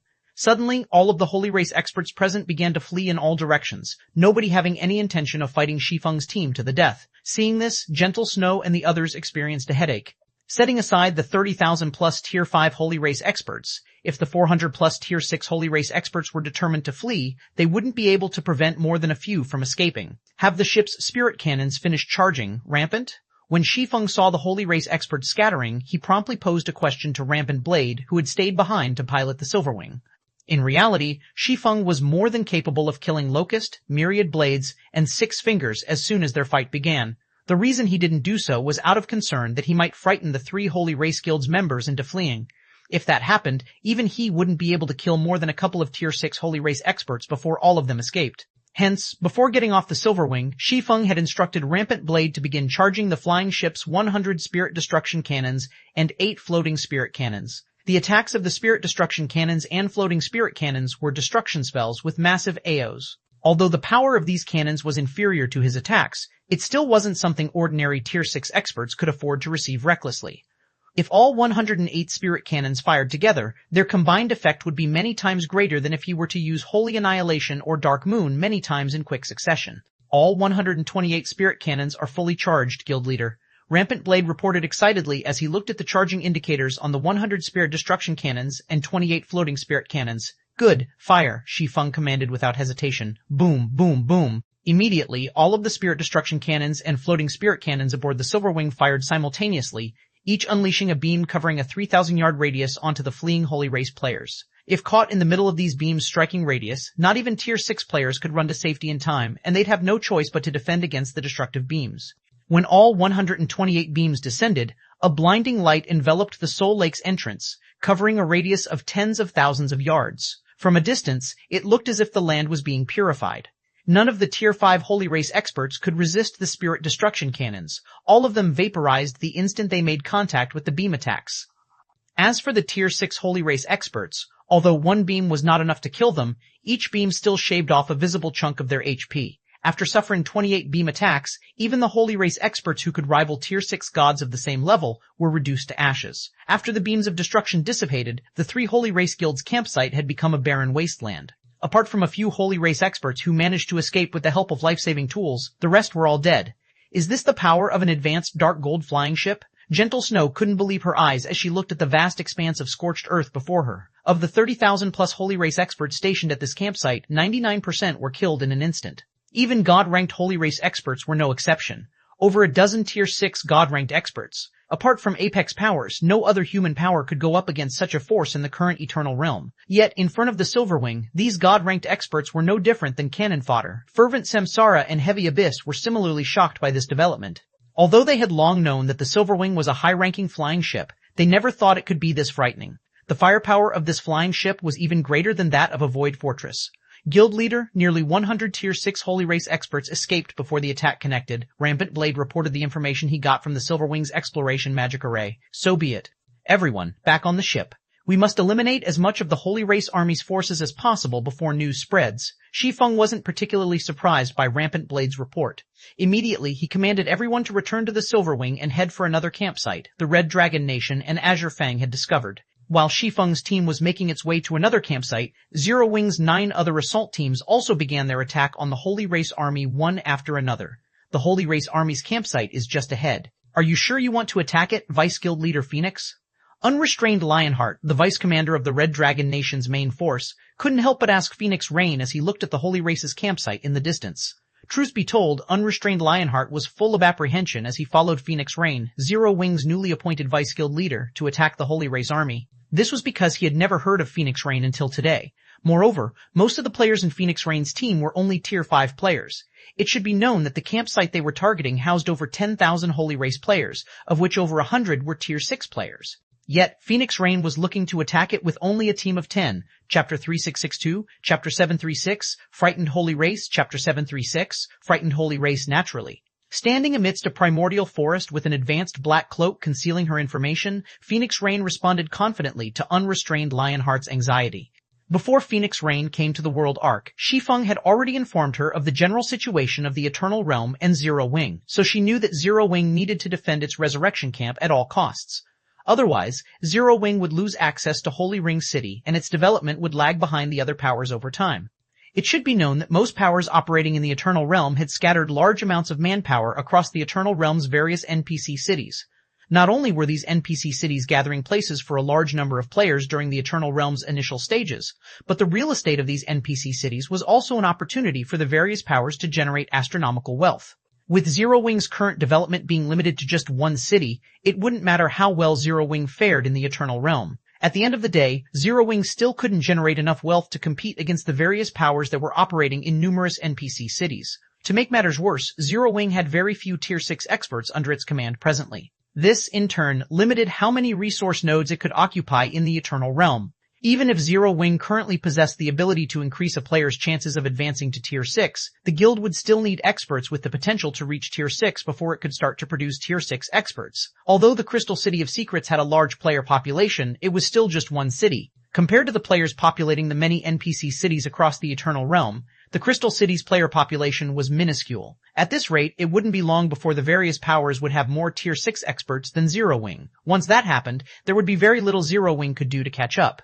If Zero Wing wished to stand a chance against the various conglomerates and pseudo-apex powers, its only hope now was to defend its resurrection camp and rely on it to generate wealth and expand Zero Wing's territory. If you insist, but please be careful, Vice Guild Leader Phoenix. Hearing Phoenix Rain's determined response, Unrestrained Lionheart reminded, according to our scouts, the campsite has at least 3 God-ranked experts. If you find yourself not a match, retreat as soon as possible. If your Tier 5 teammates get killed by any of those 3, they might permanently lose access to God's domain.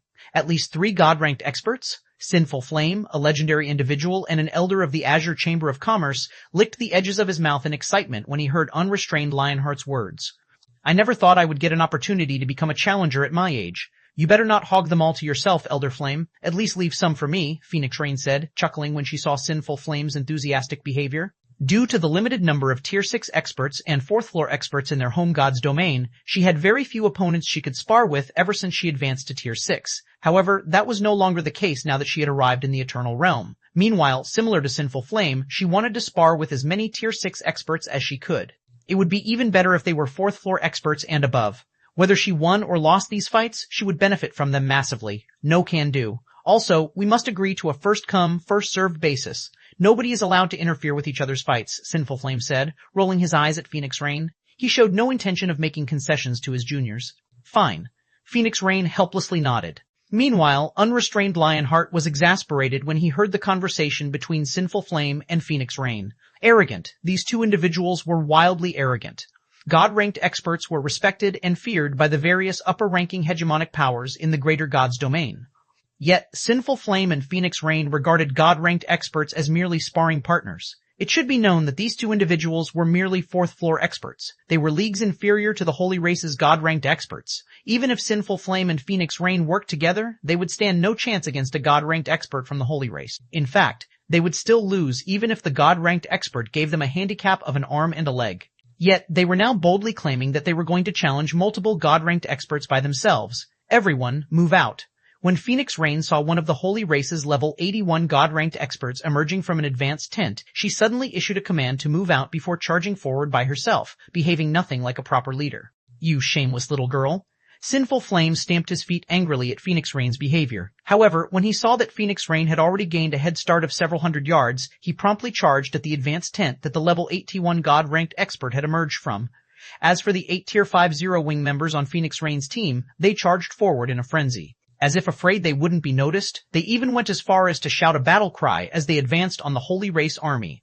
Lunatics. These people are a bunch of lunatics. Unrestrained Lionheart was dumbfounded when he saw Zero Wing's team initiating a frontal confrontation. Weren't they supposed to ambush the enemy? How was this anything like an ambush?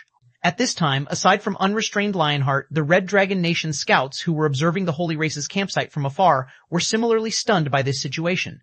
If they didn't know any better, they would think that Zero Wing's 10-man team was secretly backed by a 100,000-man army. After all, these Zero Wing members behaved nothing like a 10-man team would when advancing on a 10,000-man army.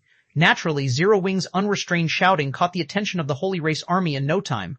Immediately, the Holy Race players stationed in the campsite emerged from their tents and quickly grouped into parties, intending to use combination holy arts to retaliate against the attacking enemy. What's going on? Why are there only 10 players? Are these human players playing a joke on us?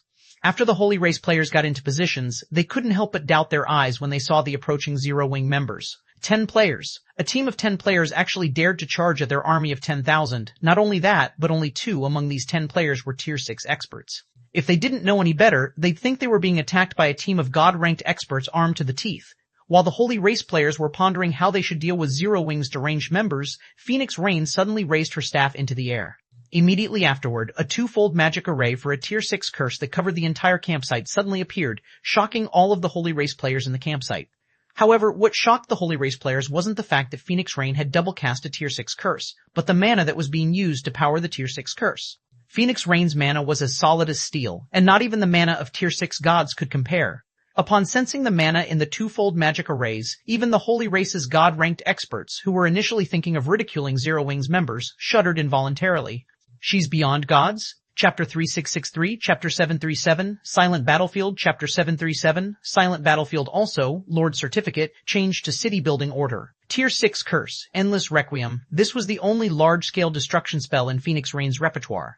Even with the powerful suppression that the World Arc's environment placed on mana, Endless Requiem could still cover a 1,000-yard radius in a deathly gale that eroded all life. Of course, Endless Requiem wasn't all-powerful. Setting Tier 5 players aside, any decently equipped Tier 6 player caught within the Tier 6 Curse's AoE should have no trouble surviving it under normal circumstances. However, it should be known that Phoenix Rain was currently level 2112 and equipped with the God Chaser set. In terms of power, her Endless Requiem would be stronger than even that of level 200 Tier 6 gods. It was no longer a large-scale destruction spell that players under level 200 could withstand. "Damn it, stop her!" one of the Holy Race Army's leaders shouted as he pointed at Phoenix Rain.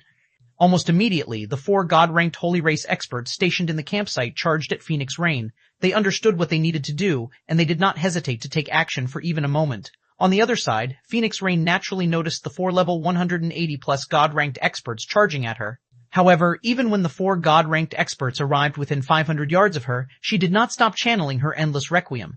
Instead, she simply raised her free hand at the 4 experts. Triple speed casting, Tier 6 spell, Thunder Dragon's Halberd. Suddenly, 3 crimson lightning bolts shot out from Phoenix Rain's hand and targeted 3 of the 4 approaching God-ranked experts.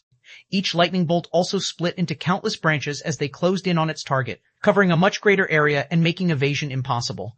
As a result, the 3 targeted God-ranked experts could only gather their holy aura to defend themselves. Boom. Following a loud explosion, the 3 level 181 Tier 6 God-ranked experts were sent flying back over 100 yards, and their HPS fell by nearly 50%. One of them even had his arm crippled because he had failed to deflect Phoenix Rain's attack completely. Who is she? The Holy Race players in the campsite felt their worldview challenged when they saw this development. Just by raising her hand, Phoenix Rain, a human mage god, had crippled 1 God-ranked expert and injured 2. While the Holy Race players in the campsite were in shock, the 4th God-ranked expert had arrived within 50 yards of Phoenix Rain. However, before he could attack Phoenix Rain, a gray-clad old man suddenly appeared before him and swung a knight's sword at his neck. This situation left him with no choice but to try to block and deflect the attack. Clang! When both sides clashed, a crisp sound echoed across the battlefield. Immediately afterward, the Holy Race Army's 4th God-ranked expert could be seen being sent flying like a cannonball. It was also obvious that the God-ranked expert had sustained serious injuries as even after crashing into the ground, he failed to get up right away. An existence beyond gods. It was another existence beyond gods. In a mere team of 10, there were actually 2 experts who were above gods. Before the Holy Race players in the campsite could wrap their minds around this mind-boggling situation, the remaining 8 members of Zero Wing's assault team also began their attack, bombarding the campsite with a series of arrows and spells. Although these 8 Zero Wing members were only Tier 5 players, they were all at level 210 and equipped with the epic God Chaser set. The power of their attacks could rival level 180 Tier 6 gods. With their opponents being only a bunch of level 180 players, it went without saying they could deal devastating damage. Subsequently, the attacks of 8 Tier 5 Zero Wing members could be seen obliterating any Tier 5 Holy Race player they came into contact with. As for the Tier 6 Holy Race experts struck by these attacks, although they didn't die on the spot, they still sustained heavy injuries, proving that they weren't strong enough to confront the attacks directly. The 8 Tier 5 Zero Wing members were effectively invincible as they clashed with the Holy Race Army, killing several dozen Tier 5 Holy Race experts with their every attack and heavily injuring Tier 6 Holy Race experts.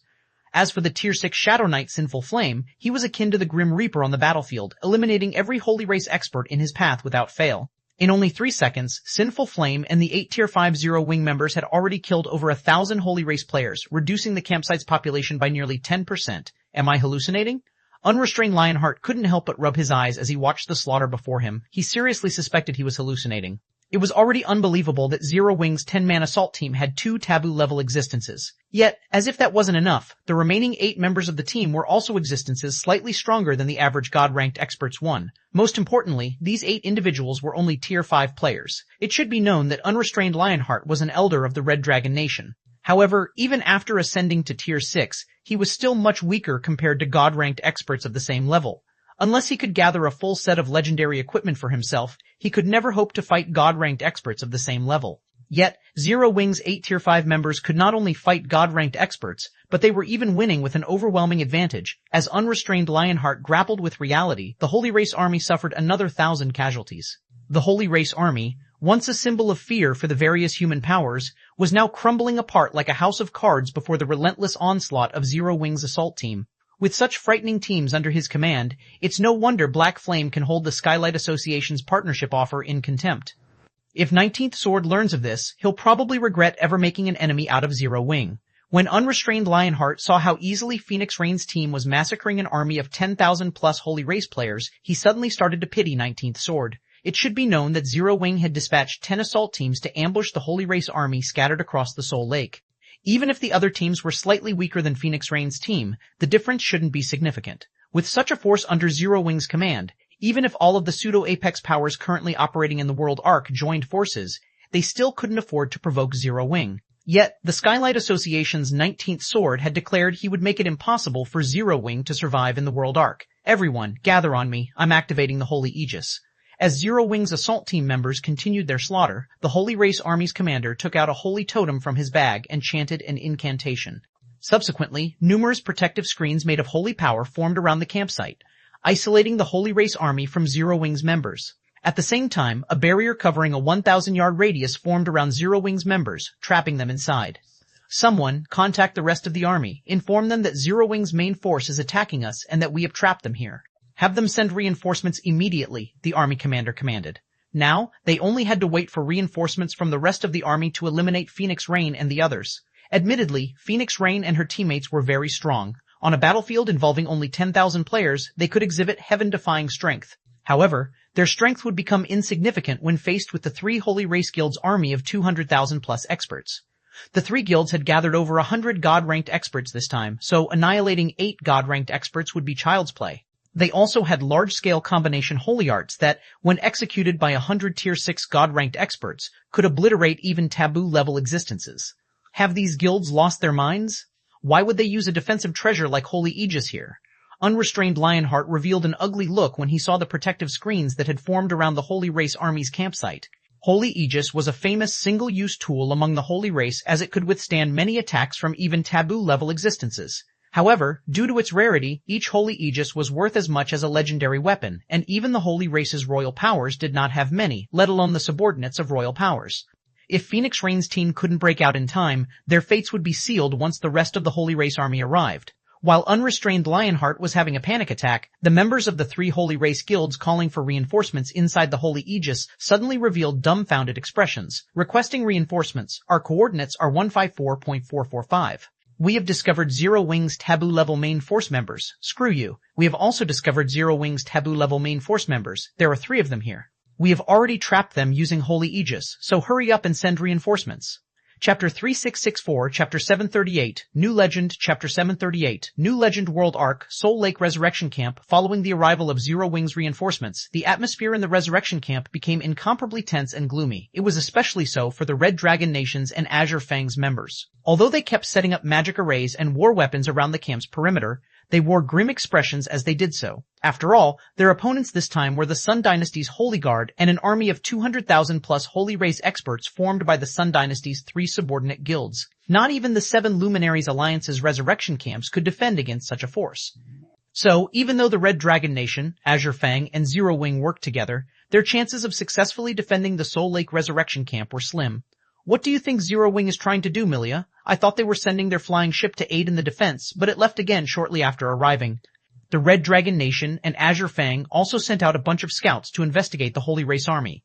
Could they be planning an ambush? Titan asked out of curiosity as he observed the situation inside the Soul Lake Resurrection Camp with the help of a magic mirror. I've also heard other guilds saying that Black Flame has gone toward the 3 Holy Race Guilds campsite with a small team. Does he really think he can turn this guild war around all by himself? How should I know? Milia answered, shaking her head. Then, a solemn look suddenly appeared on her face as she continued, but based on our scouts' reports, the forces the 3 Holy Race Guilds have scattered across the Soul Lake seem to be in disarray right now. Did Black Flame really initiate an attack on them? Titan asked, revealing a look of interest. If that's the case, we should go over and take a look. The 7 Luminaries Alliance has placed Black Flame on the latest edition of the Divine Glory list. He's even ranked among the top 300 despite having only reached tier 6 recently. This is the same treatment Spear Paradise received when he debuted after killing a level 200 plus ancient god.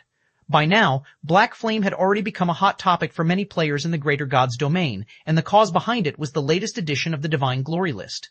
The Divine Glory list was a ranking list that recorded the Greater Gods domain's apex powerhouses. Although it wasn't perfect, it was still very reliable, and it held vastly greater influence in the Greater Gods domain than the Luminous and Sacred Glory lists. As for why everyone was discussing Black Flame specifically, it was because he had debuted on the Divine Glory list. Not only that, but he had also debuted with a ranking in the top 300, even though Black Flame had only advanced to tier 6 recently. This was a treatment the 7 Luminaries Alliance had rarely offered in the past century. It should be known that anyone capable of entering the Divine Glory list would be in existence capable of trading blows with a level 200 tier 6 god at the very least. In addition, the 7 Luminaries Alliance would rarely assign debutantes a high ranking on the Divine Glory list.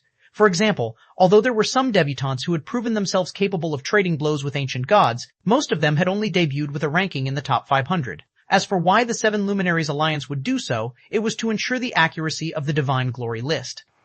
After all, a single battle wasn't enough to give a full picture of a player's strength. It was entirely possible that the player just so happened to have performed outstandingly in that particular battle. It could also be that they had taken advantage of unique circumstances, such as the enemy being weakened prior to the battle. Only by evaluating players across multiple battles could the 7 Luminaries Alliance make an accurate evaluation.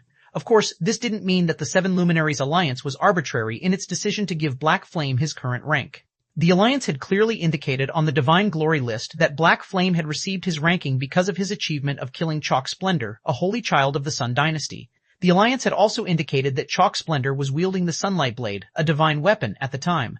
With the achievement of slaying a taboo-level existence under his belt, nobody would question Black Flame's qualifications to be on the Divine Glory list. After all, taboo-level existences were few and far between in the Greater Gods domain. Moreover, most, if not all, belonged to the various Apex powers and Pseudo-Apex powers. However, it would be a little far-fetched to say that Black Flame deserved to be ranked within the top 300 in his first evaluation. That was akin to saying that Black Flame was on the same standard as Spear Paradise, the great commander of the Scarecrow Fox Adventurer team. It should be known that Spear Paradise debuted on the Divine Glory list after slaying a level 200 plus ancient god. Even if Chalk Splendor was wielding the Sunlight Blade when Black Flame fought him, it would be an exaggeration to say that he could compare with a level 200 plus ancient god. Not to mention, Black Flame had Verdant Rainbow helping him from the side. Without Verdant Rainbow's assistance, Black Flame would never have been able to kill Chalk Splendor. For these reasons, many people felt that the 7 Luminaries Alliance was giving preferential treatment to Black Flame. Either that or the Alliance deemed that Black Flame's potential was equal to the Spear Paradise of the past, which, in turn, meant that Black Flame was qualified to stand on equal footing with lofty existences such as 19th Sword, who was one of the current 10 great sword gods. Hence, Titan couldn't help but be curious about Black Flame's talent and potential. That's merely the Alliance showing Black Flame its appreciation for his contributions, 19th Sword said contemptuously as he opened his eyes. You're not young anymore, Titan. How can you not understand something so simple? Do you really think Black Flame is worthy of being compared with Spear Paradise? In 19th Sword's opinion, Black Flame could indeed be regarded as a genius for mastering a gold combat technique at such a young age. It was also why he praised the young man originally. However, to say that Black Flame was comparable with Spear Paradise in potential would be a gross overestimation. Others might not be fully aware of the circumstances surrounding Spear Paradise, but 19th Sword was. Spear Paradise, the Divine Spear, might have been a late bloomer, but as he kept growing, his strength became increasingly astonishing. He had grown so strong that he had single-handedly turned Scarecrow Fox into an adventurer team that even the various pseudo-Apex powers needed to respect. On what grounds did Black Flame deserve to be equated to someone like Spear Paradise? I doubt it is Black Flame fighting against the 3 Holy Race guilds, Milia said, shaking her head. According to the information I received, a mysterious power is attacking multiple of the 3 guilds' campsites simultaneously, causing them severe losses. Moreover, this mysterious power has already mobilized more than 10 taboo-level existences thus far. Do you think Zero Wing has that many taboo-level existences? I guess you're right, Titan nodded.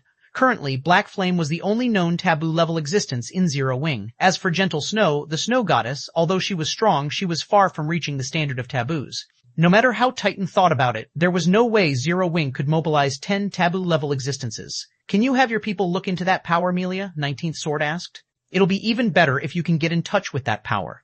There should only be a few powers capable of mobilizing so many taboo-level existences in the Greater God's domain, and none were existences the Skylight Association could afford to provoke at present. So, it would naturally be good if the Skylight Association could get acquainted with this mysterious power.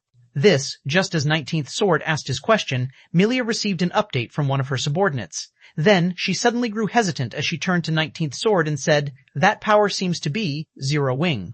Chapter 3665, Chapter 739, Holy Guard arrives, Chapter 739, Holy Guard arrives, Zero Wing. Titan revealed a surprised look when he heard Milia's words. You're not joking, are you, Milia? Even for the various Apex powers, it would be difficult for them to come up with a force of 10 taboo-level existences in the current Eternal Realm. So, how was it possible that a newly established guild like Zero Wing could do so? If Zero Wing truly had such a powerful foundation, the Skylight Association's threat to Zero Wing would become a complete joke. Are you certain, Milia? 19th Sword asked, similarly having difficulty believing Milia's words. There should be no mistaking it, Milia said, as she solemnly looked at the report she just received. The scouts I dispatched have already sent over several battle videos involving the Holy Race Army's campsites. You'll know once you take a look.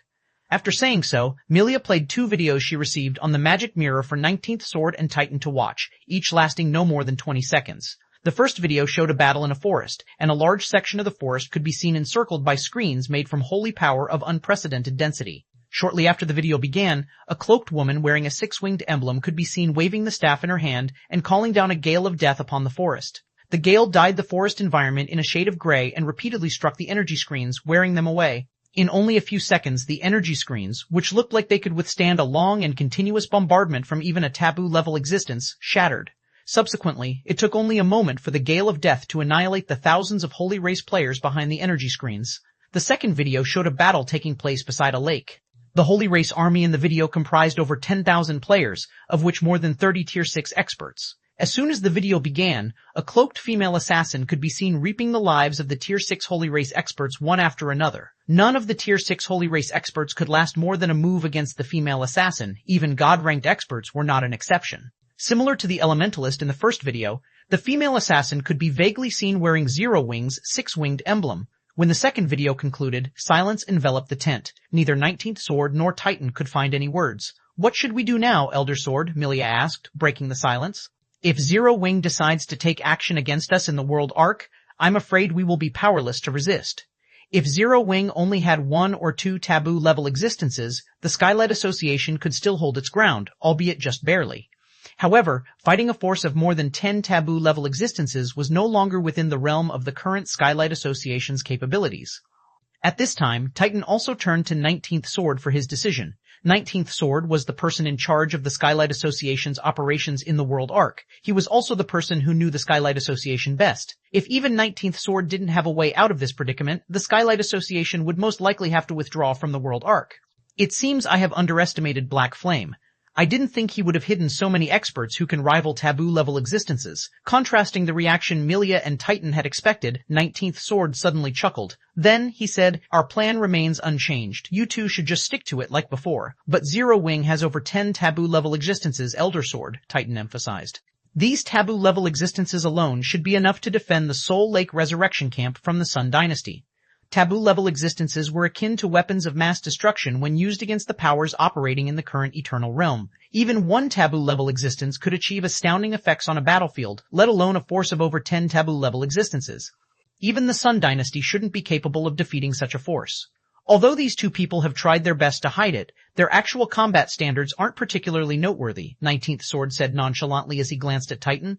I don't know what method Zero Wing has used to grant them the power of taboos, but I can say for certain that they don't have any divine artifacts equipped.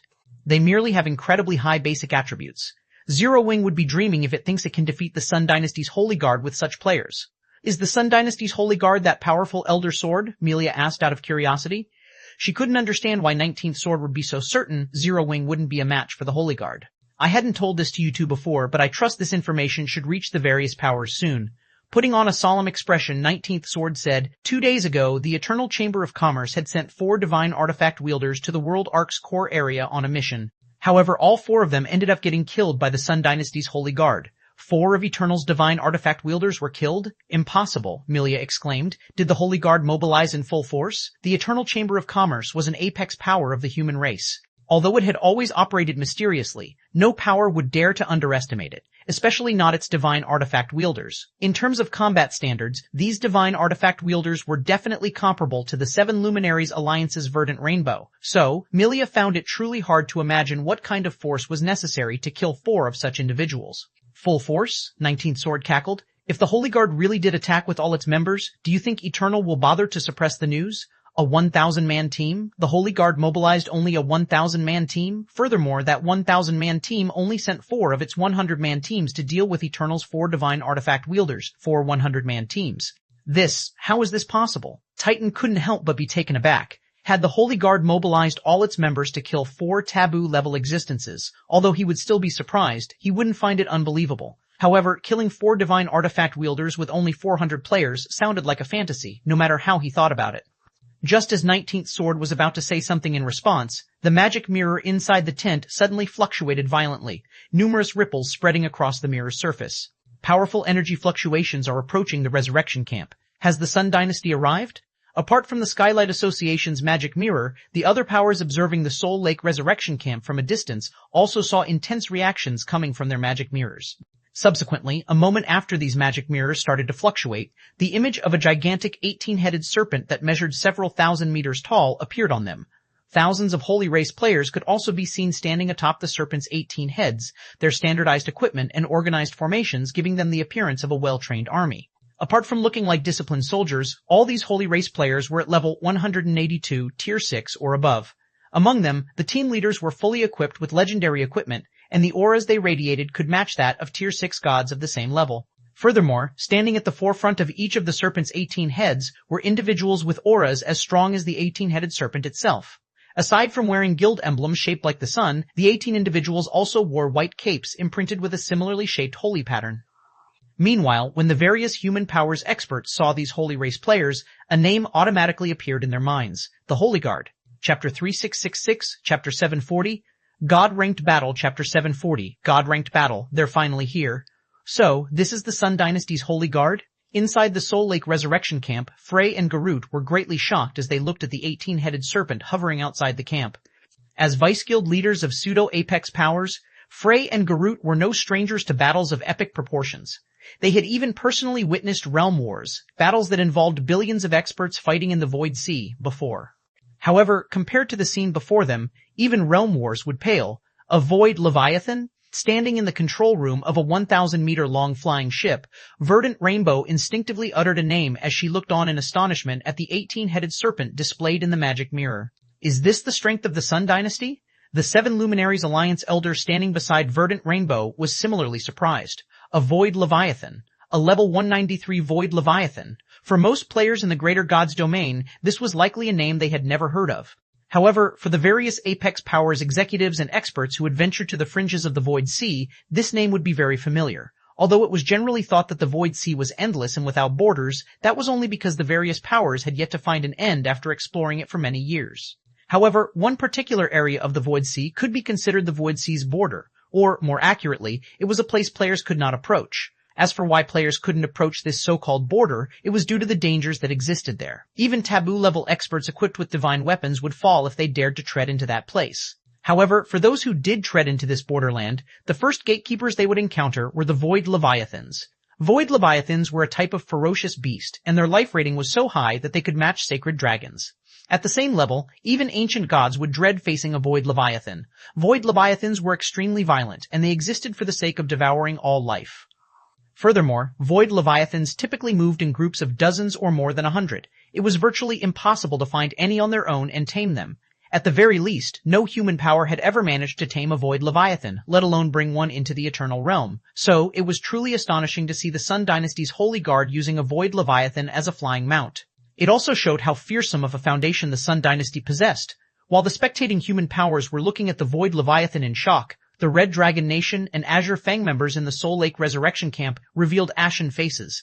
Even Tier 6 players like Frey and Garut were no exception.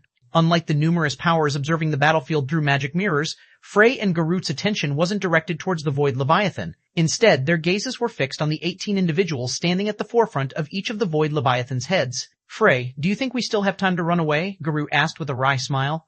The Void Leviathan itself was already a fearsome opponent to face.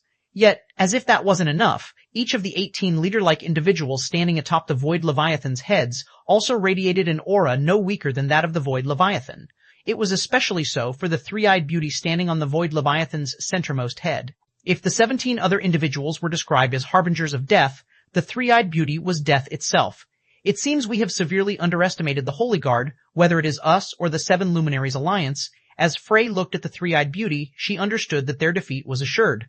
Setting aside the three-eyed beauty, simply the Holy Guard's Void Leviathan and 17 taboo-level experts were more than enough to flatten the Soul Lake Resurrection Camp. Although Frey had already learned from Unrestrained Lionheart that Zero Wing possessed more than 10 taboo-level experts, she still didn't think they could win against the Holy Guard.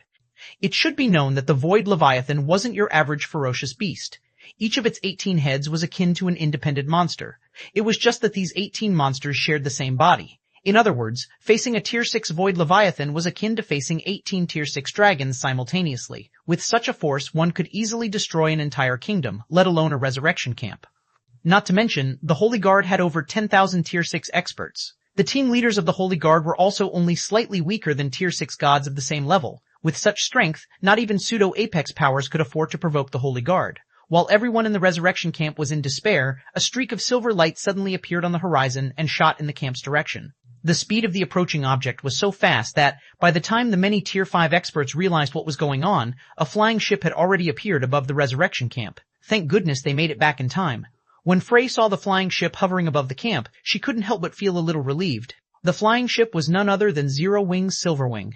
Moreover, standing aboard the Silverwing were the assault teams that had gone to ambush the Sun Dynasty's 3 subordinate guilds. Although the timely return of these assault teams still wouldn't be enough to equalize the strength of the Resurrection Camp's defenders with the Holy Guard, they still added some hope to the camp.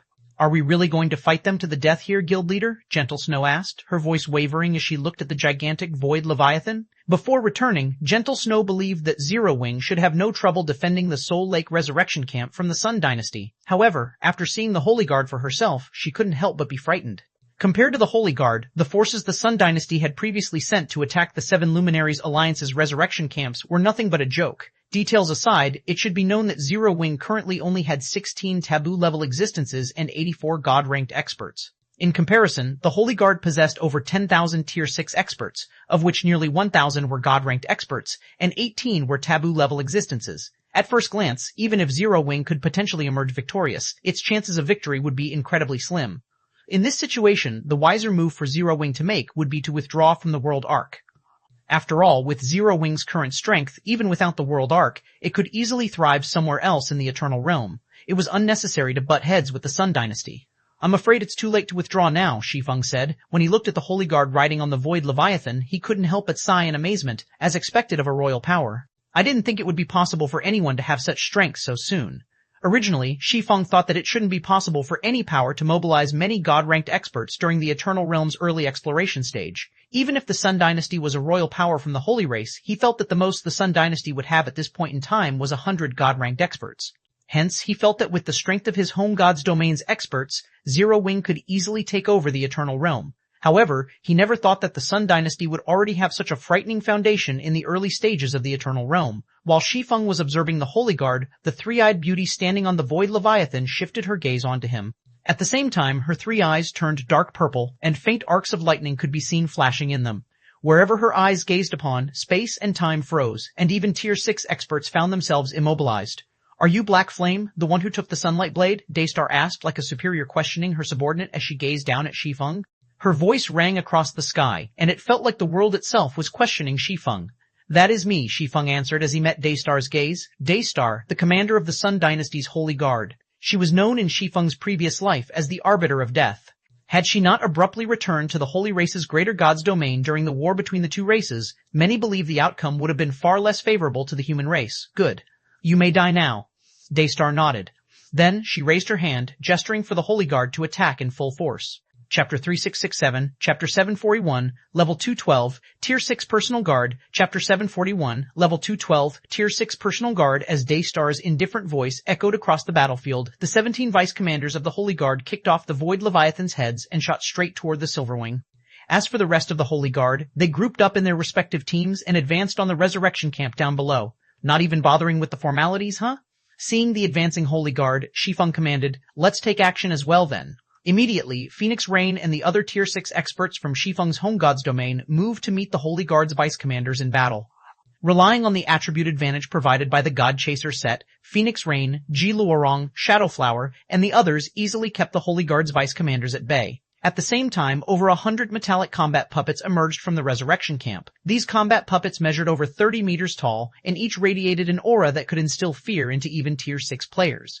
Meanwhile, as soon as these combat puppets appeared, they unleashed space-shattering destructive beams at the numerous attacks launched by the Holy Guard's members. Boom, boom, boom, boom. Suddenly, the area around the Soul Lake Resurrection Camp became brightly lit. Even players operating in the surrounding maps could see a dazzling glow rising from the Soul Lake.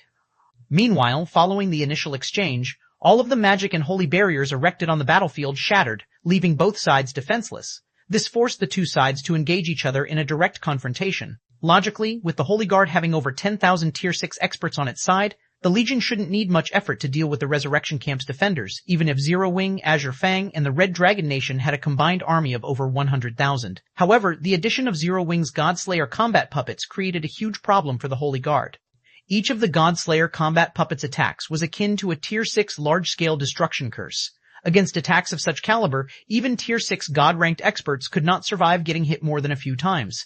So, when the 11-14 Godslayer combat puppets on the battlefield attacked together, nothing could stand in their way. After only one joint attack from the Godslayer combat puppets, the Holy Guard had already sustained several hundred casualties. Moreover, those killed did not leave any weapons or equipment behind, as everything within a 1,000-yard radius was thoroughly disintegrated. In contrast, although the Holy Guard's team leaders had retaliated against the Godslayer combat puppets, all of their attacks combined only managed to shave 1 point off the combat puppets' durability. For the Godslayer combat puppets that had 2,000 durability points, such damage was completely negligible. As for the exchange between the rest of the Holy Guard members and the Resurrection Camp's defenders, although Zero Wing, Azure Fang, and the Red Dragon Nation suffered many more casualties due to the majority of their forces being composed of Tier 5 players, the casualty rate for both sides was roughly equal. When the various spectating powers saw this situation, they couldn't help but be flabbergasted. Those combat puppets must be above the Dark Gold rank. Verdant Rainbow was greatly shocked as she looked at the Godslayer combat puppets displayed in the magic mirror before her. It was surprising enough that Zero Wing's hidden experts could hold their ground against the Holy Guard's vice commanders.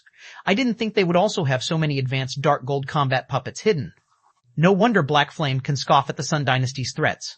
Previously, Verdant Rainbow firmly believed that Zero Wing, Azure Fang, and the Red Dragon Nation were severely disadvantaged in terms of army composition, primarily due to the staggering disparity in Tier 6 experts between the two sides. Even if Zero Wing's mysterious experts could distract the Holy Guard's vice commanders, the remaining Holy Guard members could easily eliminate the three guilds' forces before regrouping with their vice commanders to overwhelm Zero Wing's mysterious experts. Although Tier 6 players possessed incredibly high physical parameters, they would still deplete their stamina and concentration rapidly in intense battles.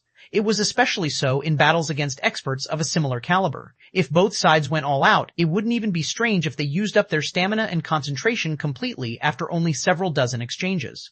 Meanwhile, once out of stamina and concentration, it wouldn't matter if Zero Wing's mysterious experts were taboo-level existences. They would instantly become fish on a chopping block, even to ordinary Tier 6 players. However, Zero Wing had instantly bridged this massive gap in strength with its Godslayer combat puppets. The addition of these combat puppets thoroughly prevented the general members of the Holy Guard from affecting the high-level battle above ground. While Zero Wing's trump card is indeed surprising, you shouldn't forget that Daystar is no ordinary expert, Your Highness, the Seven Luminaries Alliance elder standing beside Verdant Rainbow said, shaking his head. Although the rumors say that Eternal's 4 taboo-level existences had died in the hands of 400 of the Holy Guard's members, you and I both know that this is merely misinformation released by Eternal to cover up the actual situation. In reality, Daystar had single-handedly killed all 4 of those individuals, while the rest of the Holy Guard merely watched from the side. Now that Daystar has even brought a Void Leviathan to the battlefield, I can only see Zero Wing's chances of victory as slim.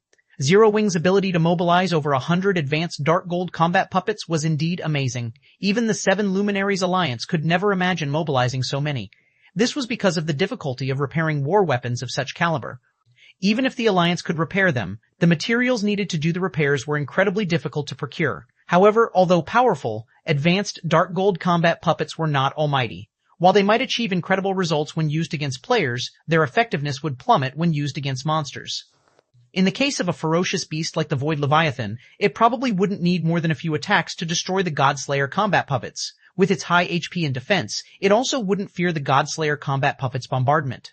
While the 7 Luminaries Alliance Elder was speaking, the previously idle Void Leviathan had seemingly received a command from Daystar as it suddenly opened its mouths to initiate a breath attack on the Resurrection Camp. Each of the Void Leviathan's 18 heads gathered enough energy to exceed the standard of Tier 6 gods. If all 18 heads attacked together, even ancient gods of the same level should think twice before trying to receive it. Is that woman crazy? Frey, who was battling against a team leader of the Holy Guard, grew somber when she saw the Void Leviathan preparing for a breath attack. The Void Leviathan was massive, so even Tier 6 players would likely have difficulty escaping its breath attacks AoE in time. If the Void Leviathan scattered its 18 breath attacks, it could absolutely cover the entire Resurrection Camp. However, apart from the members of their 3 guilds, several thousand Holy Guard members were also fighting in the Resurrection Camp's vicinity. In other words, if the Void Leviathan were to release its breath attacks in this situation, thousands of Holy Guard members would get killed as well. However, the Holy Guard members embroiled in battle behaved as if they did not notice the Void Leviathan's actions. They kept fighting in a frenzy, and some even actively prevented the camp defenders from distancing themselves from the Resurrection Camp. They were fully intent on perishing together. It seems there's no holding back in this situation. When Shi Feng saw the Void Leviathan's intentions, he sighed and said, "Bring him out, Blue, understood." Upon hearing Shi Feng's command, Blue Phoenix promptly took out a Summon Guard scroll and activated it. Boom. Suddenly, as if the sky was falling, a mighty aura descended upon the entirety of the Soul Lake. Then, a Dragon Knight clad in heavy armor gradually emerged from a magic array before Blue Phoenix, his presence causing the souls of everyone on the battlefield to shudder. A level 2112, Tier 6 Personal Guard, Chapter 3668, Chapter 742, Legendary Guard vs. Void Leviathan, Chapter 742, Legendary Guard vs. Void Leviathan, Am I Dreaming? Level 2112, Tier 6, How can such a personal guard exist? The Holy Guard's members and the spectating human powers were greatly confused when they saw Los Marin. Personal guards were a feature available to both human and Holy Race players. Hence, both races were familiar with the existence of personal guards. For this reason, they knew how difficult it was to develop personal guards to Tier 6, and how powerful Tier 6 personal guards could be. However, rather than Los Marin's tier, what truly confused everyone was his level. Level 212. Outside the Eternal Realm, personal guards of this level were relatively common, and nobody would fuss about seeing one. However, in the current Eternal Realm, a level 212 personal guard was virtually invincible. It also wasn't a level that was supposed to exist in the current Eternal Realm. Be it in the human race's greater god's domain or the holy race's greater god's domain, level 200 was a massive turning point. Upon reaching level 200, the basic attributes of players, monsters, and NPCs would experience a qualitative transformation. Even the most ordinary level 200, Tier 6 NPC could easily dominate a city populated by only Tier 6 players under level 200, ensuring nobody would dare to make trouble in the city.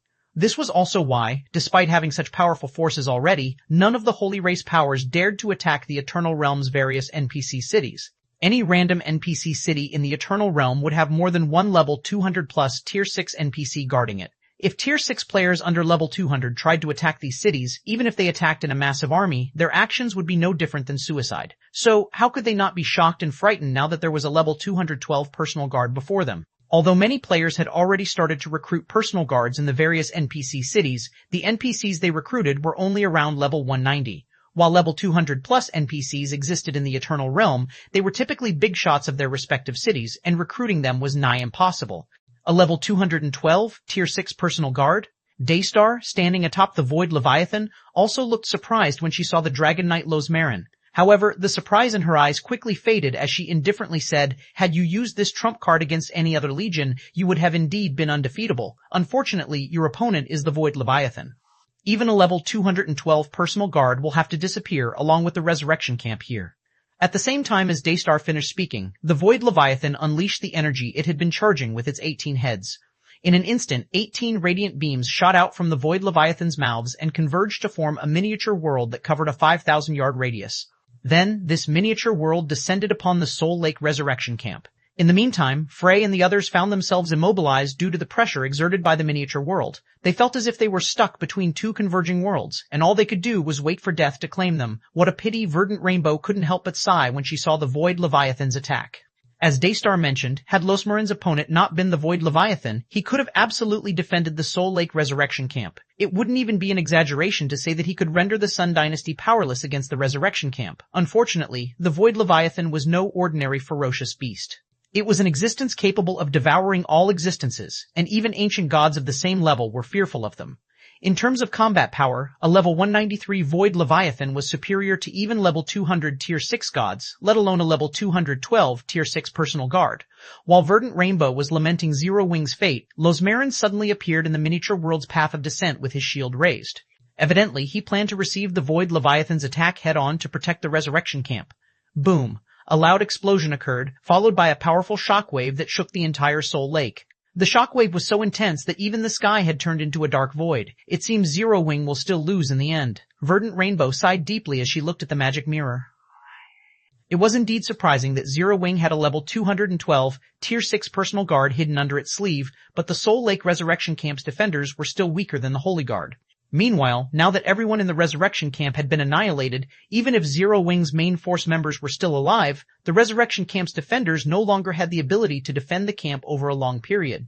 However, just as Verdant Rainbow was about to command her flying ship's pilot to leave the Soul Lake, the magic mirror before her suddenly revealed a figure standing amidst the void. How is this possible? Verdant Rainbow gaped in shock as she stared into the magic mirror. That's an attack that can repel an ancient god of the same level. How can he survive that? At this time, under the shattered sky, the Soul Lake Resurrection Camp could be seen perfectly intact. In fact, it wasn't just the Resurrection Camp that was in perfect shape. Even the Dragon Knight Los Marin looked no different from before. Attack. Before anyone could react to this unexpected turn of events, Blue Phoenix commanded Los Marin to retaliate against the Void Leviathan. In response, Los Marin summoned a spear into his hand and thrust it in the Void Leviathan's direction. At the same time, 3 magic arrays abruptly appeared above the Void Leviathan. Threefold Tier 6, Super Spell, Spirit Impact Spear. When the Void Leviathan saw the magic arrays above its head, it instinctively launched another breath attack with its 18 heads. However, it was too late to disrupt the magic array's formation as a molten spear clad in flames had already emerged from them. Then, the molten spear could be seen colliding with the dazzling miniature world created by the Void Leviathan. Boom! The molten spear passed through the Void Leviathan's miniature world unhindered. Then, it proceeded to strike the Void Leviathan out of the air and pinned it to the ground. The impact creating a crater that had a radius of tens of thousands of yards. Not only that, but the Void Leviathan also lost a huge chunk of its HP and 3 of its heads, becoming heavily injured. As for the remaining 15 heads, fear colored their eyes as they looked up at Los Marin. So strong. He heavily injured a level 193 Void Leviathan in one hit. Crap. What rank is that personal guard? The various spectating powers were shocked when they saw the heavily injured Void Leviathan. It should be known that a level 103 Void Leviathan was stronger than even level 200 Tier 6 gods. Yet, it fared no differently than a lizard before Los Marin. Chapter 3669, Chapter 743, Trunk Card? Chapter 743, Trunk Card? Why isn't the Void Leviathan recovering? What did that personal guard do? Don't tell me that's a legendary personal guard. A series of questions popped into 19th Sword's mind as he spectated the battlefield from his tent.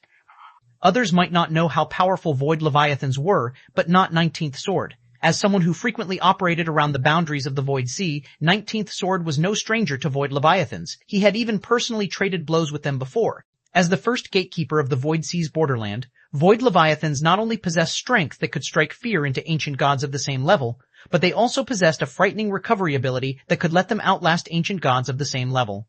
Under normal circumstances, even a level 210 Tier 6 god could not heavily injure a level 193 Void Leviathan in one hit.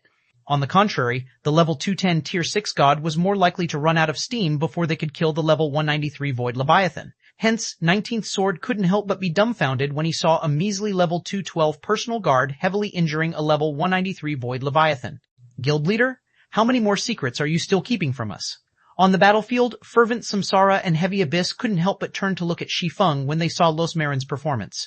The two of them were among the first batch of 5th floor experts to join Zero Wing in the Crystal City of Secrets, so they could be considered veteran internal members already. They had also watched Zero Wing grow from nothing to its current state in the Crystal City, so they could confidently say that they understood Zero Wing very well. However, after arriving at the World Arc and witnessing the series of events that had taken place up until this point, they suddenly felt incredibly foreign toward their own guild. First, it was the batch of mysterious Tier 6 experts. Next, there were the frightening Silverwing flying ship and advanced dark gold combat puppets. Now, it was a level 212 Tier 6 personal guard who could heavily injure an existence rivaling level 193 ancient gods. No matter how they thought about it, these were not things that the guild they had watched develop should possess. No, that's not right. He's a legendary guard. Daystar's 3 purple eyes turned a little gloomy as she looked at Los Marin, a legendary personal guard. Based on her knowledge, only a personal guard who was at the legendary rank could possibly accomplish such a feat. However, among the holy race, personal guards with such exceptional growth potential were incredibly scarce and considered invaluable assets. Powers that possessed legendary personal guards typically avoided deploying them unless in dire straits, out of apprehension of losing them in combat. The Sun Dynasty was no exception, hence the absence of its legendary personal guards in the Eternal Realm. Of course, the primary reason for their absence was that personal guards of level 200 and above were prohibited from entering the Eternal Realm. Yet now, a small human guild with neither fame nor history was actually willing to put a legendary guard to battle in the Eternal Realm. Not only that, but this legendary guard was even level 212, you've guessed correctly. He is indeed a legendary guard, Shi Feng said, chuckling when he saw Daystar furrowing her brows. What do you think? Is the trump card I prepared effective against the Holy Guard? Daystar, the Arbiter of Death. She was a well-known holy child of the Sun Dynasty. Out of the Sun Dynasty's 14 holy children, she was also the likeliest to become the next guild leader. Even in his previous life, Shi Feng would have to steer clear of her. Honestly, Shi Feng was quite surprised to encounter Daystar so soon. Without the harvest from the Godslayer's treasury, defending the Soul Lake Resurrection Camp would have been impossible, and Zero Wing's foundations might have even been endangered. Fortunately, the Arbiter of Death's timing was poor, or Shi Feng would have suffered a huge loss. So what if you have a legendary guard? Daystar glanced at Shi Feng, paying no heed to his provocation. The Holy Guard's might is beyond your comprehension. As Daystar spoke, many Holy Guard members on the battlefield suddenly formed 6-person parties and merged their holy auras with their respective party leaders. Shortly thereafter, these Holy Guard members died one by one, while the party leaders who received their holy auras experienced a meteoric rise in strength, quickly rivaling taboo-level existences. Death Reborn, Shi Feng remained unfazed, looking like he had long anticipated this development. Combination Holy Art, Death Reborn. Death Reborn was a combination holy art that sacrificed 5 players with holy auras of roughly equal standards to massively strengthen a player's holy aura and attributes. It was one of the Sun Dynasty's well-known trump cards in Shi Feng's previous life. It was also why the Holy Guard could become one of the Sun Dynasty's 5 conquest legions in the Eternal Realm. You know quite a lot. Daystar looked at Shi Feng in surprise. Death Reborn was one of the Sun Dynasty's secrets that was known by few, even among the Holy Race's various powers. In a situation where the human race and holy race were not on familiar terms, it should logically be impossible for a human player to learn of Death Reborn. I only know a little, Shi Feng said, chuckling. Then he snapped his fingers and continued, since the other side is getting serious, it's time for you all to stop hiding and fight them seriously as well. Fight seriously? Everyone couldn't help but look at Shi Feng in shock, failing to comprehend what Shi Feng was saying. Were Zero Wing's members still not fighting seriously? Ha ha ha. I've been waiting for these words. Sinful Flame, who had been fighting against 2 of the Holy Guard's vice commanders, revealed an ecstatic look when he heard Shi Feng's words. You two have been having a lot of fun using all your techniques on me, haven't you? Well, it's this old man's turn now. As soon as Sinful Flame finished speaking, his aura started to skyrocket in intensity, as if he had transformed from a slumbering beast into an awakened dragon. His black cloak was shredded into countless pieces under the pressure of his frightening aura and mana, revealing his personal information to all. Sinful Flame, level 2018. Ha! I wanted to spar with them a little longer. Melancholy, the former guild leader of 13 Thrones, said and sighed. Similar to Sinful Flame, he stopped suppressing his aura and mana, causing his low-quality black cloak to become shredded. Melancholy, level 217, how dare you old fellows complain. At least you got to fight 1-on-2 all this time, Ji Lorong said as she sent a dissatisfied glance at Sinful Flame and Melancholy. As she said so, she too stopped hiding her strength. Ji Luorong, level 212, upon receiving Shi Feng's command, Phoenix Rain and the 13 other tier 6 players from Shi Feng's home god's domain stopped hiding their aura and mana, revealing their true levels. All of them were above level 200. Moreover, aside from Crimson Mist, everyone else was at level 210 or above. The auras and mana they radiated were also stronger than tier 6 gods of the same level. 13 level 210 plus god-ranked experts? Heavens! Is Zero Wing playing a joke on us? Chapter 3670, Chapter 744, Holy Guard defeated Chapter 744. Holy Guard defeated above the Soul Lake Resurrection Camp, Phoenix Rain and the 13 other tier 6 experts from Shi Feng's home god's domain hovered proudly in the air, each radiating a towering pillar of mana that covered the entire Resurrection Camp. The auras they radiated also made everyone on the battlefield feel as if 14 demon gods had just awoken from a long slumber. This development shocked everyone on the battlefield. Even Frey and Garut, who were in the middle of an intense battle, subconsciously stopped their actions to look at Phoenix Rain's group of 14. Level 200 was a massive turning point in God's domain. This held true for both monsters and players. In the greater God's domain, even a level 200 tier 5 player fully equipped with fragmented legendary items could already trade blows evenly with a level 190 tier 6 player fully equipped with fragmented legendary items, let alone level 210 plus tier 6 god-ranked experts.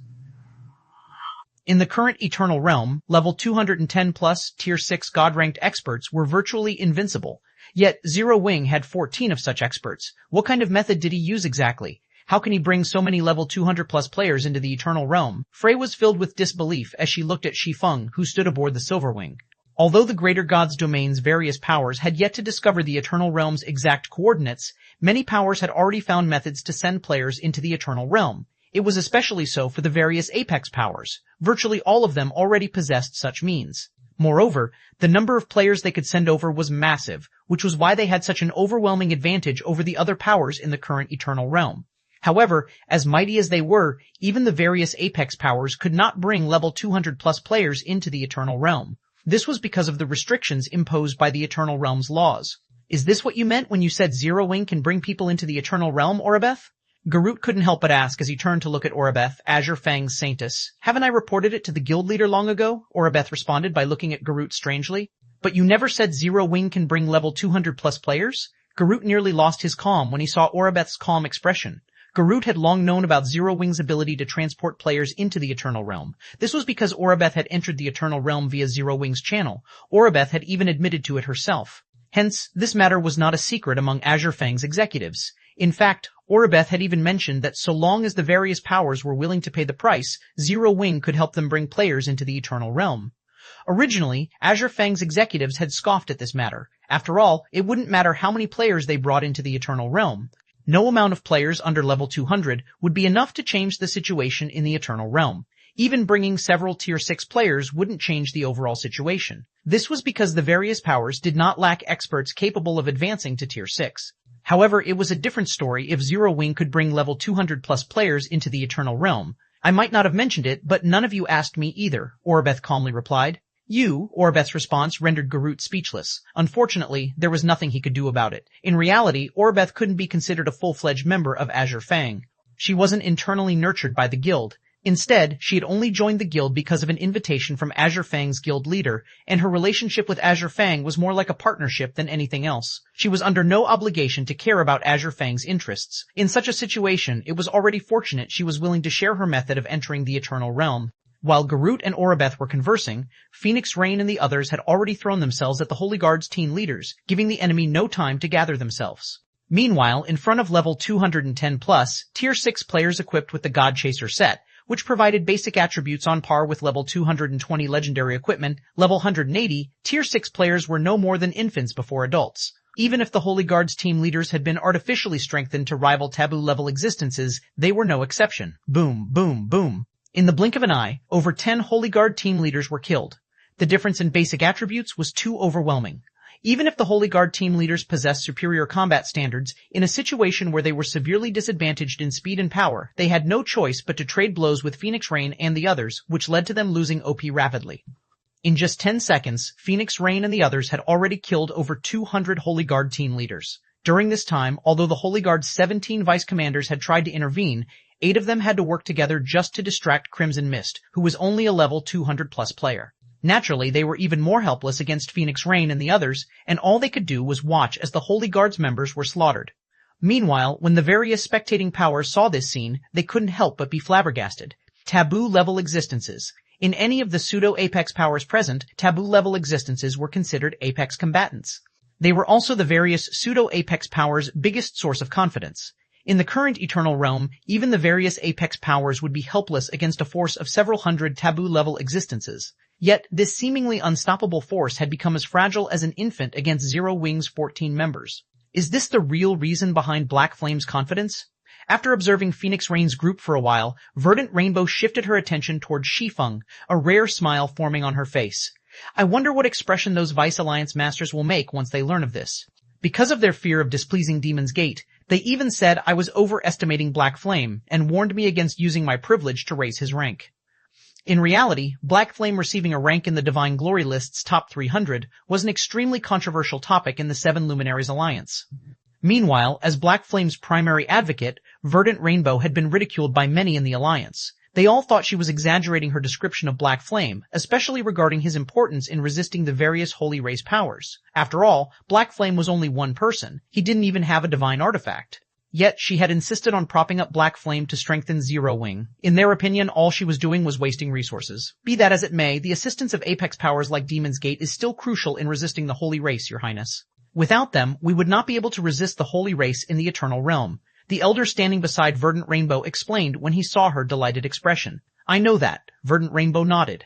When she recalled Demon's Gate's reminder from before, her expression darkened. The Eternal Realm was vast and brimming with ancient resources. In their pursuit of these ancient resources, the human race and holy races engaged in numerous large-scale battles across the Eternal Realm. However, outside of the conflict in the World Arc, most of these conflicts remained hidden from non-Apex powers. Currently, the various Apex powers were already struggling to protect the human race's territory. If Demon's Gate were to cause a commotion in this situation, the human race would be put into a perilous situation in the Eternal Realm. As for whether Demon's Gate would dare make such a treacherous move, that wasn't even a question. After all, Demon's Gate was unlike the average guild. It was filled with a bunch of lunatics who would be willing to do anything. While Verdant Rainbow was having her conversation, the siege over the Soul Lake Resurrection Camp reached a conclusion. The Holy Guard, which originally began with over 10,000 players, had fewer than 2,000 players remaining. Meanwhile, although Zero Wing, Azure Fang, and the Red Dragon Nation had suffered many more casualties, most of their main force members remained alive. Moreover, it was only a matter of time before Zero Wing annihilated the Holy Guard. Should we use our final trump card, Commander Daystar? Heavenly Ape Saint tentatively asked when he saw the ugly look on Daystar. Although the Death Reborn combination Holy Art was one of the Holy Guard's trump cards, it wasn't the last of the Legion's trump cards. The Legion still had one more trump card to use. However, if this final trump card was used here, the Holy Guard's subsequent plans would be as good as forfeit. Zero Wing, is it? I will remember this humiliation. After fiercely glaring at Shi Feng, who remained aboard the Silver Wing, Daystar commanded, everyone, retreat. Upon receiving Daystar's command, every surviving Holy Guard member took out a gray talisman from their bags and activated it. Immediately, holy power enveloped them, and they turned into streaks of light as they disappeared from the resurrection camp. Chapter 3671, Chapter 745, All Sides Shocked. Chapter 745, All Sides Shocked. They're retreating. The Holy Guard is retreating. We won. We won. We defended the resurrection camp. When the remaining players in the resurrection camp saw the Holy Guard members suddenly turning into streaks of light and vanishing, they cheered in excitement. Although they already understood that victory would likely fall to them once Zero Wing's level 200 plus players revealed their strength, they also knew it would be a Pyrrhic victory. After all, the fact remained that the Holy Guard had over 10,000 Tier 6 players, while their 3 guilds barely had over 100. As evidence, even though their 3 guilds started the battle with over 150,000 players, they ended the battle with fewer than 30,000 players. If not for the 11-4 Godslayer combat puppets drawing most of the Holy Guard's attention, it wouldn't even be surprising if all of their Tier 5 players died in battle. Thank goodness we managed to hold on. When Frey saw the Holy Guard vanishing, she scanned the remaining players in the resurrection camp and breathed a sigh of relief. While Tier 5 players could no longer be considered main combatants in the current Eternal Realm, they still served as a necessary foundation for the various powers to increase their Tier 6 combatants. In this battle, where their opponents consisted entirely of Tier 6 Holy Race experts, Tier 5 players who were killed would likely lose 2 or 3 levels and enter a weakened state for several days at the very least. In more severe cases, they might even lose the ability to log into the game for 1 or 2 weeks. As for the Tier 5 players killed by the Holy Guard's God-ranked experts, they'd be fortunate if they only lost access to God's domain for a couple of weeks. If they were unlucky, they might even lose access to God's domain permanently. With the casualty rate of the defenders being at over 80%, the loss was undoubtedly tragic. In the Red Dragon Nation's case, it could no longer afford to participate in any large-scale battles for a short period. Its development across the Eternal Realm would also be severely affected. Fortunately, they ultimately managed to defend the Soul Lake Resurrection Camp. The World Ark was the first high-level world mode regional dungeon in the Eternal Realm. It was even home to Holy Ring City, a neutral city and a place for players to reincarnate as a mythical race. It was destined to become one of the Eternal Realm's central development zones, and there would be a steady streak of players coming to develop in it in the future. If the Red Dragon Nation could rely on the Soul Lake Resurrection Camp's astonishing income, it would not need to worry about its future development in the Eternal Realm. Above the Soul Lake Resurrection Camp, should we give chase, guild leader? Hidden Soul asked through the team chat. They didn't teleport far away. My tracking skill shows they are only 50,000 yards from us. With the Silverwing's speed, we can catch up to them in less than a minute. As an assassin and a veteran of the battlefield, Hidden Soul had made it a habit to leave a tracking mark on her opponents. That way, she could always chase after her opponents should they escape. Currently, most of Zero Wing's Tier 6 main force members remain alive. Even without Azure Fang and the Red Dragon Nation's help, they could easily eliminate the Holy Guard's remaining forces. Never mind. As the saying goes, do not press a desperate foe too hard, Shi Feng said, shaking his head as he looked in the direction where the Holy Guard had retreated. Our goal is to defend the Resurrection Camp. If we give chase, it might lead to the spectating powers trying to take advantage of the situation. The Holy Guard's fame was widespread in his previous life. Although Phoenix Rain's group was strong, he wouldn't dismiss the possibility of the Holy Guard having more hidden trump cards. It should be known that Daystar, in Shi Feng's previous life, had single-handedly eradicated all life in a realm. Even when experts equipped with divine artifacts attempted to confront her, none returned alive. It was also this frightening capability that earned her the title of Arbiter of Death. Personally, Shi Feng did not wish for Zero Wing's members to test Daystar's capabilities. He didn't dare gamble on whether Daystar currently possessed the frightening capability she exhibited in his previous life. This was also why he remained on standby on the Silverwing throughout the fight. Had Daystar displayed that capability, he would have promptly used the Silverwing to retreat with Zero Wing's main force members. Meanwhile, Hidden Soul and the others did not voice any opposition to Shi Feng's decision. Immediately, they began instructing the surviving players to tidy up the battlefield. At the same time as the three guilds were starting to clean up the battlefield, a commotion erupted among the various spectating powers. Are you kidding me? The Holy Guard actually retreated? Incredible. Zero Wing actually defeated the Sun Dynasty that even the Seven Luminaries Alliance fears. After this battle, the Eternal Realm's power structure will most likely see a huge change. The executives of the various spectating powers were filled with disbelief when they saw the Holy Guard retreating in defeat. For a moment, they even suspected someone had cast an illusion on their magic mirrors. It should be known that Zero Wing was merely an upstart guild that had appeared with the Eternal Realm. Yet, not only did it manage to take out an advanced dark gold flying ship and over 100 advanced dark gold combat puppets, but it also had 14 level 200+ Tier 6 experts. Not even the various Apex powers could take out such strength in the current Eternal Realm. It was especially so for the level 200+ Tier 6 experts. So long as the Soul Lake Resurrection Camp had these 14 experts defending it, nobody in the current Eternal Realm could threaten Zero Wing's ownership over the Resurrection Camp. What should we do, Elder Sword? Titan asked worriedly as he turned to 19th Sword. Once news of this battle gets out, we'll most likely have great difficulty surviving in the World Ark. Previously, the various powers had distanced themselves from the Soul Lake Resurrection Camp due to concerns about Zero Wing's ability to defend it and potential retaliation from the Sun Dynasty. However, after Zero Wing's victory against the Holy Guard, one of the Sun Dynasty's 5 conquest legions, it wouldn't be an exaggeration to call the Soul Lake Resurrection Camp a fortress of seemingly impenetrable defenses. In fact, it might even surpass the safety of the Seven Luminaries Alliance's resurrection camps. Because of this, it could be foreseen that many powers would try to curry favor with Zero Wing. At that time, the Skylight Association's suffering would be the best greeting gift. Chapter 3672, Chapter 746, Battle Harvest, Chapter 746, Battle Harvest, Crystal City of Secrets, Airport. Many flying ships from the various NPC cities and fortresses could be seen waiting to dock at the Crystal City's airport. The airport's 5-story waiting hall was also crowded with players waiting to travel to the Eternal Realm's high-level maps. Isn't this airport a little too crowded? A petite level 173 female berserker clad in silver armor bearing Scarecrow Fox's mark remarked as she looked at the long line snaking through the waiting hall. I wonder when our adventurer team will be able to have our own flying ship like the other powers. If we had our own flying ship, we wouldn't have to waste so much time waiting in line. That's not going to happen anytime soon, little garment, Riverlight, a level 180 tier 6 cleric, remarked with a wry smile as he gazed at the petite female berserker. While flying ships might be commonplace in the greater god's domain, only pseudo-apex powers and above possess them in the eternal realm. Even conglomerates and upper-ranking hegemonic powers don't stand a chance of owning one. Fortunately, our adventurer team secured a medium private house in the Crystal City long ago. Otherwise, with the current influx of players, we might struggle to even enter the city, let alone board a flying ship. The petite female berserker was named Mirror Garment, and she was currently receiving training from Scarecrow Fox. She was the successor of one of the conglomerates backing Scarecrow Fox, and the adventurer team would usually go all out to help her grow. However, the problem was that the current Eternal Realm was a gathering place of the mighty, and Scarecrow Fox's status here could only be considered average. Because of this, the influence it could exert and the resources it could access were limited. It could not easily access an entire realm's resources like it could outside the Eternal Realm. I understand. Mirror Garment nodded. When she looked at the various conglomerates and upper-ranking hegemonic powers' peerless geniuses who were in the waiting hall, a hint of fighting spirit appeared in her eyes. It hadn't been easy for her to enter the Eternal Realm. Despite her status, she had to undergo fierce competition to earn a spot. Although Scarecrow Fox was a behemoth in the realm she hailed from, she recognized that the Eternal Realm was a haven for the exceptionally powerful. This notion was readily apparent from the state of the Crystal City's airport.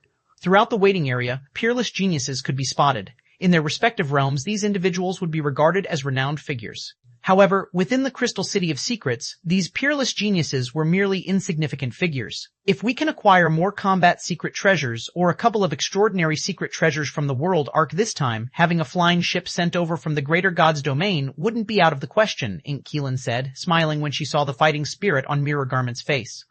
Also, if you're lucky, you might even get to register at one of the inner area's resurrection camps on this trip. The inner area? Are you for real, Big Sis Keelan? Mirror Garment asked as she looked at Keelan with fiery eyes. Although she had only recently arrived at the Eternal Realm, she had overheard many players discussing the World Arc while exploring the underground Crystal Palace and Crystal City of Secrets. The World Arc was currently a place of contention for many powers, and its inner area was so dangerous that even members of pseudo-apex powers were at high risk of death. Because of this, it became mandatory for players to register themselves at an inner area resurrection camp if they wanted to explore the World Arc's inner area effectively. The only problem was that this privilege was not easily obtained. Even the members of the various pseudo-apex powers had difficulty securing a spot. If she could register at a resurrection camp in the inner area, she could explore the inner area more efficiently and find more opportunities for growth. Naturally, Keelan said, chuckling. Scarecrow Fox might be insignificant in the Crystal City, but we have a good relationship with Zero Wing. Acquiring a registration slot shouldn't be too difficult. Zero Wing? Mirror Garment was unfamiliar with the name Keelan mentioned. Even after searching through all the information she had of pseudo-apex powers in her mind, she could not remember ever hearing this name before. However, Mirror Garment was no fool. Based on Keelan's prideful tone when she spoke of Scarecrow Fox's relationship with Zero Wing, she could tell that Zero Wing was no ordinary power. As Keelan was about to provide Mirror Garment a detailed explanation, a nearby team overheard their conversation and a level 181 tier 6 swordsman from the team suddenly approached them. The swordsman in question was a middle-aged man clad in armor adorned with a sword emblem, and trailing behind him was a young man who was also a tier 6 swordsman. The Blade Master Society. Mirror Garment gasped when she saw the approaching middle-aged swordsman. The Blade Master Society was an adventurer team renowned in the greater god's domain, its reputation surpassing even Scarecrow Fox. The Society's two commanders, both bearing the title of Blade Master, were particularly celebrated for their strength, being only marginally weaker than Scarecrow Fox's legendary Great Commander. Greetings, Vice Commander Keelan. I am Ocean Watcher, a Vice Commander of the Blade Master Society, the middle-aged swordsman introduced himself respectfully. I couldn't help but overhear you mentioning your relationship with Zero Wing, Vice Commander Keelan. If it is not too much to ask, can I trouble you for an introduction? Just a chance to meet with Zero Wing will do. You don't have to say anything on the Blade Master Society's behalf. Regardless of success or failure, we will offer this extraordinary secret treasure for your troubles. The ocean-slicing sword god? Mirror Garment gaped in shock when she heard the middle-aged swordsman's introduction. The ocean-slicing sword god was well known across the greater god's domain. He was an expert ranked among the Divine Glory List's top 100, and even pseudo-apex powers had to treat him with a certain degree of respect. Yet, after hearing that Scarecrow Fox shared a good relationship with Zero Wing, Ocean Watcher was willing to humble himself before Keelan, even going as far as to offer an incomparably precious, extraordinary secret treasure just to get a recommendation from Keelan. This situation piqued Mirror Garment's curiosity toward the guild known as Zero Wing. Just what kind of power could compel a top 100 divine glory expert to exhibit such caution and deference? I cannot promise you a meeting, Inquilin answered after pondering the matter. It all depends on guild leader Black Flame's willingness. That is only natural. When Ocean Watcher didn't hear an outright refusal from Inquilin, a hint of excitement appeared on his face. His reaction also caused the young Tier 6 swordsman beside him to scrutinize Mirror Garment seriously, treating her like a powerful rival. Seeing this, Mirror Garment couldn't help but be filled with disbelief. While the interaction between Scarecrow Fox and the Blade Master Society was taking place, over at the Soul Lake Resurrection Camp, we finished cleaning up the battlefield, Guild Leader, Gentle Snow said as she entered the advanced tent occupied by Zero Wing's executives, who were in the middle of sorting through the loot acquired from the Sun Dynasty's 3 subordinate guilds. Then, she handed Shi Feng a list and excitedly reported, "Not only did we not incur any losses in this battle, but we even made a fortune. In addition, as soon as the battle concluded, many powers contacted us asking to buy long-term registration slots." Chapter 3673, Chapter 747, Ring City Royal Order, Chapter 747, Ring City Royal Order. Following Gentle Snow's excited statement, Hidden Soul and the others couldn't help but chuckle. These powers are the very definition of opportunists. Before we fought the Sun Dynasty, none of them were willing to enter a long-term partnership with us. Yet, now that we have repelled the Sun Dynasty, all of them are suddenly interested in doing so. Fire Dance and Rampant Blade curled their lips in disdain when they heard about the various powers' behavior. "It's normal," Shi Feng said, unsurprised by the behavior of the various powers. Chuckling, he said, "Not even the 7 Luminaries Alliance will want to provoke the Sun Dynasty if it can avoid doing so. Meanwhile, Zero Wing is only an upstart guild in the Eternal Realm. How could the various powers possibly dare bet on us?" Indeed. Hidden Soul nodded in agreement. Then she added, "Even so, we can't let them benefit off us so easily. Setting aside the resurrection slots we need to reserve for our 3 guilds, we should strictly limit how many slots we share with others. Otherwise, the wait time is going to become a problem." "How many slots do you think we should offer them, Guild Leader?" Gentle Snow asked as she looked at Shi Feng. Although the World Ark's resurrection camps didn't have a theoretical limit on how many players they could register, they could only resurrect a limited number of players each time. If the Soul Lake Resurrection Camp only had a user base of about 100,000, it would have no problem handling the potential traffic. However, it would be a different story if the user base reached 1 million or more. If too many players sought to be resurrected simultaneously, they'd have to wait a long time for their turn. If the wait time ended up being as long as it would take players to travel from the nearest NPC city to the World Ark, there'd be no point in registering at the Soul Lake Resurrection Camp. Based on the distance between our resurrection camp and the nearest NPC city, we should hit our maximum capacity at 500,000 players. We will need to reserve 60,000 for our 3 guilds and 200,000 for other players out of these slots. So let the various powers compete for 140,000 slots for now and set the price at 30 eternal silver per slot." Shi Feng said after some thought. "As for the remaining slots, we'll gradually distribute them as more Tier 6 players appear. The World Ark's inner area was different from the outer area.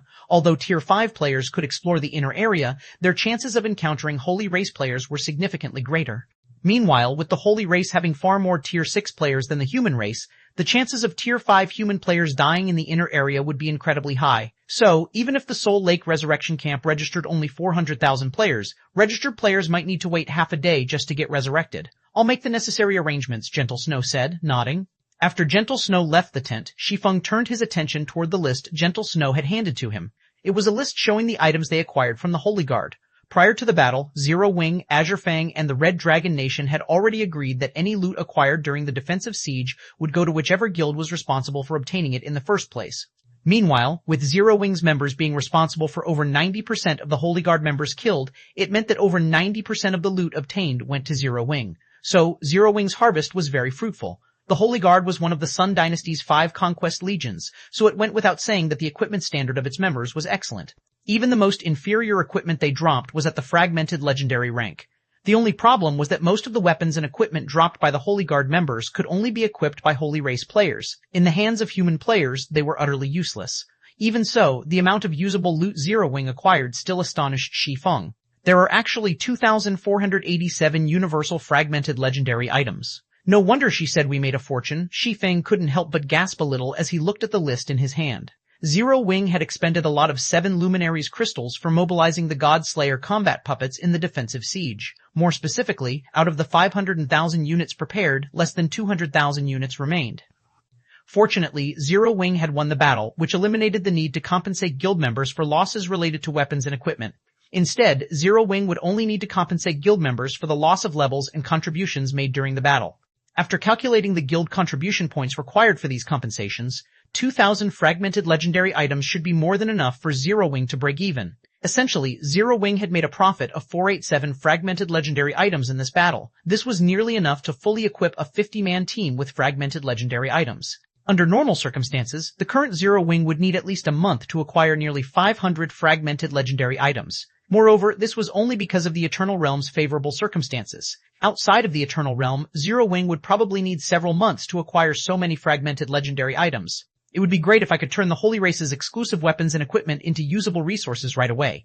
When Shi Feng looked at the 10,000 plus fragmented legendary items usable by only Holy Race players on the list, he couldn't help but sigh in dejection. Weapons and equipment exclusive to the Holy Race were utterly useless to human players.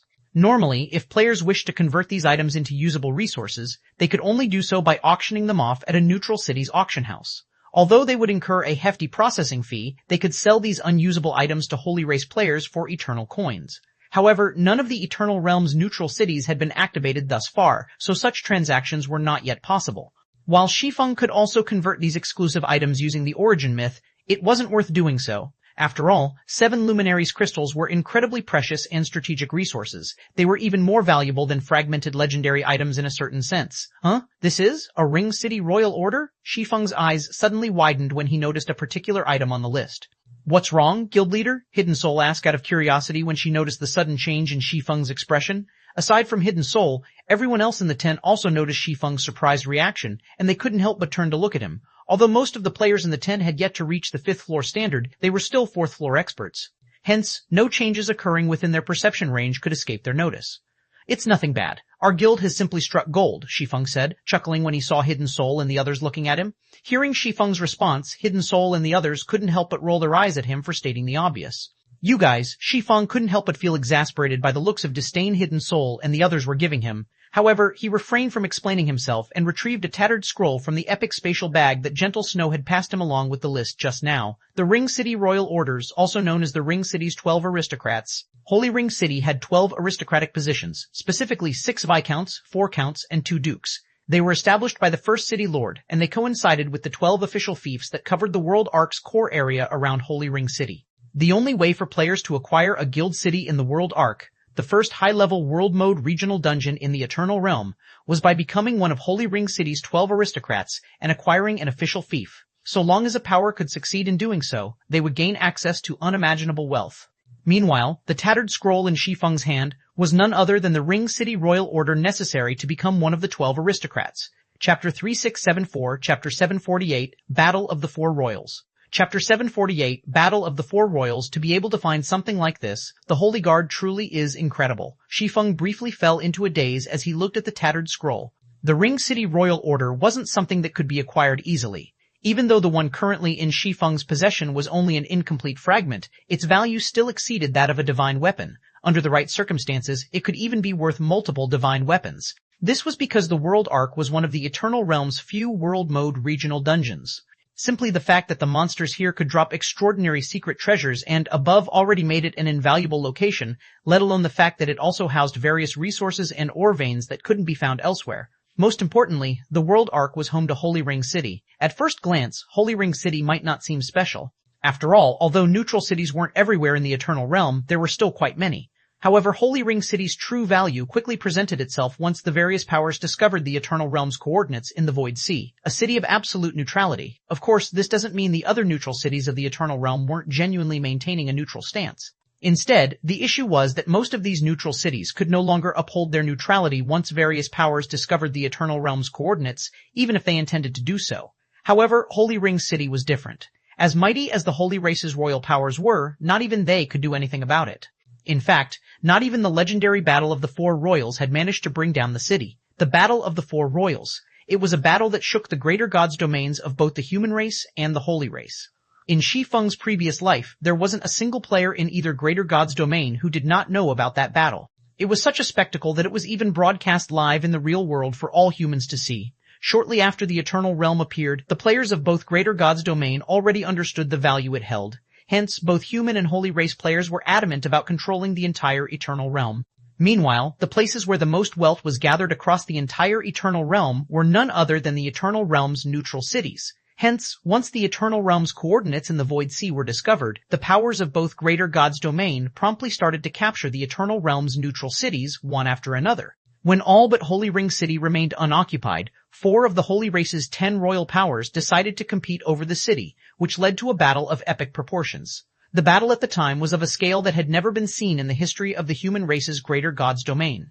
At the time, even apex powers like the Seven Luminaries Alliance could only watch from the sidelines, powerless to interfere. However, contrary to everyone's expectations, none of the 4 royal powers managed to capture Holy Ring City. Instead, the Battle of the 4 Royals had concluded with the defeat of all 4 royal powers, the outcome shocking everyone. Meanwhile, after the Battle of the 4 Royals, whether it was the human powers or the Holy Race powers, everyone understood one thing: Holy Ring City's neutrality could not be threatened. This discovery instantly led to Holy Ring City's value skyrocketing by over 10,000-fold. Naturally, the value of Holy Ring City's 12 aristocratic positions also skyrocketed.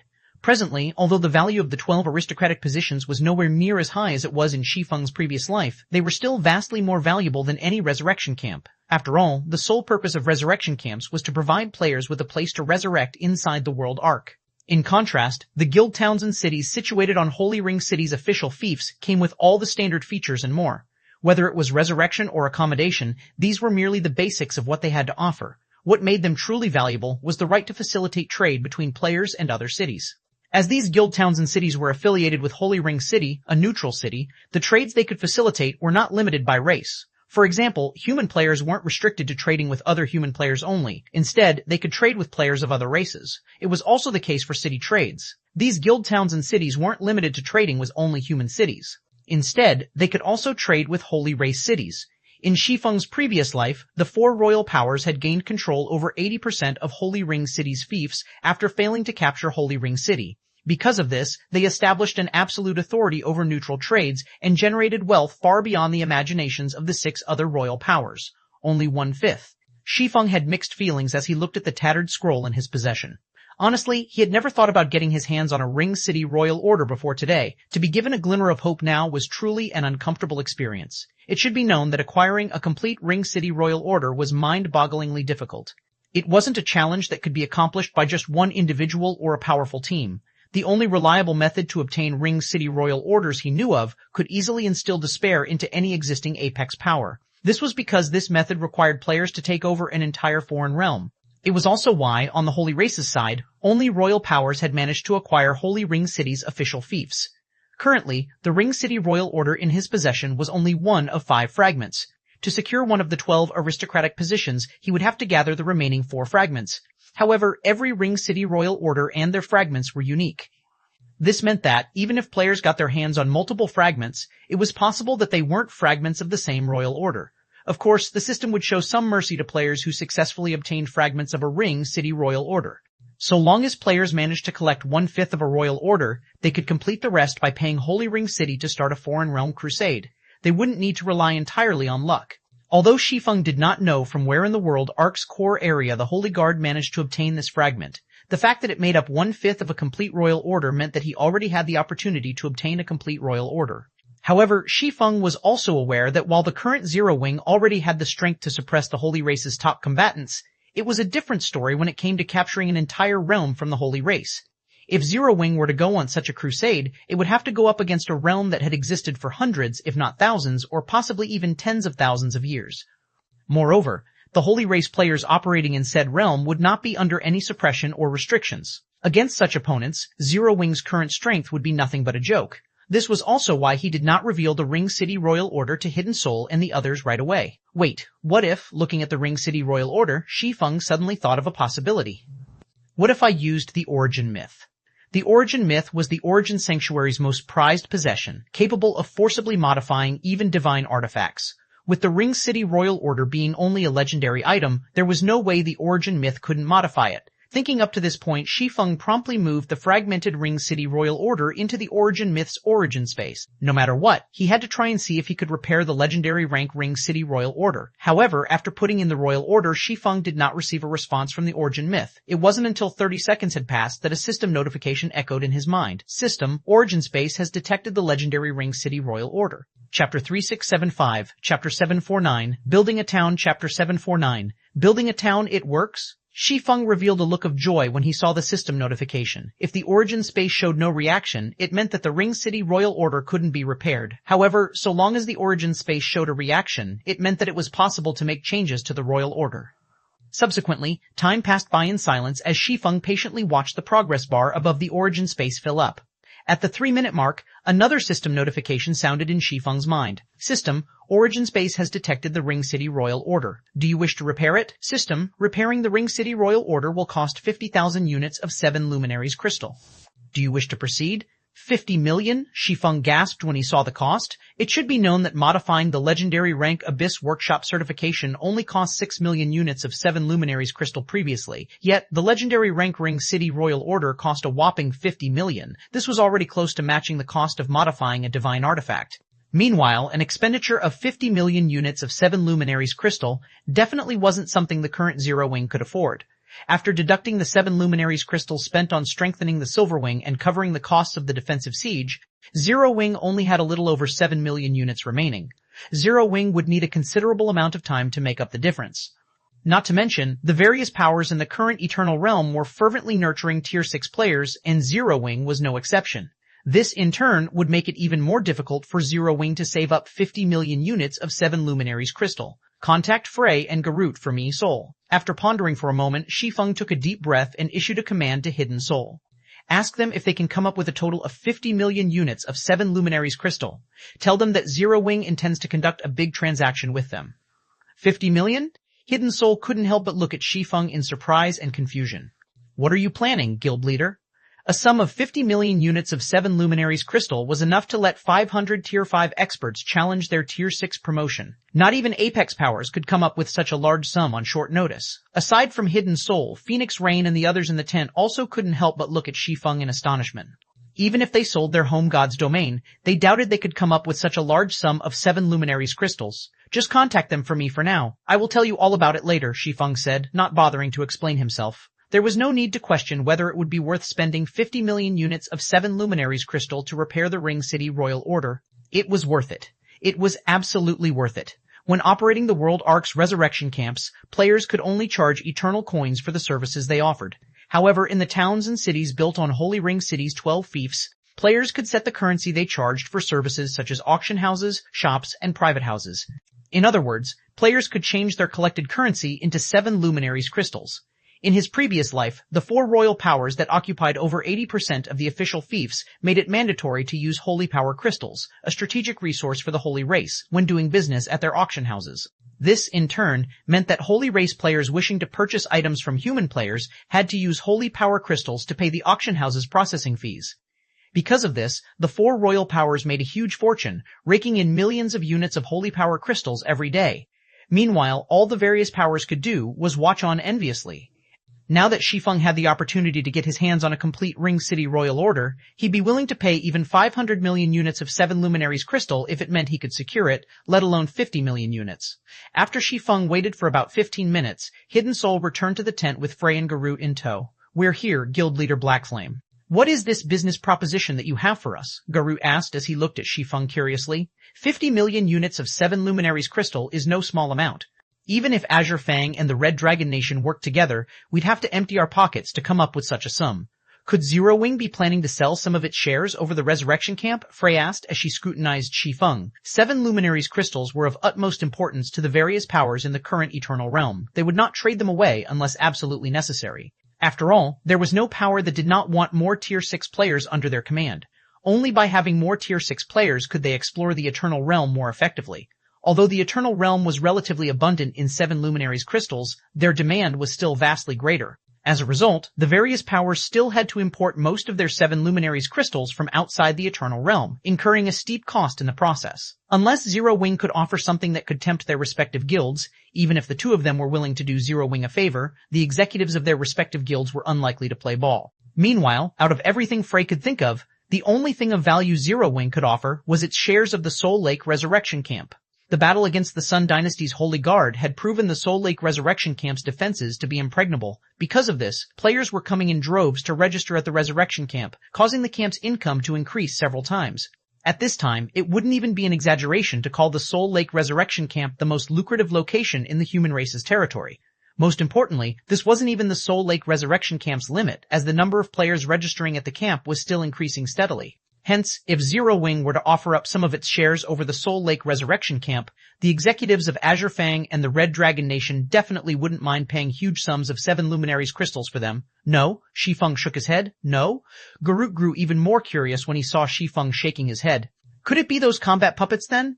It would be interesting if that's the case, Frey said, feeling a little excited.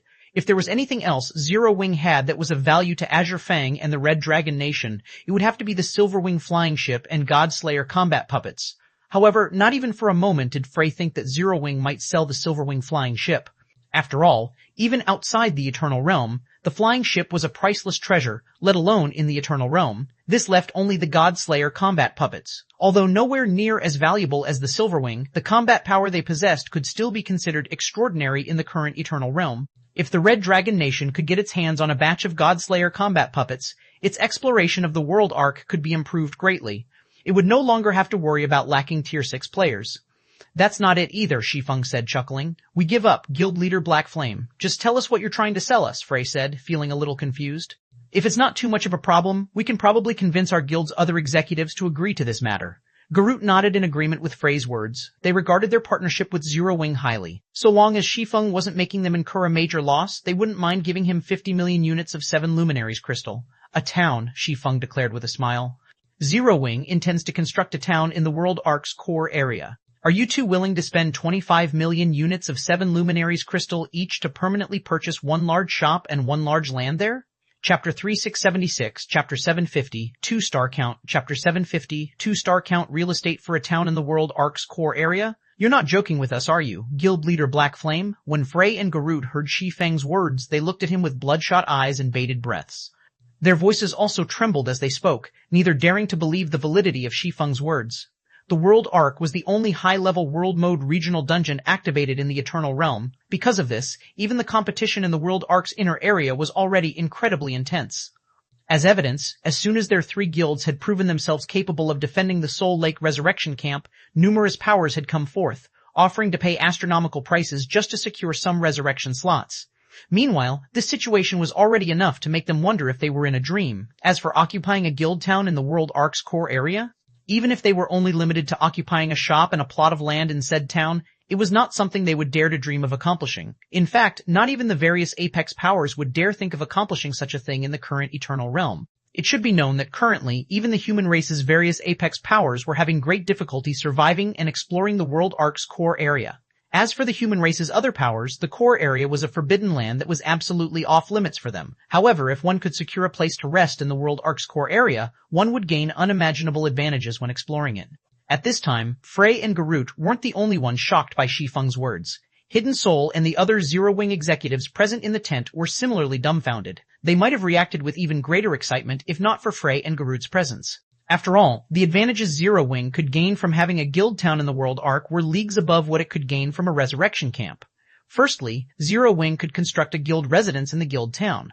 This, in turn, meant that Zero Wing's members could teleport directly to the World Arc's core area using guild transfer scrolls.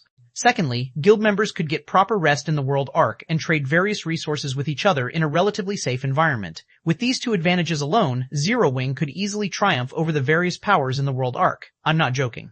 If you two don't believe me, we can establish a God's Domain contract for this transaction, Shi Feng said, chuckling when he saw Frey and Garut's excited response. What do you think? Are you two willing to carry out this transaction? I accept on the Red Dragon Nation's behalf, Frey answered without hesitation, behaving like she was afraid Shi Feng would go back on his word. Immediately afterward, she contacted the Red Dragon Nation's other executives to start gathering 7 luminaries crystals.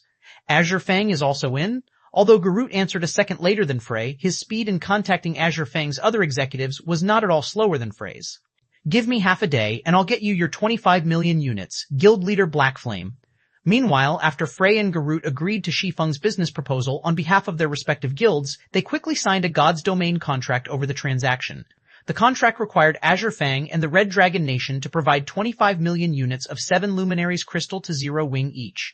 In return, once Zero Wing finished constructing its guild town in the World Ark's core area, they would each gain permanent ownership over a large shop and a large land in the guild town. "Aren't we acting a little too hastily, guild leader?" After seeing Frey and Garut leave the tent, Hidden Soul worriedly said to Shi Feng, "Although the two of them are unlikely to expose this matter, we can't say the same for their guild's executives."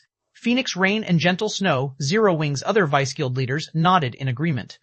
They similarly felt that Shi Feng's behavior this time was incredibly risky. The World Ark was currently the primary target of contention for the Holy Race's royal powers and the human race's apex powers. Meanwhile, Zero Wing had only recently defeated the Sun Dynasty's Holy Guard and stabilized its foothold in the World Ark's inner area. If Zero Wing tried to occupy a large number of advantages in the core area right away, even the human race's various powers wouldn't tolerate it, let alone the Holy Race's various powers. After all, the advantages a guild town could provide were simply massive. It simply wasn't something that a resurrection camp could compete against. The nail that sticks out gets hammered down. This was a simple principle that occurred almost constantly in God's Domain. If Zero Wing's only opponent was the Sun Dynasty, it could still more or less survive. However, if Zero Wing had to go up against a bunch of apex powers and royal powers, the only outcome awaiting it would be death. Ultimately, Zero Wing could only surrender its guild town to the various apex and royal powers. "Nobody can take away Zero Wing's possessions," Shi Feng said, chuckling. He did not bother to explain his decision. If Zero Wing's guild town was constructed in any other location, he would have indeed had to worry about defending it. However, he would have no such concern if he constructed it on one of Holy Ring City's 12 official fiefs. In God's Domain, the main god system would usually grant newly constructed guild towns a 1-month buffer period. If the town was attacked during this buffer period, the NPC power the town was affiliated with would step forward to protect it.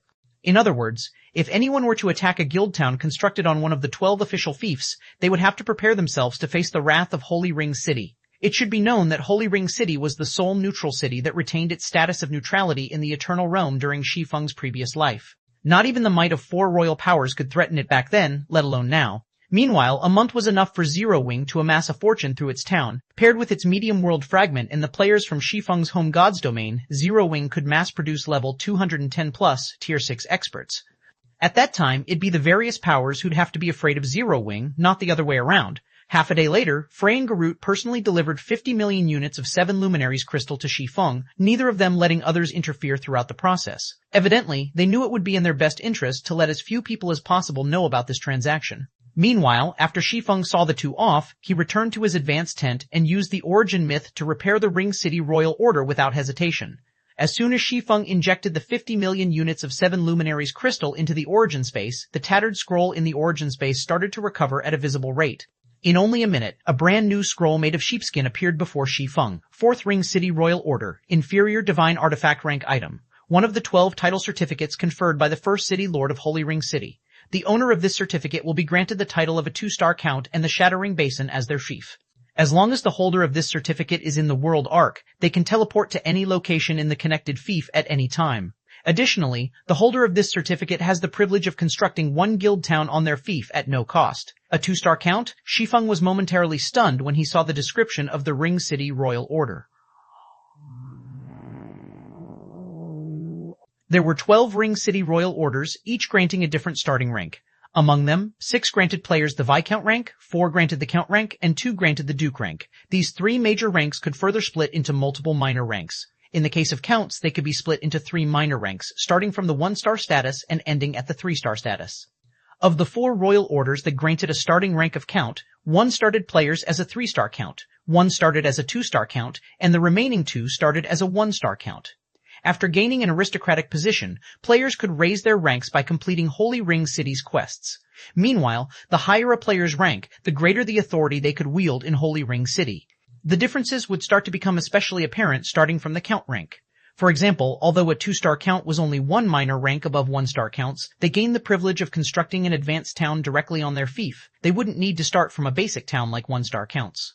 Meanwhile, an advanced town was not only 4 times larger than a basic town, but it also had the privilege of trading with 1 neutral city. In his previous life, several Apex powers had to work together just to acquire a 2-star Viscount rank. Then, they had to go through even more effort to develop it into a 2-star count so that they could upgrade their basic town into an advanced town.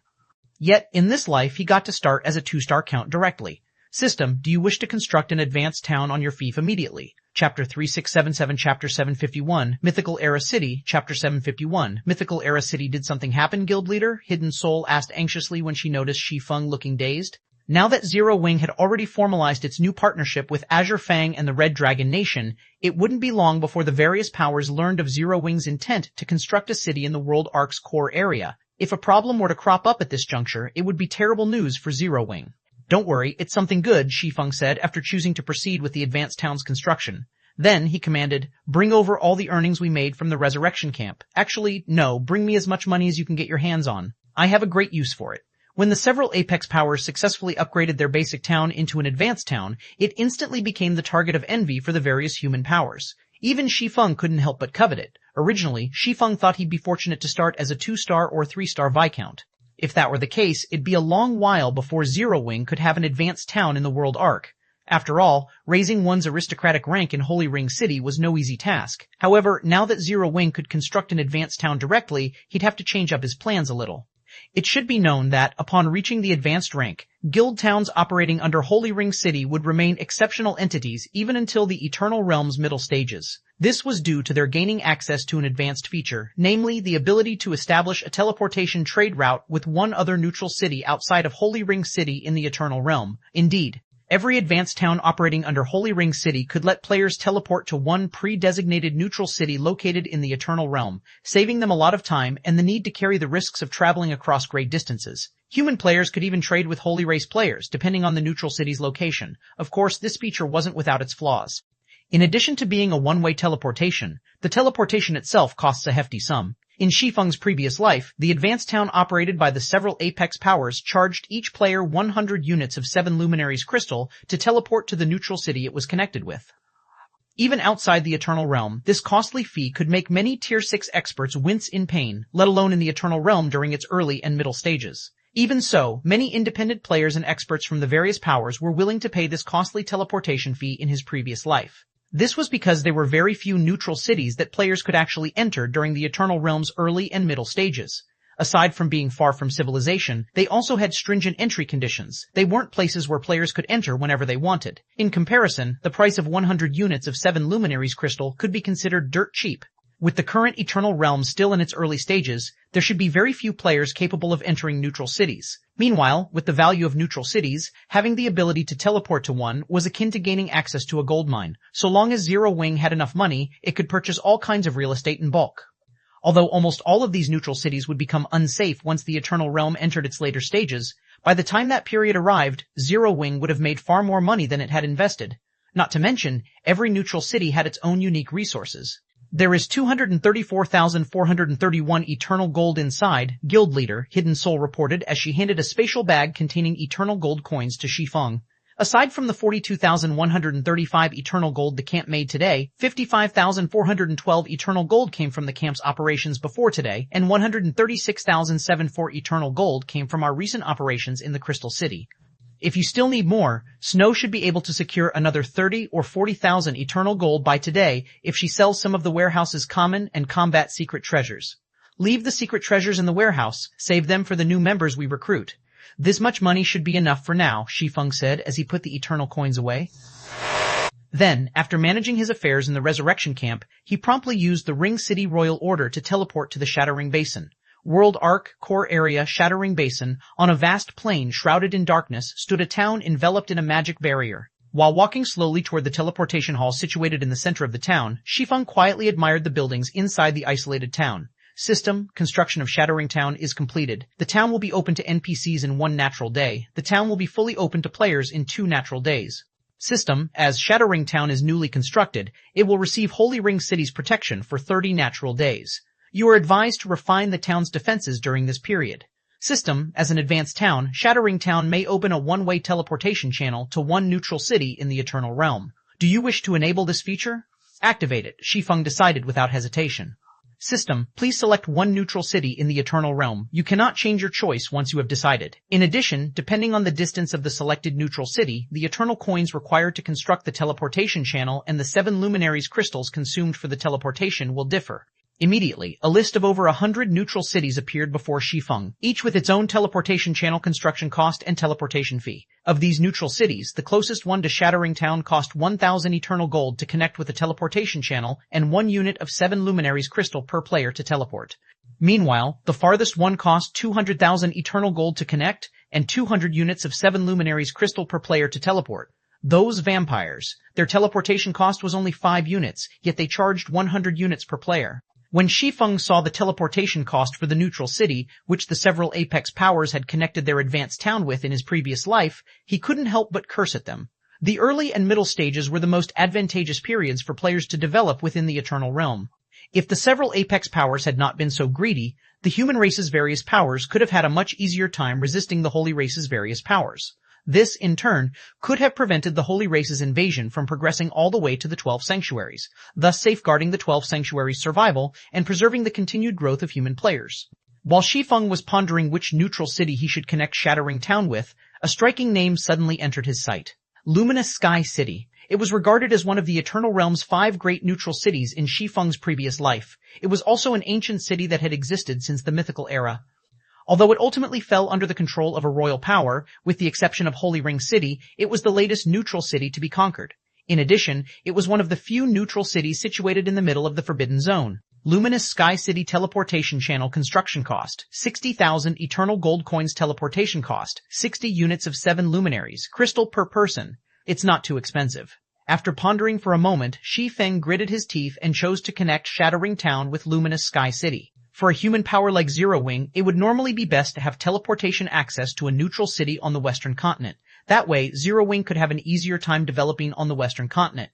More players would also be willing to head to the Forbidden Zone's Western continent. However, considering he had a city-building order for the Western continent, Shi Feng felt it unnecessary to connect Shattering Town with a neutral city there. Rather than that, it would be more beneficial to have teleportation access to Luminous Sky City, which would eventually become a gathering place for players of the human race and the holy race, and one of the 10 most populated cities in the Eternal Realm. Such an advantage would significantly help Zero Wing, especially during the Eternal Realm's early stages. In his previous life, once the coordinates of the Eternal Realm were discovered, various pseudo-apex and apex powers had chosen to consolidate their strength and focus their development on the Eternal Continent. Consequently, other players who had entered the Eternal Realm during that time chose to scatter across the rest of the realm. This, in turn, led to the rise of many human powers outside the Eternal Continent. Some of these human powers even managed to grow to a point where they could exchange blows with the royal powers of the Holy Race. Back then, Zero Wing had missed the right timing to extend its development into the Eternal Realm, so Shi Feng naturally couldn't let this mistake happen again. System, construction of the teleportation channel is completed. Going by the timing of the Eternal Realm's appearance, neither race should have many players operating in Luminous Sky City right now. I can use this opportunity to secure some of the city's prime real estate. Upon seeing the completion of the construction of the teleportation channel, Shi Feng registered Shattering Town's coordinates into the Abyss Workshop certification before stepping into the teleportation array and disappearing from the town. Chapter 3678, Chapter 752, Small Silver Battle Array, Chapter 752, Small Silver Battle Array off the coast of the Eternal Continent, Luminous Sky City. As Shi Feng walked out of the teleportation hall, which was 1,000 meters tall, a large section of the city's landscape came into view. Luminous Sky City was built atop the ocean, resembling a giant moving island. Despite being a neutral city, its player and NPC populations were superior to even the Crystal City of Secrets. How are there so many players here already? Shi Feng couldn't help but be taken aback when he saw over 10,000 players resting and walking about on the street in front of the teleportation hall. The areas surrounding Luminous Sky City were filled with sea monsters at level 180 or above. Some of these monsters could rival land-based Tier 6 divine monsters, and some were even level 180 plus Tier 6 archaic species. Moving farther away from the city, some surrounding maps even housed level 190 plus monsters. For the current Eternal Realms players who only averaged at level 170, even venturing into this region was a challenge, let alone surviving in it. Meanwhile, upon closer inspection, Shi Feng discovered that the players loitering outside the teleportation hall averaged at level 85, with the highest level player he saw being at level 190. Over 5% of these players had also reached Tier 6 already. In addition, most of these players did not have a guild emblem equipped, indicating they were independent players.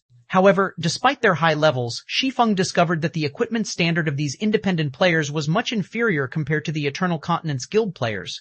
Yet, despite the various powers of the human race and the holy race having yet to set foot into Luminous Sky City, so many independent players had arrived already. This situation truly surprised and confused Shi Feng. As Shi Feng walked down the street, the players loitering on the street side did not pay him any particular attention. They simply took his arrival as normal and continued doing what they had been doing. 20-man grinding team for star-devouring whale tribes. We're missing 2 tier 6 healers. Must be at level 185 and equipped with a level 200 dark gold equipment set at the very least. Recruiting for an independent trade escort quest. We're still missing 3 level 180 plus experts. We'll take anyone fully equipped with level 200 dark gold equipment. Tier 6 players get priority. Quite a few players were recruiting for team members outside the teleportation hall.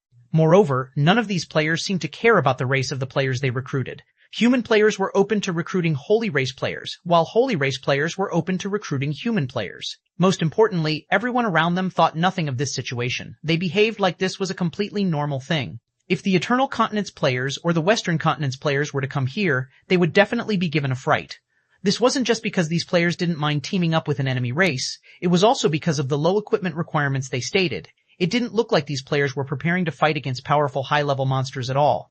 Instead, it looked like they were prepared to head to a low-level map to stomp on weaklings. Yet, to Shi Feng's utter confusion, he saw these teams heading for Luminous Sky City's entrance as soon as they recruited enough members for their teams. Did I come to the wrong place? Shi Feng couldn't help but knit his brows as he watched the teams exiting the city. If he hadn't had prior knowledge regarding Luminous Sky City's situation, he would have simply regarded this bizarre situation as normal. However, the problem was that his understanding of Luminous Sky City was no less than his knowledge of the Crystal City of Secrets. After all, Luminous Sky City was one of the Eternal Realm's 5 great neutral cities in his previous life. It was difficult for any player to not know anything about it. Meanwhile, it should be known that star-devouring whales were bona fide archaic species. Their bloodline might be inferior to dragons, but Tier 5 star-devouring whales would have no trouble contending with the average Tier 6 monster. They also usually moved in groups of dozens or over 100. In addition, if a star-devouring whale reached Tier 6, it would even become a regional boss. If the 20-man teams he saw could challenge the star-devouring whales in groups of equal size, they should have no trouble achieving victory. However, if they were to challenge an average-sized tribe of star-devouring whales, there was a very high likelihood they would suffer a team wipe. Not to mention, if their battle lasted too long, the commotion they caused could very well attract other sea monsters wandering nearby. If these 20-man teams were composed of players equipped with top-tier equipment, Shi Feng wouldn't be so surprised by their boldness. However, the equipment standard of these players could only be considered average. If they were to rely on such ordinary equipment to grind star-devouring whales, their efficiency would be terrible, and they'd be much better off grinding weaker monsters. After walking down several streets, Shi Feng also noticed that the players inhabiting Luminous Sky City had astonishingly high combat standards. Even in the Crystal City of Secrets, 5th floor experts only made up a tiny fraction of the city's player population. Take Zero Wing, for example. Despite having over 100,000 members operating in the Crystal City, less than 300 of these members were 5th floor experts. As for pseudo 5th floor experts, they numbered even fewer than actual 5th floor experts. Yet, whether it was the human players or holy race players inhabiting Luminous Sky City, roughly 1% of them were pseudo 5th floor experts. This was a considerably high percentage, and it could already match the ratio of the various pseudo-Apex Powers elite legions. Upon arriving at Luminous Sky City's main street, Shi Feng decided to inquire some players about the city's current situation. However, before he could begin his inquiries, he discovered numerous players had set up stalls along the street. It would not be an exaggeration to say that player stalls lined the sides of the main street from beginning to end. Moreover, these stalls offered items of considerable quality, with legendary materials forming the majority of the goods on display. Even battle arrays, which were seldom sold on the market, were being offered by these street vendors. Most surprisingly, Shi Feng found that some adventurer teams were actually selling small battle array scrolls, small advanced bronze battle array scrolls, small silver battle array scrolls.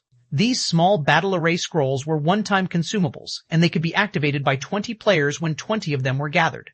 Meanwhile, when activated, they would strengthen players' basic attributes and allow them to share their 5 senses, and these effects could last for 12 hours. If a team of Tier 5 players were to use a complete small silver battle array, each team member would be strong enough to fight against Tier 6 players in a one-on-one battle. In a group fight, the Tier 5 players would even have an edge in perception due to their shared senses. So that's why so many players dare to leave the city. Realization dawned upon Shi Feng as he beheld these small battle array scrolls. With the aid of a small silver battle array, even Tier 5 players with less than optimal equipment could bridge the gap in basic attributes and tiers between themselves and the formidable sea monsters wandering outside Luminous Sky City. Intrigued by this situation, Shi Feng decided to approach one of the stalls selling small silver battle arrays. At this time, hundreds of players were browsing around the stall, each at level 85 or above. Quite a few of them were also Tier 6 experts. Normally, a small silver battle array scroll could fetch 6 to 8 eternal gold on the Eternal Continent, with demand consistently exceeding supply. However, the stall Shi Feng visited sold these scrolls at a bargain, each costing only 1 eternal gold. Meanwhile, the stall in question was operated by 3 players, all being young women with remarkable appearances. Moreover, Shi Feng couldn't help but be shocked when he got a better look at 2 of these beauties. This was because the 2 women in question were Aqua Rose and the Scarlet Merchant Alliance's 7 Melody. Unlike the last time they met, Aqua Rose and 7 Melody had already advanced to Tier 6. They had also reached level 87, which could be considered super first-rate on the Eternal Continent. As for the third woman, she was a swordsman carrying 4 longswords on her back, and her level was even higher than Aqua Rose and 7 Melody, being at level 89. This could be considered first-rate even in Luminous Sky City. Why is she here? Shi Feng couldn't help but be surprised once again when he recognized the female swordsman. Myriad Swords, Frost Raven. She was the commander of the Sky Dragon Knight Order and the only player to own 4 divine swords in the Greater God's domain. In Shi Feng's previous life, she was also one of the only 10 great sword gods to enter the Divine Glory list's top 10 during the war between the 2 races. While Shi Feng was wondering why Frost Raven was developing in Luminous Sky City, a group of players suddenly approached the trio's stall and surrounded it. Demon's Gate is doing business here. Irrelevant bystanders, get lost. Chapter 3679, Chapter 753, Turmoil. In the southern region, Chapter 753, Turmoil in the southern region. Following the sudden loud shout, silence enveloped the entire main street. At the same time, the many players on the street, whether they were human or holy race players, quickly scattered. Even the players thinking of purchasing small silver battle array scrolls at the encircled stall took the initiative to back away. What's Demon's Gate trying to do now? These Demon's Gate bastards. After constantly locking down maps, are they now looking to steal things as well? I doubt that. Small silver battle array scrolls aren't any sort of valuable treasure. Many sea monsters have a chance of dropping them. Tier 6 sea monsters are even guaranteed to drop them. Not to mention, it doesn't look like they are interested in those scrolls whatsoever. Are they interested in those 3 beauties then? If that's the case, those 3 are in trouble. Demon's Gate is filled with a bunch of PvP maniacs. When the bystanders on the street saw Demon's Gate's 20-man team surrounding the stall operated by Frost Raven, 7 Melody, and Aqua Rose, they couldn't help but express their anger toward Demon's Gate. They also couldn't help but sympathize with the trio. However, despite their feelings over the situation, the bystanders only dared to voice their opinions in hushed discussions. Even though Demon's Gate's team consisted of only 20 players, far fewer than the several hundred bystanders present, nobody actually dared to speak loudly or normally. In fact, not even the Tier 6 bystanders, who similarly outnumbered Demon's Gate's team, dared to voice their opinions. This was because they were aware of one thing. Should they dare to provoke Demon's Gate, they could abandon all thoughts of surviving in the Eternal Realm's southern region in the future. In fact, they would be fortunate if they managed to escape with just being cornered out of the southern region or killed back to level 0. What was more likely to happen was having soul annihilation bestowed upon them. After all, this fate had already befallen many of the teams that had dared to provoke Demon's Gate previously. Currently, although many guilds of various sizes were operating in the sea south of the Eternal Continent, virtually all of them had already submitted themselves to either Demon's Gate or the royal power operating in this region. As for those who refused to submit, they had already been dealt with by both parties. Hence, Demon's Gate was essentially the ruler of the southern region, and only the Holy Race's royal power could afford to cross it. Meanwhile, after the Demon's Gate members surrounded the stall, a young man who was clad in a black and white leather jacket and carrying a scythe on his back approached the stall. With his stark white hair and slitted pupils, he exuded an aura of menace that sent chills down the spines of all bystanders. White Ghost, why is the death scythe here? Many of the experts present shuddered violently when they saw the menacing young man. Of Demon's Gate's younger generation, there existed the 3 great chosen ones and 6 great paragons, and Demon's Gate deemed every one of them capable of becoming powerhouses in the future. Among them, White Ghost the Death Scythe was one of the 6 great paragons. Originally, Demon's Gate had sent White Ghost to the southern region to have him refine himself by clashing against the experts of the royal power. However, due to his vicious nature, White Ghost did far more than just hone himself using the Holy Race's experts.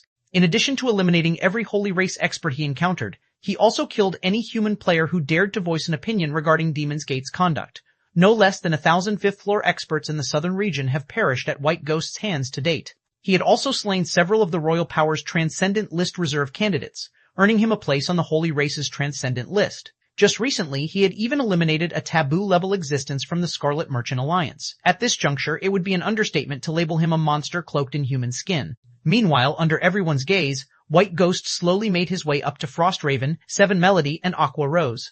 "You have two choices, Aqua," White Ghost said to Aqua Rose, a faint smile playing on his lips. "Either you relinquish that item to us now, or none of you three will ever leave Luminous Sky City alive." After a slight pause, White Ghost turned to look at Frostraven and continued, "The Vice Guild leader has already given the word. Should you surrender the item, not only will you get to join Demon's Gate, but Miss Raven here will also get to become a core member of ours." Despite White Ghost's seemingly friendly invitation, everyone present could sense the unquestionable authority in his words. Even the onlooking Tier 6 experts couldn't help but shudder at the oppressive atmosphere he created. However, despite the threatening invitation, many onlooking players couldn't help but grow envious of Aqua Rose and Frostraven. It should be known that Demon's Gate was a bona fide apex power. Apart from those nurtured internally, anyone else who wished to join Demon's Gate would first have to meet its incredibly high entry requirements. As for the privilege of becoming a core member of Demon's Gate, it was normally something that members could only earn after slaughtering countless lives. Very rarely would Demon's Gate invite a player to become a core member. However, as long as one successfully became a core member of Demon's Gate, one would enjoy an exalted position. Even the members of the royal power operating in the southern region would hesitate to kill a core member of Demon's Gate. The reason for this was that Demon's Gate was made up of a bunch of lunatics. Anyone who dared to kill a core member of Demon's Gate would face unrelenting retaliation from the apex power. Of course, this did not imply that the royal power operating in the southern region was weaker than Demon's Gate. On the contrary, the royal power in question could easily wipe the floor with Demon's Gate in a direct confrontation. The problem was that Demon's Gate's members operated like assassins, employing all sorts of covert tactics to catch their opponents off guard. They would never offer their opponents a fair fight. While everyone thought Aqua Rose would accept White Ghost's offer, Frostraven, looking like the trio's leader, suddenly spoke up in a tone that was neither humble nor arrogant, saying, "Allow us to refuse Demon's Gate's offer. If that is all you are here for, please take your leave and don't disturb our business." Aqua Rose nodded in agreement. However, as Frostraven's voice faded, a frigid atmosphere descended upon the street.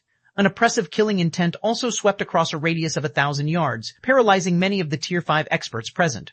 "Are you rejecting Demon's Gate's goodwill?" White Ghost asked. Although he kept his faint smile, a cold glint flashed in his eyes. "Do you know the consequences of rejecting Demon's Gate's goodwill?"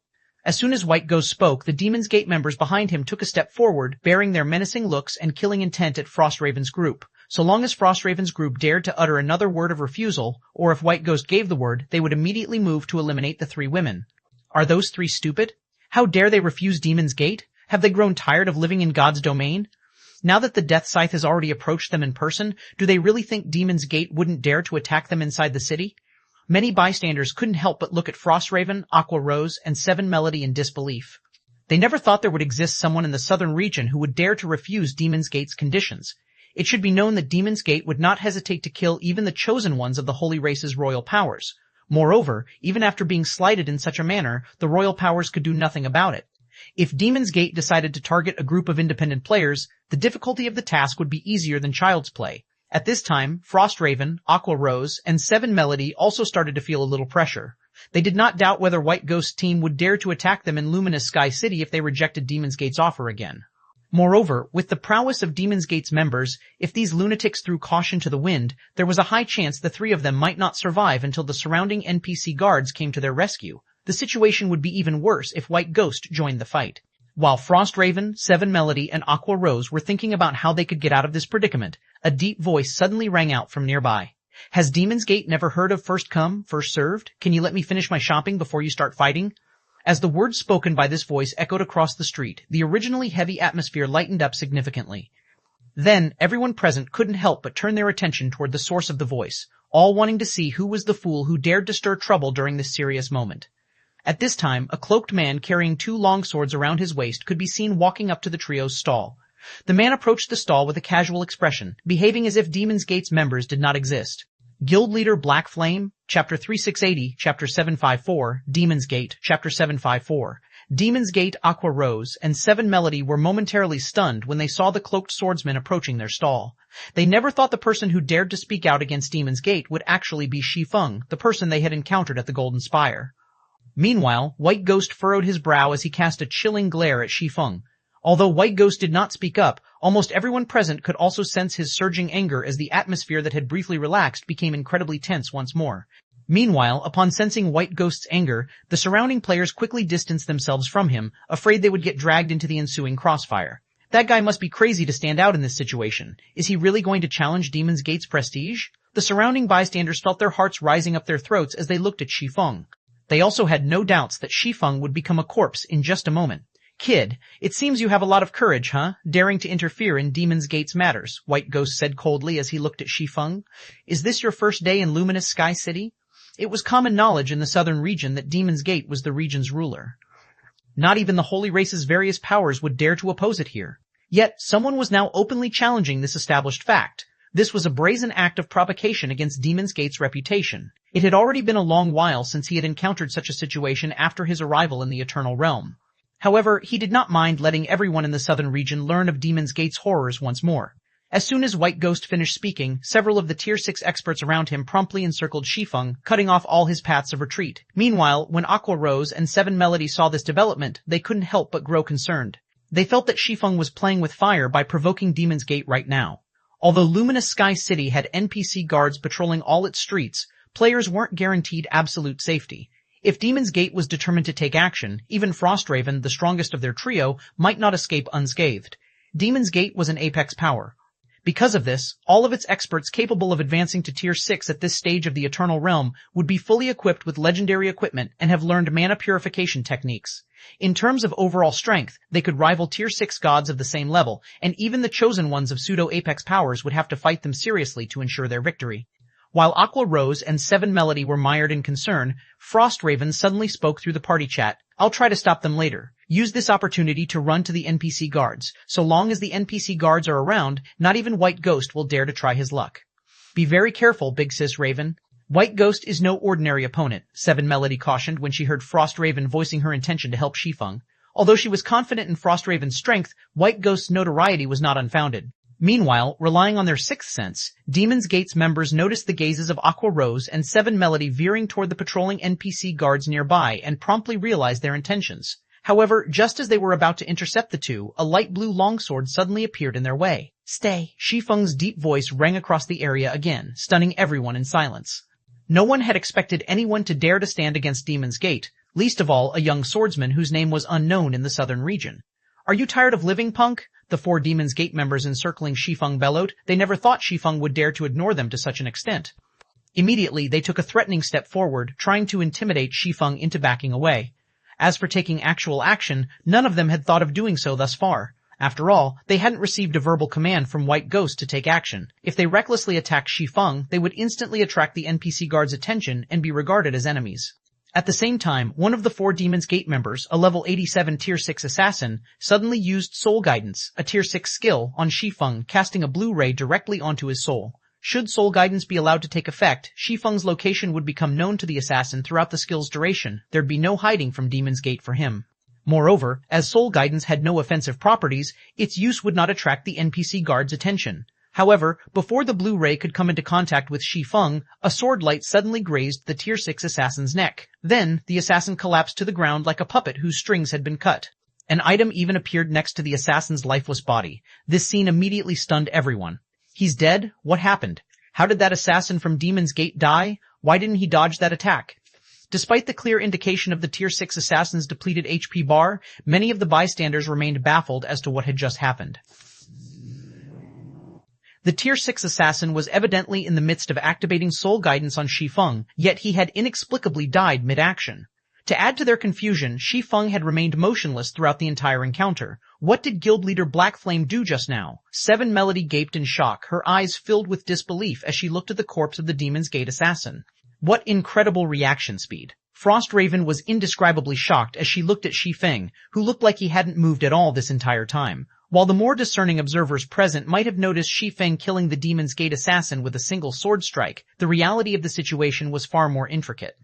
Being one of the few players in Luminous Sky City equipped with multiple fragmented divine artifacts and the owner of a unique hidden class, Frostraven possessed 5 senses and physique far superior to even Tier 6 gods of the same level. Because of this, she managed to catch a glimpse of what actually happened. In reality, Shi Feng had executed dozens of subtle alterations to his sword's trajectory during his seemingly straightforward attack. Meanwhile, overwhelmed by the rapid and unpredictable changes, the Demon's Gate assassin ultimately succumbed to the final trajectory taken by Shi Feng's sword. Aside from the onlooking crowd, Demon's Gate's members were similarly stunned by this situation. It was especially so for the 3 other Demon's Gate members encircling Shi Feng. They also couldn't help but reveal grim expressions as they looked at Shi Feng. If anyone else out of the 4 of them got killed, they might not have thought much of it. However, the Tier 6 assassin who got killed was the most skilled out of them. If even the Tier 6 assassin couldn't survive an exchange with Shi Feng, how would they fare? What are you all worried about? White Ghost suddenly shouted when he saw the anxious looks on his subordinates. We are inside Luminous Sky City. He initiated the attack. He'll be the target of the NPC guards. At White Ghost's reminder, everyone from Demon's Gate promptly snapped out of their daze and encircled Shi Feng. Since Shi Feng was the aggressor in this situation, all they had to do was buy time until the NPC guards arrived to deal with him. Friend, leave quickly. You'll be in trouble if the NPC guards arrive, Frost Raven hurriedly said to Shi Feng. It was never a good idea to initiate an attack while inside NPC towns and cities. If captured by NPC guards, especially inside a place like Luminous Sky City, one would suffer a miserable fate. It's too late to escape now. The Demon's Gate members surrounding Shi Feng sneered and promptly took offensive maneuvers against him. Previously, they were wary of attacking Shi Feng for fear of being targeted by the NPC guards. But since Shi Feng had initiated an attack on one of their team members, they could now attack him without fear of retaliation from the NPC guards, as their actions would be considered self-defense. Immediately, 3 Tier 6 tanks closed in on Shi Feng with their shields raised, while 2 Tier 6 mage gods erected defensive screens to cover any gaps left by the tanks.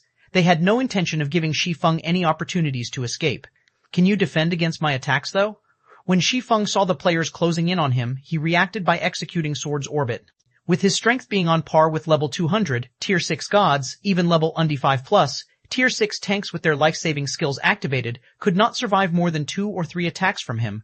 If he could directly hit their bodies, he could finish them even quicker. Subsequently, with Shi Feng at the center, a resplendent galaxy of stars spread across the street. Boom. Suddenly, White Ghost, who had armed himself with his scythe at some point, was sent flying over a dozen yards through the air. Upon landing, he stumbled several steps before regaining his footing. Over a quarter of his HP bar had also disappeared. As for the nearly 10 Demon's Gate members who surrounded Shi Feng, they all met an even worse fate, all of them dying on the spot. How is this possible? White Ghost couldn't help but look at Shi Feng in disbelief. It should be known that his weapon, Death Scythe, was a fragmented divine artifact. With it equipped, he could achieve strength nearing the standard of ancient gods of the same level. Furthermore, when he executed Storm Scythe, a gold combat technique that came as a set with the Death Scythe, he could exhibit power enough to knock even Tier 6 gods of the same level into the air. Yet, when he clashed with Shi Feng's attack using Storm Scythe, he was the one who got knocked into the air instead. This scene also dumbfounded the surviving members of Demon's Gate. After all, White Ghost, nicknamed the Death Scythe, was sent flying in a direct confrontation. Moreover, it was after he had used a gold combat technique. Has he already mastered the accompanying combat technique? Shi Feng couldn't help but be a little surprised as he looked at White Ghost. Some divine artifacts in God's domain came with corresponding gold combat techniques. These techniques existed to maximize the potential of their corresponding divine artifacts, and they were much more powerful than the average gold combat technique. However, they were also much more difficult to master. Your Highness, the NPC guards have arrived. That swordsman is dead. When the surviving Demon's Gate members saw some NPC guards entering their sight, they immediately revealed cold smiles as they looked at Shi Feng. Shi Feng's strength might have exceeded their expectations, but it was utterly useless against Luminous Sky City's level 200+ NPC guards. This is bad. Seven Melody couldn't help but grow worried when they saw the NPC guards encircling Shi Feng. However, just as Demon's Gate's members were waiting to see how Shi Feng would struggle in the hands of the NPC guards, the Tier 6 guard captain suddenly walked up to Shi Feng and respectfully said, "Greetings, Count Shadowring. How may we be of service to you today?" Chapter 3681, Chapter 755, Maniac vs. Maniac, Chapter 755. Maniac vs. Maniac. Currently, more than 20 level 210+ NPC guards equipped with standardized legendary equipment sets stood along the sides of the main street. Although these NPC guards were only at Tier 5, any one of them could easily suppress Tier 6 experts under level 200.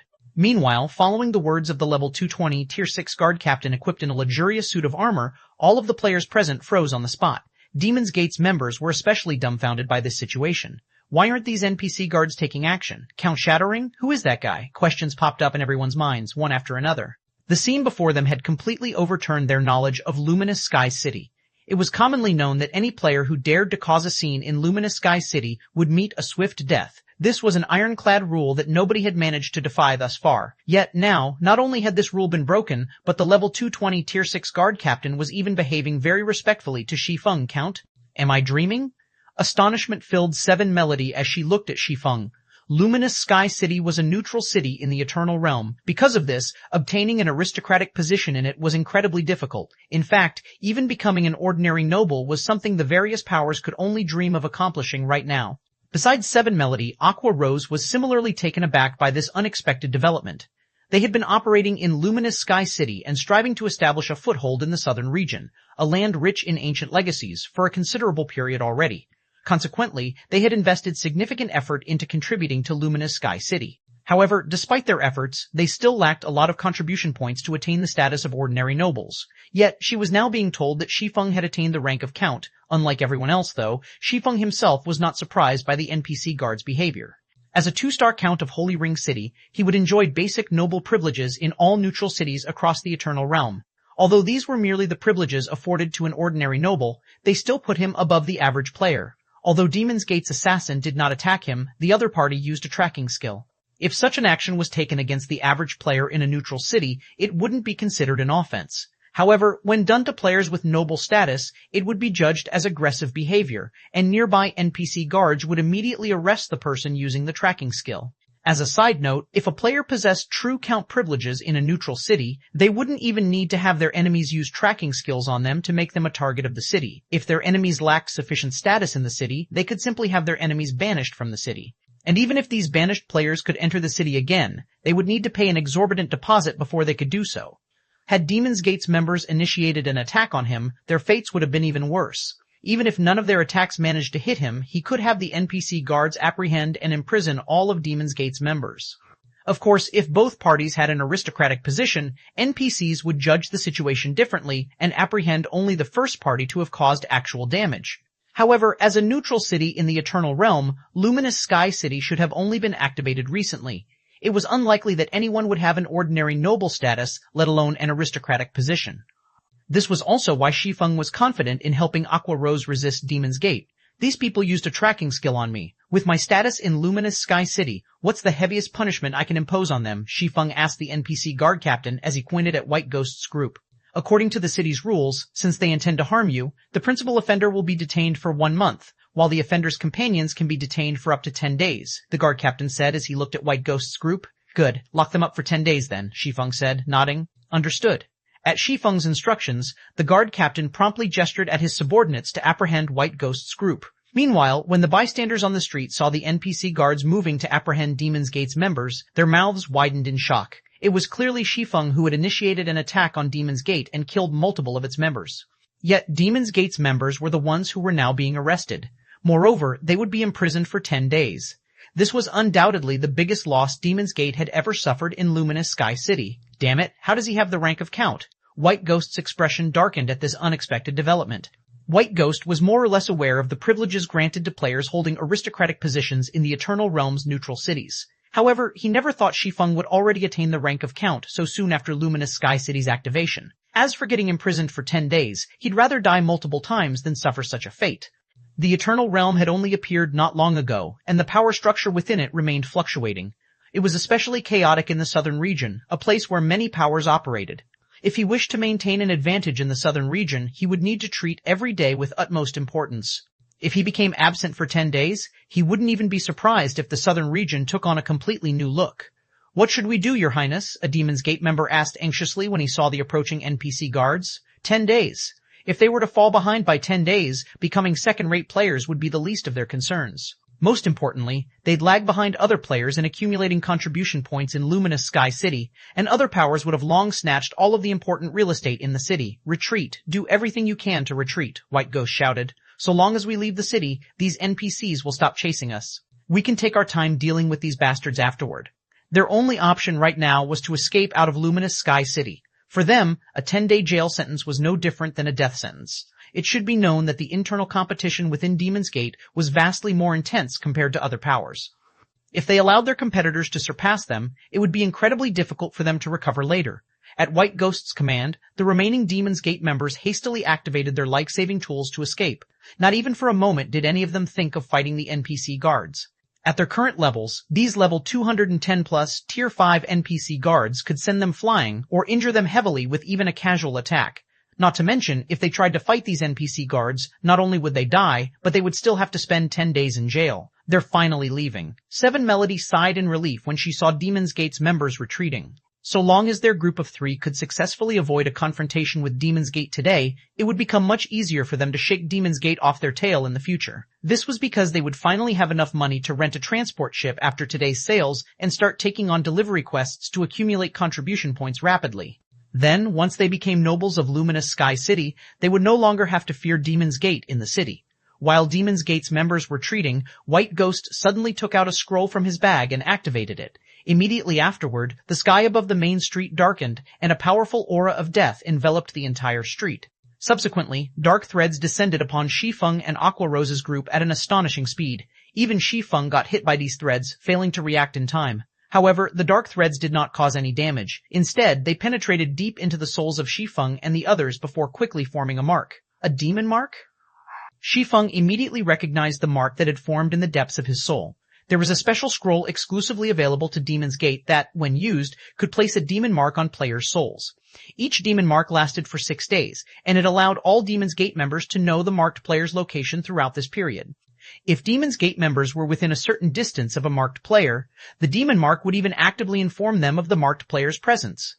Meanwhile, so long as a Demon's Gate member managed to kill a marked player while the demon mark was still in effect, they could earn an astronomical amount of guild contribution points. Essentially, the demon mark was a bounty order used internally by Demon's Gate, and it was something that only a very small number of individuals in Demon's Gate could use. Moreover, it was a privilege that they could only use once in their lifetime. Since you dare to make an enemy out of Demon's Gate in the southern region, only death awaits you, White Ghost said, sneering when he saw Shi Feng and the others getting hit by the demon mark. Although I don't know who you are, I want to see how long you'll survive being hunted by Demon's Gate. Originally, White Ghost had intended to kill Shi Feng to establish his authority over the other players and powers operating in Luminous Sky City. However, he never expected to be played by Shi Feng, causing Demon's Gate's reputation to be damaged. Now, he was resolved to kill Shi Feng at all costs. As for Aqua Rose's group, he naturally wouldn't spare them either. With the demon mark now in effect, if Shi Feng, Aqua Rose, Seven Melody, and Frost Raven were to take even a step out of Luminous Sky City during the next 6 days, they would immediately face an endless pursuit by Demon's Gate's members. It's over. He actually used the demon mark. None of them can escape now. I knew it would turn out like this. It's simply suicide to go against Demon's Gate in the southern region. The bystanders couldn't help but lament when they looked at Shi Feng's group. They could already tell how seriously White Ghost took this matter. He absolutely wouldn't let them off easily. Meanwhile, Aqua Rose, Seven Melody, and Frost Raven also revealed grim looks at this turn of events. They never thought White Ghost would be so ruthless as to use his once-in-a-lifetime privilege on them. Is that so? I'll be waiting then. When Shi Feng saw White Ghost trying to escape using a Tier 5 random teleportation scroll, he executed flowing space to arrive before the other party instantly and brandished the Winter of Eternal Night. Holy annihilation, holy annihilation, holy annihilation. Pillars of flame rose into the sky one after another. Shi Feng's attacks were so swift that White Ghost had no time to defend himself with a combat technique. He could only instinctively swing his scythe to parry each fiery strike. As a result, his HP plummeted with each attack blocked. In a mere second, 4 exchanges took place, and White Ghost was reduced to ashes on the 4th exchange. From the beginning to the end, White Ghost never got to use his random teleportation scroll, Chapter 3682, Chapter 756, Luminous Sky. In an uproar, Chapter 756, Luminous Sky, in an uproar following White Ghost's death, the Demon's Gate members, who were in the midst of retreating, couldn't help but widen their eyes in disbelief. He's dead. No way. That White Ghost actually got killed? And so quickly at that? The other players on the street were similarly stunned when they saw White Ghost turning into ashes. White Ghost's infamy was widely known throughout the southern region. He was the nightmare of many expert players. This was because he was responsible for eliminating many of the expert players and various powers executives who had opposed Demon's Gate. His reputation even extended to the Holy Race, where his act of slaying several members of a royal power netted him a place on the Holy Race's transcendent list. Yet now, someone had not only managed to kill the mighty White Ghost, but had done so in a near instantaneous manner. If they hadn't witnessed this spectacle with their own eyes, most of them would have probably had difficulty believing such a feat was possible. Aqua. While watching Shi Feng collect the loot Demon's Gate's members dropped, Seven Melody shook the dazed Aqua Rose beside her and asked, "Is he really the guild leader Black Flame we met before?" The last time they met, Seven Melody merely regarded Shi Feng as a talented member of the younger generation capable of contending against the various pseudo-apex powers chosen ones.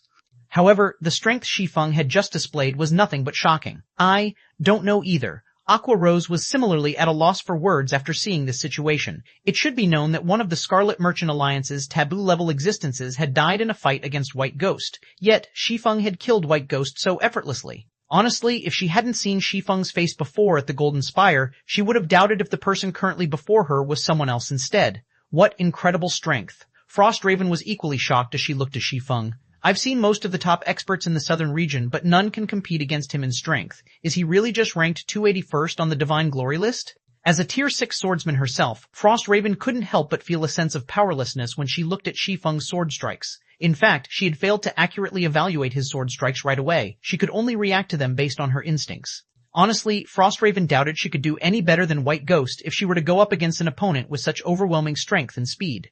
Yet, such a terrifying expert was only ranked 281st on the Divine Glory list. For a moment, she couldn't help but suspect that the Seven Luminaries Alliance had made a mistake in their analysis. After all, she was currently ranked 19th on the Divine Glory list.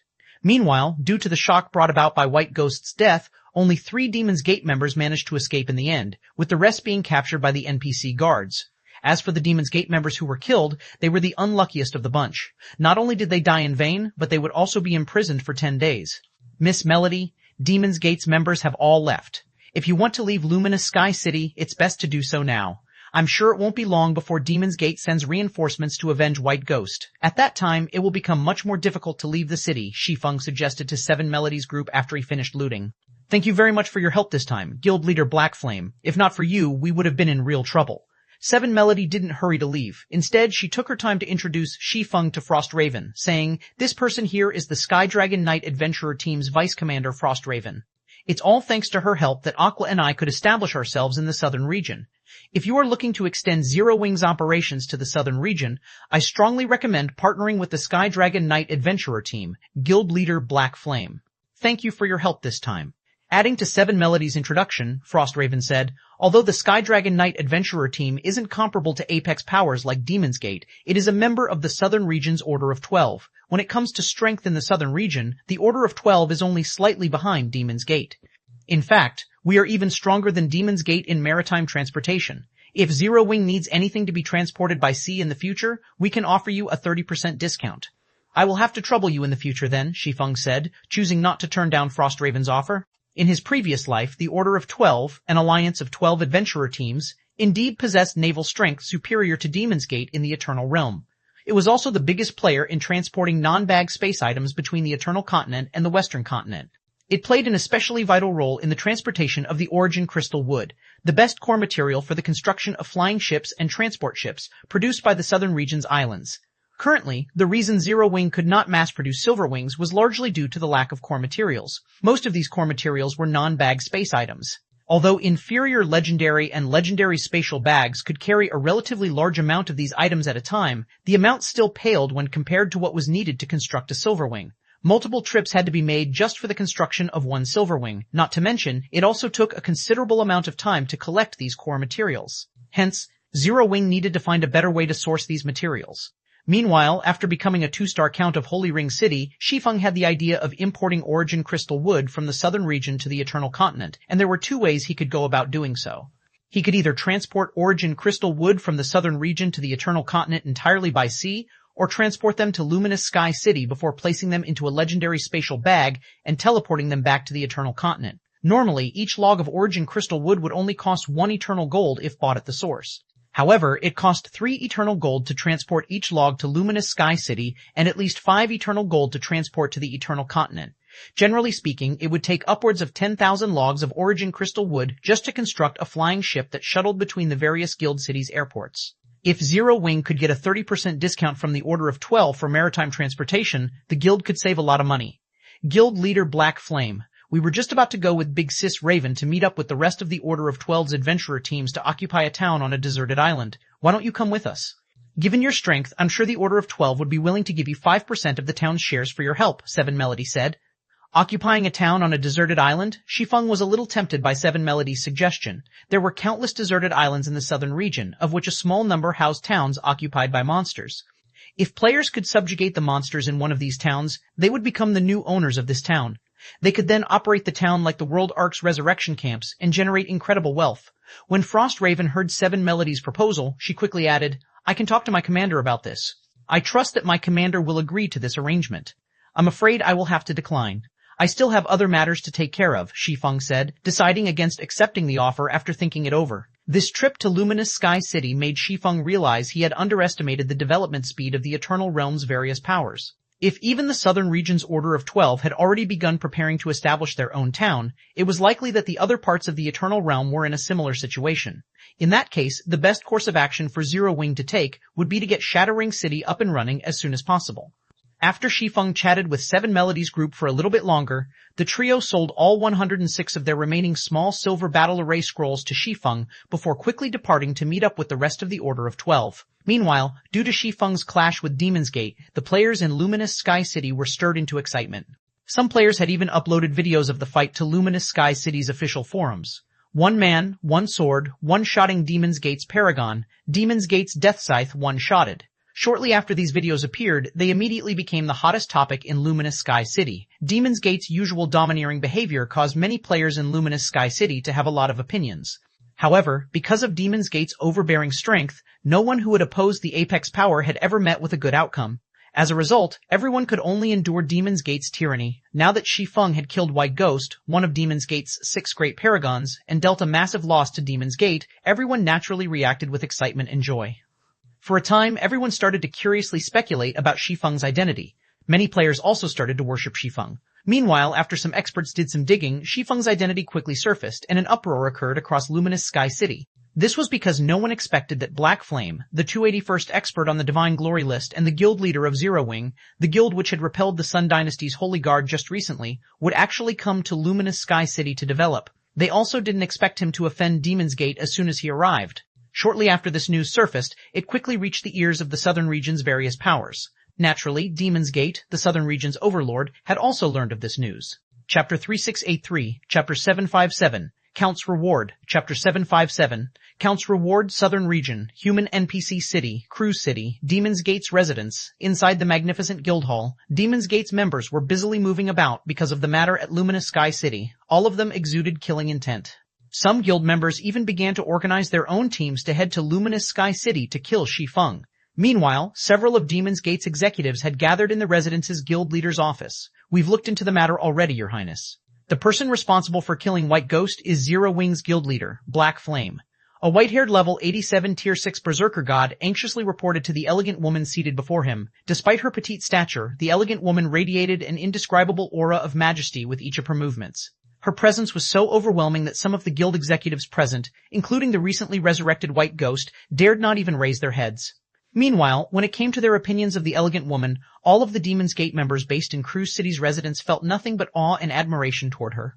This was because the woman was one of Demon's Gate's publicly acknowledged 3 great chosen ones. Star Maiden, Elise. Elise was also the youngest of the 3 great chosen ones. At only 24, she had already progressed to the later stage of the World Tower's 5th floor and could execute gold combat techniques with her every move. She had also reached the Unthinking Realm, the extrasensory realm's 2nd stage, and it was entirely possible for her to break those shackles by 30 and rival the standards of Demon's Gate's old monsters. Zero Wing's Black Flame, is it? Elise's lips curled into a faint smirk when she heard the white-haired berserker's report. How intriguing. I haven't even settled the score for harboring that little girl, yet he dares to come to the Southern Region to stir up even more trouble? Black Flame has gone too far. How dare he come to our territory and kill White Ghost? This is an insult to our reputation. A tier 6 female berserker who was robust like a bear said angrily, "Your Highness, please allow me to lead a team to eliminate Black Flame. We shall let him know that even if he managed to stop the Holy Guard's assault, he is still not qualified to behave arrogantly before Demon's Gate." Phoenix Flame is right, Your Highness. Not only did Black Flame show up in our territory by himself, but he even killed White Ghost. If we don't teach him a lesson, we will become a joke in the Eternal Realm. People might even think we are afraid of him. The other guild executives chimed in as well, all of them agreeing with Phoenix Flame's view. Had Zero Wing mobilized an army into Luminous Sky City and a huge fight between Zero Wing and Demon's Gate broke out, they could still have turned a blind eye to the matter. Yet, Black Flame had dared to show up on their territory by himself. He had even publicly slain Demon's Gate's members in Luminous Sky City. If they still chose to ignore this transgression and take no action against Zero Wing, Demon's Gate's reputation in the southern region would be utterly ruined. He is a count. It isn't worth trying to kill him in Luminous Sky City, Elise said, shaking her head. Then, she casually added, inform the various powers in the world arc that we will be opening up our resurrection camp in the core region and that they can register at the camp by eliminating Zero Wing's members. For each normal member they kill, they can register at the camp for 1 day at no cost. For slaying Zero Wing's elite members, they receive 3 days of free registration. And if they manage to kill an executive of Zero Wing, they gain lifetime registration at the camp. Elise's decision startled all of the guild executives present. Ruthless. It was an incredibly ruthless decision. It should be known that Demon's Gate had to sacrifice multiple divine artifact-ranked tools to occupy the resurrection camp it currently owned in the World Arc's core region. Moreover, Demon's Gate's members hadn't even begun to fully reap the benefits of the resurrection camp. If the camp was made available to the public now, it was almost guaranteed that players would do everything possible to secure a registration slot. Consequently, Zero Wing would not only lose the ability to survive in the World Arc, but it would also lose the resurrection camp it had fought hard to defend. If met with such an outcome, Black Flame, the guild leader of Zero Wing, would most likely lose his mind. Subsequently, Demon's Gate's executives left the office and carried out Elise's instructions, issuing a public bounty on all Zero Wing members operating within the World Arc and causing a huge stir. In the meantime, Shi Feng arrived at Luminous Sky City's City Hall all by himself. Currently, Luminous Sky City's City Hall was crowded with players from both the human race and the holy race. These players were here on behalf of their respective powers, and they were all eagerly waiting for the City Hall to make more shops and lands available for sale. Of course, as none of them were nobles, none of them were actually here to buy real estate. Instead, they were only here to determine the value of the real estate on offer and how much they should spend on bidding for them in the future. The sale of real estate in the Eternal Realm's neutral cities was different from that of neutral cities in other realms. Outside of the Eternal Realm, players could usually purchase the shops and lands of neutral cities on a first-come, first-served basis. The prices of these real estate were also fixed, and they would only change when the city was promoted. In the Eternal Realm, however, the shops and lands of neutral cities were acquired through auctions. Once players proved themselves capable of affording the base price of a particular piece of real estate, they were given a bidding period where they had to outbid other interested buyers. In addition, as players from both the human race and the holy race could participate in the auction, the final price typically far exceeded the base price. Due to this system, players and powers interested in buying Luminous Sky City's real estate had to first determine how much eternal coins would be appropriate to allocate to each piece of real estate. If the final cost exceeded the potential profits they could generate, they would have no choice but to give up. Hence, while no one had yet to gain noble status in Luminous Sky City, the powers of both races seized this opportunity to assess the city's real estate prices to make informed bids when the time arrived. Of course, there existed the possibility that certain players might gain the privilege of acquiring the city's real estate considerably earlier than others. However, even if this were to occur, these players would not necessarily secure an insurmountable advantage in purchasing the city's real estate. This was because some of the city's NPC nobles would typically participate in the bidding process alongside players. If players could not outbid these NPC nobles, their attempts to acquire the real estate would be unsuccessful, regardless of whether other players were competing against them. Shop 0046742 is anybody interested in co-buying Shop 046742, trading secret silver warships for eternal coins, each for 100,000 gold. We have 3 in total. We'll even cover the handling fees for foreign players. Advanced transport ships for sale. 2 advanced transport ships for sale, each for 80,000 gold. They're essential for grinding and transporting goods. I can cover the auction fees of both ships. Within the vast first-floor hall, capable of accommodating tens of thousands of people, shouts echoed from every corner. When Shi Feng heard the ceaseless shouting, he couldn't help but be astonished. Although none of the various powers had acquired the qualifications to purchase Luminous Sky City's real estate yet, all of them were doing everything they could to accumulate capital. Meanwhile, compared to the wealth these powers were amassing, the 70,000 plus eternal gold he currently had on hand was nothing. It was especially so when he compared himself with the Holy Race's various powers. Currently, not only did Holy Race players make up the bulk of those hawking their wares, but they were also going as far as to sell advanced transport ships, which were incredibly valuable in the current Eternal Realm. Thank goodness I don't have to compete with them. After looking at the situation in the first-floor hall, Shi Feng quietly made his way to the second-floor hall. Inside a VP lounge on the second floor. Greetings, Lord Count. How may I be of service to you today? After Shi Feng made his way to the second floor, he was ushered into a VP lounge and greeted by a beautiful female elf. I am looking to buy real estate, Shi Feng stated directly. Very well. Here is a list of all the shops and lands you can currently bid for in the city, the elven administrator said as she handed Shi Feng a crystal tablet. The tablet was roughly the size of an A4 paper, but it listed an astonishing number of shops and lands. The number was many times greater than what was listed on the first floor hall. Can my status actually grant me so many options? Shi Feng was slightly surprised as he examined the information on the tablet. However, when his gaze fell upon a specific line of text highlighted in bright red, his shock intensified. An upscale shop. Chapter 3684, Chapter 758, Upscale Shop, Chapter 758, Upscale Shop. How much for this shop? After suppressing his restlessness and apprehension, Shi Feng pointed at the red text on the tablet and directed a question at the administrator. Two kinds of shops were available in the Eternal Realm's neutral cities, ordinary and upscale. In addition, both types could be categorized into small, medium, and large shops. It was also the case for lands. For ordinary shops, they could only sell the items that they had in stock. Or, more specifically, they could only sell the items stored in their warehouses. Meanwhile, for each transaction ordinary shops made, they would need to pay a 10% processing fee to the city, which was significantly better than the 20% that street stalls had to pay.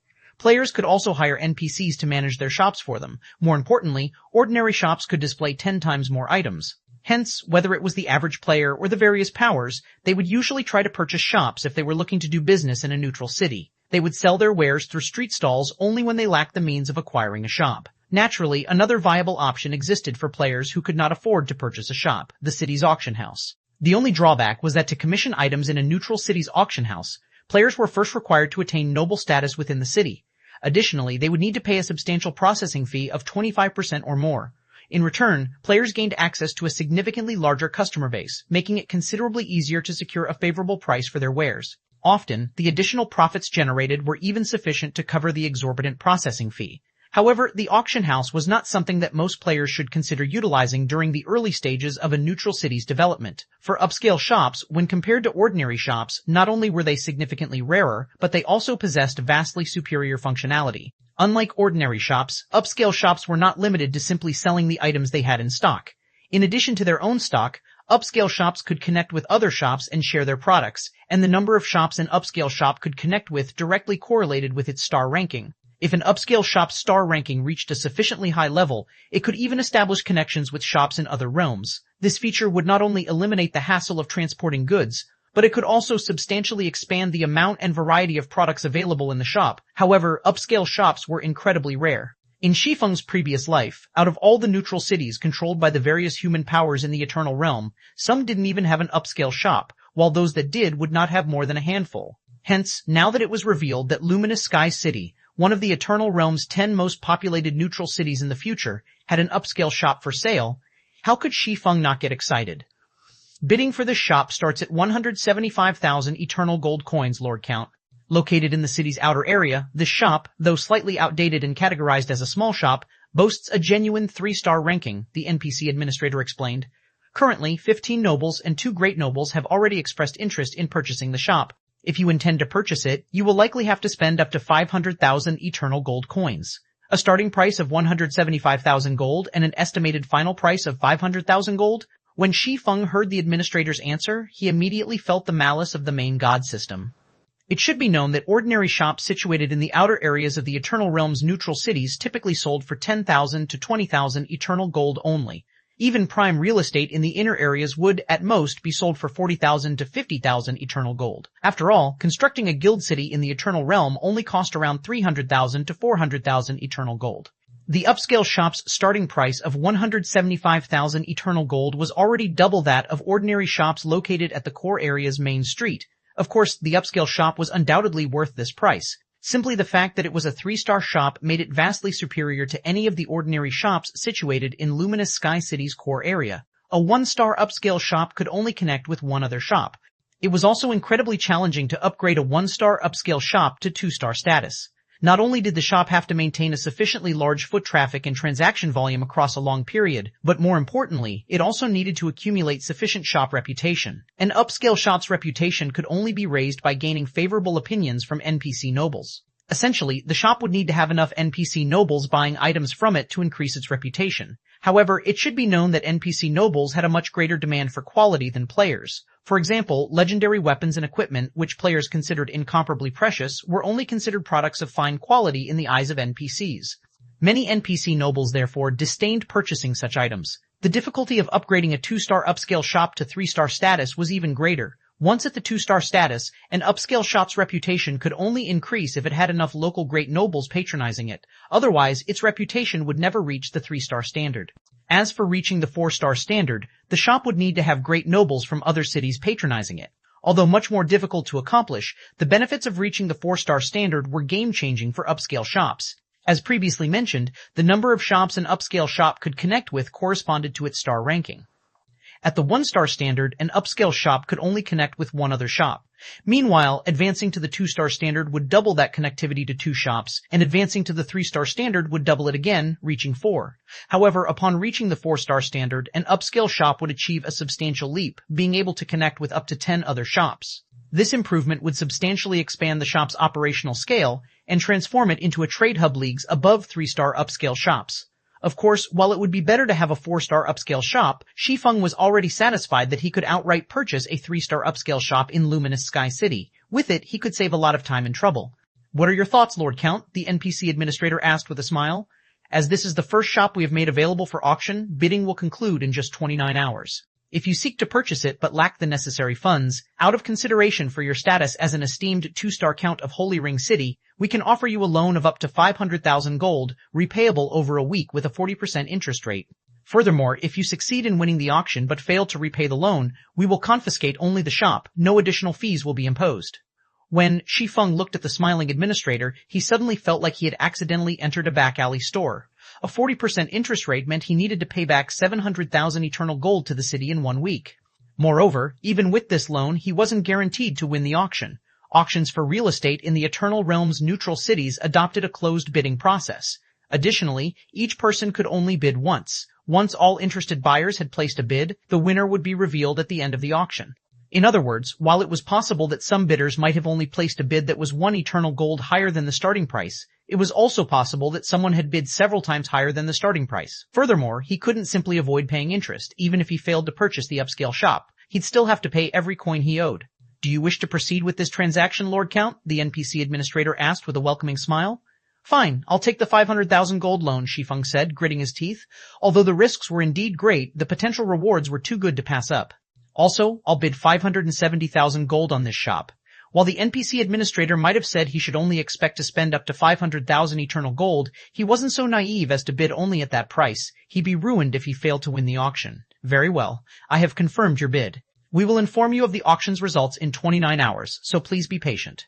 After the NPC administrator verified Shi Feng's intent, she handed him a bidding certificate that displayed the auction's remaining time.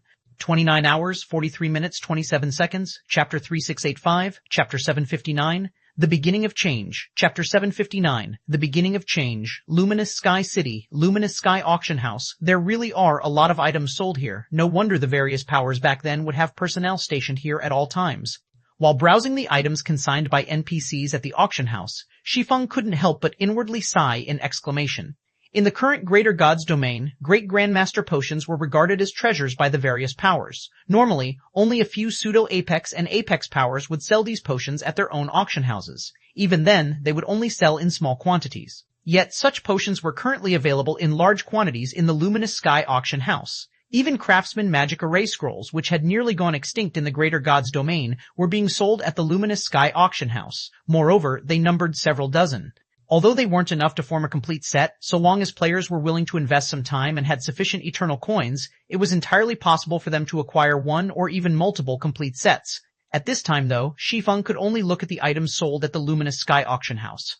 For the sake of purchasing the upscale shop, not only did he spend most of the eternal coins on him, but he had also taken out a huge loan from the city. With the auction house's noteworthy items being priced in the hundreds or thousands of eternal gold coins, there was nothing he wanted that his remaining funds could afford.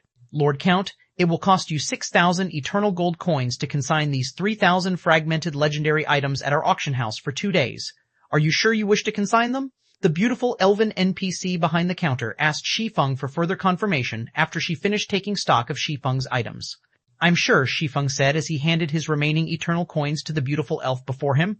Aside from purchasing large amounts of real estate, his goal in visiting Luminous Sky City this time was to sell the Holy Race exclusive weapons and equipment Zero Wing had acquired from the Sun Dynasty's Holy Guard. For human players, Holy Race exclusive weapons and equipment were no different than scrap metal.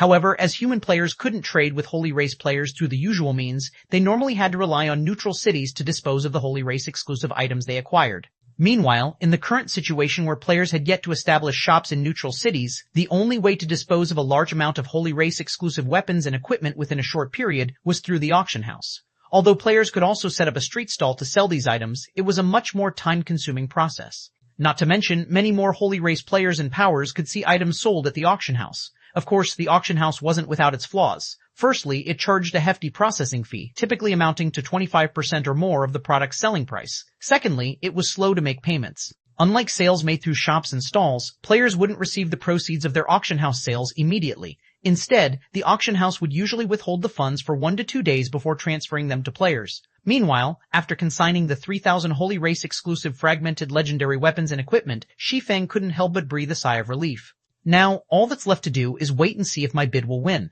If it doesn't, I'll end up taking a huge loss this time. Looking at the bidding certificate in his hand, Shi Feng experienced a headache as he was reminded of his debt of 700,000 eternal gold. If possible, he would have preferred to avoid owing money to NPCs. However, he couldn't afford to miss the opportunity to secure an upscale shop. Although he could have secured more funding by selling off the Holy Race exclusive fragmented legendary weapons and equipment, he wasn't certain that the Holy Race players in Luminous Sky City could afford to purchase all of his stock before the auction ended. While Shi Feng was preparing to leave the auction house and familiarize himself with Luminous Sky City, a system announcement suddenly rang in his ears. Universal System Announcement. A player has triggered the world main storyline quest, Ocean Sai. God's Domain will undergo a major update. All players will be forcibly logged out in 10 minutes. The system update will take 1 natural day. Please prepare to log out. The system announcement repeated 3 times, stunning every player inside the auction house. A universal system announcement? What kind of quest is this Ocean Sai? If I remember correctly, it's already been several centuries since the last universal announcement, right? The various powers executives stared at the system announcement in disbelief. Players of God's Domain were no strangers to system announcements.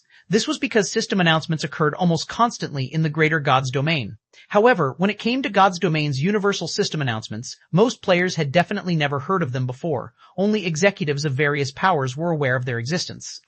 In fact, not all executives would necessarily be privy to information about universal system announcements.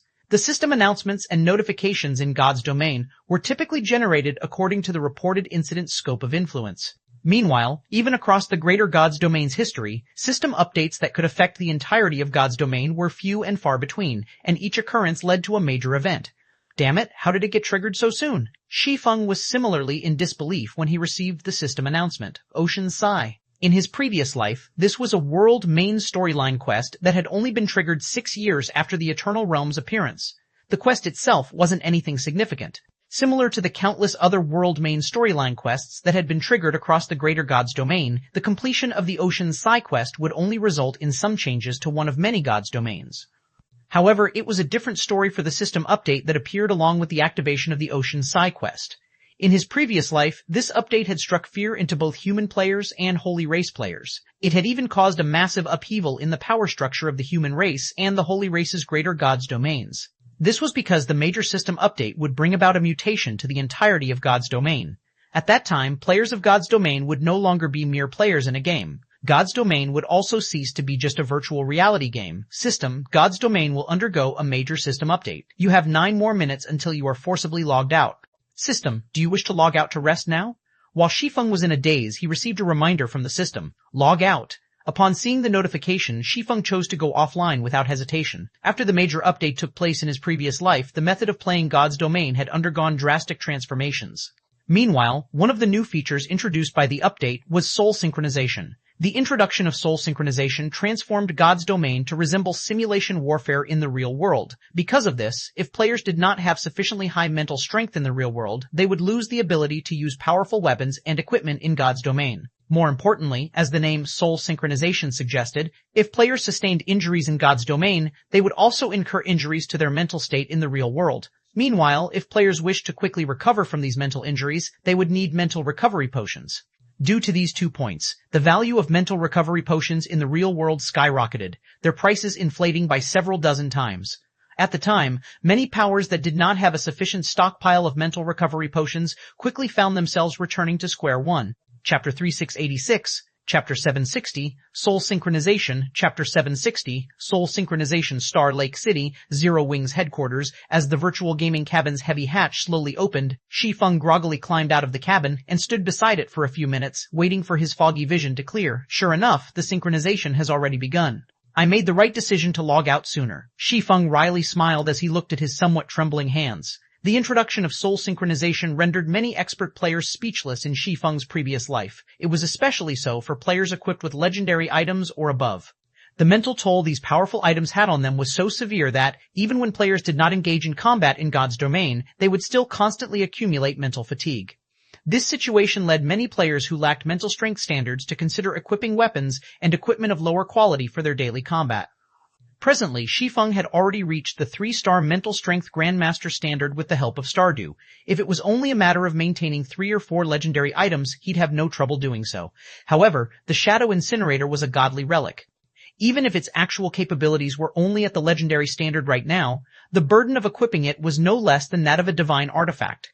As a 3-star Grandmaster, Shi Feng could, at most, maintain 1 divine artifact with his current mental strength. If he equipped any additional legendary weapons or equipment, he'd be placing his mental state under constant heavy stress, and it wouldn't take long before he suffered from mental overload. In fact, his current fatigue state was a clear sign of mental overload. If he wished to recover from this state, he'd have to either rely on mental recovery potions or rest for a couple of weeks. This situation also forced him to consider whether he should continue using the Shadow Incinerator. Otherwise, even grinding for levels would become a problem in the future. After catching his breath, Shi Feng made his way to the fridge and pulled out a bottle of life potion. When he consumed it, his mind immediately felt refreshed and his complexion recovered considerably. After the major system update took effect in his previous life potions swiftly became the preferred mental recovery potion in the greater world. Although not as potent as meditation potions, which could accelerate mental recovery and aid mental strength development, life potions were much more affordable. Hence, whenever the various powers experts sustained injuries in God's domain, they would rely on life potions for mental recovery in the real world. Only in urgent situations would players turn to meditation potions for a faster recovery. As a result of this development, the cost of sustaining injuries in God's domain skyrocketed. In fact, due to the major update, it became a trend for players and powers to compete with each other using their stockpile of life and meditation potions. Thinking up to this point, Shi Feng tapped on his quantum watch and contacted Xia Qingying. Miss Xia, do you have any channels to acquire life and meditation potions in bulk? Shi Feng asked, noting through the holographic projection that Xia Qingying had just climbed out of her virtual gaming cabin. Can you specify the exact volume? Xia Qingying asked, looking at Shi Feng in confusion. If it's only a few thousand or tens of thousands of bottles, you can simply purchase them directly from the Star Lake Legion. I'm sure Star Lake City's City Lord wouldn't refuse. I need a lot, several million bottles at the very least. Moreover, I need it within 24 hours, Shi Feng said, nodding. Several million? Within 24 hours? Xia Qingying was surprised.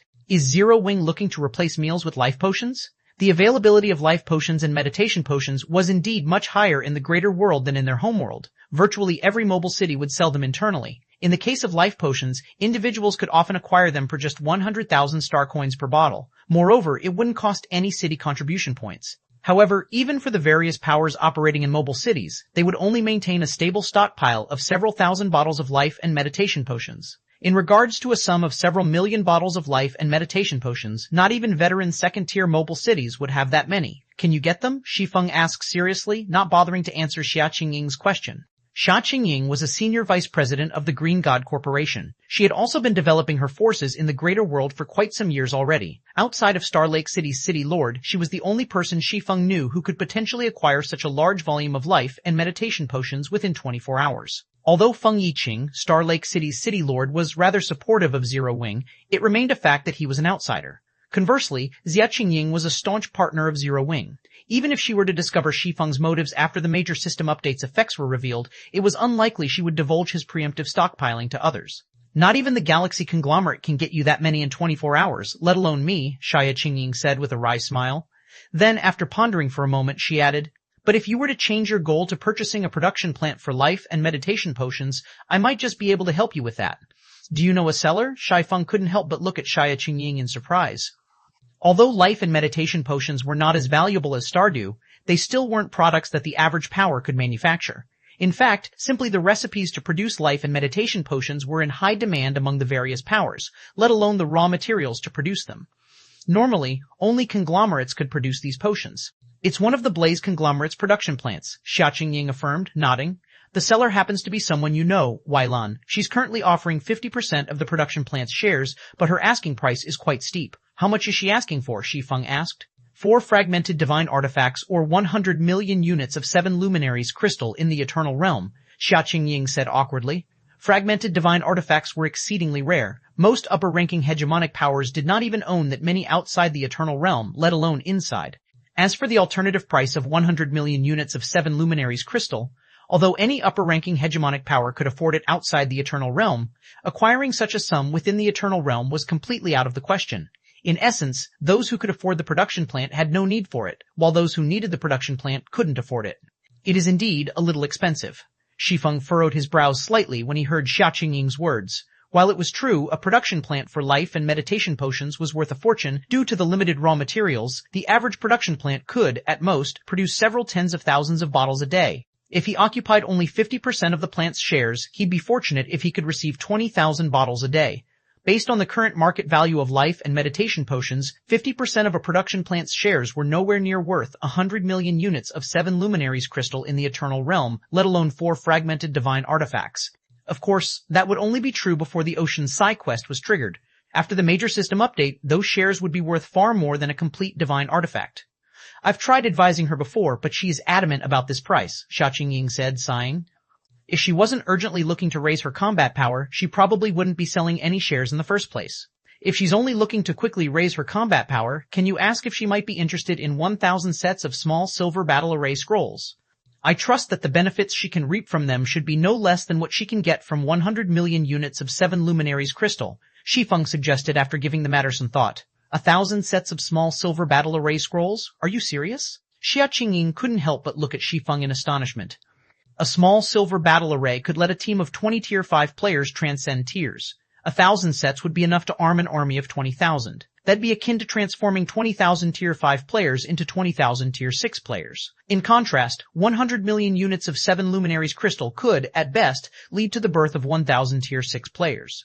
If only looking at the short term, there was no comparison between the two. Chapter 3687, Chapter 761, 3-star shop, Chapter 761, 3-star shop. I'm serious, Shi Feng said, chuckling at Xia Qingying's skepticism. So long as Miss Weilan is fine with this arrangement, I can deliver the goods to her in 3 days. Under normal circumstances, nobody would be willing to trade 1,000 sets of small silver battle array scrolls for merely 50% of a production plant for life and meditation potions. After all, the total value of these scrolls far exceeded the value of 100 million units of 7 luminaries crystal. Moreover, these scrolls were usually in a state of lacking supply. However, in Luminous Sky City, the supply of small silver battle array scrolls far exceeded demand, so much so that each scroll was only sold for 1 eternal gold.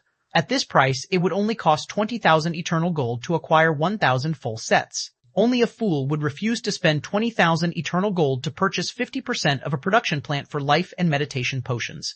If that's the case, you should have no problem securing this deal, Xia Qingying said, smiling. I'll contact Weilan right away. Wait for my good news.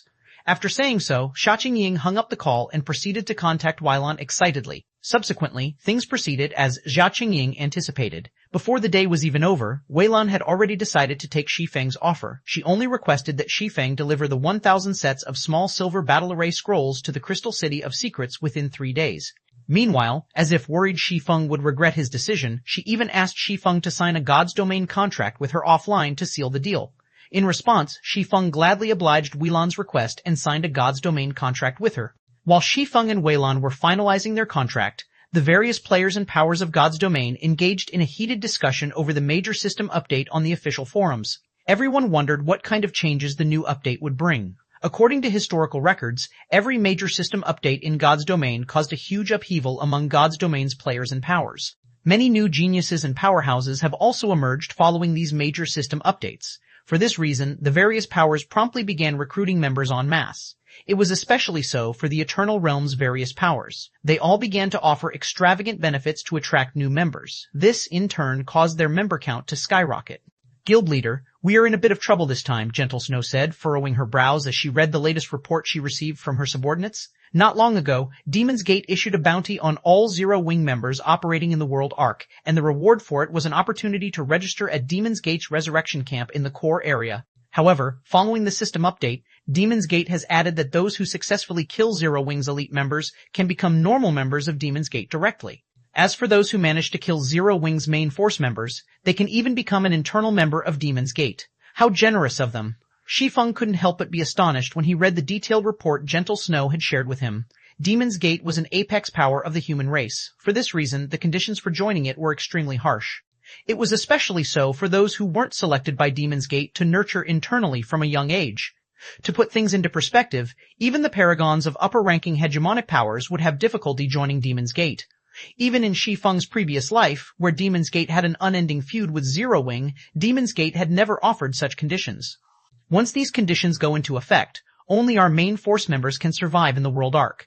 Everyone else won't be able to step outside the resurrection camp, Hidden Soul, who stood beside Gentle Snow, said with a frown. The appearance of the major system update presented the various powers with an opportunity to achieve rapid growth. However, Demon's Gate's actions would make it infinitely more difficult for Zero Wing to recruit members. Since Demon's Gate wants to play, we'll play with them, Shi Feng said, smiling as he looked at the grim expressions on Gentle Snow and Hidden Soul. If Demon's Gate wants to use Zero Wing as a litmus test, two can play that game. Once you go online, immediately spread the news that Zero Wing is recruiting. The conditions for recruiting will also be simple. Anyone who manages to kill an elite member of Demon's Gate can become a normal member of Zero Wing, while those who manage to kill Demon's Gate's core members can become an internal member of Zero Wing. This, Gentle Snow did not know what to say in response to Shi Feng's words. Demon's Gate was an apex power and a titanic existence in the greater god's domain. The guild was so wealthy that even pseudo-apex powers could only stare in awe and envy. As for the benefits Demon's Gate offered to its members, they were so tempting that countless paragons wished to join the guild. In contrast, Zero Wing had only recently made a name for itself in the world arc. Even if it would eventually become known that Zero Wing owned a guild city in the core area, Gentle Snow doubted it would be enough to tempt many people into killing Demon's Gate's members. Not to mention, killing an elite member of Demon's Gate would only allow one to become a normal member of Zero Wing, while killing a core member of Demon's Gate would only allow one to become an internal member of Zero Wing. Aside from fools, nobody would take such a deal. Don't worry. When the time comes, the number of players trying to join Zero Wing won't be any less than those trying to join Demon's Gate, Shi Feng said, chuckling. All you need to do is spread the news once you go online. Under normal circumstances, Shi Feng wouldn't have dared to play such a game with Demon's Gate. Not even in his previous life would he dare to do such a thing. After all, he'd simply be humiliating himself. However, it was a different story now that the major system update had occurred. If it was before the update, the potential benefits players could reap from Shattering Town and the ability to travel to Luminous Sky City could only be considered subpar. But after the update, there would be very few players in the Greater God's domain who could resist these benefits. The introduction of soul synchronization not only subjected players to real-world mental consequences from injuries sustained in God's domain, but it also substantially increased their daily expenses. A prime example of this increased expenditure would be the fees players paid to use the battle arena. Following the major system update, players would need extensive combat practice to acclimate their fighting styles to the soul synchronization feature. However, it would be incredibly dangerous if they tried to achieve this through engaging in fights with monsters out in the fields. After all, if they sustained injuries, they would need to either consume mental recovery potions or remain offline for a long period to let their damaged mental states recover fully. Hence, battle arenas, which provided players with a space where they could spar without having to worry about injuries, became the ideal place for players to adapt to soul synchronization. In the case of the Eternal Realm, the battle arenas in neutral cities would become their best option. So long as they spent some money, they could spar with even experts from the Holy Race. And in a situation where everyone was restarting from the same starting line, this would be an opportunity that few players could resist. Subsequently, time passed rapidly, and God's domain finished updating in the blink of an eye. At the same time, countless players eagerly logged into God's domain, Southern Region, Luminous Sky City. As soon as Shi Feng came back online, a system notification rang in his ears. System, congratulations. You have successfully won the bid for the 3-star shop and become the first player in Luminous Sky City to own an upscale shop, rewarding 1 Luminous Sky treasure chest. Chapter 3688, Chapter 762, Beyond Tier 6, Chapter 762, Beyond Tier 6, a Luminous Sky treasure chest? Am I dreaming? Shi Feng couldn't help but doubt his eyes as he read the reward stated in the system notification. There were many kinds of treasure chests in God's domain. Of those Shi Feng knew, the rarest and most valuable ones would have to be the treasure chests given out by neutral cities situated between the human races and the holy races' greater God's domains.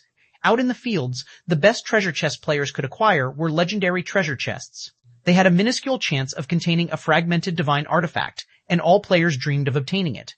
However, when speaking of which was rarer and more precious, the treasure chests given out by the neutral cities situated between the two greater gods' domains were superior. Of course, that wasn't to say that these neutral city treasure chests were of a higher quality. Instead, it was because they contained products of the mythical era. The mythical era was the most prosperous era of the gods. Many powerful legacies existed at the time, far more than in the current declining era. It was especially so for legacies pertaining to the path beyond Tier 6. In the current declining era, the highest achievable tier in God's domain was Tier 6. Even gods could not surpass this limit. This was also the consensus of all players in God's domain. However, as long as players explored the 12 sanctuaries, they would come to understand one very important fact. Tier 6 was not the end. A perfect example would be primordial gods. Based on the various apex powers' collected information and analysis, there was no doubt that primordial gods had transcended the limits of Tier 6. This was also why primordial gods were vastly stronger than ancient gods. Since the upper limit of NPCs did not stop at Tier 6, it went without saying that Tier 6 was not the limit for players either. It was just that the way to get promoted beyond Tier 6 had been lost. Presently, after conducting many years of research and investigation in the 12 sanctuaries, the greater gods' domain's various powers have already found some clues pertaining to the path beyond Tier 6. Meanwhile, all of these clues led to one point, the mythical era. There existed more than one god and human who had surpassed primordial gods during the mythical era. Key among them would be the god Slayer, an existence who wasn't even a god yet could slay primordial gods. This was also the result the various apex powers had reached after conducting a joint investigation. During the mythical era, individuals could go beyond Tier 6. Moreover, there existed more than one way to do so. More specifically, each of the 12 sanctuaries had their own way of going beyond Tier 6. This was also why the greater gods' domain's various powers were desperate to explore the 12 sanctuaries, with some even willing to wage an existential war against those standing in their way. Meanwhile, outside the 12 sanctuaries, the Eternal Realm was one of the few places in the greater gods' domain containing fragments of the mythical era. Furthermore, the fragments here were even more complete than those found in the 12 sanctuaries. Hence, both human powers and holy race powers fought fiercely for control over the Eternal Realm. To acquire more information on the mythical era, the holy race even tried to take over the 12 sanctuaries of the human race's greater gods' domain in Shi Feng's previous life. Fortunately, after a desperate struggle, the various human powers managed to stop the invasion by several of the holy race's royal powers and chase them out of the 12 sanctuaries. Otherwise, the human race would have had an even lower likelihood of going beyond Tier 6. Meanwhile, the luminous sky treasure chest was one of the few treasure chests that had been passed down from the mythical era, and it contained creations made during that era. In Shi Feng's previous life, the reason the various powers of both races tried to conquer the Eternal Realm's various cities wasn't just to monopolize the wealth generated by these cities. Besides that, a more important reason was to acquire mythical-era treasure chests like the Luminous Sky Treasure Chest. Upon seeing the Luminous Sky Treasure Chest appearing in his bag, Shi Feng quickly suppressed his impulse to open it right here and now. Instead, he quietly made his way to his recently acquired upscale shop and activated its defensive barriers, which were made up of densely woven divine patterns. Only after ensuring he had isolated himself from the outside world did he carefully take out the treasure chest he had received from the system. To think I would acquire a luminous sky treasure chest from simply purchasing an upscale shop, those 770,000 eternal Goen coins were money well spent. Shi Feng fell into a daze as he looked at the crystalline treasure chest before him. Divine runes circled the entire treasure chest, and its presence made him feel as if he were standing before an ancient god. Originally, he thought the biggest benefit he had gained from his 770,000 eternal gold purchase was the upscale shop's 3-star status. However, he now realized that wasn't the case at all. Instead, his biggest gain was the luminous sky treasure chest before him. Moreover, it was a luminous sky treasure chest that he hadn't known existed in his previous life. In his previous life, he only knew of 5 luminous sky treasure chests. Among them, the Holy Race acquired 2 from Luminous Sky City's treasury when they captured the city, while the rest were acquired by other players through other means. As for how he knew this, it was because of the Luminous Sky treasure chest's presence.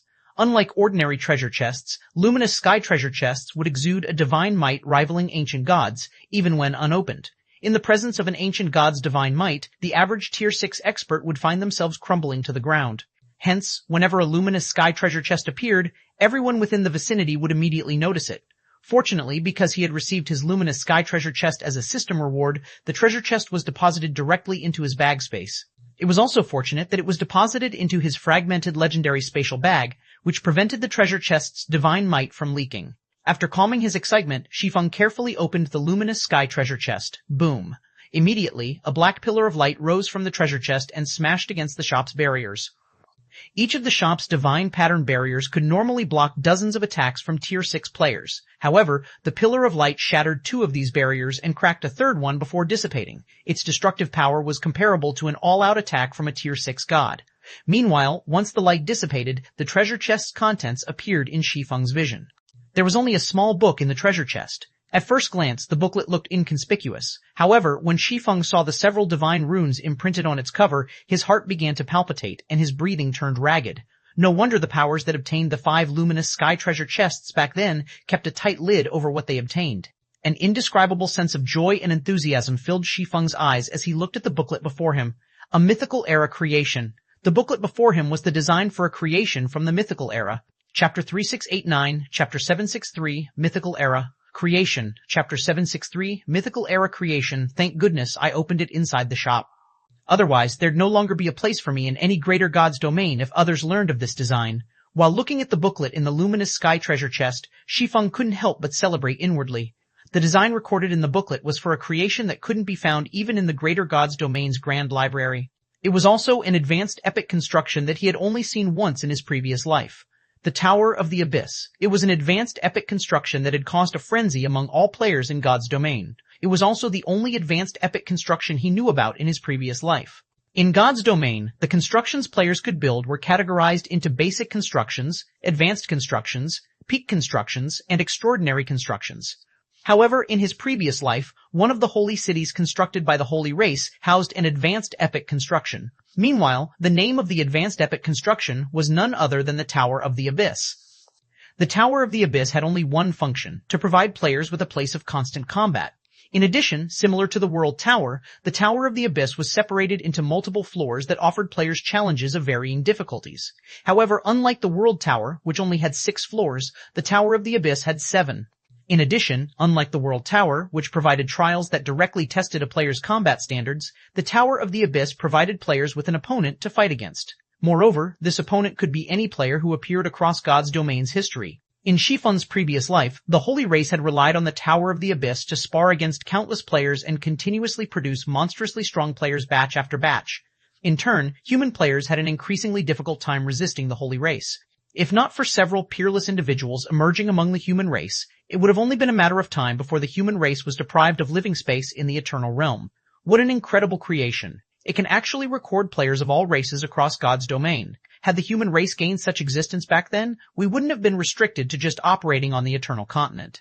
While reading the Tower of the Abyss's general introduction, Shi Feng couldn't help but be amazed. The highest known combat standard any human player had achieved in his previous life was only the 6th floor. However, that wasn't to say that the 6th floor standard was the highest achievable combat standard for human players. Instead, it was simply because players no longer had a path they could reference for further improvement upon reaching the 6th floor standard. In fact, human players didn't even have any references when they initially attempted to reach the 5th floor standard. They had relied entirely on trial and error to achieve it, and they only managed to know they had achieved the 5th floor standard thanks to the World Tower. As for the World Tower, it did not provide players with any guidance whatsoever. It merely let players know whether they had reached a certain standard. Hence, human players could learn that they had reached the 5th and 6th floor standards after their numerous trials and errors. But even the World Tower's tests would end when players reached the 6th floor standard. This was because all that existed on the World Tower's 6th floor was empty space. Players would not be given any trials to determine whether they had transcended the 6th floor standard or taken the wrong path in their journey of self-improvement. However, the Tower of the Abyss was different. Whether it was on the 6th or 7th floors, players could encounter distinct opponents to challenge themselves against. Moreover, players wouldn't be limited to just one opponent or a small pool of opponents, but all of God's domain's players. Meanwhile, the difference between having and not having an opponent to train with was night and day. The difference would become even more stark when the opponent came in a large variety. An example of this would be Shi Feng's home God's domain. Before his home God's domain connected with the greater God's domain, the average combat standard of the players there was pitiful when compared to the greater God's domain's players. However, once his home God's domain gained access to the greater God's domain, many powerful experts would emerge. Some would even make it to the apex of the greater God's domain. While Shi Feng was thinking about how he should make use of the Tower of the Abyss, he nearly fainted when he saw the materials needed to construct the advanced epic construction. The main materials needed are 50 tons of divine void sand and 100 ingots of space-time gold. Is this a joke? Shi Feng felt dizzy as he repeatedly inspected the materials listed in the booklet. Divine void sand was a very familiar material to the executives of the greater God's domain's major powers. In fact, acquiring divine void sand was even easier than procuring most legendary materials. This was because divine void sand could be readily found at the void sea's boundary. However, divine void sand was normally measured in units of grams. Moreover, as far as Shi Feng was aware, the total amount of divine void sand that the various powers had extracted from the void sea's boundary didn't even reach 1,000 grams. Yet, the construction of the Tower of the Abyss required 50 tons. As for space-time gold, it was a rare divine artifact-ranked material, even in the mythical era. In the modern era, he doubted he could come up with 100 ingots of space-time gold, even if he were to loot the entire Greater God's domain. That's not right. If these are the materials needed, how did the Holy Race construct the Tower of the Abyss back then? Shi Feng was utterly perplexed as he looked at the main materials needed to construct the Tower of the Abyss. Shi Feng was certain that, as formidable as the Holy Race was, even they should not think of acquiring 100 ingots of space-time gold from their Greater God's domain. After all, divine artifact-ranked materials were imbued with world laws. While not necessarily unique, it should be impossible for more than 20 ingots of space-time gold to exist in a Greater God's domain, let alone 100. As for the 50 tons of divine void sand, while not impossible to acquire, procuring them would be a monumental undertaking that would necessitate many years of constant effort. However, Shi Feng distinctly recalled that the Holy Race had completed the construction of the Tower of the Abyss within a few years after the Eternal Realm's appearance. With such limited time at their disposal, not even if they plundered the human race's Greater God's domain could they have procured 50 tons of divine void sand. Could it be? Did they construct it using alternative materials? With his experience as a forger, Shi Feng suddenly thought of a possibility. Divine void sand and space-time gold were not without alternatives. Based on the research of many forgers, divine void sand's primary effect was to gather the power of the void, whereas space-time ingot provided the power of space and time. If it was only a matter of gathering the power of the void and supplying the power of space and time, golden void sand and space-time bloodstones could achieve similar results. Golden void sand, though not a common material, was an inferior legendary material produced by the Void Sea. As for the space-time bloodstone, while it was inferior divine artifact-ranked material, any tier 6 monster related to space and time had a chance of dropping it. Consequently, many powers even sold it on the open market for the price of one legendary equipment. Although it was always rumored that the Tower of the Abyss had a 7th floor, no human player could actually verify it. This was because the strongest Holy Race player ever seen by human players was only at the 6th floor standard. Nobody had ever seen a 7th floor expert among the Holy Race. Meanwhile, although golden void sand and space-time bloodstones were inferior to divine void sand and space-time gold, they should be enough to meet the requirements to construct a lesser version of the Tower of the Abyss. The more Shi Feng pondered over the many details of his previous life, the more he became convinced that the Holy Race had resorted to alternative materials to construct their Tower of the Abyss. Otherwise, if the Holy Race had indeed used 100 ingots of space-time gold, the mere thought sent shivers down his spine. With the 7 Luminaries Alliance's capabilities, it should be able to quickly gather the golden void sand and space-time bloodstones I need. The guild also has over a dozen Grandmaster Architects, so I can probably try constructing it in Shattering Town. When Shi Feng saw that constructing the Tower of the Abyss didn't require a lot of technical skills, he decided to contact Verdant Rainbow to source the needed materials for its construction. The Tower of the Abyss was akin to a lighthouse that provided a guiding light. It should be known that the current Zero Wing didn't even have a clear-cut method for achieving the 5th floor standard, let alone the 6th floor standard. If Zero Wing could successfully construct the Tower of the Abyss, the guild could achieve a leap in standards in no time. Chapter 3690, Chapter 764, Crucible of the Ancients. Chapter 764, Crucible of the Ancients. Golden Void Sand and Space-Time Bloodstones. Looking at Shi Feng through their video call, Verdant Rainbow couldn't help but be astonished. Guild leader Black Flame, although these items aren't particularly rare, the amount you need is a little too much. It is especially so for the 100 space-time bloodstones. Procuring them outside the Eternal Realm might not be a problem, but importing them will cost a fortune. Are you sure you want to buy them? I'm sure. State your price, Shi Feng said, nodding. Currently, Shi Feng's only option to procure the main materials for the Tower of the Abyss was to seek out the 7 Luminaries Alliance's assistance. It might be relatively easy for the average power to get their hands on golden void sand as it was only an inferior legendary material, but it was a completely different story for the space-time bloodstones, which were inferior divine artifact materials. Only apex powers could acquire 100 space-time bloodstones within a short period. For any other power, it would take them at least a year or more. As for the current Zero Wing, acquiring space-time bloodstones wasn't even within the realm of possibilities. It should be known that Tier 6 monsters related to space and time were highly limited in quantity in every realm. Moreover, they were highly contested by the various powers because they dropped space-time magic crystals, which were essential to construct cross-realm teleportation magic arrays. Meanwhile, the necessity of cross-realm teleportation magic arrays went without saying. Without them, players would have to spend days traveling from one realm to the other, even with the help of a Tier 6 legendary flying mount. I can quote you a price cheaper than the going rate for inferior divine artifact materials, but I will accept only eternal coins as payment, Verdant Rainbow said after pondering for a bit. Each space-time bloodstone will cost you 10,000 eternal gold, while every 1,000 grams of golden void sand will cost you 100 eternal gold. Based on the amount you need, it will cost you 6 million eternal gold in total. 6 million? Shi Feng was left speechless when he heard Verdant Rainbow's quote. Although he had long known that these materials wouldn't come cheap, he never expected it to cost 6 million eternal gold. This was already enough to purchase 100 shops and lands in the Eternal Realm's various neutral cities. Unless he sold off the Sunlight Blade or the Origin Myth, he shouldn't even think of getting his hands on so much money within a short period. It's because of the amount of golden void sand you are asking for, Guild Leader Black Flame. 6 million is already the lowest I can go, Verdant Rainbow said, smiling when she saw the awkward look on Shi Feng's face. But if you can help me with a small problem, I can let you defer payment for up to 10 days after you receive the goods. This is already the limit of what I can do for you. 10 days? Shi Feng was a little tempted by Verdant Rainbow's offer. May I know what it is you need help with, Miss Rainbow? 10 days might not be a lot of time, but if he could get the upscale shop and Shattering Town up and running, it should be more than possible to make 6 million eternal gold in 10 days. Not to mention, once he constructed the Tower of the Abyss, earning even 60 million eternal gold would be a piece of cake, let alone 6 million. I got my hands on an admission ticket for the Crucible of the Ancients, and I am in need of several experts. So, I hope to form a 6-man party with you and 2 of Zero Wings level 200+ experts, Verdant Rainbow said in a serious tone. So long as we can get through the Crucible's preliminaries, I can waive 500,000 eternal gold off your material cost. Are you referring to the Continental Championship? Shi Feng couldn't help but be surprised as he looked at Verdant Rainbow. The Crucible of the Ancients was a special place in the Eternal Realm. According to the various NPC cities' library records, the Crucible was also known as a breeding ground of powerhouses. It functioned similarly to a combat arena, allowing players from all over the Eternal Realm to fight each other in a competition.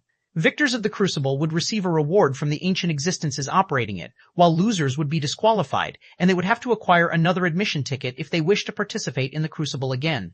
Meanwhile, as the admission tickets were scattered across the Eternal Realm's 3 continents, the Crucible became a battleground for players from all continents, which, in turn, earned the Crucible the nickname of the Continental Championship.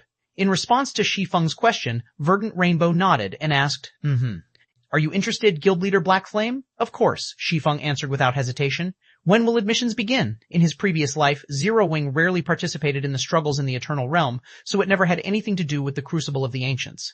Not to mention, the various Apex powers had jointly monopolized the Crucible, making it very difficult for other powers to participate in the so-called Continental Championship. It should be known that the rewards given out by the Crucible were extraordinary. Moreover, even if players failed to win a reward, simply being able to participate in the Continental Championship was a massive opportunity in and of itself. After all, the Crucible was one of the few places where players could spar with experts of other races without interference. This was very beneficial for those seeking to refine themselves. In fact, the Crucible of the Ancients was part of why the various Apex powers could give birth to so many monsters in his previous life. Now that he had an opportunity to take part in it, he naturally couldn't miss it. The next session starts in 3 days, Verdant Rainbow said. Since you have agreed to my offer, we will meet up in the Crystal City of Secrets in 3 days. I will also have your materials delivered to you 2 days from now. Okay, Shi Feng said before disconnecting the call. After Shi Feng disconnected the call, the young man, a level 105 tier 6 berserker standing beside Verdant Rainbow, revealed a look of dissatisfaction. Have you lost your mind, Rainbow? The berserker youth questioned Verdant Rainbow angrily. Have you forgotten how much trouble Elder Flood had to go through to get that admission ticket for you? Yet, on top of selling all those materials to Zero Wing at such a bargain price, you are also giving 3 of the admission ticket slots to Zero Wing. Do you know how big of a price the other Apex powers are paying to get a ticket? The Crucible of the Ancients had already hosted multiple competitions since the Eternal Realm's appearance. Thus far, practically all powers that had gotten their hands on an admission ticket would use it to nurture their own geniuses.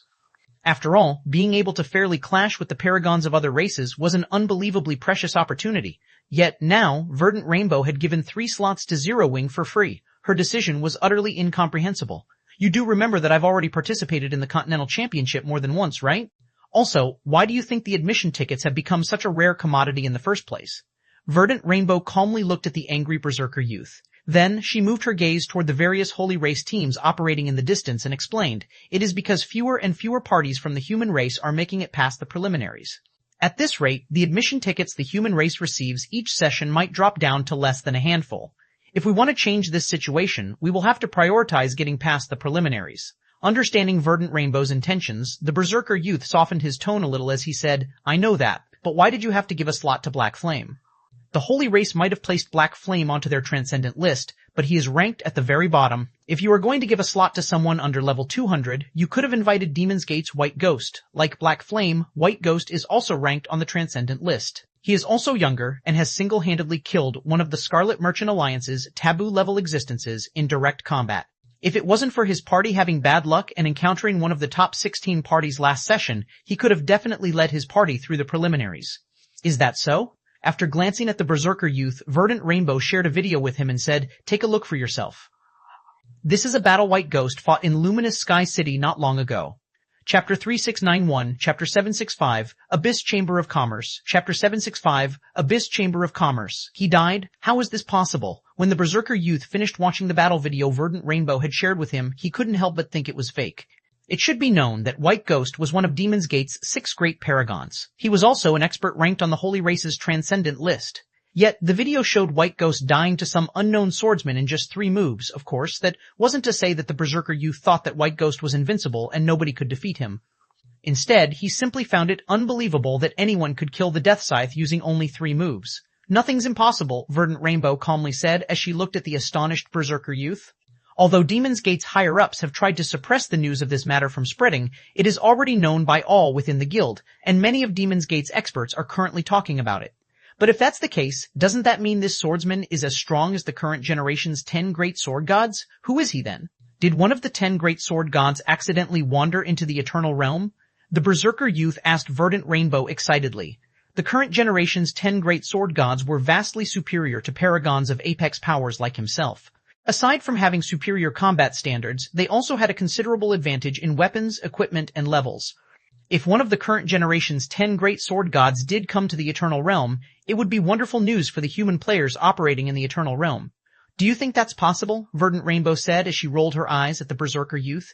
Of the 10 great sword gods, aside from 19th Sword, who had forcibly lowered his level to enter the Eternal Realm, the other 9 were pillars of their respective guilds. They were usually busy safeguarding locations of great importance, and they would never go on adventures that would put their lives in jeopardy. Not to mention, with their strength, even if they were to go on an adventure, their destination would be the 12 sanctuaries. The chances of any of them accidentally entering the Eternal Realm were close to 0. Who is this person then? The Berserker youth grew confused. Out of everyone he knew in the Eternal Realm, he couldn't think of any swordsman who could kill White Ghost in 3 moves. Verdant Rainbow did not answer the Berserker youth's question directly. Instead, she smiled and asked, "Why do you think Demon's Gate would suddenly offer others membership for killing Zero Wings members? Are you saying this swordsman is Black Flame?" The Berserker youth was in disbelief. Admittedly, Black Flame was very strong. Not only did he manage to kill Chalk Splendor, a holy child of the Sun Dynasty, but he even made it onto the Holy Race's Transcendent list. In the current Eternal Realm, his strength could already rank at the apex. However, to say that Black Flame was strong enough to kill White Ghost in 3 moves was not something the Berserker youth could readily believe. "Apart from him, I can't think of anyone else," Verdant Rainbow said as she looked at the cloaked swordsman in the video. Then, she returned her gaze to the Berserker youth and continued, "Weren't you questioning his qualifications just now? Do you think he is qualified now?" The Berserker youth fell silent. If the person who had killed White Ghost was indeed Black Flame, having Black Flame join their party would undeniably increase their chances of getting through the preliminaries. If this is true, he is indeed qualified, the Berserker youth admitted. However, he quickly added in a serious tone, "But since he has killed White Ghost, Demon's Gate absolutely will not spare him. If we invite Black Flame and his guildmates to the Crucible, we will be creating an opportunity for Demon's Gate to snipe 3 of Zero Wing's top combatants. Demon's Gate will undoubtedly ambush them when they return from the Crucible. When that happens, it will look like we are helping Demon's Gate to lure Black Flame into a trap." "I have thought of this possibility," Verdant Rainbow said nonchalantly. "I have already sent someone to hire the Order of 12. Although the current Order's overall strength is vastly inferior to Demon's Gate, they should have no trouble protecting Black Flame's group." "How generous of you." When the Berserker youth heard Verdant Rainbow's intention to hire the Order of 12, he couldn't help but be astonished. The Order of 12 might not have much fame on the Eternal Continent, but it was one of the few major powers capable of resisting Demon's Gate in the southern region. Its top combatants were especially amazing, capable of giving even Demon's Gate a headache. Meanwhile, as a gathering of adventurer teams, the Order of 12 delved into many fields of business. Aside from transporting goods, their primary business was to be mercenaries. However, the Order of 12's services were not cheap, especially when it needed to gather enough combatants to fight Demon's Gate on short notice. Even if Verdant Rainbow was a chosen one of the 7 Luminaries Alliance, hiring the Order of 12 would still put a dent in her finances. Southern Region, Luminous Sky City, Outer Area. In an alley just a few streets away from Luminous Sky City's entrance, Shi Feng quietly approached a dilapidated 7-story building. The building occupied an area of no more than 2 basketball courts, and it was the most inconspicuous out of all buildings in the alley. Even if its location was moved to the main street, it was doubtful any NPCs would be willing to visit it. Meanwhile, this 7-story building was none other than the 3-star upscale shop Shi Feng had spent a fortune to acquire. This place is deserted. When Shi Feng stepped into the shop and saw the empty first floor, he suddenly felt as if he were scammed. Although he had long known that a shop situated in the city's outer area wouldn't receive much foot traffic, he didn't expect the shop to not even have players visiting it. It was performing even worse than an ordinary shop operated by NPCs. The only thing he could feel fortunate about was that the shop came with 7 NPC staff. Moreover, all 7 were level 200 plus, tier 5 NPCs, so they were just barely strong enough to ensure the shop's security. This meant he wouldn't need to recruit NPCs to manage the shop. When the 7 NPC staff saw Shi Feng entering the shop, they quickly formed a row before him and respectfully awaited his instructions. Starting today, your primary task is to procure battle array scrolls at the silver rank or above. Purchase silver scrolls for 1 eternal gold each and advanced silver scrolls for 3 eternal gold each, Shi Feng instructed. Additionally, organize the fragmented legendary items here and sell them at 90% of the auction house's current market price. Understood. When the 7 NPCs saw Shi Feng retrieving a bunch of Holy Race exclusive fragmented legendary items from his bag, they quickly began appraising their value and setting an appropriate price. When it came to managing store operations, their work efficiency was multitudes greater than that of players. After only half a day, the 7 NPCs finished appraising all of the nearly 10,000 fragmented legendary items Shi Feng took out and filled the shop's display shelves on all 7 floors to the brim. Next, Shi Feng took out stacks of basic and intermediate divine engraving scrolls. These scrolls, totaling 3,000 in number, were the product of Zero Wing's secretly nurtured divine engravers. After working tirelessly day and night, they managed to produce 2,400 basic divine engraving scrolls and 600 intermediate divine engraving scrolls. Originally, Shi Feng had intended for Zero Wing to accumulate more strength before selling these divine engraving scrolls. However, with the advent of the new era, players were now required to have sufficiently powerful mental strength in the real world if they wished to use weapons and equipment of high quality in God's domain. As a result, epic and fragmented legendary weapons and equipment became the daily driver of many expert players. Because of this situation, the value of divine engraving scrolls would skyrocket to unprecedented heights. If he didn't capitalize on this opportunity now, he doubted he would find a similar opportunity in the future. System, you have finished setting up your shop. Please rename your shop. Note that the designated name will become the shop's official name moving forward. Since this shop is why I got the Tower of the Abyss, let's name it the Abyss Chamber of Commerce. After giving the matter some thought, Shi Feng decided on a new name for the upscale shop. He also handed all authority over the shop to the 7 NPC staff, letting them manage its daily operations entirely. This, in turn, would reduce the possibility of others forming a link between the shop and Zero Wing. System, naming successful. The Abyss Chamber of Commerce will officially begin operations in 10 seconds. Chapter 3692, Chapter 766, Colossal Existence, Chapter 766, Quosal Existence. Now, all that's left to do is to wait and see how well these divine engraving scrolls will sell. After seeing the Abyss Chamber of Commerce starting official operations, Shi Feng grabbed a guild transfer scroll from his bag and teleported back to Shadowring Town. He dared not spend even a moment longer in Luminous Sky City for fear of being recognized by others. Divine engraving scrolls were considered a lost technology by both the human race and the holy race. Any player who could learn divine engraving to an amateur degree would be treated as a VP by the various powers. This would be especially so after the implementation of the Major System Update. After the Major System Update, the demand for divine engravers would skyrocket, utterly eclipsing all other subclasses in God's domain. At that time, even players who could produce only unfinished basic divine engraving scrolls would enjoy status rivaling the craftsmen of other subclasses. In his previous life, a large part of why he had invested a lot of effort into researching divine engravings was in the hopes that he could mass-produce basic divine engraving scrolls. That way, Zero Wing could have the financial capability to resist Demon's Gate. Now, having obtained a complete divine engraver legacy and secretly nurtured a large batch of divine engravers, if he let the rest of the world learn of his secrets, it would spell doom for both himself and Zero Wing. Although he didn't intend to sell all 3,000 divine engraving scrolls at once and only intended to display a dozen at a time, it was still enough to cause an uproar in Luminous Sky City. Not to mention, once it became known that the Abyss Chamber of Commerce would be selling divine engraving scrolls long-term, even a fool would understand that there existed divine engravers behind the Chamber of Commerce. Moreover, they should exist in considerable numbers. Although neither human nor holy race powers could threaten the Abyss Chamber of Commerce's safety in the current Luminous Sky City, it was a different story for Zero Wing. Destroying the current Zero Wing wouldn't be a challenging task for Apex and Royal Powers. It was merely a question of intent and whether the endeavor would be worth the effort. Hence, for the sake of concealing Zero Wing's connection with the Abyss Chamber of Commerce, not only could Shi Feng not advertise it, but he also had to keep his distance from it. Otherwise, the consequences would be fatal. Meanwhile, shortly after Shi Feng left, many players walking in the nearby street quickly took notice of the newly opened Abyss Chamber of Commerce. Hey, there's a player shop there. Crap, who's the prodigal who opened up a shop here? Do they not know that the only players who walk by this area are those transporting goods? Maybe they selected the wrong shop when finalizing their purchase. The players on the street could clearly tell that the Abyss Chamber of Commerce was a shop that had recently entered private ownership, so they couldn't help but have their curiosity piqued.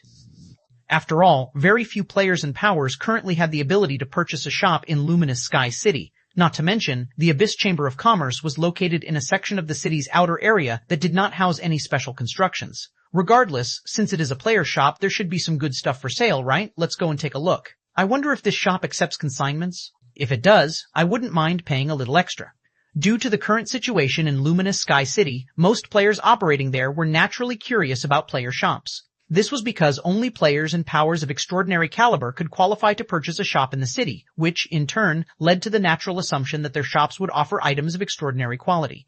While the players on the street were having their discussion, about a dozen players approached the Abyss Chamber of Commerce. Of these players, some were from the human race, while some were from the holy race. When these players stepped into the Abyss Chamber of Commerce, all of them were immediately dumbfounded by the scene before them.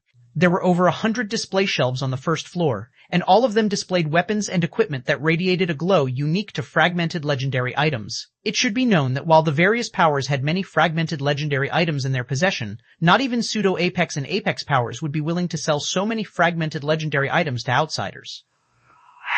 In God's domain, fragmented legendary items were considered a strategic resource to any power. Because of this, it would already be fortunate if the various powers would be willing to barter their fragmented legendary items, let alone sell them directly for money. Although it was still possible to see fragmented legendary items being sold for money from time to time, these were normally sold by adventurer teams or solo experts who couldn't find a use for these items. It was practically impossible to find any shop selling over 100 fragmented legendary items at a time. However, the surprise of these dozen or so players did not end there. A moment later, they noticed something that blew their minds. Divine engraving scrolls. Am I hallucinating? Crap. It's not just basic divine engraving scrolls. There are actually intermediate versions as well. They're insanely cheap as well. Each basic divine engraving scroll only costs 300 eternal gold, while intermediate ones only cost 3,000 eternal gold each. When everyone took a closer look at the 12 glowing scrolls displayed in front of the display shelves and saw the flowing divine runes on them, their eyes nearly popped out of their sockets. Divine engraving scrolls were considered products of the mythical era in both the human races and the holy races' greater gods' domains. Even in the past, basic divine engraving scrolls, which could strengthen only epic weapons and equipment, were already valued nearly as much as a fragmented legendary item. In the current God's domain, where players needed powerful mental strength to use fragmented legendary items and above, the value of divine engraving scrolls had increased even further, multiplying by several dozen times. Nobody move! All of these divine engraving scrolls belong to the Ocean Whale Adventurer Team, Scram. How dare a second-rate adventurer team spout nonsense in front of the 100 Lions Nation? Following a brief silence, every player in the shop began to go crazy. Whether it was the human players or the holy race players, they immediately sought to snatch all 12 divine engraving scrolls sold by the Abyss Chamber of Commerce and resell them to make a fortune. After all, the value of these divine engraving scrolls wasn't limited to just strengthening weapons and equipment. They also had great research value. However, despite the fuss the players caused, none of them actually had the necessary funds to purchase the divine engraving scrolls. After all, a sum of several thousand eternal gold was not something the average player or power possessed in the current eternal realm. Hence, the players in the shop promptly contacted their acquaintances to borrow money. At the same time, they also started to purchase battle array scrolls at the silver rank and above in bulk, thinking of reselling these scrolls to the Abyss Chamber of Commerce to accumulate funds. Meanwhile, news of the Abyss Chamber of Commerce selling divine engraving scrolls quickly spread. Moreover, as the Abyss Chamber of Commerce was a player shop, the various powers operating in Luminous Sky City promptly began investigating it, trying to find out which power was behind the generous action of selling divine engraving scrolls for money. Eventually, even Demon's Gate and the royal power operating in the southern region joined in the fray, trying to uncover the power behind the Abyss Chamber of Commerce. The two powers had also declared that if the Abyss Chamber of Commerce refused to partner with them, they would make it so it could not do business in Luminous Sky City. However, instead of receiving a favorable response, the two powers members immediately entered the Abyss Chamber of Commerce's blacklist and were permanently forbidden from setting foot into the shop's premises. When news of this matter leaked, it caused an uproar across the southern region, causing many players and powers to wonder what kind of colossal existence stood behind the Abyss Chamber of Commerce for it to dare to offend an apex power and a royal power. While the southern region was in an uproar, Shi Feng, who had just returned to Zero Wing's residence in Shattering Town, received a system notification. System, Shattering Town's construction is completed. Do you wish to remove the seal on the town? Chapter 3693, Chapter 767, Town's Debut, Chapter 767, Town's Debut, Remove the Seal. When Shi Feng saw the system notification, he chose to unseal the town without hesitation. In God's domain, if players did not remove the magic barrier sealing their guild towns, not only would the town be incapable of increasing its popularity, but it also couldn't recruit any NPC guards. Of course, players didn't really need to worry about their guild town's safety within its 30-day protection period. So long as players weren't in a hostile relationship with the local NPC ruling power, other players usually wouldn't try to take the town by force during this period. Players also wouldn't have to worry too much about the security inside their town, as the local NPC ruling power would temporarily send a batch of NPC guards to patrol the town during the protection period. Meanwhile, as soon as Shi Feng confirmed his decision, the translucent barrier covering Shattering Town vanished, and the town itself was no longer invisible when viewed from a distance. The monsters wandering the surrounding forest also noticed Shattering Town's presence, and they could attack the town at any moment. Aside from monsters, the many player teams grinding in the Shattering Basin also noticed Shattering Town's appearance right away. There are powerful mana fluctuations coming from over there. What powerful energy fluctuations? Did some incredible treasure just reveal itself? A guild town. There's actually a guild town there. When the magic barrier covering Shattering Town dissipated, many players sensitive to mana noticed the resulting mana fluctuations and decided to investigate the source. Then, they were briefly stunned when they discovered that a town had appeared in the Shattering Basin. Immediately afterward, though, they began contacting their respective superiors while looking like maniacs. What did you say? A guild town appeared in the core area? Keep your eye on it. Do not move your sight away for even a second. Also, try to figure out which power is behind that guild town. Investigate the guild town's defenses. If possible, we must capture it before the other powers make their move. The powers that learned of Shattering Town's existence promptly gathered their forces. They behaved as if the town was a lamb to the slaughter, and they worried other powers would snatch it from them if they were late by even a moment. Meanwhile, shortly after the discovery of Shattering Town, news of its existence also reached the Soul Lake Resurrection Camp. Guild leader Black Flame, don't you think you've taken too big of a risk this time? You didn't even give us any time to prepare, Frey said to Shi Feng resentfully through their video call. Everyone in the World Arc already knows about Shattering Town by now. Aside from the various pseudo-Apex powers, the various Apex powers have also mobilized their armies to the town. That's right. I have also received information that the two royal powers operating in the World Arc have mobilized their forces. By the looks of it, they intend to capture the town by force, Garut said as he massaged his aching temples. He never thought Shi Feng would act so rashly. Although Shi Feng had told them he intended to construct a guild town in the World Arc's core area, they never expected him to complete construction so soon. Moreover, he had even unsealed the town without giving them any prior notice. With the situation as it was, they wouldn't even have time to send reinforcements to the town. It should be known that the World Arc was one of the few high-level world mode regional dungeons in the Eternal Realm. Merely the resources available in the inner area were enough to cause the various powers to fight tooth and nail. The value of a guild town in the core area was immeasurable. No power in the Eternal Realm could resist its allure. They would undoubtedly attempt to capture it, regardless of its protection period. After all, the advantages a core area guild town offered were simply too vast to ignore. Whoever owned the guild town could gain a massive lead over all other powers in the World Arc. Not to mention, now that most of the players operating in the World Arc had reached level 180 and beyond, achieving victory against a bunch of level 200 plus Tier 6 NPC guards would no longer be a dream. While assaulting the guild town would likely result in substantial casualties, the potential rewards far outweighed the risks. Under normal circumstances, so long as Zero Wing, Azure Fang, and the Red Dragon Nation were willing to mobilize all their forces, combined with the defensive prowess offered to a guild town during its protection period, it would still be possible for them to defend the guild town. But now, They didn't have even a sliver of a chance to defend Shattering Town. Currently, powers from the human race and the holy race were marching their armies toward Shattering Town. Even if their 3 guilds could send some forces to defend the town now, they wouldn't be able to send all their forces immediately, especially not their trump cards that were tied up in other locations. Meanwhile, without these trump cards, even resisting the armies of the various human races' apex powers would be a dream, let alone the holy race's royal powers. You two don't have to worry about this. Even if all powers in the current Eternal Realm gathered, they shouldn't think of capturing Shattering Town, Shi Feng said, chuckling when he saw the worried looks on Frey and Garut. Rather than worry about the town, you two should make sure nobody learns that you own permanent shops and land in Shattering Town. Otherwise, there is nothing I can do to save you. Shi Feng naturally understood the consequences of unsealing Shattering Town so soon. In fact, he knew much more than Frey and Garut how crazily the various powers would react to Shattering Town's discovery. After all, the various powers of both races had fought intensely over the 12 settlements surrounding Holy Ring City. The battles had been so intense that some pseudo-apex powers had even been forced to retire from God's domain. Are you really confident in defending it, Guild Leader Blackflame? Frey asked as she stared at Shi Feng with anxiety and expectation. Previously, she had remained skeptical about Shi Feng's claim of constructing a guild town in the World Ark's core area. Even after formalizing their transaction with a God's Domain contract, she still found the matter surreal, and she had braced herself for the possibility of seeing her investment of 25 million units of 7 Luminaries crystal disappear into thin air. However, after seeing footage of Shattering Town, she started to grow fearful. She feared that the opportunity to soar to much greater heights would slip out of her hands, naturally. Well, you'll know whether I am lying when the time comes. When Shi Feng saw that Frey remained anxious despite his assurance, he decided to offer a simple response before disconnecting the call. After hanging up the video call, Shi Feng shifted his gaze toward the NPC recruitment tab in the town system interface before him. Although the current Eternal Realm remained in its infancy phase, after witnessing the forces the various apex and royal powers possessed, Shi Feng knew it would be incredibly risky to rely solely on the temporary forces dispatched by Holy Ring City to defend Shattering Town. If the various apex powers and 2 royal powers operating in the World Ark decided to go all out, they could even succeed at capturing one of the weaker neutral cities in the Eternal Realm, let alone a guild town in its protection period.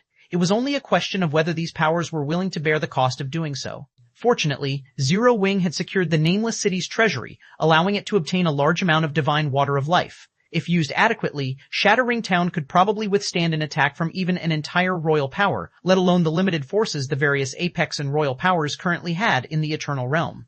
Chapter 3694, Chapter 768, Makings of a Paradise. Chapter 768, Makings of a Paradise World Ark Shattering Town. Sometime after the initial opening of Shattering Town, NPCs started to show up in large numbers, creating a lively atmosphere in the town.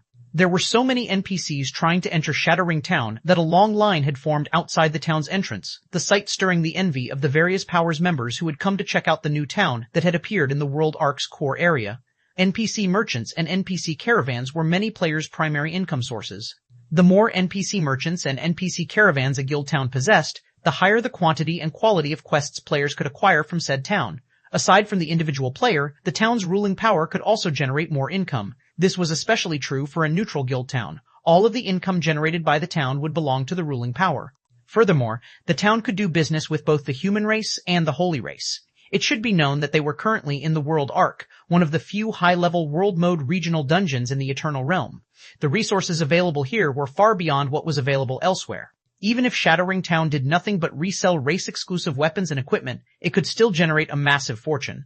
I wonder which guild is so lucky to secure a guild town in this location. Even if we count only those currently gathered, there are already over 4 million players here. With so many players, the town can probably match a pseudo-apex power's income in the Eternal Realm simply by collecting some accommodation fees. Lucky? It doesn't feel that way to me. There are 3 apex powers and 2 royal powers currently eyeing this town. Do you think whoever's behind this town can defend it? I guess you're right. I heard that even that peerless chosen one from Demon's Gate is hurrying over here. If the power behind this town is wise, they might be able to keep 1 or 2 shops to make some money. But if they refuse to hand the town over, they'll have to face the wrath of 3 apex powers and 2 royal powers. As the various powers members observing Shattering Town saw more and more players gathering, they couldn't help but grow envious of whoever was the owner of the guild town. After the major system update, combat in God's domain had become significantly more challenging for players. So long as players sustained physical injuries, they would sustain a corresponding degree of mental injuries in the real world. Moreover, healing spells were incapable of rectifying this problem. All healing spells would do was help players recover their lost HP, and from their physical injuries, they did not help with the mental injuries players sustained. In addition, once players accumulate mental injuries to a certain degree, they would start to have difficulty controlling their in-game characters and ultimately be forced offline. Meanwhile, if players wish to quickly recover from their mental injuries, in addition to consuming mental recovery potions offline, it was also crucial for them to rest their God's Domain characters inside a town or city. Only when both recovery methods were employed could players recover from their mental injuries with the greatest efficiency. Not to mention, by resting inside a town or city in the game, players could also relieve the mental fatigue they had accumulated from using their weapons and equipment. This was already something many players had proven from experience. Originally, players operating in the World Arc would have to make periodic trips to a nearby NPC town or city to rest. This was because the World Arc's resurrection camps could only let players with sufficient mental strength continue fighting. They couldn't enable players to operate in the World Arc indefinitely. However, it was a different story for a guild town inside the World Arc. The effects of resting in Shattering Town would be no different than resting in an NPC town neighboring the World Arc. So long as players rested in Shattering Town, they could quickly resume their exploration of the World Arc. Moreover, Shattering Town could earn money from both human and holy race players. Even if the current owner of Shattering Town could only retain a shop or a plot of land in the town once the 3 Apex powers and 2 Royal powers intervened, they could still generate a fortune that could earn them the envy of even pseudo-Apex powers. While the various powers were enviously looking at Shattering Town from a distance, a flash of white light appeared in the Soul Guild residence inside Shattering Town. Then, the white light faded to reveal a figure covered by an advanced black cloak. After arriving in the town, the cloaked figure quickly entered stealth and made their way to Shattering Town's town hall. Although the various powers members were closely monitoring the situation inside Shattering Town, none noticed this cloaked figure.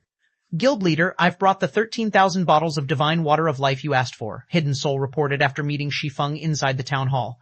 Then, while retrieving the divine water of life from her bag, she looked toward the NPC guard standing behind Shi Feng and reluctantly asked, "Are you really going to use all 13,000 bottles on these NPC guards?" Divine water of life was an incomparably rare commodity, even during the mythical era. At present, the various powers regarded it as a priceless treasure, and they would only ever use it on NPCs who inherently possessed incredibly high growth potential. However, with Shattering Town being only an advanced guild town, there was no way it could attract any NPC guards with exceptional growth potential. They could already thank their lucky stars if they managed to recruit a couple of Dark Gold guards. Meanwhile, the only advantages these NPC guards had over Zero Wing's personal guards were their starting levels and tiers. But in terms of growth potential, these NPC guards were leagues behind the personal guards Zero Wing's guild members had carefully selected in the Eternal Realm. Don't feel reluctant about it. These strategic resources are meant to be used during moments like this, Shi Feng said. Then, he pointed at the 1,000 NPC guards in the town hall's lobby and continued, evenly distribute the divine water of life to them. Divine water of life was indeed precious. However, compared to having 13,000 bottles of divine water of life, having an advanced town in the current world arc was much better. Not to mention, the 1,000 NPC guards he recruited possessed far greater growth potential than Hidden Soul assumed. Under normal circumstances, the NPC guards an advanced guild town could recruit would indeed be limited in growth potential. However, because of his status as a 2-star count of Holy Ring City, Shattering Town was able to attract some of Holy Ring City's NPC guards. Because of this, over 10,000 NPC guards had come to apply for a position in Shattering Town in only a little more than 10 hours. Among them, over 700 were level 200 plus tier 6, while the rest were level 200 plus tier 5. In addition, of the 700 plus tier 6 NPC guards, over 100 were Dark Gold NPC guards, and 323 were Fine Gold NPC guards. As for the Tier 5 NPC guards, 673 were Dark Gold NPC guards, and 1 was even an Epic NPC guard. With such growth potential, these Tier 5 NPCs would have no trouble advancing to Tier 6. After deliberating for a moment, Shi Feng quickly decided to recruit 100 Tier 6 Dark Gold NPC guards, 300 Tier 6 Fine Gold NPC guards, 59 Tier 5 Dark Gold NPC guards, and the sole Tier 5 Epic NPC guard. Although a neutral advanced guild town could recruit up to 4,000 NPC guards, considering the cost of hiring these NPC guards and the possibility of NPC guards with better growth potential appearing in the future, Shi Feng decided to recruit only 1,000 for the time being. Not to mention, if he recruited any more, he wouldn't have enough divine water of life to distribute to everyone. By recruiting only 1,000 NPC guards, he could distribute 13 bottles to each NPC guard, granting them 4 opportunities to improve their growth potential. This was also the maximum number of improvements he could afford. After receiving Shi Feng's command, Hidden Soul quickly distributed the 13,000 bottles of divine water of life to the 1,000 NPC guards in the lobby and had them consume everything. Chapter 3695, Chapter 769, Shattering Town opens Chapter 769. Shattering Town opens Shattering Town Town Hall. As the 1,000 NPC guards drank their assigned divine water of life, the density of the mana inside the lobby started to increase rapidly. Pillars of mana even began to rise from each NPC guard, which, in turn, caused the space within the lobby to shatter. What powerful mana! Hidden Soul couldn't help but be shocked as she looked at the dark void that had formed before her. How much did these NPC guards improve? Normally, a Tier 6 NPC's mana would already be considered powerful if it could shake the surrounding space. As for individuals who could shatter the space around them with their mana alone, they would typically have reached the standard of Tier 6 gods already. Even then, these NPCs wouldn't normally try to shatter their surrounding space using only their mana. This was because it was a huge waste of mana. Only individuals who couldn't properly control their mana or use powerful skills and spells would unleash their mana all at once. After all, whether it was NPCs or players, neither possessed limitless mana. Once they exhausted their mana, the effectiveness of their skills and spells would plummet. However, it should be known the 1,000 NPC guards in the lobby were only letting their mana radiate naturally. Yet, it was already enough to shatter the surrounding space. The mana was so dense that it made her feel like she had stepped into a muddy swamp. Their mana is indeed astonishing. It seems they have improved quite significantly, Shi Feng commented. He was similarly shocked by the NPC guard's transformation. Unlike Hidden Soul, who had spent most of her life in their home god's domain, Shi Feng had witnessed many major events in the greater god's domain in his previous life. He had even participated in more than one battle involving hundreds of millions of players between the human race and the holy race. Normally, on the greater god's domain's battlefronts, where Tier 6 NPCs could be seen in the millions, a force of 1,000 NPC guards would be utterly insignificant. However, it was a different story for the phenomenon of 1,000 NPC guards shattering space with only the mana they naturally radiated. Even across the greater god's domain, such occurrences were few and far between. At the very least, as far as Shi Feng could recall, he had only ever seen NPC guards with such frightening mana stationed in the holy cities that Apex powers and a small minority of pseudo-Apex powers used as their main headquarters. However, unlike Shattering Town, these holy cities were the product of many years of effort. Subsequently, Shi Feng began inspecting the 1,000 NPC guards. Incredible. Shi Feng couldn't help but gasp when he saw the NPC guards' updated information. Each NPC guard received 13 bottles of divine water of life, so they had 4 attempts to improve their growth potential. Logically, he should have only distributed 3 bottles to each NPC guard, giving them 3 improvement attempts. After all, starting from the 4th attempt, the cost of each attempt would increase substantially, with the 4th attempt alone costing 10 bottles of divine water of life. Even so, Shi Feng decided to provide these NPC guards with an additional attempt, hoping that some of them could exceed the limits of their current rank. Fortunately, it would seem he had made the right call, as the effects of the divine water of life far exceeded his expectations. Shattering Town started with 100 Tier 6 Dark Gold guards and 599 Tier 5 Dark Gold guards. While such a force could be considered first-rate outside the Eternal Realm, there was a lot left to be desired in the Eternal Realm. But now, out of these 699 Dark Gold guards, 634 had advanced into Epic guards, 58 had advanced into Advanced Epic guards, and 7 had advanced into Legendary guards. 4 of these 7 NPC guards with legendary growth potential were originally at Tier 5. However, following the increase in their growth potential, all 4 of them had advanced to Tier 6, making it so that Shattering Town now had 7 level 210 plus Tier 6 legendary guards. The 300 Tier 6 Fine Gold guards did not disappoint Shi Feng either. All of them had advanced into Epic guards, and several were only missing anywhere from 2 to 6 points of growth potential before they could become Advanced Epic guards. It's a pity I've already spent all my money.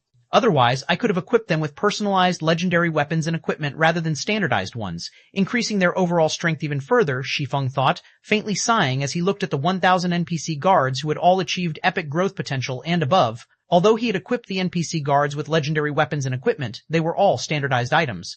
While that might be the best weapons and equipment players would normally equip their NPC guards and personal guards with, once NPC guards and personal guards reached the epic rank, so long as players were willing to pay the price, they could gear their guards with personalized legendary weapons and equipment.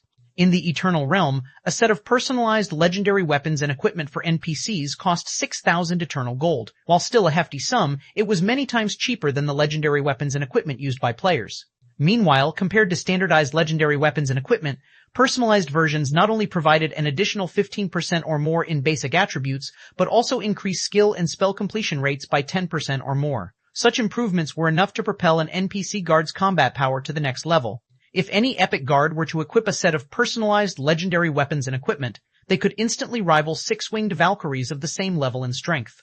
As for advanced epic guards and legendary guards, with a set of personalized legendary weapons and equipment equipped, the former could closely rival gods of the same level, while the latter could stand on equal footing with gods of the same level. Under normal circumstances, a force of 934 six-winged Valkyries, 58 pseudo-gods, and 7 gods would be enough to threaten even the foundations of an entire realm, let alone the current Eternal Realm. While Shi Feng was about to assign patrol routes for the 1,000 NPC guards, he suddenly received a call from Gentle Snow. Guild leader, our scouts say that the members of the 3 Apex Powers and 2 Royal Powers have already arrived at the Shattering Basin. Their Tier 6 members total at more than 60,000. Judging by their actions, they seem ready to forcibly capture the town, Gentle Snow urgently reported with an anxious expression. During this period, Zero Wing had produced 6 more level 210 plus Tier 6 experts thanks to the Medium World Fragment. This put the total number of level 210 plus Tier 6 experts in the guild to 20. With such a force, the guild was already strong enough to withstand a frontal assault from the Sun Dynasty. However, it was a completely different story if Zero Wing had to go up against 3 Apex Powers and 2 Royal Powers simultaneously. There was only so much 20 level 200 plus Tier 6 experts could do with their limited stamina and concentration. Not to mention, their opponents this time consisted of over 60,000 Tier 6 experts nurtured by Apex and Royal Powers. In front of such a force, even bona fide level 210 Tier 6 gods would fall. I got it, Shi Feng nodded. Proceed according to plan. Aside from Phoenix Rain's team of 10 having to ensure the Resurrection Camp's safety, all other Tier 6 members can move into Shattering Town. Will everything really be alright, Guild Leader? Gentle Snow asked worriedly. Shattering Town was of utmost importance to Zero Wing's future development. Yet, even though 3 Apex Powers and 2 Royal Powers were currently aiming to capture the town, Shi Feng had chosen to leave half of Zero Wing's combat power at the Soul Lake Resurrection Camp. No matter how Gentle Snow thought about it, this decision was incredibly reckless. Don't worry. There isn't a single power in the current Eternal Realm that can threaten Shattering Town, Shi Feng said, chuckling. Half an hour after his call with Gentle Snow, Shi Feng pulled up Shattering Town's system interface and chose to open the town to players without hesitation. What's going on? Players can enter now? Suddenly, the NPC guards, who originally prohibited players from entering Shattering Town, began permitting entry to players. When the millions of players observing the town from afar saw this, a commotion instantly erupted. Chapter 3696, Chapter 770, Apex Gathering, Chapter 770, Apex Gathering World Arc, Shattering Basin, Shattering Town. As the only guild town in the World Arc's core area, Shattering Town quickly attracted over 5 million human and holy race players within a day after its discovery. Among them, over 1 million were even Tier 6 players. If counting only Tier 6 players gathered, Shattering Town could triumph over every NPC city in the Eternal Realm. Meanwhile, following the discovery that Shattering Town was now open to players, the atmosphere surrounding the millions of players gathered outside the town reached a boiling point. Everyone was eager to be the first to charge into the town. However, even after some time had passed, none of these eager players dared to approach the town's entrance. Instead, they remained still as they watched 5 legions gradually making their way over to the town from a distance. Only after these 5 legions had gathered before the town's entrance did the several million players dare to close in on the town a little. At least these people know their place. Chalk Splendor, who had already reached level 18-7, scoffed. While riding atop a voyage train, he cast a disdainful glance with his 3 eyes at the surrounding several million players. The moment Shattering Town was discovered, it was already fated to become the backyard of powers like the Sun Dynasty. If weaker powers dared to interfere with the town's affairs before the 2 Royal Powers and 3 Apex Powers reached a conclusion over the town's ownership, they would simply be courting death. Splendor, I didn't think you could remain a holy child despite being defeated by a human and losing the Sunlight Blade. Your elder sister must have done a lot of pleading for you, huh? Standing on the head of an elven dragon several hundred meters tall, a green-eyed young man from the holy race suddenly poked fun at Chalk Splendor. Venom Tail. Don't get cocky just because you performed a little better in the last Continental Championship and secured a holy child position in Sovereign Mark. Do you think you can win a duel against me? Chalk Splendor responded as he glared at the level 89 green-eyed young man. Sovereign Mark was a royal power no weaker than the Sun Dynasty.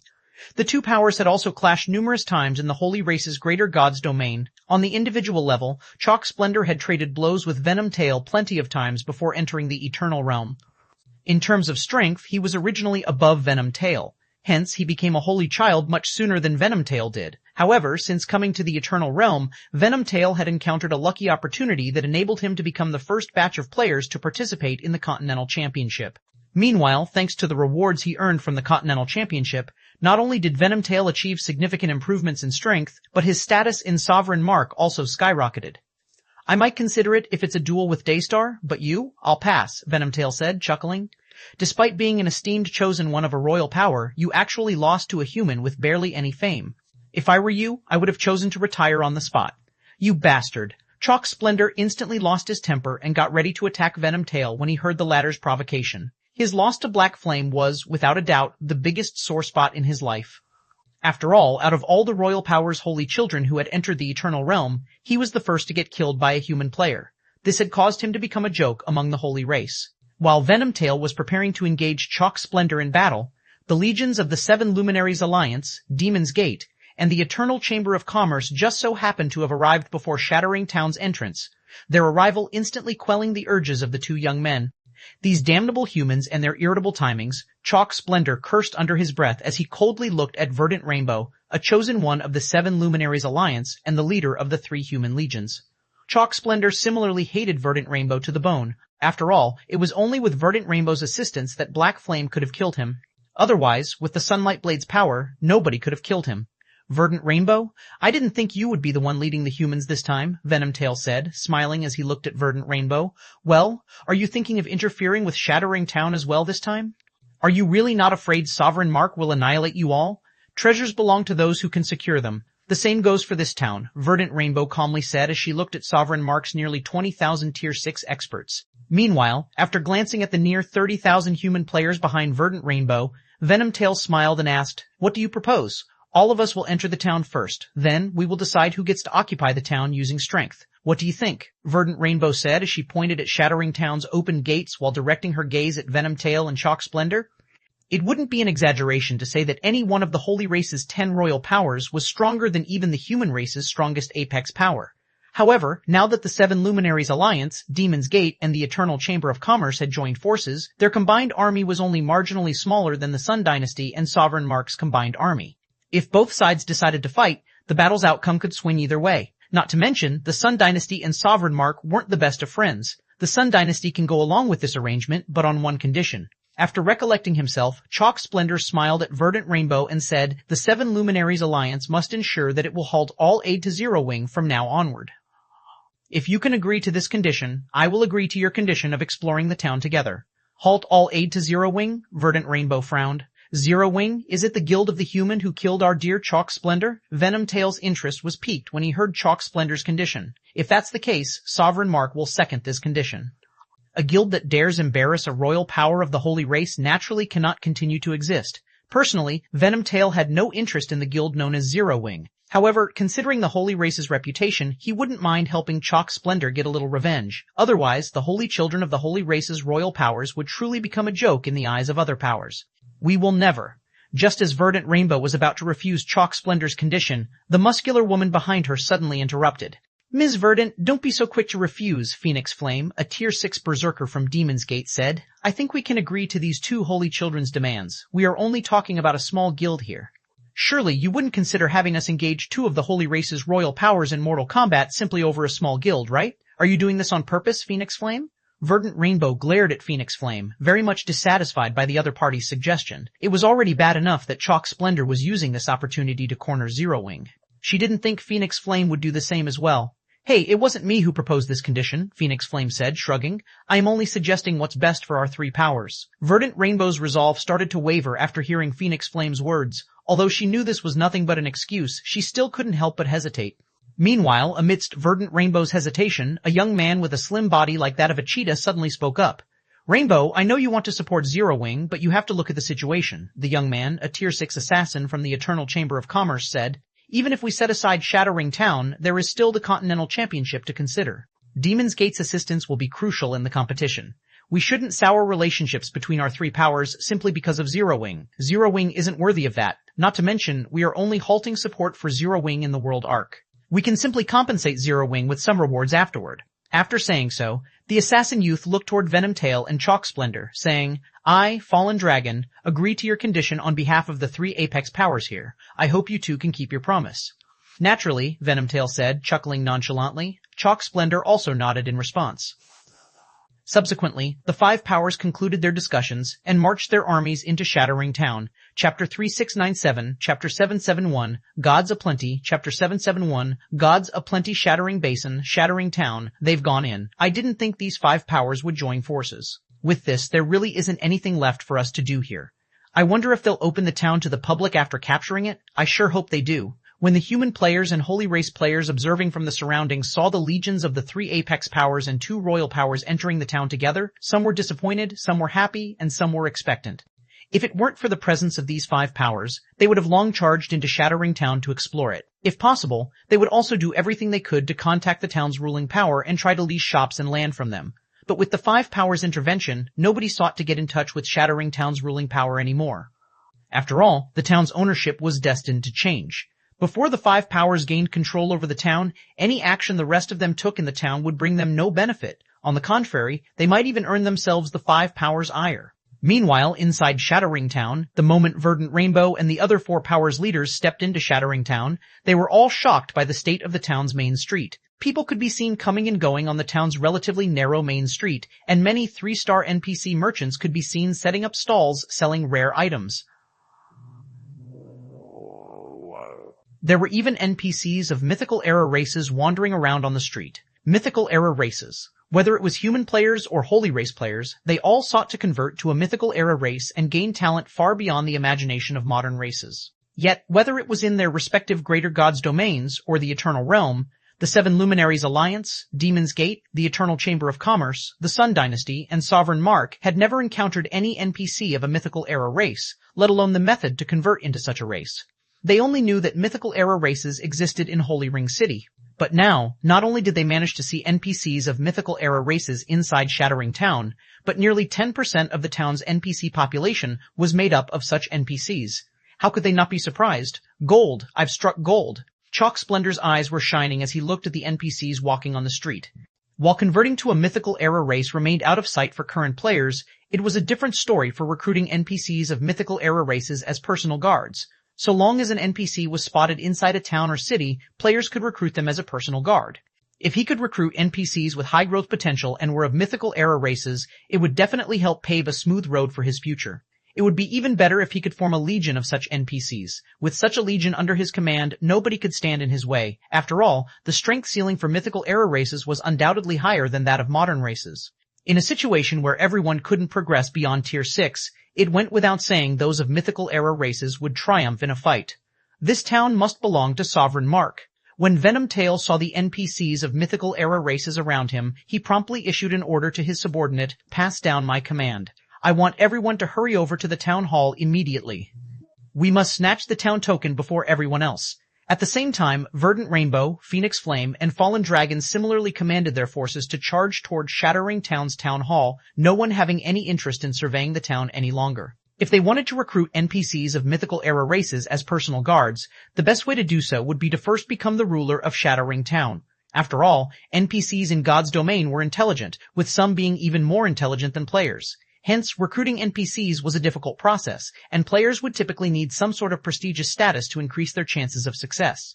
Meanwhile, the only way to become a guild town's ruler would be to secure the town token, which would typically be stored in the town hall. The town's owner could also be carrying the town token, but the possibility was low. This was because the town token could not be taken out of the town. So, rather than needlessly moving the town token around and exposing it to greater risks, keeping it stored in the town hall under the constant security of NPC guards would be much safer. Subsequently, the five powers 60,000 plus Tier 6 experts could be seen charging toward the center of Shattering Town like a bunch of madmen.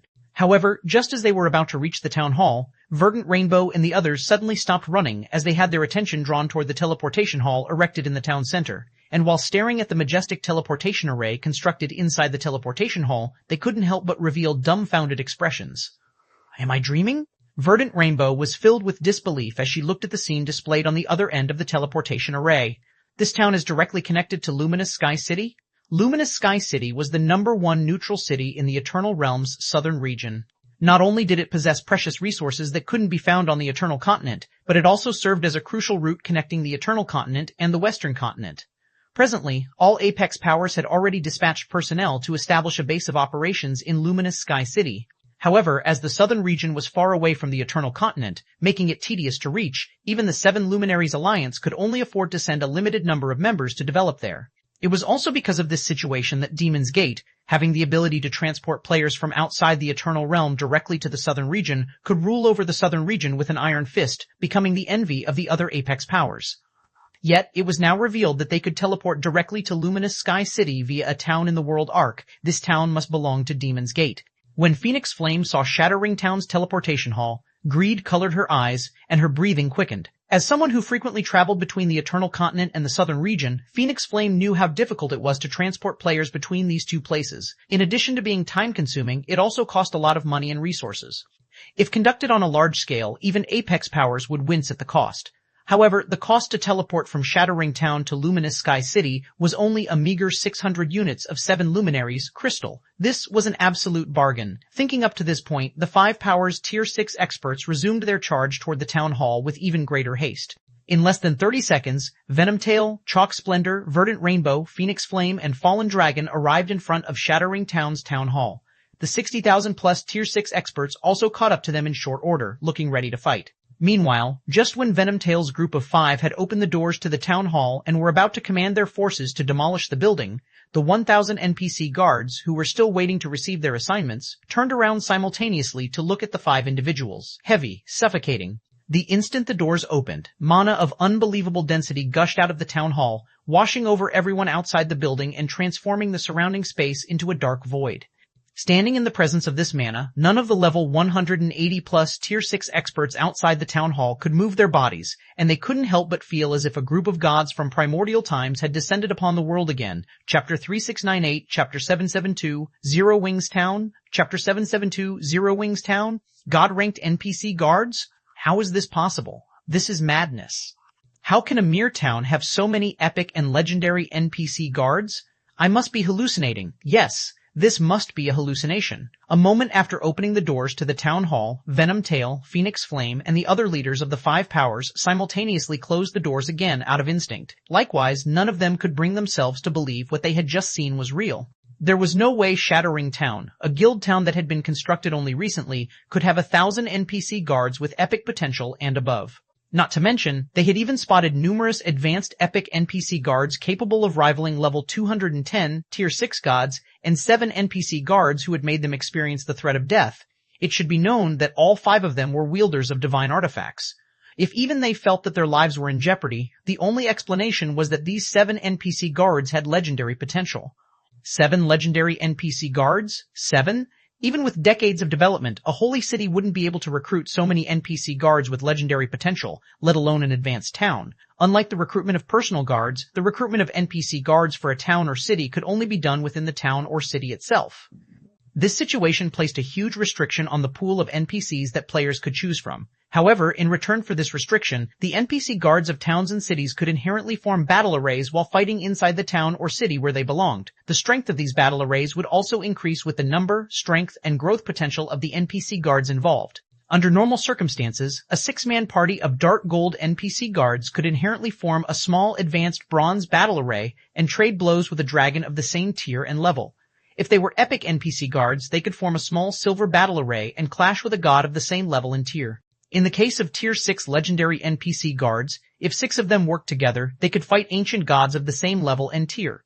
Although the majority of the epic NPC guards inside the town hall were at Tier 5, if they fought in units of 100, they could inherently form a medium silver battle array that could elevate their individual strength to the Tier 6 standard. And if all 1,000 NPC guards in the town hall came together to form a large battle array, they would become an even more frightening entity. This was also why, even though the number of NPC guards that guild towns and cities could recruit was much fewer than the player population they could accommodate, they remained a force to be feared. It should be known a force of 60,000 level 180 plus Tier 6 players would be nothing but cannon fodder in front of a level 200 ancient god, let alone 7 legendary NPC guards who could come together to exhibit combat power rivaling a level 210 plus ancient god.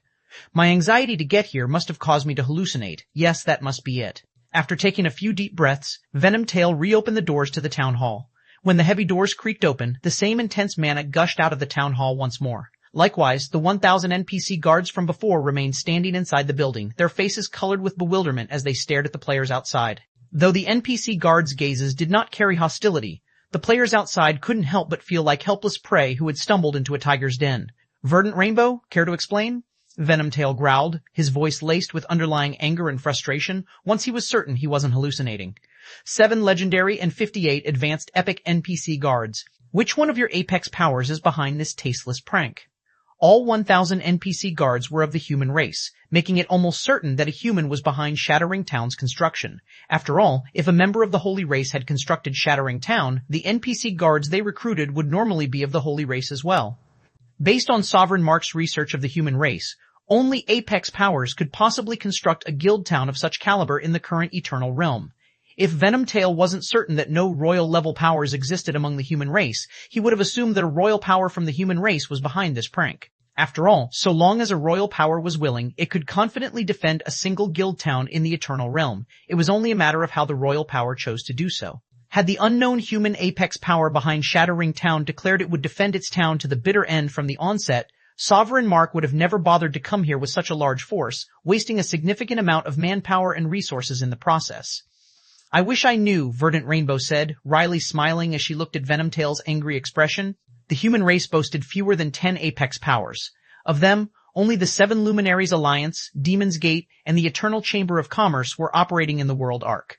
If a 4th apex power truly was operating in the World Arc, it was inconceivable that the 7 Luminaries Alliance, with its extensive connections and intelligence-gathering capabilities, would remain ignorant about it. Not to mention, all human powers belonged to the same camp. If the 7 Luminaries Alliance knew a human power was behind Shattering Town's construction, it would never have hastily deployed its forces to seize the town for fear of it falling into the Holy Race's control. Instead, it would have sought partnership with said human power. When Venomtail saw genuine confusion on Verdant Rainbow's face, he turned his gaze toward Phoenix Flame and Fallen Dragon, only to find them similarly at a loss.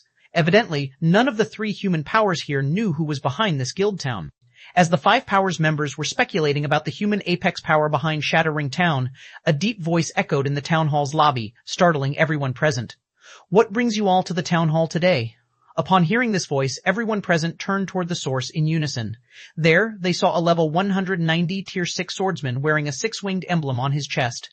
The swordsman did not have any sense of presence, giving off the feeling that he did not exist. If the swordsman hadn't taken the initiative to speak up, nobody would have noticed him. Guild leader Black Flame, Verdant Rainbow, was instantly dumbfounded when she saw the swordsman's face. It should be known that not even the 7 Luminaries Alliance could muster 7 legendary, 58 advanced epic, and over 900 epic NPC guards in the current Eternal Realm.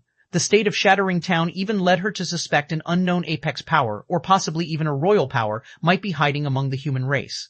However, of all the possibilities she imagined, she never thought that the owner of Shattering Town would be, how can this be? This town belongs to Zero Wing. Verdant Rainbow wasn't the only one dumbfounded. Chalk Splendor, who had met Shi Feng in the past, and Phoenix Flame, who had watched Shi Feng's battle video, were equally bewildered by this unexpected revelation.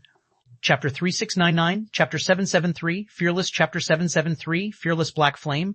Are you Zero Wing's guild leader, Black Flame? When Venomtail and Fallen Dragon heard the words of Chalk Splendor and Verdant Rainbow, they reacted with skepticism, and they couldn't help but feel like the two were playing a joke on them. Setting aside how an upstart guild like Zero Wing could construct a guild town in the World Arc's core area, how were they supposed to believe Zero Wing could recruit 1,000 NPC guards of epic potential and above? Even the average Apex power would find it nigh impossible to accomplish such a feat. I am Black Flame, Shi Feng said, finding Venomtail and Fallen Dragon's need to verify his identity a little exasperating.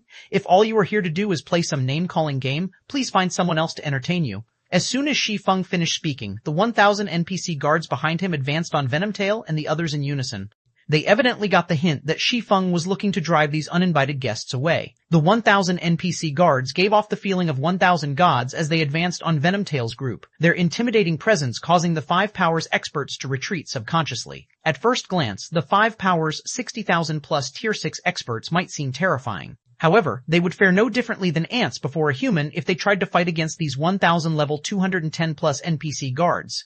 They'd be especially fragile in front of the 7 legendary NPC guards. If these 7 legendary NPC guards fought as a group within the confines of Shattering Town, they'd be as strong as an ancient god of the same level. Merely the divine might they radiated could immobilize most Tier 6 players. Hold on a second, Guild Leader Black Flame. When Venomtail saw the NPC guards about to take action, he hurriedly called out to Shi Feng and said, I am Venomtail, a holy child of the Sovereign Mark Guild.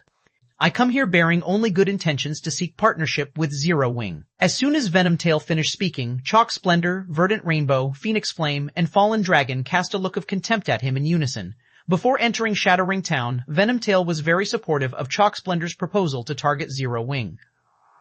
In fact, if it weren't for Venomtail's agreement, Chalk Splendor could have never gotten Verdant Rainbow to agree to halt all support the Seven Luminaries alliance provided to Zero Wing in the World Arc.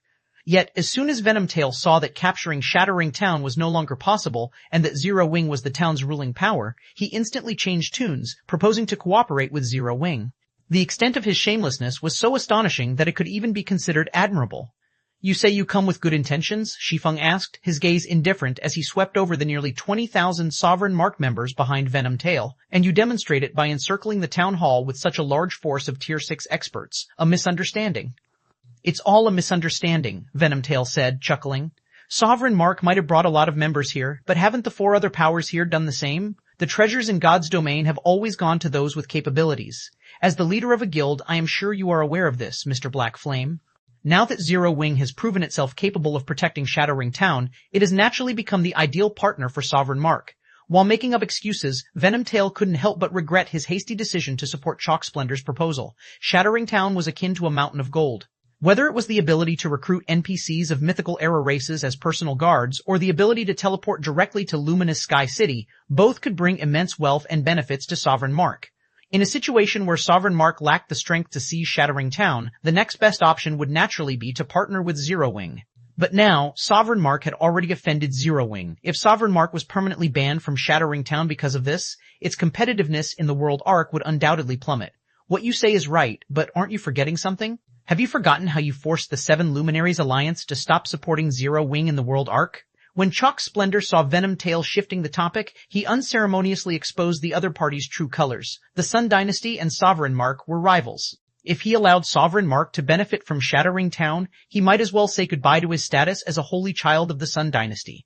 As for seeking a partnership from Zero Wing himself, not even for a moment did Chalk Splendor humor the thought. He did not think that Shi Feng would ever partner with the Sun Dynasty after the bounty the Sun Dynasty had placed on him. He also personally wished for Shi Feng's demise, so he would naturally favor seeing Zero Wing have as many enemies as possible. Splendor, you. Venomtail glared at Chalk Splendor. If he could establish a partnership with Zero Wing and purchase a few shops and land permanently, it would definitely earn him significant merits in Sovereign Mark. But now, it was all ruined.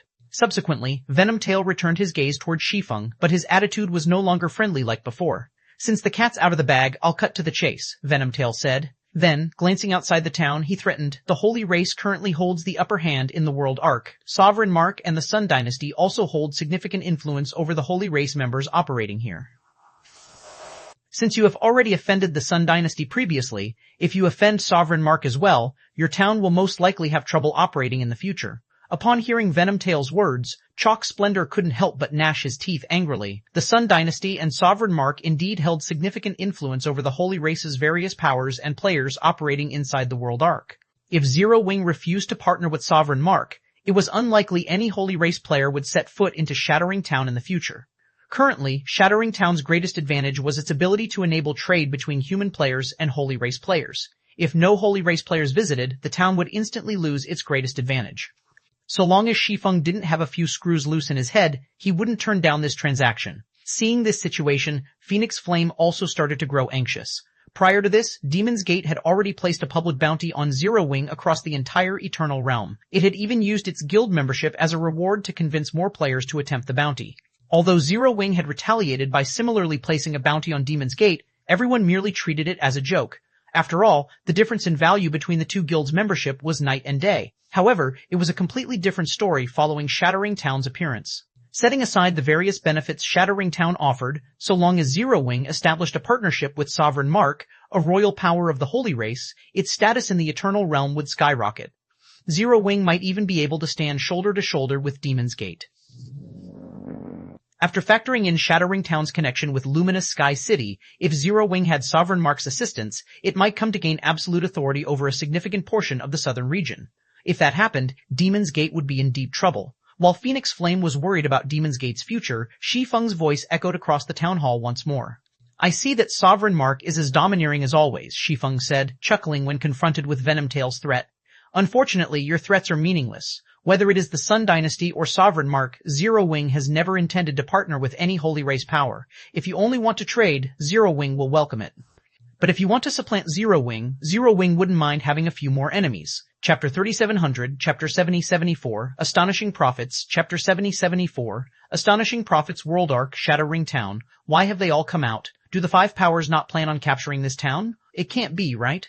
This is the only guild town in the core area. If taken advantage of properly, you can make a fortune from collecting rent alone. Not to mention, the town can facilitate trade between the two races. How can the five powers possibly give up on it? The millions of players observing Shattering Town from a distance immediately engaged in a heated discussion when they saw the Tier 6 experts of the two Royal Powers and 3 Apex Powers exiting the town. They couldn't believe the five powers would give up on a treasure trove like Shattering Town. Admittedly, the player population Shattering Town could accommodate paled compared to NPC cities. As an advanced town, Shattering Town could only accommodate up to 2 million players at a time, which was a far cry from NPC cities that could accommodate tens of millions of players. However, Shattering Town was a guild town. This meant that the town's ruling power could keep all the profits generated by the town. They wouldn't need to pay a hefty tax to NPCs. Hence, even if Shattering Town only had a stable player population of 2 million, the income it could generate would easily exceed that of shops in NPC cities. Inside an advanced tent situated roughly 1,000 yards away from Shattering Town, a group of Tier 6 players wearing the Skylight Association's guild emblem revealed astonished looks when they saw a female berserker, whose body was as robust as a bear, walking out of Shattering Town. Elder Sword, what do you think is going on? Setting the holy race aside, even that phoenix flame has come out.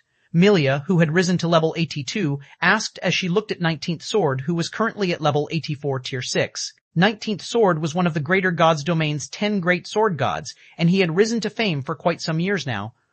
Although he had mostly been operating as an independent player in the past, he had many disciples among the various powers. Among these disciples was Phoenix Flame, one of Demon's Gate's current 6 great paragons. Furthermore, she was among the most outstanding disciples 19th Sword had nurtured in recent years, and there was hope that she would catch up to Spear Paradise in the future. Hence, if Melia had to point out who in the Skylight Association was the most familiar with Phoenix Flame, it would definitely have to be 19th Sword. It is indeed strange, 19th Sword muttered, a hint of confusion appearing in his sharp gaze. Although it has been quite a while since I last saw Phoenix Flame, that little girl has always been impatient and does things without regard for the consequences. She must have gone out of her way to come to see Shattering Town this time, so I find it hard to imagine she would leave without doing anything. Could the power behind Shattering Town be in existence? Even Demon's Gate is wary of provoking, Melia asked. While she might not know much about the two royal powers from the Holy Race, Demon's Gate's modus operandi was known by all among the human race. Considering Shattering Town's significance, she could think of only one explanation as to why Demon's Gate would walk away without a fight. It could not afford to provoke Shattering Town. That's a likely possibility, 19th Sword said with a pondering look. Then he moved his gaze toward Shattering Town and continued, but this is good news for the Skylight Association. The withdrawal of the five powers signifies that even they are powerless against Shattering Town. Previously, the five powers held an overwhelming advantage in the core area due to their resurrection camps, but with Shattering Town's appearance, we can have a chance at catching up with the five powers exploration teams. If we can partner with the power behind Shattering Town, we might even be able to surpass the five powers exploration progress. 19th Sword's words excited Milia and the other Skylight Association members present. Although the various powers currently already had the ability to explore the World Arc's core area, compared to the two Royal Powers and 3 Apex Powers, who all owned resurrection camps in the core area, their accomplishments in the core area could only be considered pitiful. Moreover, whenever they encountered the five powers members, they always had to step aside.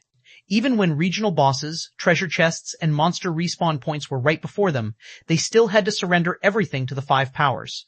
Otherwise, should a fight break out, the consequences would not be something that they, powers without resurrection camps in the core area, could bear. However, it was a different story now that Shattering Town had appeared.